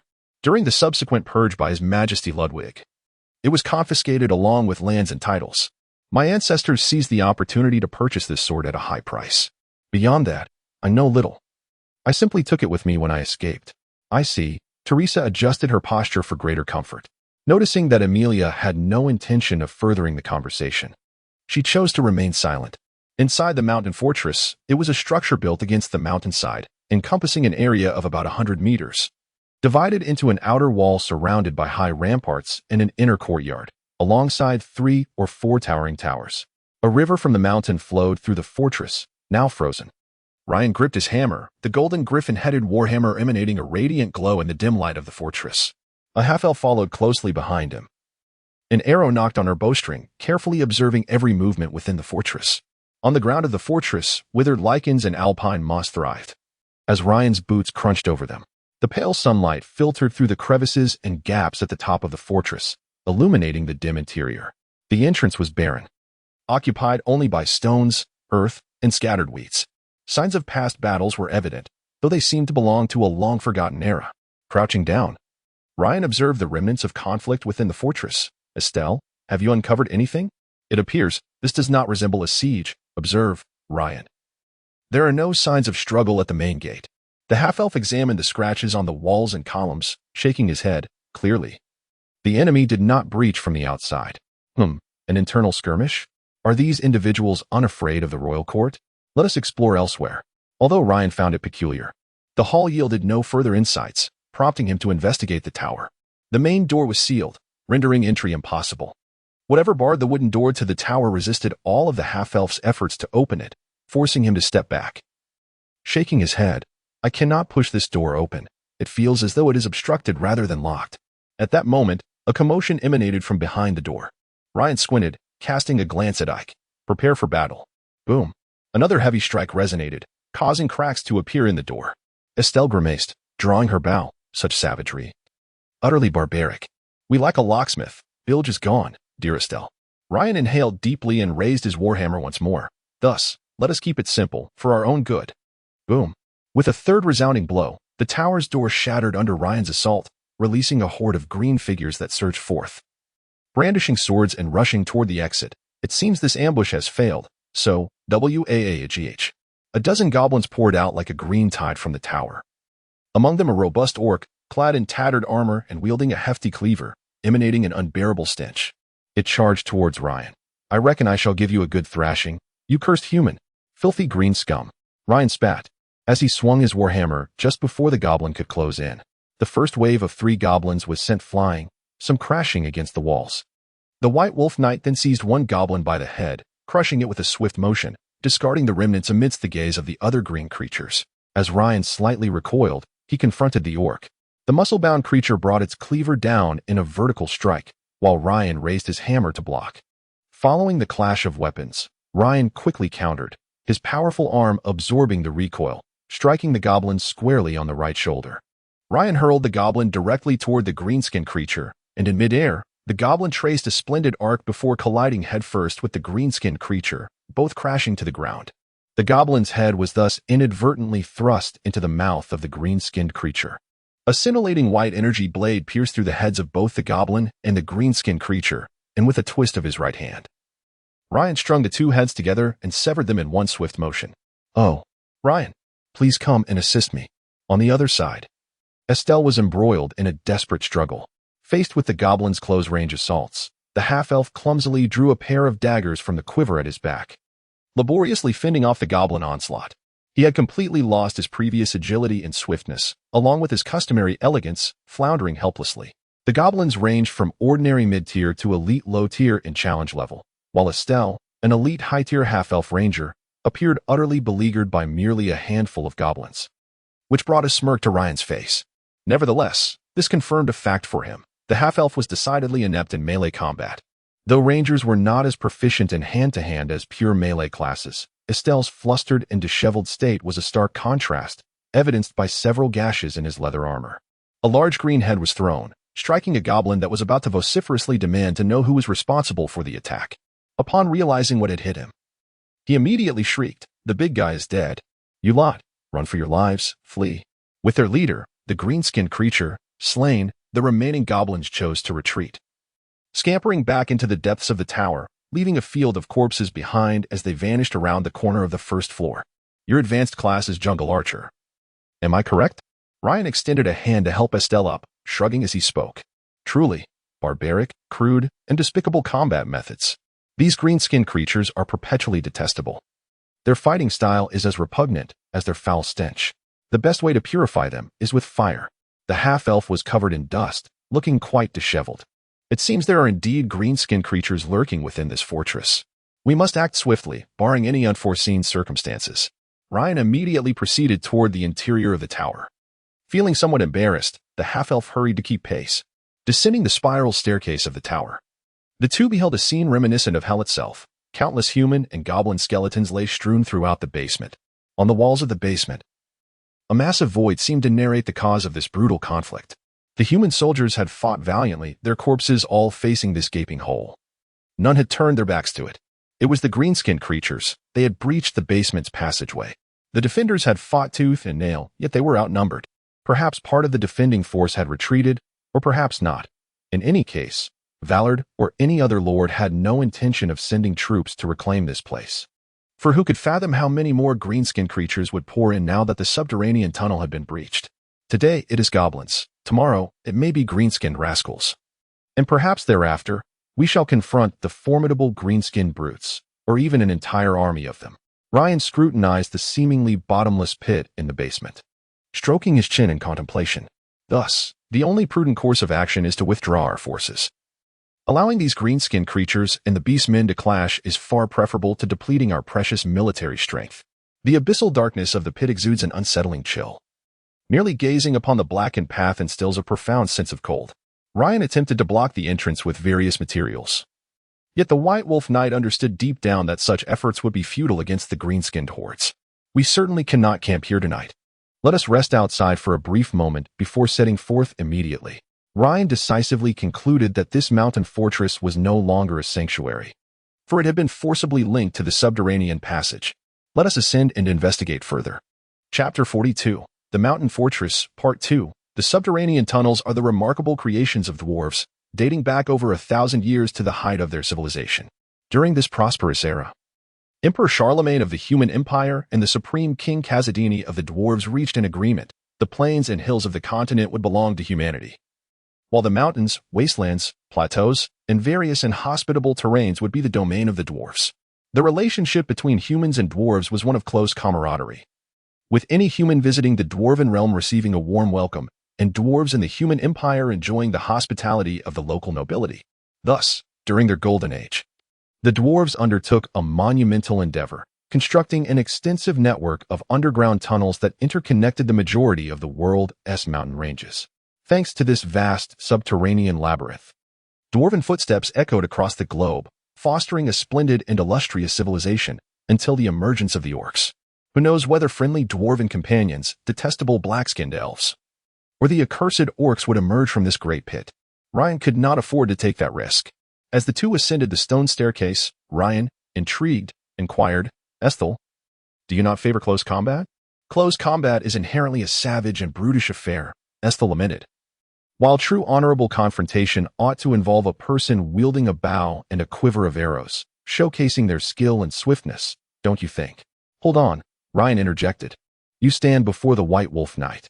A dark line appeared on Ryan's forehead. The White Wolf war god, Ulrich, despised ranged weaponry, advocating that true men engage in close combat. Thus, the Knights of the White Wolf sought to avoid using ranged weapons to evade Ulrich's displeasure, with Ryan resorting to the occasional dagger throw. Such sentiments would brand you as a heretic among our White Wolf Knights, he continued. So, in your forests, are there no close combat troops at all? Is it merely a realm of archers? That seems improbable. Are the Woodland Guardians entirely composed of archers? A hint of confusion crossed Ryan's face. Estel hailed from the territory of the Wood Elves, known for their mystique. Yet it was common sense that an army could not consist solely of ranged fighters. Such a strategy would spell doom in battle. Indeed, the Woodland Guardians are comprised entirely of archers. As for the close combat fighters you refer to, they are known as the Eternal Guardians. They wield massive shields and engage in combat with long spears and curved blades. Yet each is also a proficient archer, Estel replied with a shrug, following closely behind Ryan. The grayish-white stone walls beside them bore the scars of neglect, with numerous cracks, and the cold wind breezing through the shooting holes made the half-elf shiver. I cannot divulge much more, but know this, while the Eternal Guardians may excel in close combat, their prowess with the bow is no less than that of the Woodland Guardians. However, training the Eternal Guardians demands a significantly longer period, does it not? To illustrate, if the Woodland Guardians require 10 years of training, then the Eternal Guardians might need 30. 30 years is ample time for 2 beasts to spawn 20 beastmen warbands. I now comprehend why the army of Wood Elves, both in number and quality, far surpasses those beastmen warbands, yet still suffers from their incessant troubles. You simply cannot sustain the prolonged demands of warfare. Am I correct? Ryan remarked, his words laced with casual sarcasm. Indeed, as you mentioned. Although the forest has triumphed in its sordid wars for decades, our population and army numbers continue to dwindle. Moreover, the corruption afflicting the Treants has intensified in recent years. It is hard to fathom that those fiercely enraged elder Treants were once the amiable wise elders of folklore. Estel shook her head in disappointment. We must establish more ranger patrols and Eternal Guard units to compensate for our dwindling combat strength. Ryan nodded silently. The Treants represent an incredibly vital combat force among the Wood Elves. The ordinary Treants stand several meters tall, while the towering ancient Treants can reach heights of dozens of meters. A mere swing of their arms can send several human soldiers soaring through the air, and their bodies, fortified by magic and runes, are not easily intimidated by firearms or arrows. They are the backbone of the Wood Elf army. The two refrained from prolonging the discussion as they reached their destination. Or rather, it was not due to the arrival at their destination, but because the path ahead had vanished. The staircase of the tower had been severely damaged, with a gap of 7 or 8 steps between the broken sections. Before them stood a solitary wooden door, emerging into view. The 7 or 8 steps posed a formidable challenge for mortals. Even the nimble half-elves could not traverse it. However, I am different. I am my father's son. Determined to act, Ryan began to step back, retreating 7 or 8 paces before launching himself forward. His right leg pushed off with force, and he leaped, powerful psychic energy coalescing around him, lifting his heavy chainmail and body as effortlessly as a gentle spring breeze. With a resounding thud, the White Wolf Knight successfully landed on the other side. With brute strength, he thrust open the heavy, decaying wooden door, splintering the wooden bolt under his might. As the door swung open, Ryan abruptly stepped back, raising his war hammer, prepared for battle. Silence enveloped the room. The anticipated ambush did not materialize. Entering the interior, he found the furnishings exceedingly modest: a table, a simple wooden bed, a window sealed from within, and a skeletal figure seated in a chair. Judging by the cobwebs and dust on the bones, this skeleton had resided in this place for at least 2 years. Its body completely decomposed, with its palm resting upon a book. The intact skull indicated that it had always been human. Ryan murmured to himself. It is often difficult to explain the Empire's obsession with skulls. Every knightly order within the Empire includes a skull motif in its insignia, symbolizing the sacred crown of the Emperor, which is shaped like a skull. Both the Emperor himself and the electors, representing the strength of humanity, take pleasure in adorning themselves with skull designs. When Ryan first arrived in this world, he mistakenly believed that some monkey D. Luffy had initiated the era of pirates, with everyone aspiring to become the Pirate King. Hence, the fascination with this notion was widespread. It was only later that he discovered the significance of the skull, a symbol of purity. Similarly, the skull was a coveted trophy among the Chaos Warriors, the Chaos Champions, and even the Demon Lords. With a mix of curiosity and perplexity, Ryan gently picked up an ancient tome. The book was quite worn, with some of the text faded and ink having lost its vibrancy due to poor preservation. The Gothic script was rather clumsy, riddled with numerous misspellings and bizarre characters awkwardly pieced together. Nevertheless, the general meaning was still comprehensible. The Gothic language was utilized by the common peasantry, the bourgeoisie, and even the lower nobility, being straightforward and easier to master, though its written and spoken forms lacked consistency.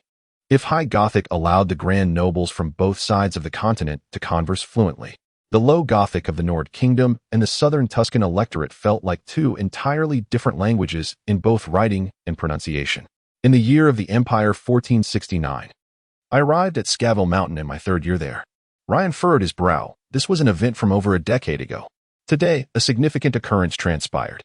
A comrade relayed that he had seen someone washing clothes at the river source during his ascent into the mountains. It was utterly amusing. Who would expect to encounter a person in such a remote place? No one would spend 2 days traveling to wash clothes in this desolate area. I believe this jest could entertain us for a day. It appears my comrades have succumbed to madness. Today, 2 more loyal soldiers informed me that they spotted someone washing clothes at the river source.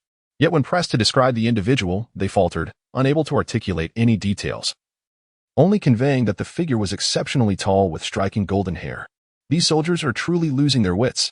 Today, they insisted again that during their patrol, they encountered someone washing clothes. What nonsense is this?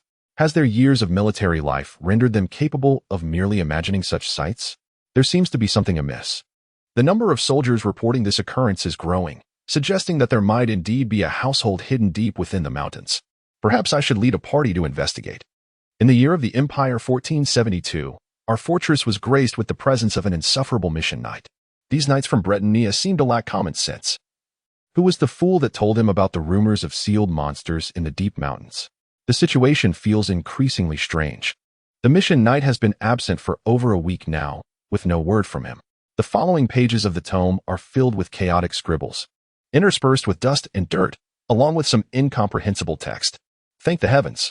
It was that mysterious recluse who saved us. Curse those Britannian knights. In their fervor to showcase their valor to their lady, they have unwittingly summoned a terrifying band of beastmen. We fought valiantly yet found ourselves outnumbered. Just at the critical moment, a friend we knew came to our rescue. My goodness, I had never encountered anyone so towering and powerful. My head barely reached his shoulder. Clad in an oversized full suit of armor and draped in a black wolfskin cloak, our friend wielded a massive one-handed sword. With a single swing, he cleaved through the formidable howling shaman, sending the beast king fleeing, and the beastmen ultimately retreated. We presented our finest provisions and cherished wines to this guest, who accepted graciously but was reluctant to disclose his name or title, claiming he was a man burdened by sin and thus unable to reveal such information. He inquired about the world tree, but alas, none among us had knowledge to share. We could only mention that the southern kingdom of knights was frequented by elves, and in disappointment, he bid us farewell. The subsequent entries were mundane accounts. Ryan flipped back through the pages, noticing a change in handwriting, evidently penned by a different captain of the guard. As he reached the final pages, the writing became frantic. The beastmen had returned in droves, besieging the fortress. We could no longer hold out. At most, we had until tomorrow morning. If reinforcements did not arrive, we would fight to the last man. There was no escape left for us. The fierce battle had attracted the greenskins, who emerged from the cellar, launching an assault on both us and the beastmen. This provided us a brief respite. In despair, Hans used a mechanism to collapse the staircase, and I retreated here. We could not escape. The journal, or rather the military record, concluded at this point. Full suit of armor? Wolfskin cloak? Towering stature? Ryan furrowed his brow, recognizing that most who adorned themselves with wolfskin were knights of the White Wolf Order. He pondered whether anyone fitting such a description existed. A man burdened by sin, single-handedly repelling the beastmen, and inquiring about the world tree. Ryan's eyes gradually brightened. Yes, it must be him. No one else could match that description. The former head wolf, once designated as the Wolf Lord by the White Wolf War god, the former commander of the White Wolf Order. A powerful being in the Holy Land, known as Iron Claw, Logan Flint's. But why was he seeking the world tree? Ryan instinctively sensed that there was a story behind this, surely connected to the arrival of Ulrich. What was Logan truly searching for? Why did Ulrich descend in such a manner for the sake of a beastman's head? An increasing tide of questions filled Ryan's mind. Damn it, something has gone awry. Chapter 43, The Battle on the Ice, Part 1. As the White Wolf Knight burst forth from the tower, he was met with a harrowing scene. From beyond the mountains, Amidst the cacophony of brutal and furious horns, throngs of beastmen emerged over the horizon. The minotaurs advanced with a grim yet orderly march, while dozens of horned beasts moved with sinewy grace. The chaotic warhounds surged into the mercenary camp, savagely tearing at the limbs of both mercenaries and guards alike. At the forefront, the Beast King bore a human head impaled upon his massive horns. It was the severed head of Grey Bladeberg. Dividing their forces had proven to be a foolish decision. Under the Beast King's command, the beastmen charged en masse onto the battlefield, breaching the mercenaries' frail defenses. Rusted axes became drenched in the blood of the fallen, and the once thriving caravan, reduced to a mere 30 souls, suffered further devastation. The seemingly endless tide of beastmen evoked a profound sense of despair among the remaining defenders. Mather could feel the barrel of his firearm heating under the strain of battle, his mind growing increasingly clouded. After a sleepless night, with skirmish after skirmish taking its toll, this ordinary high-tier guard felt his limbs grow numb, his body aching and weak. Just as he managed to lift his firearm, a charging minotaur struck him forcefully, sending him sprawling. Oliver's personal guard fell like a rag doll some distance away, his long firearm landing nearby. Mather felt as though his body had been shattered, pain radiating from every part of him. Yet he understood that he could not succumb to despair. Struggling, he crawled across the ground, desperately reaching for his long firearm. His gloved hand inched toward it, the distance diminishing with each agonizing movement. Summoning the last of his strength, he sought to grasp the weapon. Suddenly, a massive black hoof came crashing down, shattering the firearm beneath it. Mather's hand crunched audibly under the weight. It was the Beast King. With his colossal horns, the Beast King crushed the firearm, a wicked smile curling upon his lips as he twisted his cloven hoof. The sickening sound of crushed bones accompanied by the guard screams reverberated through the hearts of all present. The Beast King seized Mather's body as if it were a mere chick, and before the horrified gaze of onlookers, he tore him asunder. Hot blood dripped onto the ground, producing a faint, sickening sound, and the horrific spectacle sent shockwaves through the crowd. Human morale was crumbling, yet reason dictated that they must not flee, for to do so would be to invite a swifter death. They fought while retreating, crossing the frozen river, striving to avoid being engulfed by the tainted tide of beastmen. Foolish humans. Corpses were hurled by the Beast King into the throng of beasts as razor beasts and chaotic warhounds swarmed, leaving only fragments of flesh and bone to rise into the air. Amongst them was Mather's living head. Where could they escape to? Teresa's face turned pale as she hastily produced a vial of potion, gulping it down. She then raised her staff high, unleashing a surge of blue magical energy that summoned a powerful blizzard. In an instant, several horned beasts and a dozen lesser horned creatures were torn to shreds, forcing the minotaurs, who had charged forward, to momentarily retreat from the onslaught. Icicles cascaded from the air like a torrential downpour, the fierce blizzard intensifying within the wintry landscape. This forced both factions in battle to create distance, seemingly plunging the conflict into a stalemate. However, Teresa was acutely aware of her limited magical reserves. Having unleashed a mental howl the previous day, she now lacked the power to conjure another blizzard. "Ryan, where are you?" After a moment of hesitation, the sorceress softly uttered, "Flee." "What?" The entire caravan stared at the sorceress in disbelief. Oliver incredulously inquired, "Lady Travik, what do you mean?" Yet, despite the hesitation on their lips, the wandering gazes of the caravan members betrayed their thoughts. "Enough chatter. If we are to leave, we must do so swiftly. My blizzard is nearing its end." Teresa calmly asserted, "I have my means of escape." As soon as the sorceress finished speaking, the entire caravan turned to flee in panic. Even the most devoted of her admirers, the young mercenary Bonda, was stubbornly dragged away by Wirt. They mounted their steeds, galloping away without a care for their goods, leaving only Rost holding the box containing the heart of the ocean stone. The figures of the caravan dwindled into mere specks on the horizon. And when the last shadow vanished from the sorceress's sight, the blizzard howled to a close. "Charge! Slay them! Annihilate them all!" The Beast King swung his weapon with fervor, the faces of the beastmen alight with bloodthirsty delight. Teresa recited her incantation, and a massive ice wall rose from the frozen ground, impeding the beastmen who collided with it, their bodies pierced by the spikes protruding from above. More beastmen, wielding battle axes and spears, relentlessly battered the ice wall, particularly the Beast King, whose every strike left further cracks upon its surface. The fissures gradually widened. "I refuse to flee any longer. For so many years, I have evaded confrontation. My father fell beneath the axe of a beastman. Perhaps this is our family's fate." Emilia unsheathed her single-handed longsword from her back and handed it to Teresa, then drew her rapier from her waist. Regardless of the outcome, Should I perish? Please, Lady Travik, accept this sword. It must not fall into the hands of the beastmen. You surely have a means of escape, do you not? The ice wall began to tremble precariously. If you insist. Just as Teresa reached out to accept it, a piercing sound echoed from above the ice river. The two women looked up to see Ryan riding atop a pinecone, wielding hammers, sliding down from the icy river to stand before them. Mount my horse and flee. Ryan, what about you? Upon seeing Ryan's arrival, the sorceress first felt joy, followed by hesitation and reluctance. Hurry, what can you do now? Ryan unreasonably hoisted both women onto his horse, thrusting the reins into Teresa's hands. Go. I will do my utmost to impede their advance. You must escape. Such is the nature of humanity, just when one resolves to fight to the bitter end. A glimmer of hope emerges, even swaying the resolute Emilia. All right, I promise you we shall go. Many ice walls have shattered, and the Beast King charges forward, wielding a battle axe towards several individuals. Teresa finally spurs her mount, a purebred Highland horse named Pinecone, swiftly carrying the two women out of Ryan's sight. The White Wolf Knight nods, turning his body as the Beast King of the Beastman war band approaches him. You are the White Wolf Knight, the finest. Sacrifice. Belt calls for me to take you down. The Beast King suddenly gestures for all the beastmen to retreat. Its 8 pillars of insignia pulsating with blinding red light.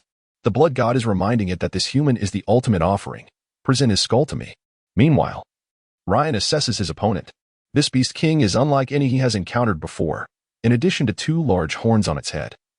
It possesses 4 more protruding from its face and the back of its skull, rendering its visage a grotesque, burgeoning abomination. With one hand gripping the battle axe and the other wielding a cleaver, its muscular form and immense stature bear down on Ryan's vision, imposing a heavy psychological strain upon the White Wolf Knight. Countless human skulls dangle from its horns and chest.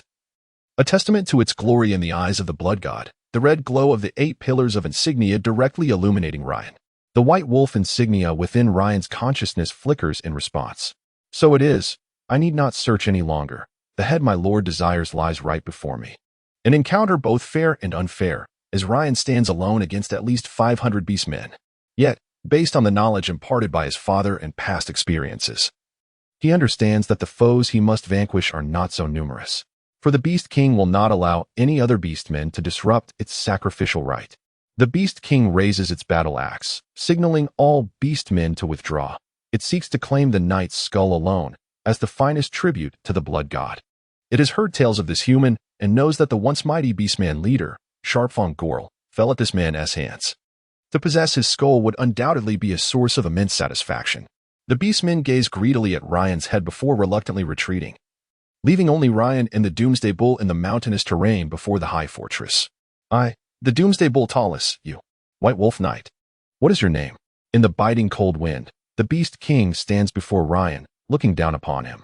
Indeed, it is the Doomsday Bull, the highest and most formidable among the bull-headed beings, said to be born of endless filth and malevolence. Their sole purpose for existence is to eradicate all non-cloven ones. Even the weakest Doomsday Bull poses a challenge above the initial legendary tier, and this one may be even stronger. Hammer Ryan, son of Lord Norman of O10, Ryan replies, tightening his grip on the war hammer while silently affirming, son of my father. A formidable opponent, the Beast King's Taurus, also known as the Doomsday Bull, refrained from launching an immediate assault. He opened his cavernous maw, revealing a mouthful of sharp fangs for Ryan to behold. From his waist, Taurus produced a long string of what resembled necklaces. You shall be the next, he declared. This is the finest offering yet. Taurus removed a skull from around his neck, presenting it to Ryan. This belonged to the pseudo-deity that excited men by the lake. Before I ended his life, I severed his limbs, relishing his despair as he pleaded for his lady's salvation. I could sense the helplessness in the gaze of that pseudo-deity, a sight that brought me immense pleasure. And you are next. Ryan, undaunted, retrieved a large horn from his ring, displaying it before the Doomsday Bull. His countenance unwavering. This is the horn of the sharp-toothed Gore. Regrettably, I crushed its head like refuse, but fret not, soon your horn shall join my collection. Thick vapor erupted from Taurus's nostrils, enveloping his visage in mist, while his blood-red eyes revealed his growing fury. The icy surface fell into a brief silence as Ryan lifted his gaze to the fearsome Doomsday Bull, who lowered his head to regard the young White Wolf Knight of the Nord Kingdom. With a thunderous roar, the Doomsday Bull charged first, his massive toe crushing the frozen terrain, sending splatters of blood and mud flying. Ryan inhaled deeply, meeting the charge head-on. His father and adoptive father had never taught him the ways of cowardice or evasion. Taurus struck first, his mighty battle axe sweeping through the air, but Ryan swiftly ducked, the gust from the axe slicing across his face like a blade. Unperturbed, the White Wolf Knight's war hammer clashed against the Doomsday Bull's other blade, the impact sending sparks flying. The force radiating from his wrists caused his hands to tremble slightly as he staggered back 2 steps. Yet, his efforts bore fruit. Taurus too stumbled back, astonishment filling his enormous eyes. He had never encountered a human of such strength at this age. You are formidable. Your head is valuable. Taurus's face gleamed with bloodthirsty delight as he extended his tongue, greedily savoring the scent of blood in the air, interlaced with a captivating aroma. Ryan remained silent, running his hand over the head of his war hammer, electricity crackling to life around the golden weapon. His blue eyes shone with radiant white light. Surrounded by a powerful aura, a pale blue energy surged from his body, gradually forming a protective shield composed of standard hexagons, enveloping him. This was the second boon he had received after meeting his father that day, the energy shield. He was prepared. Human, die. Filthy monster. The battle resumed. Chapter 44. The Battle on the Ice, Part 2. Once more, the clash of one man and one beast erupted. The Doomsday Bull swiftly unleashed its formidable prowess, wielding its battle axe like the guillotine of an executioner's blade. Each encounter instilled fear even in the bravest of warriors, while its savage howls ravaged the minds of ordinary humans, stripping them of their will to fight. Fortunately, Ryan was no ordinary human. The White Wolf Knight let out a deep, resonant roar, his bright eyes glimmering with an indomitable fighting spirit, reminiscent of a white wolf prowling the snowy plains. Lightning crackled around Ryan's warhammer as he stood resolute against the Doomsday Bull. Each strike he delivered was imbued with remarkable strength and with the might of his arms. He pushed aside the battle axe wielded by the beast. A vast surge of psychic energy coursed through him as he unleashed a golden lightning bolt upon Taurus's form, the power of thunder. The golden lightning seared Taurus's body, charring its surface in multiple places. The Beast King emitted a howl of agony, yet his body showed no sign of faltering. The Doomsday Bull pressed forward, forcing its left arm against the scorching energy, and charged towards Ryan, swinging its massive cleaver from above with tremendous force. It was the wealth of combat experience amassed over the years that saved him. Just as he rolled away, the Doomsday Bull thrust its arms down, lunging at the rolling figure of the White Wolf Knight. The massive horns collided directly with the handle of Ryan's hammer, sending the knight careening several meters back, tumbling across the grassy slopes of the mountain before he managed to rise. Ryan felt as though his internal organs had been violently jostled, and blood trickled from the corners of his mouth. This is the dragon charge. Ryan clasped his chest, blood not only seeping from his lips but also from his nostrils. With each breath, his lungs screamed in pain, a metallic, iron taste flooding his senses. The dragon charge was a powerful combat technique where a formidable beast would lower its forelimbs and charge at high speed, referred to as the barbaric charge by the beastmen. While humans termed it the dragon charge, now was not the time to dwell on pain. With a fierce determination, Ryan slammed his hand against the ground and rose, barely managing to kneel as drops of blood fell from his nose and lips onto the earth. He inhaled deeply, steeling himself. For Ulrich, the White Wolf Knight shall not falter. Meanwhile, Taurus was not faring well either, with numerous charred marks adorning its form.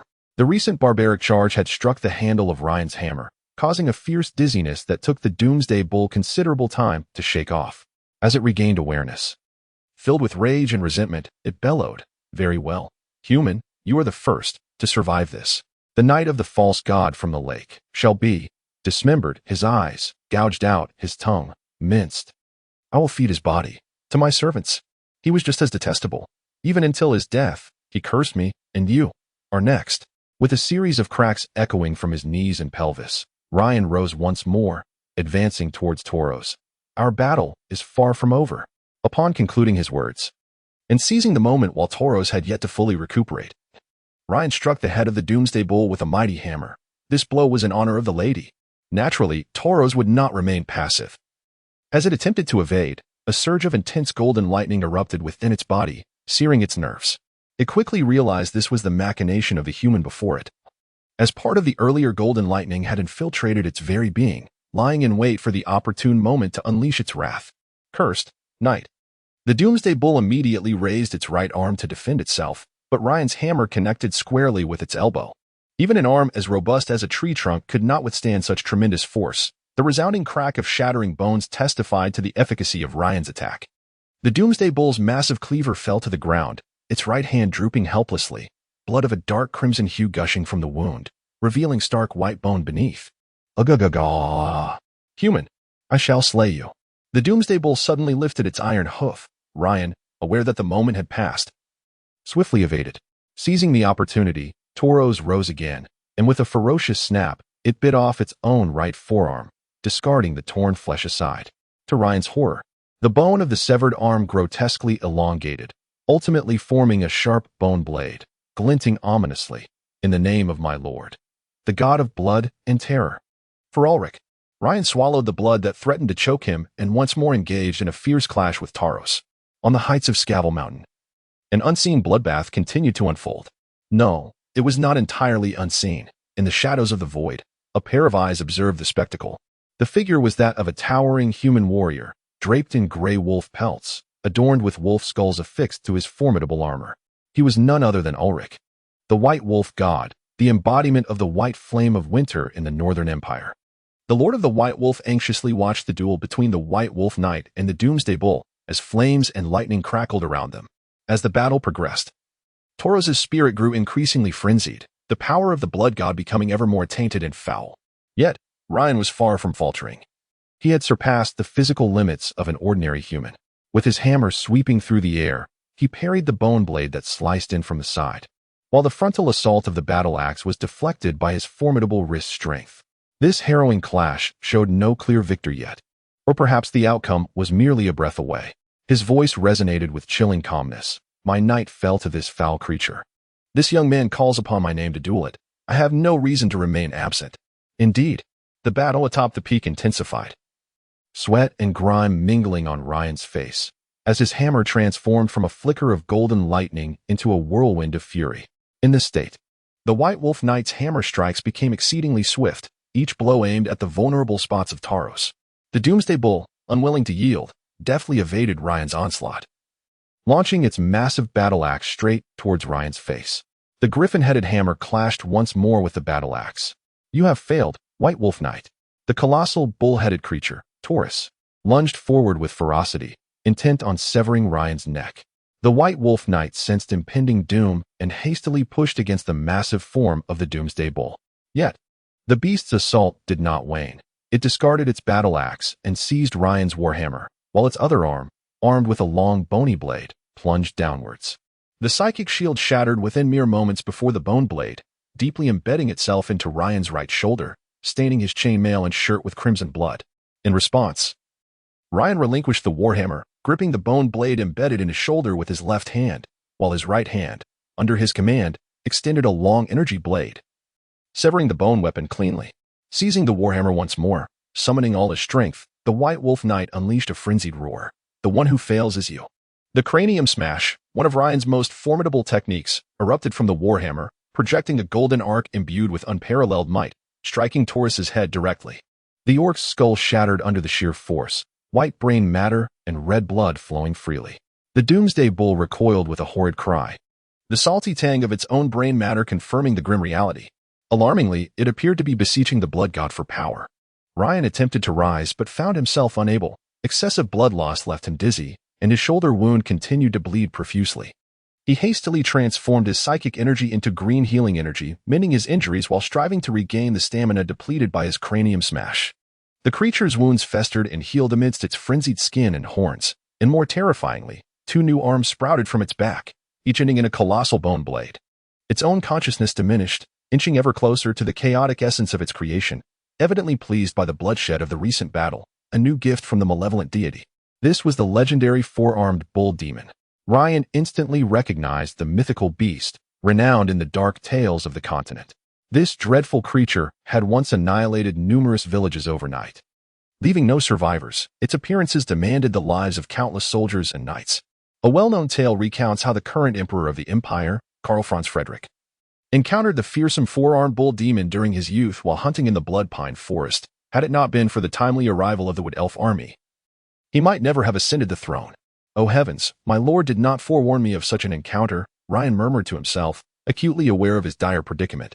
His internal organs were ruptured in multiple places, his shoulder bore a grievous wound, and his strength was waning. Facing the relentless Taurus, he found himself at a disadvantage, barely holding his ground as he continued to retreat, until there was nowhere left to flee. Once again, Taurus unleashed a brutal charge, and this time, Ryan could not withstand it. He was hurled several dozen meters, the sharp bone blades slicing through his chainmail, the inner shirt stained with blood.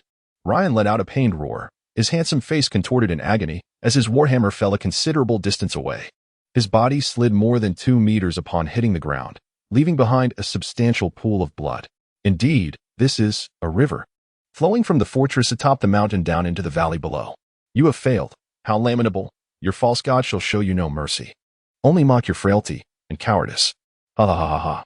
The towering figure of Taurus gradually approached, its massive form striding across the icy river, step by deliberate step toward Ryan. It felt as though the apocalypse was nigh, amidst the cold, dark void. Do you not intend to assist him? A chilling voice echoed with a hint of confusion. He has fought for you to this extent. No, the weak are not worthy of sympathy. If he perishes here, it is his destiny. Yorick shook his head with a placid demeanor. It is indeed surprising that this apocalyptic bull could evolve into a 4-armed demon. Yet the weak remain weak. I am under no obligation to bear the burdens of their frailty. It was your divine edict that compelled this young man to confront the doomsday bull, and now you stand by, watching him fall to an adversary far superior. Without a hint of reaction, the icy voice bore a trace of anger. Then I shall command you to cease your actions, outsider. Understand that the lad is my knight. Have you forgotten? You have no authority to interfere. Whether he lives or dies, it is my concern. It does not pertain to you. Yorick halted the mysterious visitor's further movements. The enigmatic guest fell silent, redirecting its gaze to the battlefield. Yorick observed Ryan kneeling upon the icy surface, softly murmuring, "Stand up. Rise. Young one, you have not yet lost. Stand, take up your weapon, and vanquish your foe." The call of the White Wolf War God, though distant, was not overlooked, as Ryan felt a palpable presence watching and beckoning him from the void. Indeed, I am my father's son. I have come here bearing a monumental mission. Countless souls await my salvation, and I have crucial tasks yet to fulfill. How can I fall here? How can I overcome the formidable enemy before me? Wait. What is this? Ryan noticed the frozen river's surface cracking beneath the iron hooves of the 4-armed demon. A revelation dawned upon him. Chapter 45. The Battle on the Ice, Part 2. Taz was drawing near, and in its eyes, the man seemed to have surrendered. Whether due to excessive blood loss or the blurring of his senses from the relentless assault mattered not. What was significant was that victory was within reach. Thus, it quickened its pace, reveling in the moment. As the 4-armed demon approached, Ryan meticulously calculated Taz's steps, gathering the last vestiges of his strength. The massive hooves of the beast cracked the ice beneath it, leaving a trail of fissures in its wake. Closer it came, the colossal shadow enveloping the sun, gradually shrouding Ryan's form in darkness. 5 meters, 4 meters, 3 meters. When the 4-armed demon was but 2 meters away, Ryan finally sprang into action. The White Wolf Knight's right fist struck the ice with tremendous force, sending a web of fractures spiraling from beneath him. Gritting his teeth against the pain, he rolled away just in time.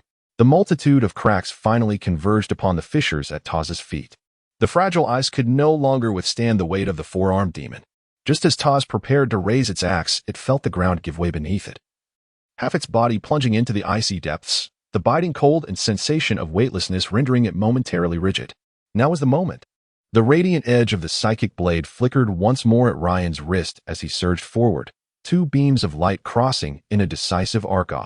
The bone blades extending from Taz's back were severed by Ryan's psychic blade, and the loss of its newly formed arms sent Taz into a frenzy, its remaining arm wildly flailing the axe. Ryan deftly evaded, swiftly retreating in a chosen direction. A clever maneuver. In the void, a graceful figure nodded slightly, her long, shimmering golden hair cascading to her waist, complemented by an almost flawless tall silhouette, though her features remained obscured in a veil of mist. Witnessing Ryan's retreat after inflicting severe damage on the 4-armed demon, a spark of intrigue glimmered in her eyes. Foolish. In stark contrast, Yorick emitted a shocked roar, his disappointment palpable as he scolded, "This boy has truly let me down.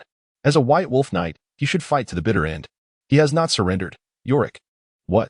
Ryan, clutching his right shoulder, limped towards an abandoned cart left by the merchant caravan.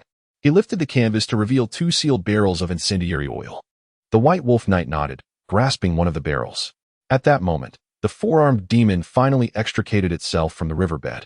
As it lifted its head, a large wooden barrel came hurtling towards it. Taz roared, shattering the barrel. "Do you think this will defeat me, human? What is this?" The barrel shattered effortlessly, but the viscous black liquid within splattered all over it. "What is this? What is this human doing?" That was Taz's final thought. Boom! Approximately 10 seconds later, the dust began to settle. At the epicenter of the explosion, the 4-armed bull lay charred and lifeless. Its last remaining left arm severed in the blast. The skin, akin to rock, was utterly obliterated, exposing stark white bones, while its abdomen was torn open, spilling entrails across the ground. Half of its face was disfigured by the explosion, revealing teeth in some areas, creating a scene of unimaginable horror. Yet, despite this devastation, Taoist was still alive, laboriously moving towards Ryan, a grotesque smile plastered across its face. It was a deranged grin, a bloodthirsty smirk, a sneer filled with malice. "Humans, you are formidable, truly formidable." Taoist spat venomously. "Perhaps today you may conquer me, but one day, I shall return from the subspace. When that day comes, I will shred your flesh from your bones with my teeth, I will chew your brain within my jaws. And I will make you experience true agony. I curse you. Your wounds may heal, yet your pain will linger. The scars I leave upon your shoulders shall accompany you for a lifetime. You will be forever tormented by them." The lone remaining eye of Taoist glowed a blood red, fixated on Ryan. "Oh, is that so? I believe you have no opportunity left." Ryan's body swayed precariously, but his indomitable will triumphed over physical pain as the White Wolf Knight charged towards Taoist. In the name of Dorn, all remaining energy within Ryan surged into his left hand, a pale blue aura coalescing into a shimmering light of gold and silver. The White Wolf Knight slightly turned to the left, rapidly twisting his upper body, his left foot firmly planting on the ground, followed by a powerful thrust of his left fist downward, forward, and upward. His fist made contact with Taoist's chin. The nearly 4-meter-tall bull demon was propelled into the air, spinning as its feet left the ground, its jaw disfigured, teeth shattered, and blood gushing forth from its maw. Did you think you could escape?" A smirk curled at the corner of Ryan's mouth. A brilliant light of energy shone atop the mountain, forming a colossal vortex as Taoist's soul was drawn away, moving further from subspace and closer to the energy whirlpool. No, this is impossible. You dare, Taoist's soul emitted a wretched wail, fear finally etched upon its face for the first time. No. The energy storm engulfed Taoist's tainted soul, the white waves scorching it, while the filthy, blood-red essence struggled desperately within the whirlpool. No, this cannot be. This cannot be. Under Ryan's energy, the spirit of the 4-armed bull demon was utterly shattered, and with its final essence dissolving into nothingness, the once invincible malevolence lay defeated before Ryan at last. The agony coursing through his body threatened to engulf his consciousness, yet Ryan understood that he must not succumb to unconsciousness at this moment. He crawled to the icy river, utilizing the frigid water to cleanse his wounds. The chilling sensation penetrated to the marrow of his bones. After hastily bandaging his injuries, he slumped against a nearby tree, gasping for air. This doomsday bull, having evolved into a 4-armed demon, was no longer merely a biological entity, but rather a demon from the depths of the subspace. Such demons are notoriously difficult to vanquish. Although one may defeat them repeatedly, their corporeal forms can be destroyed. Yet the essence of a demon is not bound to its physical state. It is merely a conglomeration of negative energy from the subspace, its true nature being energy itself. Ordinarily, demons cannot breach the realm of the material world, except in rare circumstances, when certain beings descend into further corruption or through specific chaotic conditions, allowing demons to traverse the chaotic gates into the material plane. However, Ryan was different. He was the offspring of his father. In the material realm, he alone possessed the capacity to utterly obliterate a demon's soul. The demons and undead he vanquished would have no chance of resurrection. Death for them would be irrevocable. Leaning against a pine tree, Ryan gasped for breath, his gaze drawn to a glimmering coin that had fallen beside him. Instinctively, he reached out, revealing a coin stamped with the visage of the goddess of wealth and trade. "Divine gold coins. Fortune smiles upon me. Thank you for bestowing your good fortune upon me, Lady Luck." Ryan's eyes widened, and he could not help but grin. The divine gold coin is a universally accepted currency across the continent. officially issued by the Church of Wealth. Each coin carries a fragment of the goddess's divine power.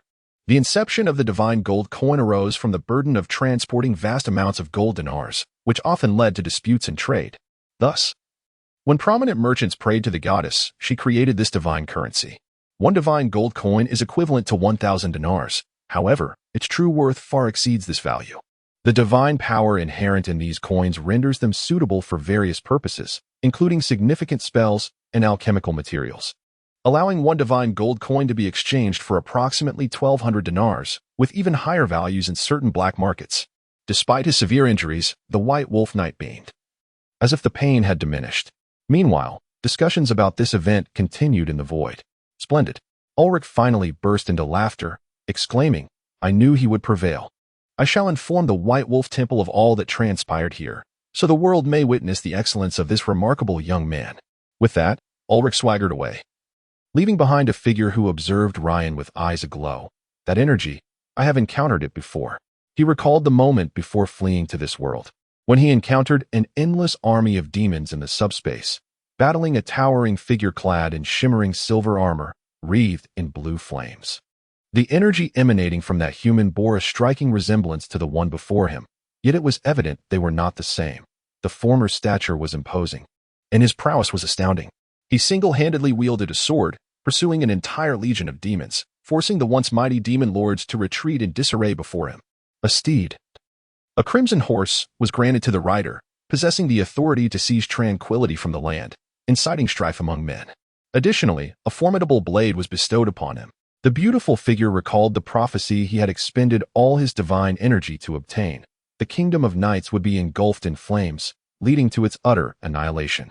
Yet, a glimmer of hope remained. A gray horse would rise to challenge him, with a rider wielding a sword, destined to receive the crown.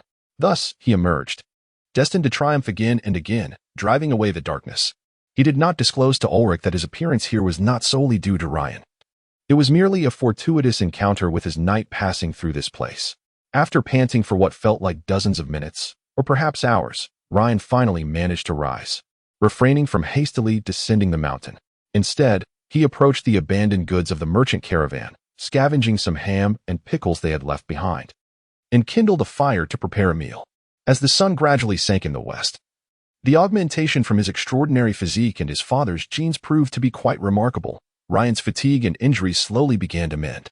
Though the wound on his shoulder still required time to heal, it had become less bothersome. After devouring an entire ham, Ryan retrieved another large ham, originally intended to sustain the caravan for over 10 days, which now became his fortune. After slicing the ham, he took out an iron pot and began to prepare a soup.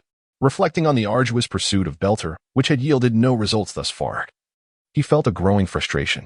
Despite his desire to hasten his progress, he found himself continually hindered. Since his departure, he had engaged in numerous battles, suffering heavy casualties yet reaping scant rewards, prompting a deep sigh. After acquiring his father's genes, he had believed he could carve a path of destruction, or at least secure a territory before the age of 20. However, since he commenced his journey on the battlefield at 16, 8 years had passed, during which he had participated in countless skirmishes, claiming the lives of over 2,000 barbaric foes, greenskins, and beastmen. Yet, he had merely attained the title of a Knight of the Kingdom.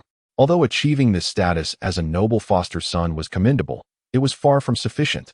For upon arriving in this world, his father had imparted a secret capable of reshaping its very fabric. According to his father's prophecy, this world would face impending doom in mere decades. When that time arrived, the world would fracture, mountains would crumble, and a terrifying storm of chaos would engulf the entire material realm. All deities would be cast down to the mortal plane, and the 4 gods of chaos would descend to deliver the final blow. Despite humanity's desperate resistance, the moment of reckoning would inevitably arrive, and the 4 gods of chaos would ultimately annihilate this world. How ludicrous it is that I am unable to subdue even a fallen hunter. Yet I dare to aspire to alter the fate of a world. Ryan stirred the thick soup in the pot with a spoon, a sardonic smile playing on his lips. The notion of a transcendent being slaying gods and Buddhas is ultimately a mere fiction. One must persistently toil, he reminded himself, for the task entrusted to him by his father must be diligently pursued. Only by completing his father's commission, or at least a portion of it, could his father free himself to lend assistance. As the sun gradually descended, the soup in the pot reached a boil, and the potatoes in the woodpile were perfectly roasted. Suddenly, a knight appeared from the mountainside, mounted upon a majestic armored steed. He wore an intricately designed kite-shaped helmet adorned with vibrant feathers that danced in the cold breeze. His body was encased in a full suit of plate armor, and in his left hand, he wielded a one-handed sword engulfed in white flames, while a kite shield hung at his right side. Behind him, he bore a large wooden chest composed of numerous smaller boxes. And the armor was emblazoned with his family crest, a striking pattern of red and blue, featuring a lion in mid-leap. I am a knight of the Lady, hailing from the Breton realm of Con Table, here in pursuit of the Holy Grail. As the knight rode closer, his handsome visage came into view. Thick brows, large expressive eyes, and a well-groomed goatee, suggesting he was in his 30s, exuding vitality, with eyes shining brightly. His armor was adorned with golden tassels and ribbons. He noticed the bloodstains on Ryan and the severe damage to his armor, and to convey his benign intent, he sheathed his sword. Are you injured? Have you encountered battle? Is this the head of the apocalyptic bull? Did you slay the Beast King? The knight's gaze fell upon the massive bull's head set aside by Ryan. To kill the Beast King is no easy feat. Was that thunderous sound from the mount you're doing? Indeed. I vanquished this vile creature for the Lord of the White Wolf, which required considerable effort, Ryan replied, though his eyes remained fixed on the mission knight before him. He had already deduced from their earlier conversation that this man was a mission knight, following the Oracle of the Lake's Fairy, departing his homeland to embark on his own quest for the Holy Grail. While the virtues of Grail Knights inspire trust, the caliber of mission knights is varied. Some are comparable to Grail Knights, embodying all 8 virtues, while others barely surpass the Wandering Knights. It is well known that only those of noble character can partake of the Holy Grail after completing the trials set by the Lake Fairy. What a pity. The knight sighed, shrugging his shoulders. I had hoped to present this head of the apocalyptic bull to the lady. It seems I must seek out another worthy quarry instead. Upon hearing this, Ryan exhaled with relief. At least in their initial encounter, this knight appeared rather amiable. Please, take a seat. A guest from afar should find comfort in sipping thick soup on a winter's night. What say you? Ah, splendid. Thank you. By the way, Sir White Wolf Knight, I have yet to inquire your name. The knight of the mission gracefully dismounted from his majestic steed. Ryan observed the horse, immense in stature, with a broad and well-aligned set of teeth, encased in heavy armor yet displaying no signs of fatigue, leisurely traversing the wintry landscape and mountainous terrain. Its eyes radiated affection towards the knight. As its gaze shifted to Ryan's stew, he could discern a yearning within its expression. This remarkable warhorse, akin to a noble human, was undoubtedly a rare breed of pure-blood elven steed unique to Brittany, a treasure strictly prohibited from being exported by the knightly kingdom. I am Ryan, Hammer Ryan, son of Lord Norman of Altene, the White Wolf Knight, he introduced, extending his hand. Indeed, it is you, the other replied. I am Lonrio Cornwall, son of the Honorable Duke Louis of Connaught, now a knight on a mission. Chapter 46, Lonrio Cornwall. Upon hearing this name, a glimmer of brilliance flashed in Ryan's eyes as the two extended their hands in greeting. Ryan suddenly broke into a carefree smile, exclaiming, So we are both lions now? Ha ha. Were it anyone else, I would undoubtedly decline, but I have indeed heard of you. To have vanquished the apocalyptic bull, it is evident that you are an exceptional knight. What harm is there in being dubbed a lion alongside you? Lon laughed heartily, for the name Leo signifies lion in his title, while Ryan's name also means lion, differing only in pronunciation due to linguistic variations. The Breton noble tongue derives from the High Gothic of the Empire, and they are fundamentally similar. As Ryan was about to continue his laughter, he felt blood trickling from his nostrils, realizing that his mirth had agitated his injured lungs. He hurriedly produced a handkerchief to wipe away the blood, expressing, How embarrassing, my injuries are rather severe. You see, to cover my companion's retreat, I chose to face that beast alone, which required considerable effort. Lon, leading his horse, settled down by the fire, tethering the steed to one side before warming himself by the flames. I am aware, I encountered your companions. At that moment, they were besieged by a horde of beast men. In a dire situation. Are they unharmed? Ryan inquired, a touch of anxiety creeping into his voice. However, observing Lon's composed demeanor in the flickering firelight reassured him. The substantial sack of severed head spoke volumes. Of course, I am a knight of the lady. In the face of peril, I had no reason to refrain from intervening. Lon affirmed, not hesitating to take a bowl and spoon, heartily indulging in Ryan's stew. His consumption was nothing short of ravenous. Ryan watched as the steaming, bubbling broth was devoured by Lon, warming his heart. Despite Lon using silverware, the absence of suspicion towards Ryan's intentions attested to his noble character. Ryan also ladled himself a generous bowl as the night sky over Scavell Mountain sparkled with stars, devoid of moonlight. The two savored a delightful repast of stewed meat, ham, roasted potatoes, and bread, illuminated by the fire and starlight. It is worth mentioning that Lon's elven warhorse dined on the same fare. Ryan felt no surprise at this. In the knightly kingdom of Breton, elven steeds are regarded as more valuable than humans, being exceedingly rare. For the people of this realm, sharing a stable with an elven warhorse is not a disgrace but an unparalleled honor. For reasons unknown, the two lions, Lon and Ryan, upon meeting, did not repel one another. Rather, they felt an immediate camaraderie. Lon retrieved a bottle of red wine from a wooden crate behind him, offering, "Care for a glass?" "From the vineyards of Windfort." "Why not?" Ryan responded, producing a tankard. "Ha ha ha, how delightful. It is rare to encounter a knight as generous as you, Ryan," Lon remarked, filling the tankard with the crimson liquid, which glimmered like blood in the firelight and starlight. "To the lady," he proclaimed, raising his glass. "Cheers." Ryan took the wine glass, pondered for a moment, and finally raised it. "To the White Wolf, Ulrich." The two glasses clinked together, splashing wine everywhere. Upon hearing Ryan invoke the name of the White Wolf, Lowen subtly furrowed his brow, an expression that did not escape Ryan's notice. He mused that the followers of the Lake Fairy were not particularly fond of Ulrich's adherents. The latter deemed the Knights of the Lake Fairy too rigid and politically entangled, while the former regarded Ulrich's knights as brutish and lacking intellect. The absence of outright hostility between them stemmed from their shared adversary, chaos. As expected, the crimson wine slid down his throat, prompting Lowen to speak. "The moment I laid eyes on you, I knew you must be the Warhammer Ryan of the Nord Kingdom." "Oh, pray tell." Ryan's interest was piqued. What could this noble-born knight wish to convey? "In your 20s, with dark hair and blue eyes, possessing the prowess to slay the apocalyptic bull, who else in Nord could compare?" Lowen chewed on his bread, marveling. "If not for Julius constantly mentioning you, I would have been unaware that Nord harbored such a figure. It is true that Nord has not produced many remarkable individuals since its founding." "Ah, I am uncertain what Julius has shared with you, but I suspect it pertains to dueling. Does it not?" Ryan replied with resignation, while Lowen nodded with a smile. Julius Antry, the legitimate heir of the Duke of Windfort in Bretonnia, was the foremost among the younger generation of the knightly kingdom. He entered the military as a ranger knight at 14 and was knighted at 18 due to his numerous military exploits. He was of similar age to Ryan, and their acquaintance arose from a rivalry. After being introduced by their mutual godfather, the two young men engaged in a duel. In mounted combat, Ryan was unseated by Julius's lance, but he emerged victorious in foot combat by disarming him. This clash earned Ryan Julius's respect, and they agreed to duel again in the future. However, what lingered in Ryan's memory was not Julius's formidable skill, but rather his stunningly beautiful sister, a sentiment he would never voice aloud. Indeed, as observed today, his reputation precedes him. "So, what do you intend to do with the head of this beast?" Lowen nodded with a smile, expressing both goodwill and a hint of curiosity. "Will it be offered to the Lord of the White Wolf?" "This is the Lord of the White Wolf's divine edict. I must certainly present the head of this creature to him." Ryan feigned youthful innocence, eager to discern Lowen's intentions. "Since it is the decree of our Lord, I, as a knight of the White Wolf, shall endeavor to fulfill it." A glimmer of intrigue sparked in Lowen's eyes as he thought there may be an opportunity here, and he continued, "Therefore, upon completing the Lord of the White Wolf's mission, it is only natural to deliver the head to the White Wolf Church, correct?"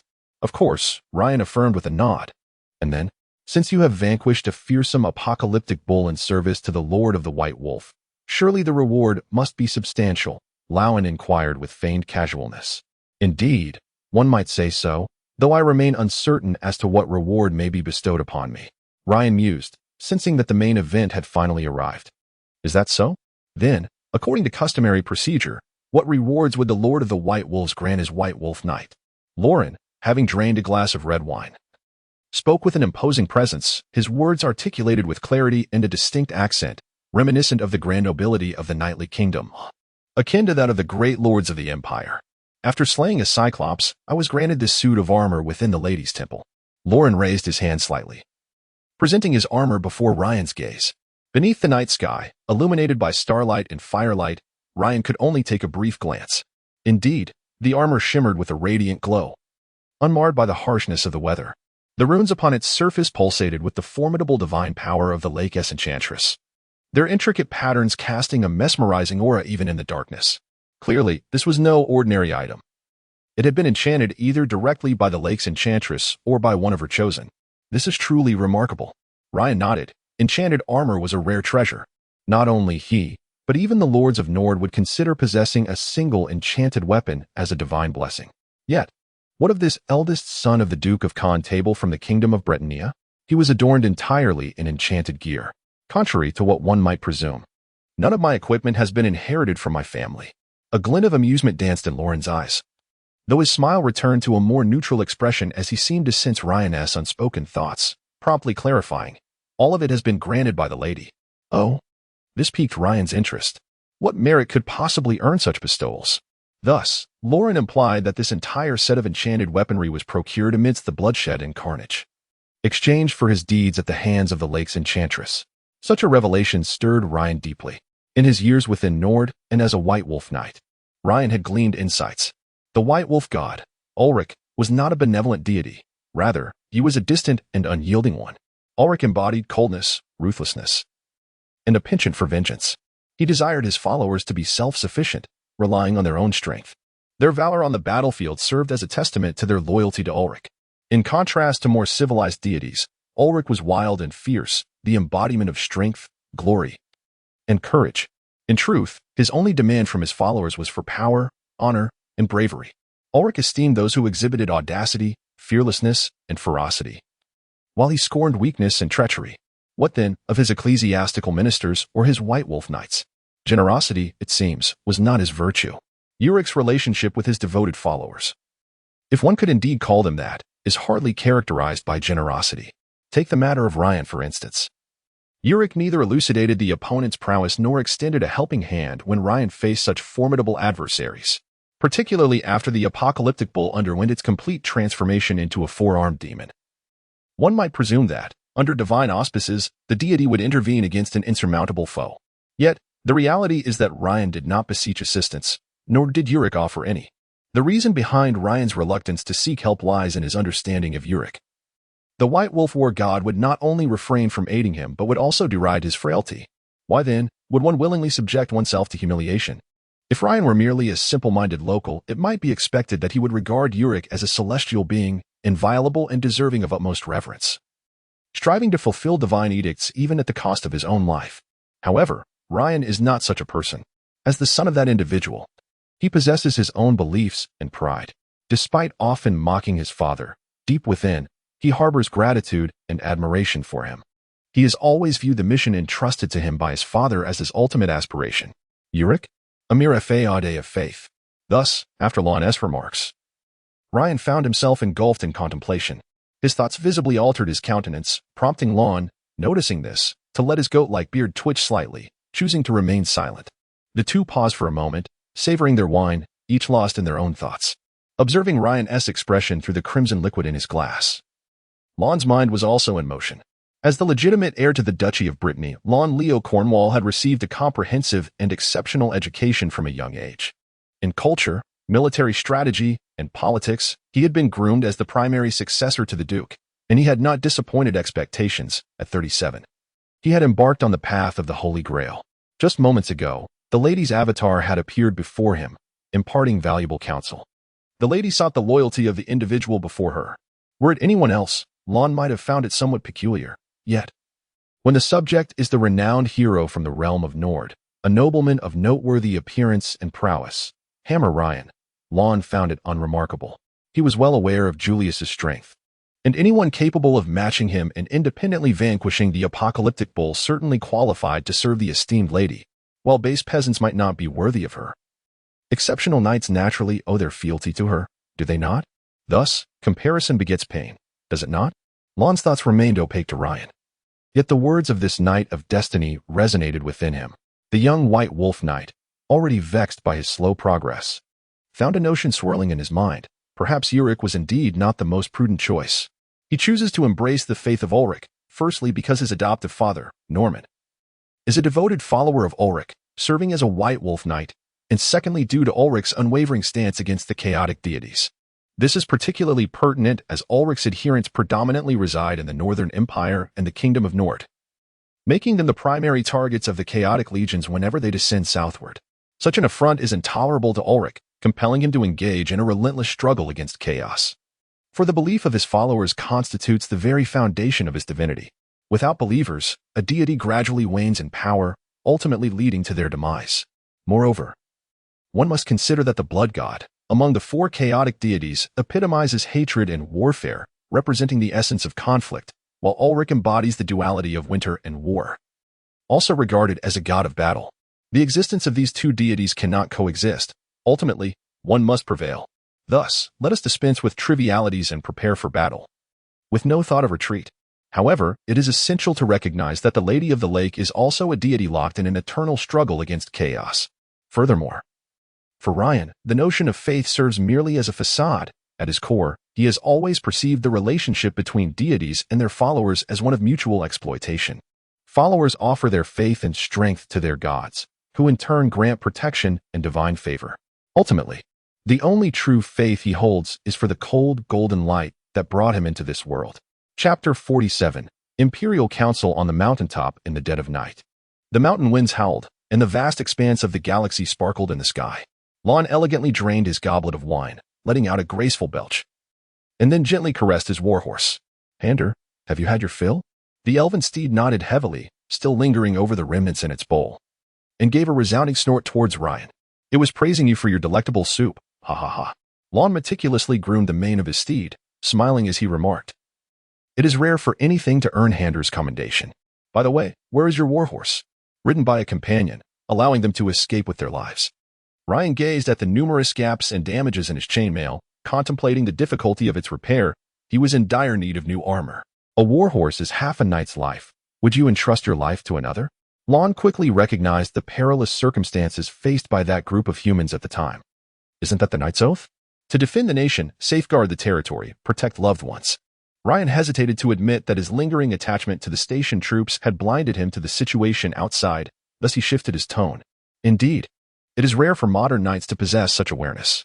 In their view, the teachings of the lady pale in comparison to their own lives and futures. The noble virtues of your have become shackles that hinder their pursuit of wealth and power." Lon found himself diverted by Ryan's words. After some consideration, he took the initiative to speak.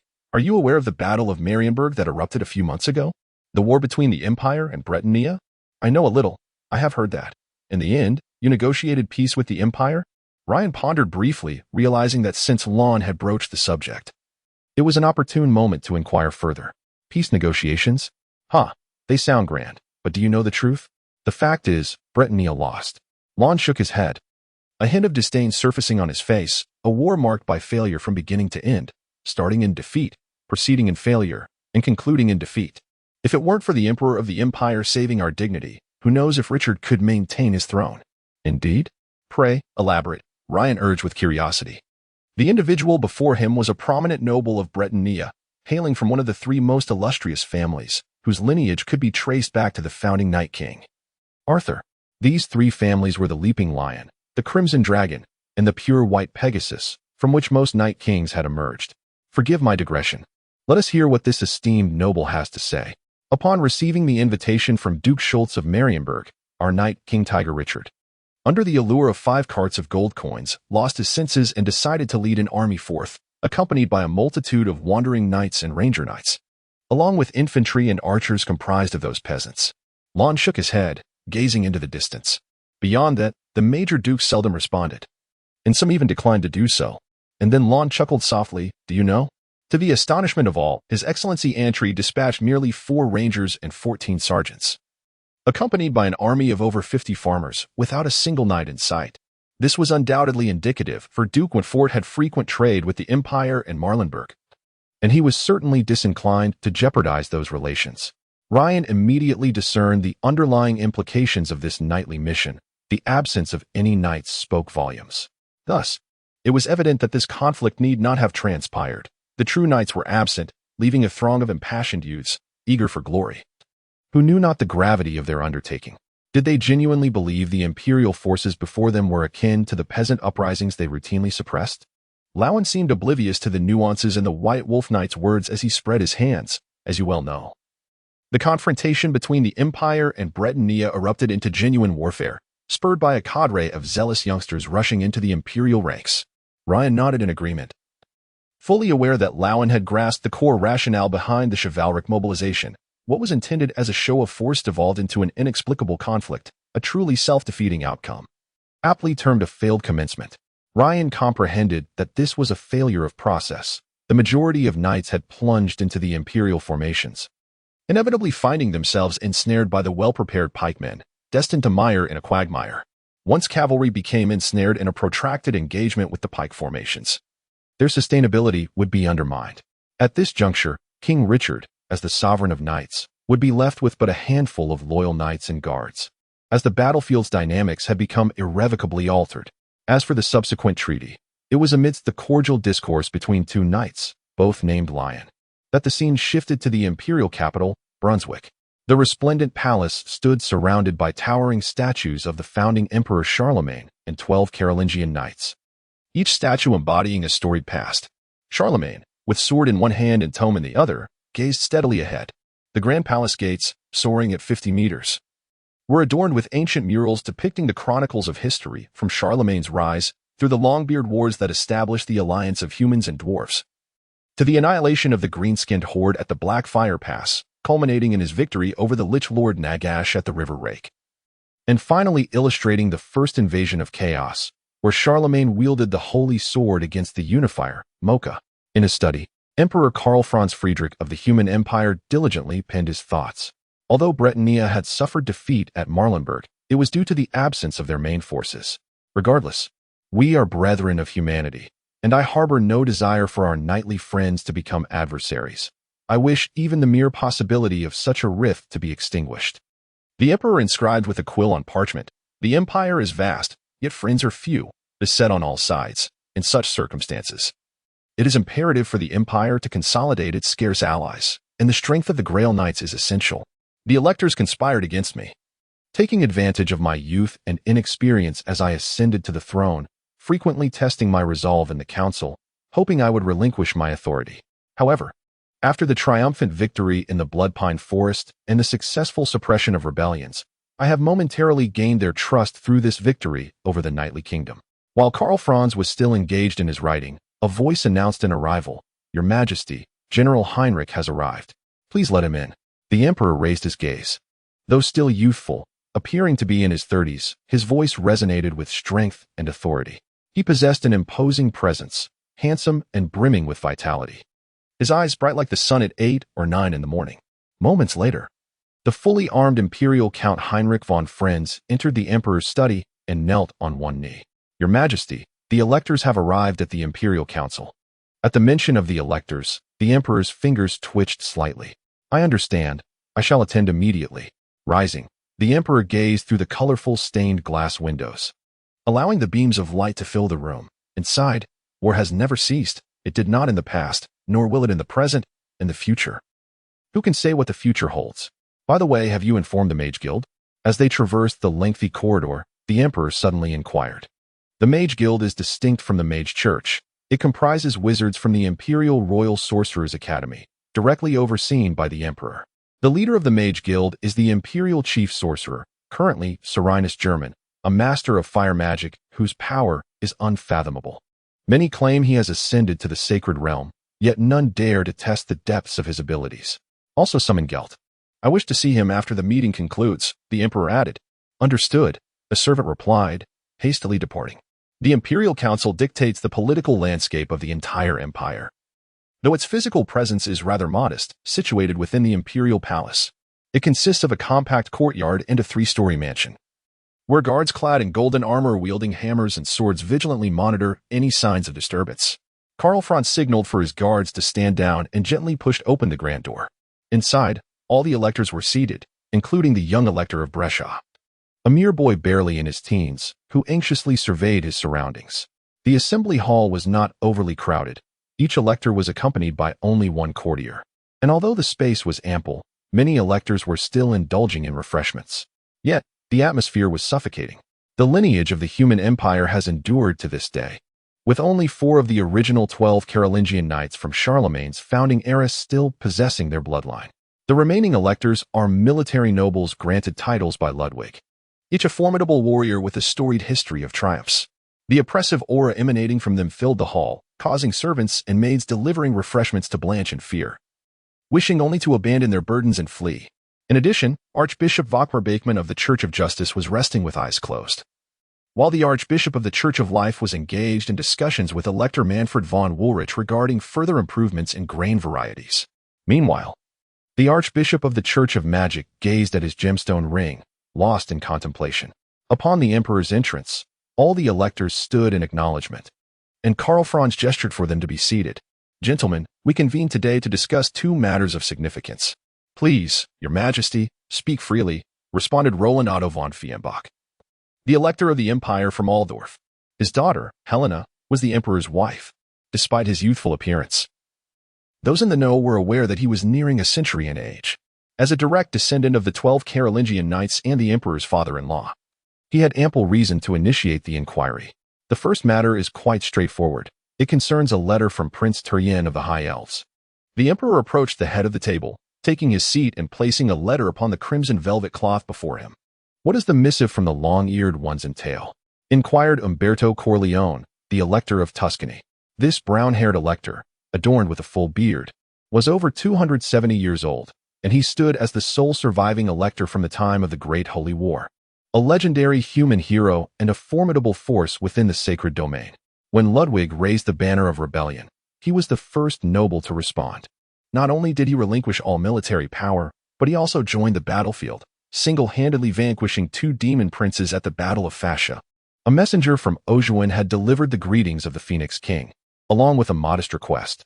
A sardonic smile crossed the Emperor's face as he handed the letter to an attendant, who then delivered it to Umberto. "Humph," with barely a glance. Umberto slammed his hand upon the table, exclaiming, "This is an affront. What do these pointy-eared beings desire? They seek the electoral power." The assembly hall erupted in a cacophony akin to oil boiling in a pan. "Absolutely not. Human affairs must be resolved by humans. There has never been a precedent for high elves interfering in the affairs of the human empire. I do not concur. It is impossible. The Emperor of the human empire ought to be chosen by humans." The electors, filled with fervor, roared in unison, vehemently rejecting any notion of elven involvement in imperial matters. Karl Franz once more signaled for silence. "Very well, gentlemen, in 10 minutes we shall vote on whether to approve this proposal." With that, the Emperor settled into his seat, observing the fervent discussions among the electors, except for the Archbishop of the Church of Magic, who remained silent. Nearly all expressed their firm refusal to accept such an outrageous demand. Karl Franz mused that any elector with a semblance of reason would never acquiesce to such a humiliating decree, even if Turien promised to share greater secrets of magic and technology should the proposal pass. The Elector of Brescia, still a mere child, what might his thoughts be? The Emperor observed the young elector whispering with the courtiers behind him. "What course of action should I take?" The child, named Johnny Bernardino, cautiously inquired of his advisors. "You should cast a dissenting vote, Your Highness." 10 minutes later, the Emperor signaled the commencement of the voting process. 14 votes opposed and 1 abstention. The abstention came from the Archbishop of the Arcane Church, a decision that did not surprise the Emperor, as the Church sought to glean further magical secrets from the High Elves. The mere act of abstaining was already a concession from the Arcane Church. Thus, the matter was duly rejected by the Imperial Council. Karl Franz nodded. The outcome held no surprise for him. Now, on to the next issue. The Emperor's expression turned grave. The storm fortress has been breached by the northern barbarians, and none of the 2,000 defenders have survived. Over 4,000 barbarian troops have surged into the heart of Nord, and they seek our aid. Chapter 48. The storm fortress of Murdenhaven has been breached? Impossible. Is it not said that the northern strongholds can withstand for months? An elector instinctively remarked. There are traitors. The barbarians have discovered the most vulnerable point of the storm fortress. Karl Franz's eyes gleamed, his fists clenched tightly, as he turned his gaze toward the Archbishop of the Church of Justice, Beckmann, signaling him to speak. The walls of the storm fortress, over the years of defense, have been corrupted by chaos, sprouting eyes, and tentacles. Beckmann interjected. Under the Church's guidance, we shall purify the corrupted walls with fire and then rebuild them. However, at that moment, the northern barbarians launched their assault, recklessly storming the storm fortress. The Emperor nodded. This occurred last night. This barbarian force is led by the Bearman tribe, with the chieftain known as the Bear of Crushing Byrek. What of Ulfric? Roland inquired, recognizing that the barbarian leader is exceedingly formidable. Should he land, only the King of Nord could contend with him. Ulfric's black flagship remains blocked by the Nord Navy at sea, albeit at a great cost. Karl Franz waved his hand, indicating that Ulfric would not be able to land in the short term. Thus, this matter is not urgent. What is urgent is to dispatch reinforcements promptly. My lords of the Empire, what say you? Woolrich will swiftly send reinforcements. You shall witness more White Wolf Knights. Elector Manfred of Woolrich was the first to respond, as his territory borders the Kingdom of Nord, should Nord falter. His own pressures would intensify. The other two electors adjacent to Nord nodded in agreement to send aid, but the response from the other electors was sluggish. All eyes turned to the Emperor. We must rescue Nord. Karl Franz recognized that all awaited his declaration, and thus finally spoke. The sorcerers had long foretold the invasion of the barbarians, yet no one anticipated the swift fall of the storm fortress. Now, our forces have assembled. We must eliminate the remaining barbarians before they land, and we cannot permit these cultists to taint the territory of our empire. Surely, you are all well aware of the commencement of that great holy war 150 years ago, when a chaotic army landed from Nord. Finally, Karl Franz Friedrich declared resolutely, we must not repeat the past. The assembly hall fell silent, some electors displaying discontent while others bore expressions of acceptance. Interestingly, the Elector of Tuscany is willing to send reinforcements. You shall witness the first company of the Ram Knights. Umberto was the first to proclaim. Aldolf is prepared to dispatch reinforcements. The third company of Lion Knights shall fight to protect the realm. Roland also responded. The 300 great swordsmen of Wits stand ready to heed the Emperor's command. This was the declaration of Elector Wits. 500 rangers from the Odin territory are equipped and ready, awaiting His Majesty's orders. Elector Odin also affirmed. The Order of the Golden Fleece will dispatch the 7th Division for support. Upon witnessing several electors express their stance, Prince Philip II of the Black Goat could only nod and declare, we shall provide sustenance and accommodations for the passing troops. Soon, the vast majority of electors pledged their allegiance. Not wishing to lag behind, Archbishop Beckman of the Church of Justice proclaimed. The Holy Knights of the Church of Justice are already en route to Nord. The Archbishop of the Church of Life raised his staff, asserting, an ample number of priests and physicians will be swiftly arranged, and we shall also supply a portion of military provisions. Finally, the Archbishop of the Church of Magic spoke up, stating, a contingent of wizards will soon accompany the army to eradicate those malevolent shamans. All that remained was the Elector of Brescia, a mere boy on the cusp of tears from the overwhelming pressure of the council chamber. He quickly turned to the courtiers behind him, asking, what should I do? You ought to convey that Brescia is currently unable to deploy troops. We are willing to pay the conscription tax exemption, my lord. The courtier appeared far more composed than the young elector. Yet the thought of the conscription tax brought a grimace to his face. It was indeed a heavy burden. Observing the electors rallying in response, a smile emerged on the youthful and valiant face of Karl Franz. It was this very spirit that had allowed the empire to endure through the ages. A singular race, a united nation, a shared faith, these had forged the human empire. With such unwavering will and steadfast belief, the human empire would never perish. After the meeting concluded, Karl Franz exited the council chamber, scarcely having the chance to take a seat when a servant approached swiftly. Your Majesty, the Grand Sorcerer Balthazar Garrett requests an audience. Let him enter. Yes. Soon, accompanied by heavy footsteps, a figure donned in a radiant magical cloak, adorned with gleaming golden robes and a gilded mask, entered. Your Majesty. Karl Franz gazed at the figure before him, having questioned more than once whether this sorcerer was still human. Yet, he had to repeatedly entrust him with significant responsibilities. For Balthazar Garrett was exceptionally talented.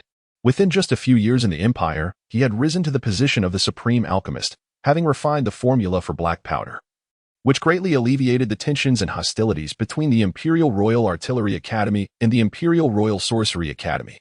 A catastrophic explosion in the laboratory nearly ended his quest for knowledge. Amidst the golden light of the aftermath, the wizards rescued Garrett.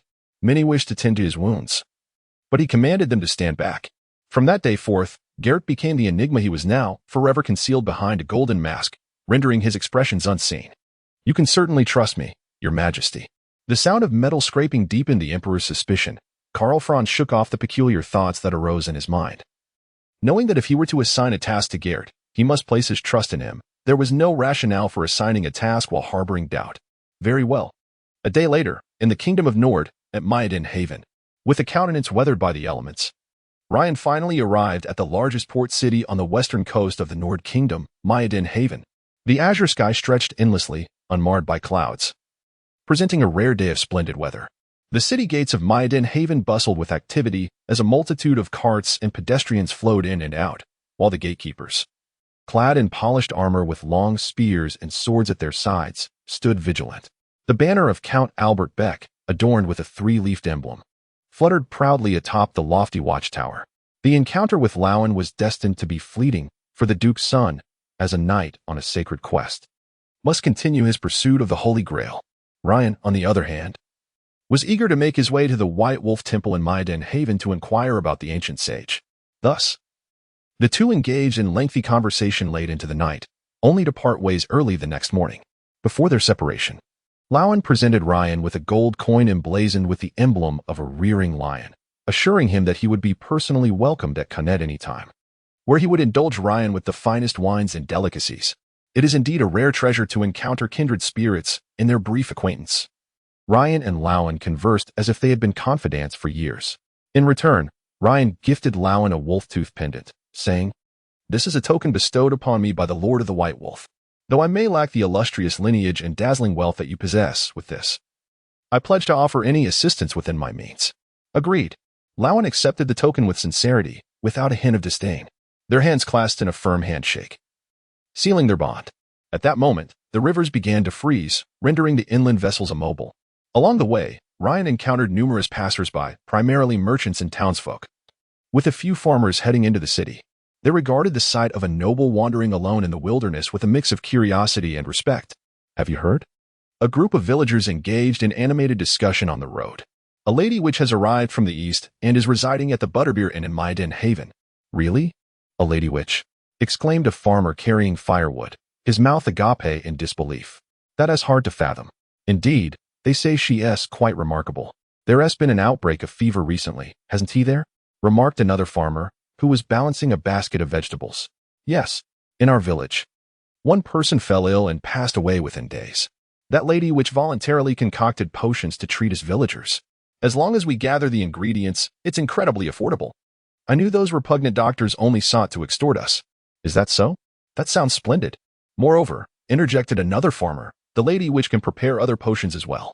Our plowing ox developed sores and was on the brink of death, but she provided the remedy that saved it. She is truly a benefactor to our village. How long do you think this lady witch will stay?" A farmer carrying firewood anxiously inquired. "Just yesterday, another witch took residence next door, and she is utterly different, possessing a foul temper and a penchant for driving people away. Those who sought her assistance were promptly dismissed." The farmer speaking appeared visibly shaken. Yet he expressed his indignation. "Indeed, there are good witches and bad witches, wouldn't you agree?" "Of course. Absolutely. Another witch arrived yesterday, bad-tempered, enjoys chasing people away." Ryan couldn't help but chuckle. He had already discerned the identity of the newly arrived witch. But who was the witch that had been there all along? Oh heavens! The agricultural lady above, that bothersome which stands at the city gates. Two farmers gazed at the entrance, whispering, "She wouldn't deny us entry, would she? Impossible. Quick, let us hasten inside." The two men bowed their heads, feigning ignorance. At the city gate, Teresa leaned on her staff, observing the throngs of people. "Bonda, you need not accompany me here. It is merely a waste of your time. Mr. Ryan saved me. I feel obliged to wait for him, don't you think?" Bonda stood tall, clad in newly polished chainmail, his greatsword gleaming at his back, his hair and face meticulously groomed. Clearly, he was striving to present himself well. Teresa did not respond. She felt a rising anxiety. She had encountered the harbinger of doom, the apocalyptic bull, in the records at Sky Fortress, which contributed to her foul mood. Bonda stood behind the sorceress, greedily inhaling the fragrance emanating from her, the scent of lavender intoxicating him. The duty of standing guard was not burdensome. Rather, for the young mercenary, it was a supreme delight. If only that White Wolf Knight would linger in the wilds a bit longer, gazing at Teresa's silhouette and her flowing, shimmering black hair. A peculiar thought suddenly sprang to Bonda's mind.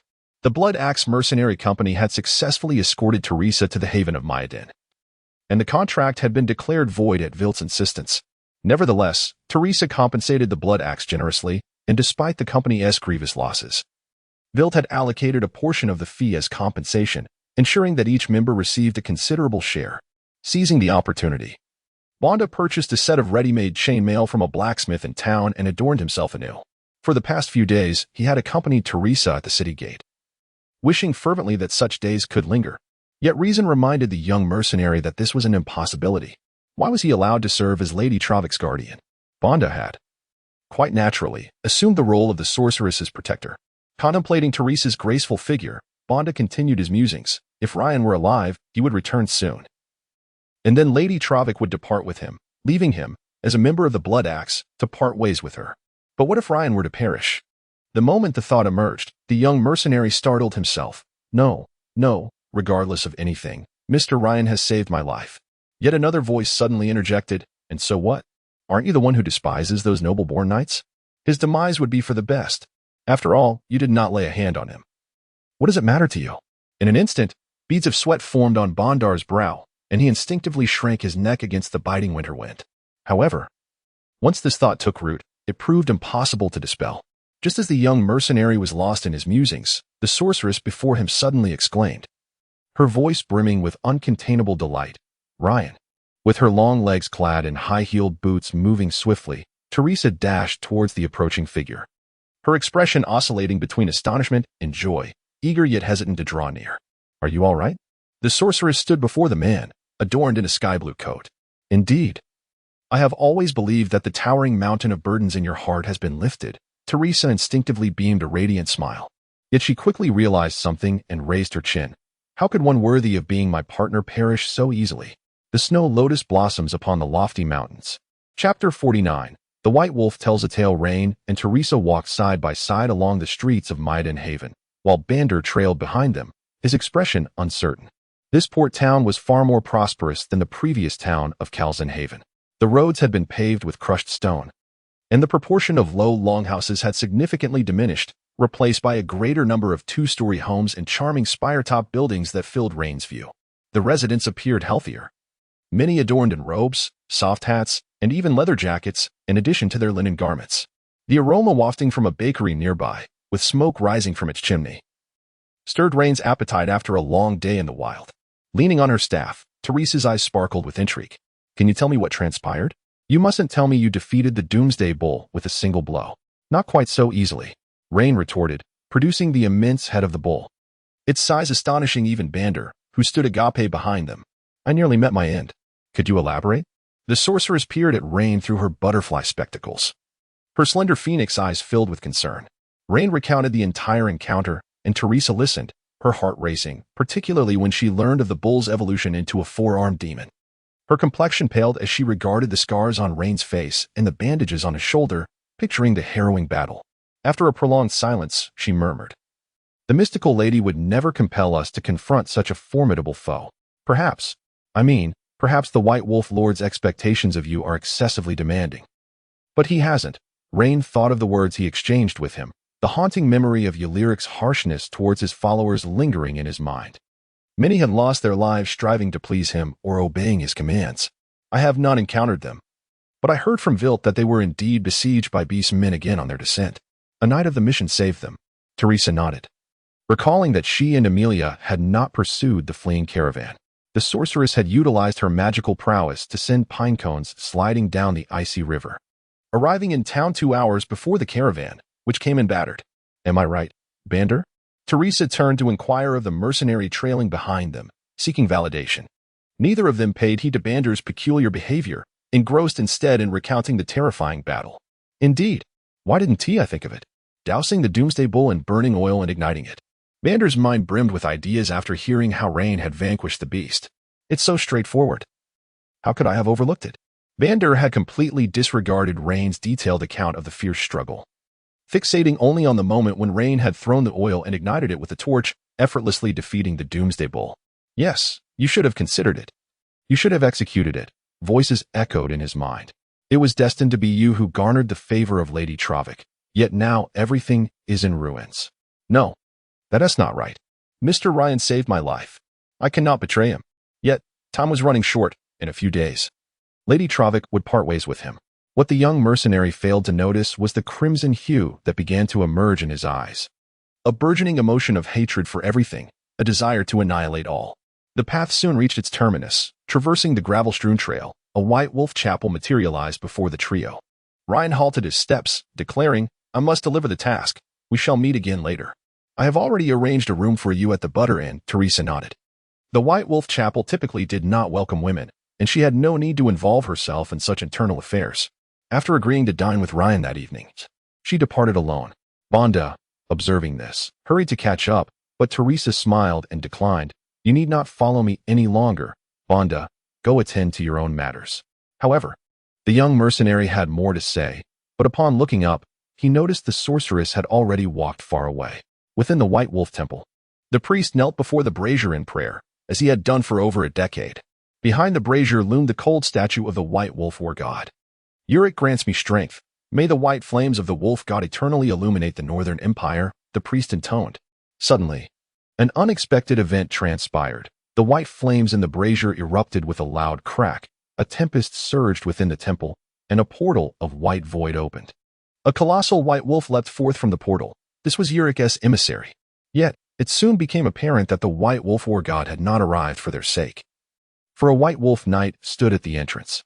"Well done, young one," the wolf spoke in human tongue, observing the kneeling worshippers around. It extended its plush paw. "You all may leave. I have matters to discuss with him. And prepare 5 pounds of roasted lamb and wine."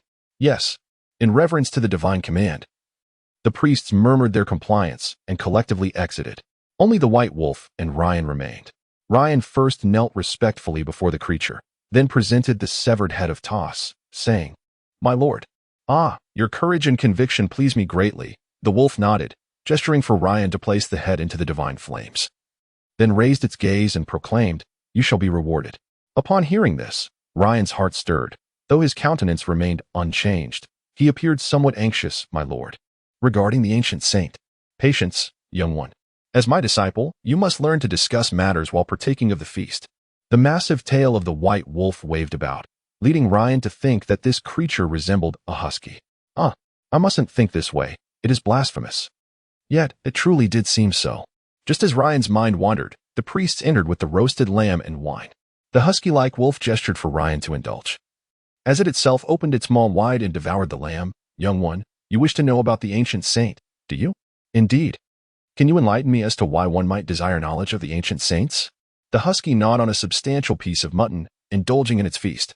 "The reason is curiosity, and also, well, to comprehend why they possess such formidable prowess." Ryan feigned hesitation, then slowly articulated, "My lord, do you not think that whether it be dwarves, elves, or other ancient creations, they inherently surpass humanity?" The implication of Ryan's words was quite straightforward. Compared to dwarves or elves, humans are inherently disadvantaged. Elves can effortlessly live for centuries, and the mightiest among them can endure for millennia. Once, an elf proudly proclaimed that had it not been for the curse of the Phoenix throne, our king would hardly succumb to the ravages of time. And this was no mere exaggeration. Dwarves, too, are long-lived, thriving for hundreds of years without difficulty. Elves possess an innate affinity for magic, while dwarves are born warriors. Why then does humanity lack any such advantages? "Ah, young ones always tend to overthink, but very well, I shall share what I know with you. Pay heed, young lad, for it is time for a tale." The husky licked its tongue before continuing. Approximately 10,000 years ago, the ancient saints descended upon this world. Ryan bowed his head in earnest attentiveness, refraining from further speech. He mused that this aligned with the information he had received from his father. The ancient saints accomplished numerous feats. While I am unaware of how they wrought their creations, I do know that they altered and drew closer the planetary orbits, rendering the material world more suitable for life. In essence, they first created the Slan magma toad, a powerful magical entity fashioned in their likeness, and subsequently fashioned the lizard men to serve as their subordinates. Elves and dwarves were also brought into existence, as you are already aware of their former grandeur, and soon thereafter. The ancient saints departed from this realm. Are you suggesting chaos? Ryan appeared to have a moment of clarity. Indeed, this was not the first arrival of chaos. The chaos you are familiar with is in fact the second occurrence. The initial descent of chaos transpired shortly after the ancient saints' departure. A cataclysm we refer to as the War of the Great Maelstrom. During that time, humanity was still in a primitive state, and it was the Slan, in conjunction with the elves and dwarfs, who repelled the chaotic forces. To thwart chaos, The first Phoenix King of the Elves, Alario, even sacrificed his life. Ultimately, the elves crafted the Great Maelstrom, siphoning away the chaotic winds necessary for the arrival of chaos, after which the Slann employed the Great Guardian to seal the portal. The Husky's demeanor turned grave. However, during the second incursion, the elves fractured into high elves and dark elves, embroiled in a desperate civil war. At that juncture, I discerned that the combined strength of humans and dwarves would be insufficient to confront the chaotic army, which compelled me to descend personally. Oh, and let us not forget, the emergence of the greenskins was also a consequence of the ancient saints' actions. Their vessels became tainted with numerous green spores, which ultimately gave rise to those wretched greenskins. Having consumed enough meat and drink, the ground littered with bones, it wiped its furry paw across its mouth nonchalantly. That is all I know. Do you have any further inquiries, lad? Is that so? Then, did the ancient sages leave behind any relics? Surely. The great creator must have left some remnants for my admiration. Ryan appeared to have accepted Ulrich's response, yet he still seemed a bit curious. Speaking of relics, there exists one near this city, a compass utilized by the ancient sages to record time. The Husky seized a massive bull's head and vanished through the portal. Upon hearing this news, Ryan lowered his head, his eyes gleaming with determination. He respectfully bid farewell to Ulrich. As the priests of the White Wolf Church returned one after another, cautiously inquiring, "Does our Lord have any commands?" He mentioned that he would receive a reward. The priests exchanged glances, and the leading priest nodded before, under Ryan's gaze, retrieving a glass vial. He scooped a spoonful of white grease from a large barrel and placed it into Ryan's hands, saying, "Here you are, sir." "Is this all?" Ryan looked at the small vial containing the white grease, his expression twitching slightly. He remained silent, merely nodding before departing the White Wolf Temple. No one noticed the concealed emotions on Ryan's face or the tight grip of his hands.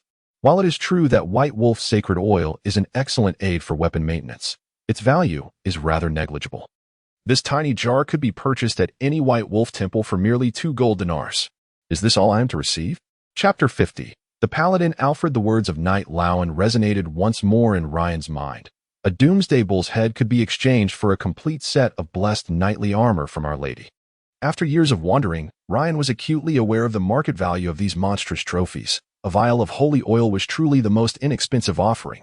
This realization cast a shadow over the White Wolf Knight's spirits. What had he received from Ulrich after slaying the Beastman chieftain, Fongor? Precisely that wolf tooth necklace bestowed upon Lowen. Regardless, Ryan had acquired the intelligence he sought. Suppressing his discontent, the White Wolf Knight exited the White Wolf Church. The prolonged vigilance and arduous travels had left him physically and mentally drained. Within the confines of the town, he could finally ease his guard and relish a fleeting moment of leisure. As he traversed the cobblestone path, Ryan made his way to the Buttery Inn, which was not far from the church. From a distance, the destination was distinctly visible. A throng of villagers had gathered at the inn's entrance, and the crowd seemed to swell by the moment. "What is happening here? Beautiful Lady Witch, please, our village's cow is ill. It has developed green spots. We beseech you to help us." A middle-aged villager, his head wrapped in a scarf, implored the woman standing at the inn's door.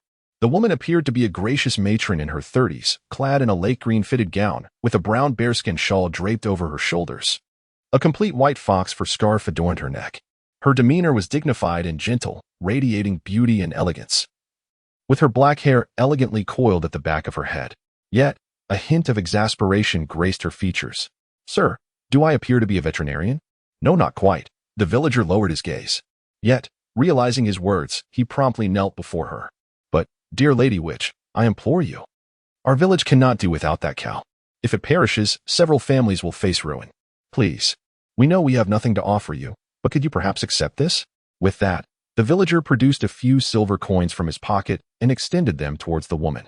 Without a glance back, she strode into the inn's hall, leaving the villagers who had received her promise overjoyed and exuberant, while others exchanged forlorn glances. "Well, the Lady Witch claims she is tired. Perhaps we should return tomorrow," suggested a rotund man. "Lady Dietline?" Ryan's eyes gleamed with curiosity as he lingered behind the crowd. What wind had brought this esteemed councilwoman to their midst? Dietline was relatively kind-hearted. She was a sorceress, not a warlock. Occasionally, as she passed through towns, she would extend whatever aid she could to the villagers, thereby allowing her to procure herbs at a lower cost. Ryan made no effort to conceal his entrance into the inn, and the villagers, jostled by the imposing figure of the White Wolf Knight, were about to voice their grievances when they saw a noble knight of the kingdom among them, causing them to hastily part ways. As he pushed open the door of the inn, he heard Teresa's voice and sighed, "Sister Dietline, what brings you here so unexpectedly? A shipment of precious alchemical goods is arriving from the south, and I am concerned about their quality, so I must personally verify them." Ryan rolled his eyes at this. "Sister?"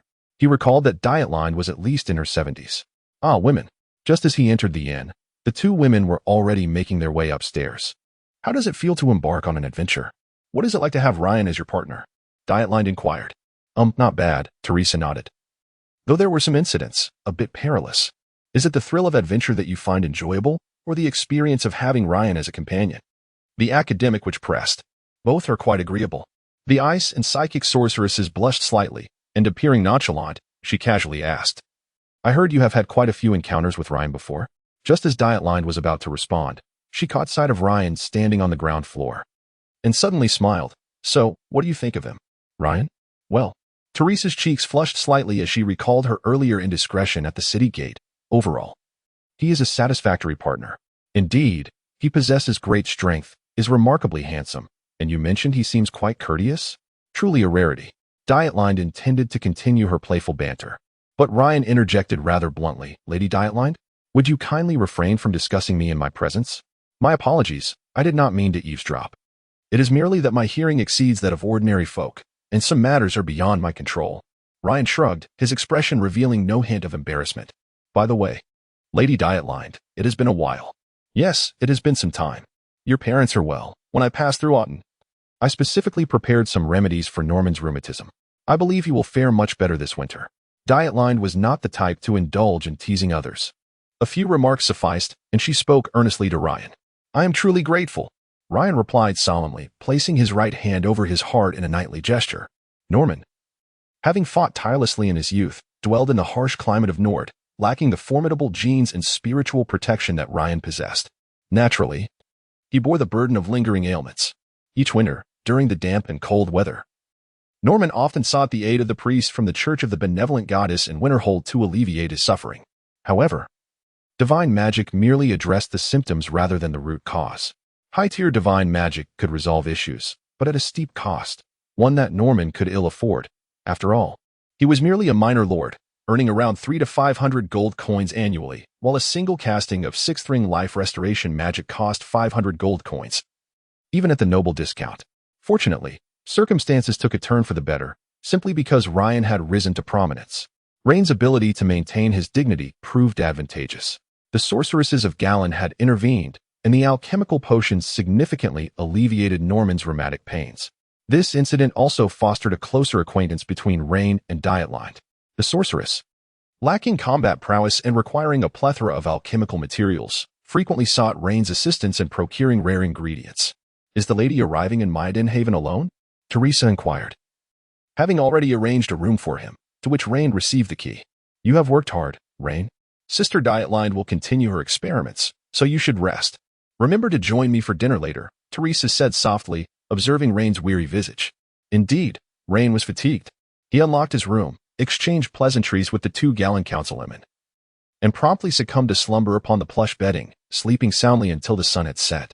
After refreshing himself with a bath and changing his attire, he descended the staircase, only to find a throng of armored paladins filling the common area. They were ordering rooms from the innkeeper, who appeared slightly vexed. "So, you require 3 rooms?" the innkeeper inquired. "Indeed," replied the leader of the paladins, his golden hair cascading in tousled locks, his vibrant green eyes brimming with zeal.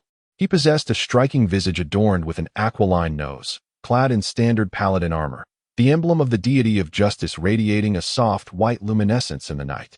Among the remaining paladins were individuals of higher rank, yet it was this youthful paladin who engaged in negotiations due to his eloquent and courteous manner. His family crest indicated that he was not merely a paladin but also of noble lineage. As previously mentioned, paladins often found themselves at odds with merchants and innkeepers due to their demeanor. However, when the paladin lifted his gaze, Rain's eyes widened in recognition, and he exclaimed, "Alfred?" The paladin paused, instinctively responding, "Rain? Ha! No wonder Archbishop Innocent mentioned my old friend has arrived." Rain bellowed with laughter as he descended the stairs, the earlier fatigue vanishing in an instant. The White Wolf Knight approached the paladin, exclaiming, "Alfie, When did you arrive? Alfie was the affectionate nickname Rain had bestowed upon Alfred. I arrived a few days ago, the golden-haired paladin replied, enveloping Rain in a hearty embrace. My good friend, you are here as well? Your recent exploits have spread far and wide. We heard about your solo defeat of a doomsday bull. Bravo. Rain mused to himself how, upon his arrival at the White Wolf Church, none were aware of his deeds, yet within a mere afternoon, the Justice Church was already informed. Truly, the influence of the Justice Church was formidable. Reunited with an old friend, their enthusiasm was palpable. The innkeeper, recognizing Rain and noting the camaraderie with the paladins, swiftly acquiesced to their request for 3 rooms, shedding his earlier reluctance. Alex, you all should rest for now. Rain and I have matters to discuss. Alfred informed the other paladins, then wrapped an arm around Rain's shoulder. You've certainly made a name for yourself. The entire kingdom is abuzz with your exploits. And it's no small feat, defeating a doomsday bull. Do not be overly confident. I have no desire to confront the doomsday bull again, Ryan hastily declined.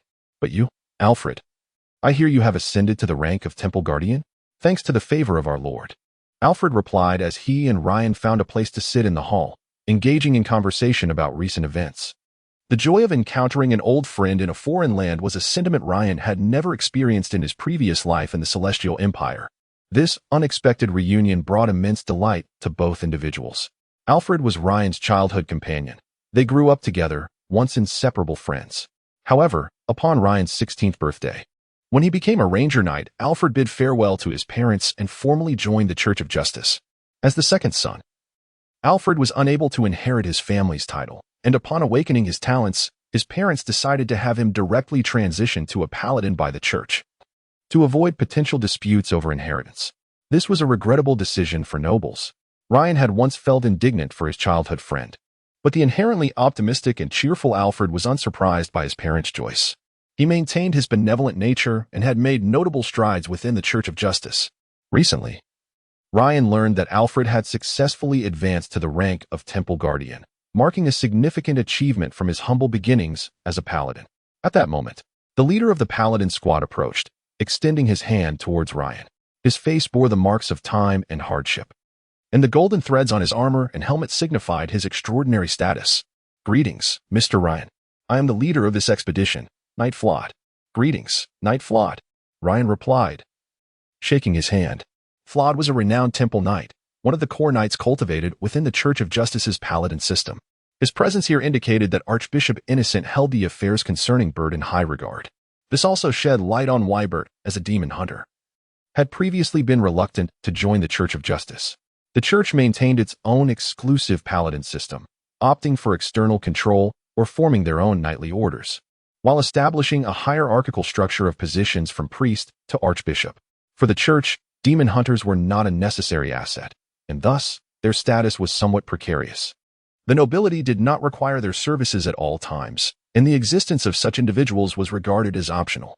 The meager earnings from commoner commissions further diminished their standing. Just as they were about to converse further, a wandering knight burst into the inn, rushing upstairs and disregarding the security's attempts to stop him. I must see that lady witch. It is of utmost importance. Step aside. It's Ike. Chapter 51. Ike's plea no. Sir, the witch instructed us not to meet with anyone today. Despite the presence of only 2 guards at the inn, they resolutely blocked the staircase, preventing Ike from ascending. My friend is gravely injured. I implore you to assist me. Ike's urgency was palpable as he attempted to push past the paladins in the hall. Along with the other guests and Ryan, were taken aback, pondering the unfolding drama.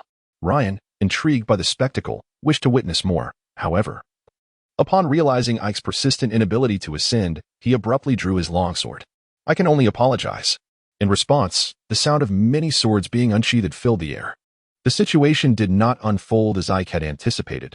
The forceful intimidation resulted in all the paladins in the hall drawing their weapons. The righteous paladins would not stand idly by as the wandering knight misused his strength. As the paladins unsheathed their swords, the innkeeper grew anxious. He quickly signaled one of his staff to discreetly exit through the inn's front door. Then, the innkeeper rushed out from behind the bar, pleading fervently with the paladins to sheath their weapons. Please, put away your swords. Gentlemen, I beseech you, do not engage in combat within my establishment. But he drew his sword first. We are merely assisting you. A young paladin rose, exasperated. Why do you not stop him instead of us? I am trying to halt your actions, you presumptuous individuals. Who knows, the innkeeper retorted, equally flustered, if you fight, my establishment will be ruined. Enough. If you insist on brawling, I shall no longer accommodate you paladins. Seek another inn. The young paladin cursed under his breath, caught in a dilemma. He neither knew how to sheath his sword, nor how to intervene. Most of the paladins shared his plight, feeling unjustly maligned despite their good intentions. Observing this, Ryan smirked, musing that order often breeds folly. Did these paladins not recognize their surroundings? Should a brawl ensue, would the innkeeper's establishment survive? It was no wonder that merchants and innkeepers harbored disdain for paladins, especially the younger ones. These individuals, constantly indoctrinated with notions of righteousness, were prone to impetuousness. After a bout of violence, they would depart, convinced they had upheld justice, leaving behind chaos in the innkeeper's tear-streaked face. During times of great upheaval, the Church of Justice remained a minor entity. Had it not been for its alliance with the ascended Charlemagne, it would never have evolved into the preeminent church of the continent. The interdependence between the Empire and the Church of Justice was unmistakable, with clearly defined roles that were inextricable. This was the only church that permitted the Emperor of the Empire to directly command its paladin and knight orders. It is said that without the relentless negotiations of Archbishop Volkmar Beckmann, Emperor Karl Franz Friedrich might have easily been defeated by his uncle, Joseph Friedrich, during the imperial election. Do not approach. The guards in the establishment have drawn their weapons, one brandishing a sword, the other a firearm, both imposing figures with robust physiques.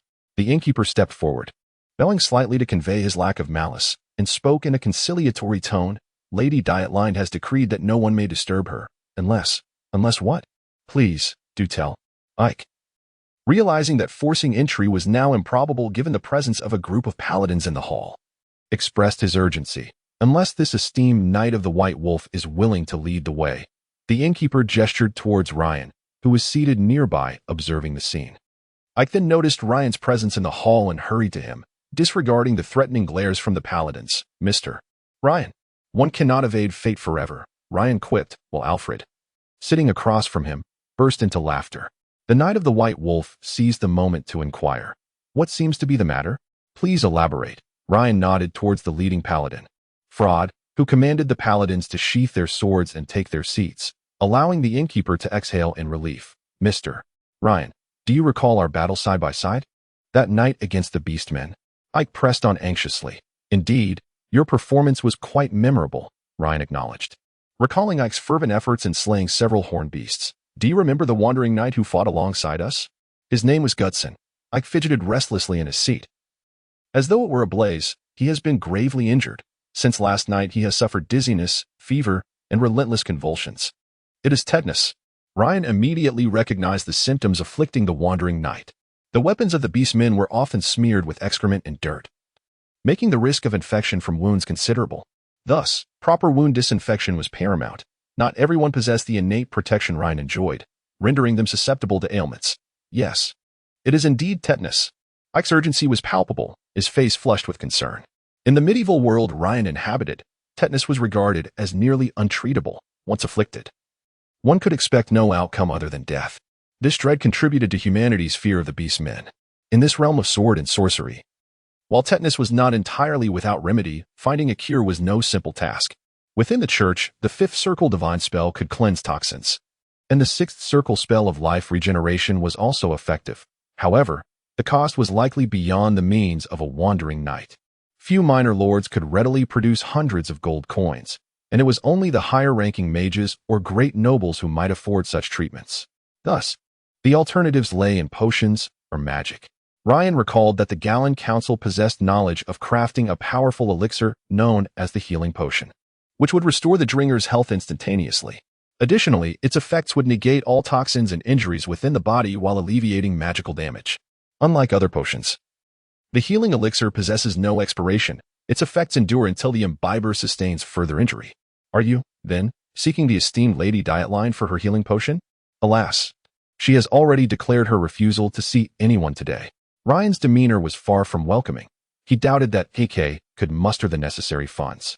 The cost of the healing potion was exorbitant. He recalled the discounted price Dietline had offered him, 80 gold coins per vial. To illustrate, An ordinary tenant farmer in the Nord Kingdom earns approximately 8 to 10 gold dinars annually before taxes, which provides some perspective on the staggering value of 80 gold coins. Seeing that the situation remained stagnant, Eik clenched his fists, aware that certain actions were imperative.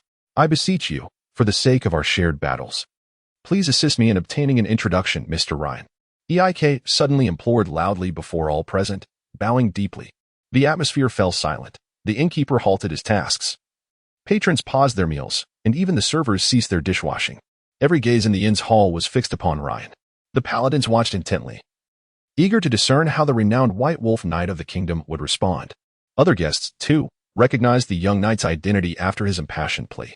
Even the innkeeper and others awaited Ryan's reaction. In that moment, Ryan suddenly comprehended Ike's intentions. This lad was cornering me. The reputation of a knight is of utmost significance, particularly for a young knight like Ryan. Prestige, though intangible, undeniably reflects a person's influence. Its magnitude affects every aspect of one's life and social standing. For a knight, both reputation and strength are crucial metrics, with reputation often outweighing physical prowess. Take Ryan as an example. As a knight of the kingdom for 8 years, he had achieved remarkable feats, having slain the fearsome Gargoth and the apocalyptic Boltalis, earning renown throughout the Nord Kingdom. Even in the Empire and Britannia, many had heard his name. Under such circumstances, should a royal court invite him to assume lordship, or if the king of Nord were to decree the granting of lands to him, most nobles would not object, believing Ryan deserved such recognition. However, what if his reputation were insufficient? In that case, even if the king of Nord attempted to forcibly elevate someone to lordship or even knighthood, he would encounter resistance from the entirety of the kingdom's nobility, particularly from lower-tier aristocrats and knights of the realm. In such a scenario, not only would the elevation fail, but the king's prestige would be irrevocably tarnished. Thus, Eik was indeed applying pressure. Having fought side by side is a unique bond among knights, invoking this shared history. According to customary practice, Ryan was expected to offer assistance, as he himself was a beneficiary of this unwritten rule. Ryan's expression subtly shifted. After all, no knight wishes to jest with his own reputation, especially when he harbors grand ambitions for the future, necessitating meticulous care for his honor. Well, in light of our shared battles in the past, I shall escort you to meet Lady Dietline, he finally conceded. Upon seeing this, Eck sighed in relief, while Alfred, seated opposite Ryan, displayed a look of gratification. Afyu, let us go together. Ryan beckoned to his childhood companion to follow. Very well. Alfred sprang from his seat, hastening to ascend the stairs alongside Ryan, with Eck quickly trailing behind. As they climbed the staircase, Alfred, clad in full plate armor and bearing a shield upon his back, emitted creaking sounds that raised concerns about the wooden stairs' durability. Noticing this, Ryan quipped, Afyu, do you dwell in that tinkin every single day? Well, more or less. I've grown accustomed to it, Alfred replied with a sheepish chuckle, rubbing the back of his head. In the earlier years, it was a bit uncomfortable. Now, when I occasionally remove it, I feel entirely unencumbered. Ryan rolled his eyes. The Church of Justice was indeed powerful and affluent, ensuring that all holy warriors were generally equipped with breastplates and chainmail. Thus, any paladin such as Alfred, who had advanced in rank, received a complete set of plate armor. It became customary for paladins to remain armored during their travels, leading the populace to affectionately dub them tin cans. Ryan found this moniker rather fitting. I apologize, Mr. Ryan. That was not my intention, but Gooderson's injuries are quite severe, and I was left with no alternative but to resort to such measures, Eck swiftly expressed, aware that his actions had displeased Ryan. Suddenly halting his ascent, Ryan turned to face Eck. Mr. Eck, would you kindly speak the truth with me, if you please? Eck's heart raced. He quickly plastered a smile upon his somewhat handsome face. What truth? I do not comprehend. Enough, cease the pretense. You must tell me. On that fateful night when we were ambushed by the beast men, Gooderson was fully equipped to confront them as soon as they appeared. You are undoubtedly aware of the circumstances, are you not? Eck fell silent. Since you are unwilling to share the truth with me, I see no reason to introduce you to Lady Dietline, do I? Ryan remained steadfast, refusing to budge. You are not keeping your word, Mr. Ryan. Eck swallowed hard, struggling to articulate. Oh, and now you accuse me of being untrustworthy? Ryan's demeanor grew icy as the three stood at the staircase corner, the flickering oil lamp on the wall casting a dim glow. He had chosen an excellent position. From the hall, their silhouettes had vanished around the corner. Yet Ryan remained firmly in the middle of the corridor, leaving Eck with no possibility of circumventing him to seek the two members of the gallant Senate. If negotiations falter, he could eliminate Ike right now, and no one would be the wiser.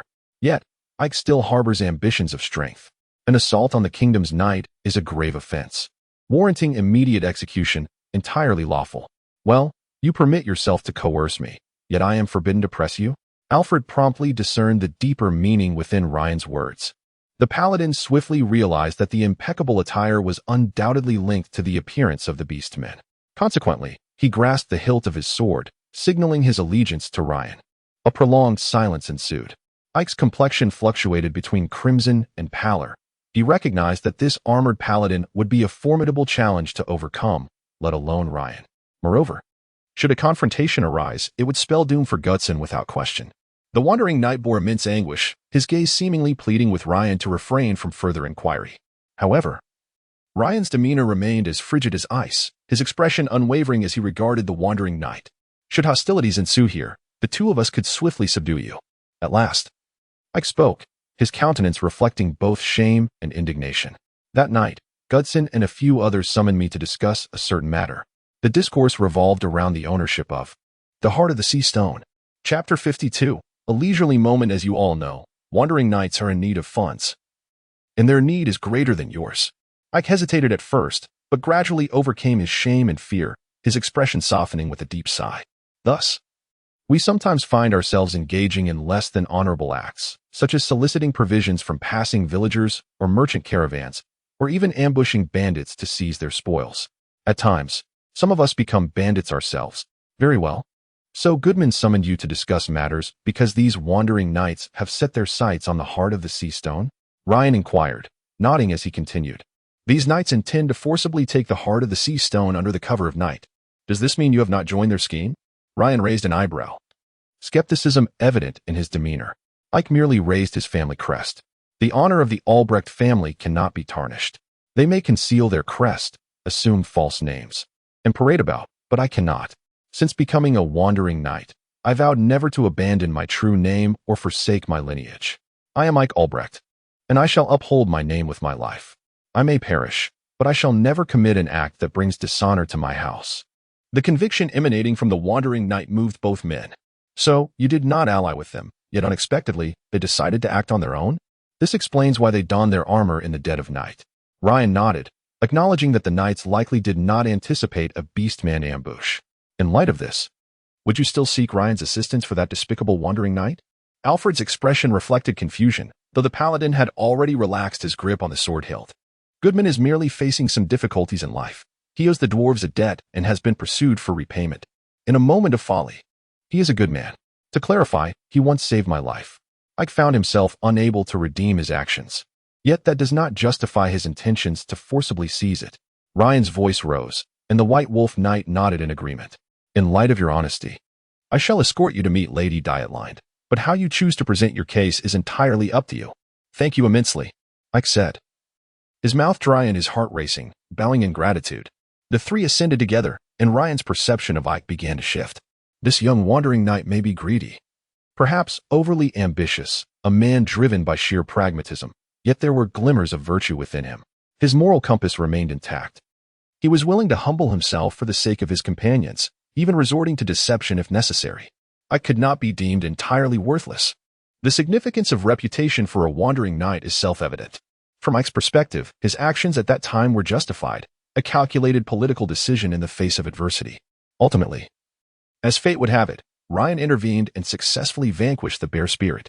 The final outcome, falling short of his expectations, led Ryan to decline the pursuit, leaving Ike's aspirations unfulfilled. It is no surprise that he felt a surge of indignation. Conversely, had Ryan been in the position to make the choice himself, he might not have fared any better than Ike. Through years of travel and the wisdom bestowed upon him by his father, Ryan understood that humanity is a complex creature. It cannot be simply classified as good or bad.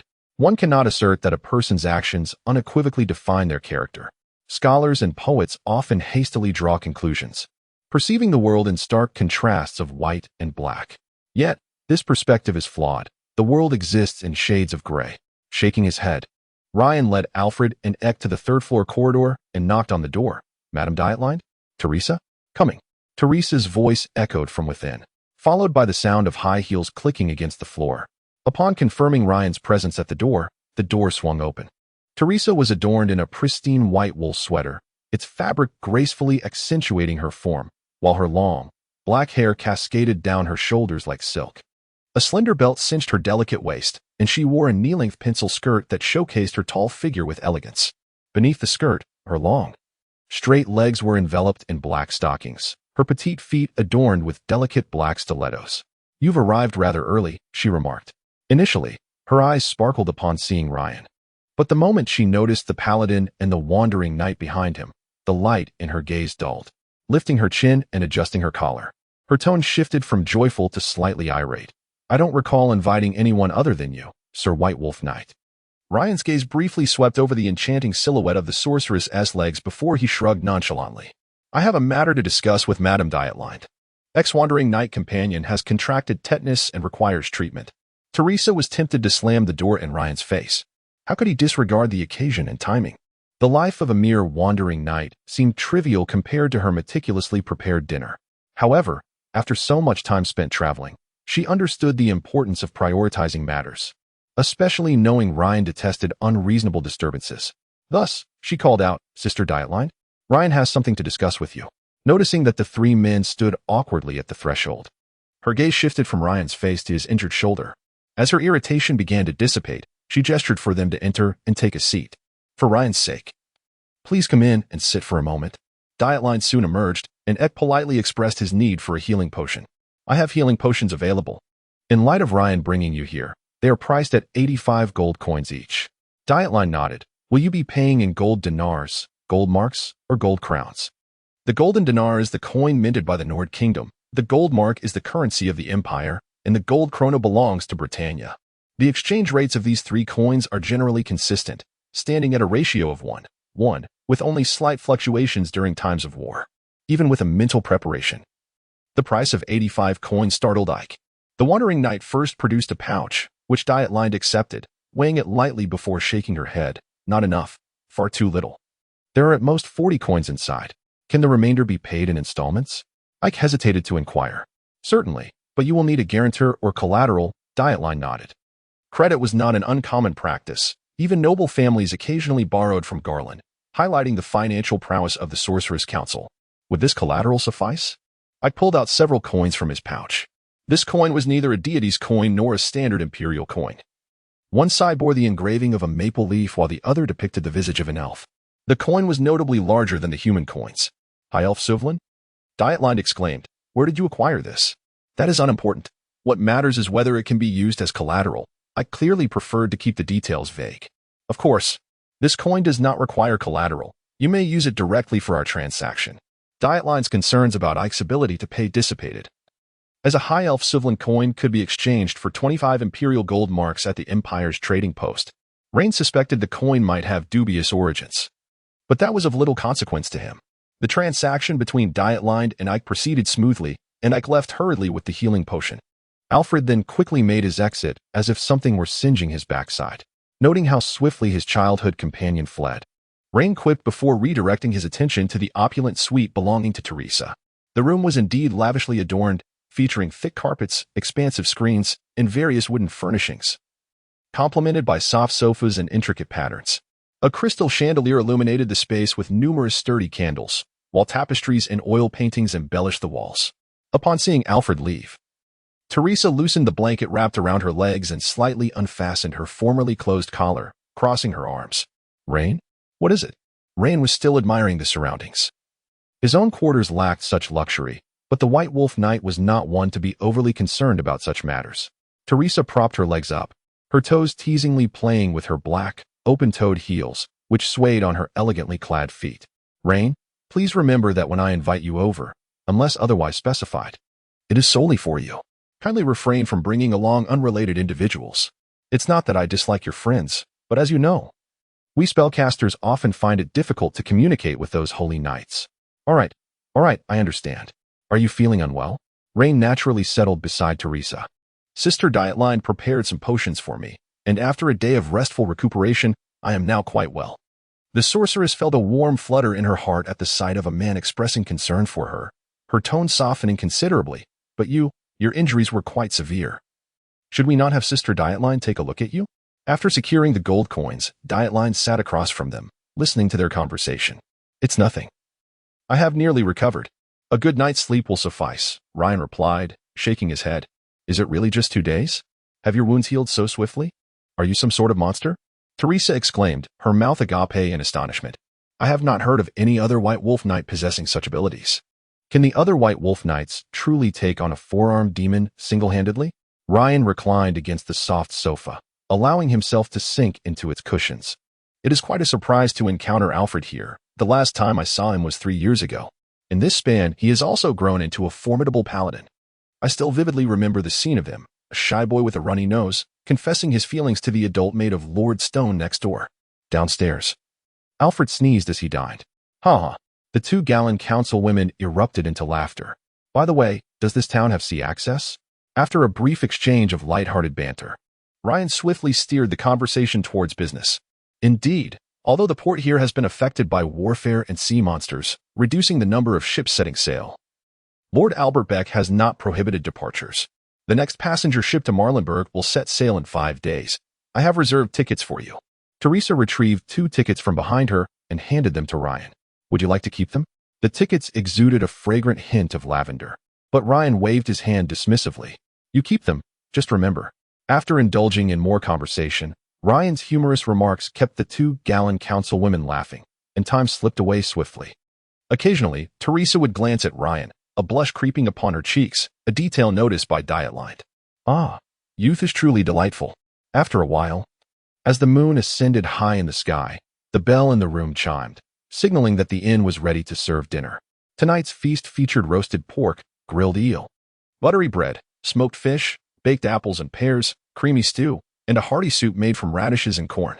When a lavish spread was laid out before them, the sorceress proudly retrieved additional items from her room. I also have cheese, honey, and jam. Ryan, help yourself to whichever you prefer. My goodness. This meal rivals that of a king's banquet, Ryan remarked. It was well known that the Gallon Council's sorceresses pursued a high-quality lifestyle, but one could only truly appreciate the luxury by experiencing it firsthand. As if to bestow a special treat, Teresa personally used silver cutlery to cut the bread for him, spreading jam upon it before offering it to Ryan. Following a delightful dinner, Ryan found himself satiated, both in appetite and in visual indulgence. After finishing his meal, Ryan stood up. So, you think you can just eat and run? To his surprise, Teresa unceremoniously blocked his path. Your words seem to carry a hint of ambiguity. Ryan awkwardly halted. Is there something else? Being in the company of the 2 Gallon female counselors made him somewhat uneasy. The room was left with just the 2 of them. Ryan? She continued. Do you believe our pursuit mission has been a success or a failure? The sorceress sat beside him, her long legs clad in black stockings swaying enticingly before his eyes. I'm not trying to dampen your spirits, but we are currently failing, and quite thoroughly at that. Ryan shook his head with a bitter smile. Since receiving the commission, he hadn't accomplished much. Perhaps slaying the Doomsday Bull could count as a feat, but it hardly constituted a legitimate success. Indeed, we are not succeeding at all, and haven't you noticed? There's no synergy between us. In battle, we always fight independently. You do your thing, and I do mine. Teresa's enchanting eyes peered over her black-framed butterfly glasses at Ryan. Isn't that so? We lack a sense of coordination. Ryan had to concede this point. The reality was not a game. There were no clear distinctions between allies and foes. The spells wielded by spellcasters often resembled weapons of mass destruction. And as a melee fighter, it was indeed challenging for him to coordinate with Teresa. Therefore, we need to cultivate our own sense of synergy, don't we? Teresa remarked. We should engage in more joint ventures. You always seem to prefer going solo. How can that foster our collaboration? Her arguments were logical and compelling. Very well. Chapter 53. Post-event analysis, 5,000-word chapter. The 2 individuals engaged in a discourse regarding recent occurrences, with Ryan inquiring about Oliver and his companions. Subsequently, Teresa produced a pouch of gold coins and presented it to Ryan, stating, "This is the money Oliver allocated for us. I did not claim my share, but I have brought yours." Did you not claim your share? That is rather uncharacteristic of you, Ryan remarked as he accepted the pouch, weighing it in his hands. There were at least 100 or 200 gold coins within. The White Wolf Knight calmly stowed the coins away, fully aware that both Oliver and Mats had suffered considerable losses during their journey. At this moment, receiving such a sum would undoubtedly deal a significant blow to them. However, Ryan felt entirely justified in accepting the money, harboring no moral qualms. The rationale was simple, had it not been for Teresa's spells repeatedly repelling the beast men. And had it not been for both Teresa and Ryan personally holding back the Doomsday Bowl, these individuals would have long since become a feast for the beast men. For Ryan, confronting the Doomsday Bowl was certainly in obedience to Urik's divine revelation. However, from another perspective, he had equally contributed to the merchant's retreat. Moreover, I have already met with Count Albert Beck of Myrdenhaven. He is a middle-aged man in his 40s. His title of count stemming from the noble lineage of Nord before the Great Holy War, thus making him a legitimate earl, rather than a lord appointed by the Kingdom of Nord. Albert Beck possesses the demeanor of a tax collector, and it is said that his castle is home to numerous women, with the number of female courtiers exceeding a dozen, in addition to several mistresses kept outside. Teresa then produced a document and handed it to Ryan, stating, he is a noble quite different from Villar, lacking a martial background. Rather than engaging in warfare, he prefers to study the taxation of ports and docks, content with his tranquil governance. Under his policy of stability, Myrdenhaven has enjoyed a prolonged period of prosperity. So, he is a lord inclined towards domestic affairs? Ryan mused, stroking his chin, noting the stubble that had formed during several days of outdoor activity. Based on the current intelligence, this indeed appears to be the case. Albert Beck is not entirely ignorant of warfare, however. Most of his military actions over the years have involved eradicating bandits and beastman tribes. He rarely participates directly in battles, preferring to appoint his knights to lead. Although such instances are rare, when he does take to the field, he is fully armored and rides a half-blood elven warhorse to the front lines, wielding a lance against his foes. With a graceful motion, Teresa tucked her long, ebony hair behind her ear, leaning languidly against Ryan's shoulder. Exuding a charm seldom witnessed by ordinary eyes, the faint scent of lavender wafting into his senses. Furthermore, this is the list of knights from this town. Myrdenhaven is home to 2 royal knights and 5 ranger knights, their names recorded herein. I found no particularly renowned or formidable individuals among them, nor even a single member of a knightly order. Teresa, noticing that Ryan did not instinctively recoil, felt a surge of joy and her tone became even more cheerful. As it stands, our stay here will not be prolonged, and there seems to be little need for extensive interaction with them. Indeed, you are correct. Ryan maintained an impassive facade. Yet internally he was taken aback, not by Teresa leaning against him, but by her remarkable prowess in gathering intelligence and orchestrating various affairs. This is the tax information for the city. It can yield over 3,000 gold coins annually for their lord. Myrdenhaven boasts a registered population exceeding 3,000 households, and, as the largest port city on the western coast of the Nord Kingdom, can mobilize 500 regular troops and 2,000 militia. In just one day, she managed to compile a comprehensive dossier on the entire city. Truly, the women emerging from Jialan possess an undeniable knack for manipulation, even as a knight of the kingdom. It would take Ryan at least 3 days to accomplish such a feat. Ryan gently pushed the sorceress resting on his shoulder away and rose from the plush sofa. Upon his standing, the sorceress instinctively followed suit and softly inquired, "What is it?" Upon reflection, I believe this mission has been a dismal failure. Ryan replied with a wry smile, shaking his head. Since bidding farewell to my adoptive father in cold winter, a full 10 days have elapsed, yielding no rewards and dragging Oliver and the others down with me. The apocalyptic bull sought us out only because of a tip-off from Belt. But this is not your fault. Pursuing evil is our duty. If we do not chase Belt, does that mean he will refrain from his misdeeds? Teresa approached Ryan from behind, articulating her perspective. The effect of a fallen hunter is akin to a snowball. If we do not respond swiftly, the devastation will only escalate. At the very least, our efforts have compelled him to flee Nord, and we have eliminated 2 beastmen warlords along our journey. Yet this is insufficient, far from enough. The sole measure of success lies in capturing or slaying Belt, not in accumulating these trivialities, Ryan countered. Our initial actions were delayed. Had we not been hindered by that beastmen warband in the mean forest, we might have had a chance to catch up with Belt at Carlson Haven. You are right. We were too passive. Perhaps this is my fault. Teresa gracefully admitted her error. I should have united with you from the outset instead of stubbornly believing I could outperform you and choosing to separate. The blood axe ensured my safety, yet it impeded our progress. Ryan scoffed lightly. He had never anticipated that those mercenaries would be of assistance. As for the wandering knights, for Mike's actions, This young man seemed more like a shrewd mercenary, a cunning opportunist, or a charming bandit leader. Ryan had never considered Ike a true knight. He interacted with him more as one would with a seasoned mercenary. Moreover, he had not forgotten the debt incurred from Ike's coercion. Ryan once entertained a cruel thought in his mind. If, during the skirmish in the Mean Forest, he had chosen to abandon the sorceress and the mercenary band, allowing them to hold off the beastmen while he hastened to the port, he would most likely have intercepted Bert. However, he swiftly dismissed this notion. Firstly, as a knight, and a white wolf knight at that. He believed that failing to adhere to the 8 virtues would render him no different from those mercenary knights blinded by greed and avarice. Secondly, as the offspring of that person, he possessed an unparalleled pride that prevented him from stooping to such base actions unless absolutely necessary. Yet, upon reflection, he realized that the Blood Axe mercenary band had dwindled from a full complement of 50 to merely a dozen, having suffered tremendous sacrifices to protect Teresa. Words of condemnation felt increasingly difficult to voice. Moreover, since Teresa had acknowledged her own errors, he refrained from further dwelling on the matter. Thus, he placed his hand gently on her shoulder and suggested, "Let us sit and converse." Ryan was struck by the illusion that the entire room was illuminated by her smile. A smile that was utterly enchanting. In that fleeting moment, he felt an urge to take charge, his face slightly flushing. "No, I have always believed that we need not maintain such formalities between us." Teresa, extending her alabaster fingers adorned with cardamom nail polish, lightly tapped his palm.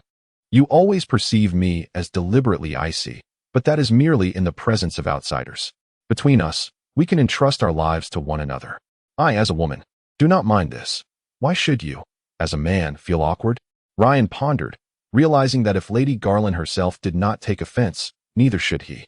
Thus, the once cautious white wolf knight, who had furtively admired the woman's exquisite form and striking beauty, gradually grew bolder in his gaze.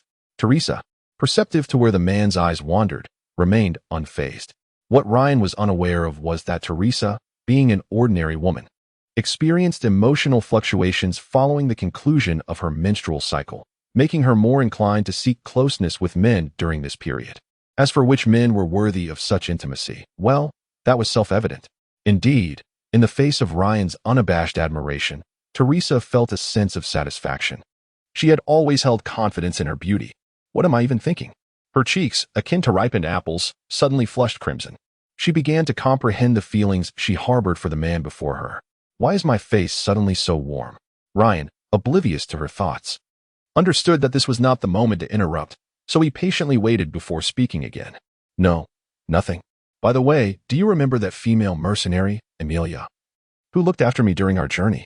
Having clarified her own feelings, the sorceress released her burdens and leaned closer to Ryan, nearly resting half her body against him. "Don't you find it a bit strange? What is peculiar?" Ryan felt a twinge of discomfort. You wonder why a teenage girl, wandering alone, would appear so clumsy when it comes to managing her menstrual cycle? Teresa merely sought to shift the topic. Yet Ryan suddenly connected the dots, revealing a cryptic smile. Indeed. How could a girl adept at surviving in the wilderness, and a woman seasoned by years as a mercenary, proficient in cooking and medicine, literate and skilled in arithmetic, be so inept at caring for others? Thus, upon reflection, what could be the reason? 2 possibilities arise. First, she might fear me, apprehensive of my intentions. Perhaps she possesses magical talent and fears being taken to the Sky Fortress as a sorceress apprentice, or she could have a unique constitution, dreading that I might use her for experimentation. Teresa raised a finger. Ryan pressed it down gently. That is illogical, as a merchant's daughter fleeing peril. She would not share the same trepidation as a noblewoman regarding becoming a sorceress apprentice, as the protection you offer would be immensely desirable. Likewise, while a special constitution is conceivable, its likelihood is exceedingly low. Having traveled with those mercenaries for 2 years, if such a unique trait existed, they would have certainly discovered it. A woman in a mercenary band is already conspicuous, and any exceptional condition would surely prevent her from lingering long. As their slender, youthful fingers brushed against the roughness of his hand, Teresa instinctively shivered, yet did not withdraw. The sensation was pleasant. She could feel the magical energy within her intertwining with the force emanating from Ryan, creating a delightful contact. The 2 energies were magnetically drawn to each other. Hence, there lies the second possibility. The girl harbors a secret she wishes to keep concealed. Teresa extended a second finger. "Do you recall the moment we parted at the gates of the mountain fortress?" "I am not referring to that." Do you realize? Before your arrival, I instructed Oliver and Wirt to flee, choosing to remain and confront the beastmen alone. Yet, at that moment, Emilia did not depart. Teresa recounted the incident of the mercenary gifting her sword to Ryan. Gifted? After everything concluded, is her sword now in your possession? Ryan mused, stroking his chin. No. She never mentioned the sword again after the events concluded. Teresa shook her head, shifting her posture to lean against the sofa, openly displaying her exquisite legs before Ryan. This indicates that the sword holds great significance for her. Her claim that it is a family heirloom is entirely credible, which suggests she herself harbors a secret. Indeed, she possesses a secret, and it is a monumental one, Ryan declared gravely, though the mirth in his eyes became increasingly evident. Is she a demon? Or perhaps an undead? Teresa pondered, incredulous. That cannot be the case. If it were, I would surely have sensed it. Neither scenario holds. Ryan extended his index finger and shook it slightly before gravely stating, the true answer is that she is quite beautiful, not a whit less than you. Impossible. I have seen her face. Wait, are you implying? Counselor Jialan was about to retort, but she quickly grasped Ryan's insinuation. Suddenly, everything began to make sense. The doubts that had lingered in Teresa's mind were considerably alleviated, yet new questions arose. How do you know this? And, is she truly beautiful? While searching for her, I observed and assessed her closely, Ryan replied, fixing his gaze upon the sorceress's eyes. Beauty often brings trouble, especially between women. Jealousy can distort one's true nature. She wishes to avoid provoking you. Am I correct? Teresa found herself speechless. The complexities of jealousy among women were indeed hard to articulate. Nevertheless, she dismissed the concerns of those lesser beings. All she desired was for Ryan to believe she was not of that ilk, to circumvent a potential quarrel. Teresa attempted to shift the conversation. By the way, Ryan, is that sword of yours also a family heirloom? The sorceress suddenly broached a topic that had long piqued her interest. At any moment, Ryan would carry the sword on his back. Even during their dinner or while seated on the sofa, he merely placed it upon the substantial wooden table within reach. Curious, are we? A glimmer of amusement flickered in Ryan's eyes. Do you have a reason for not wanting me to divulge? For some inexplicable reason, as Teresa observed the man's demeanor, she felt a twinge of dissatisfaction. She disliked the notion that Ryan harbored many secrets before her, and she yearned to learn more about him. The sword? Ryan reached towards the wooden table, and with a flick of his wrist, the sword levitated gracefully into his hand, aided by a spell of telekinesis, an elementary cantrip. The mage hand. Indeed, this sword, might you elaborate? Teresa's eyes sparkled with the brightness of a full moon as she sat up eagerly, eager to uncover Ryan's secrets. Oh, perhaps another day, Ryan replied, shaking his head. Our relationship has not yet reached the point where such matters can be shared. You need only know that this sword is the sole remnant left to me by my father.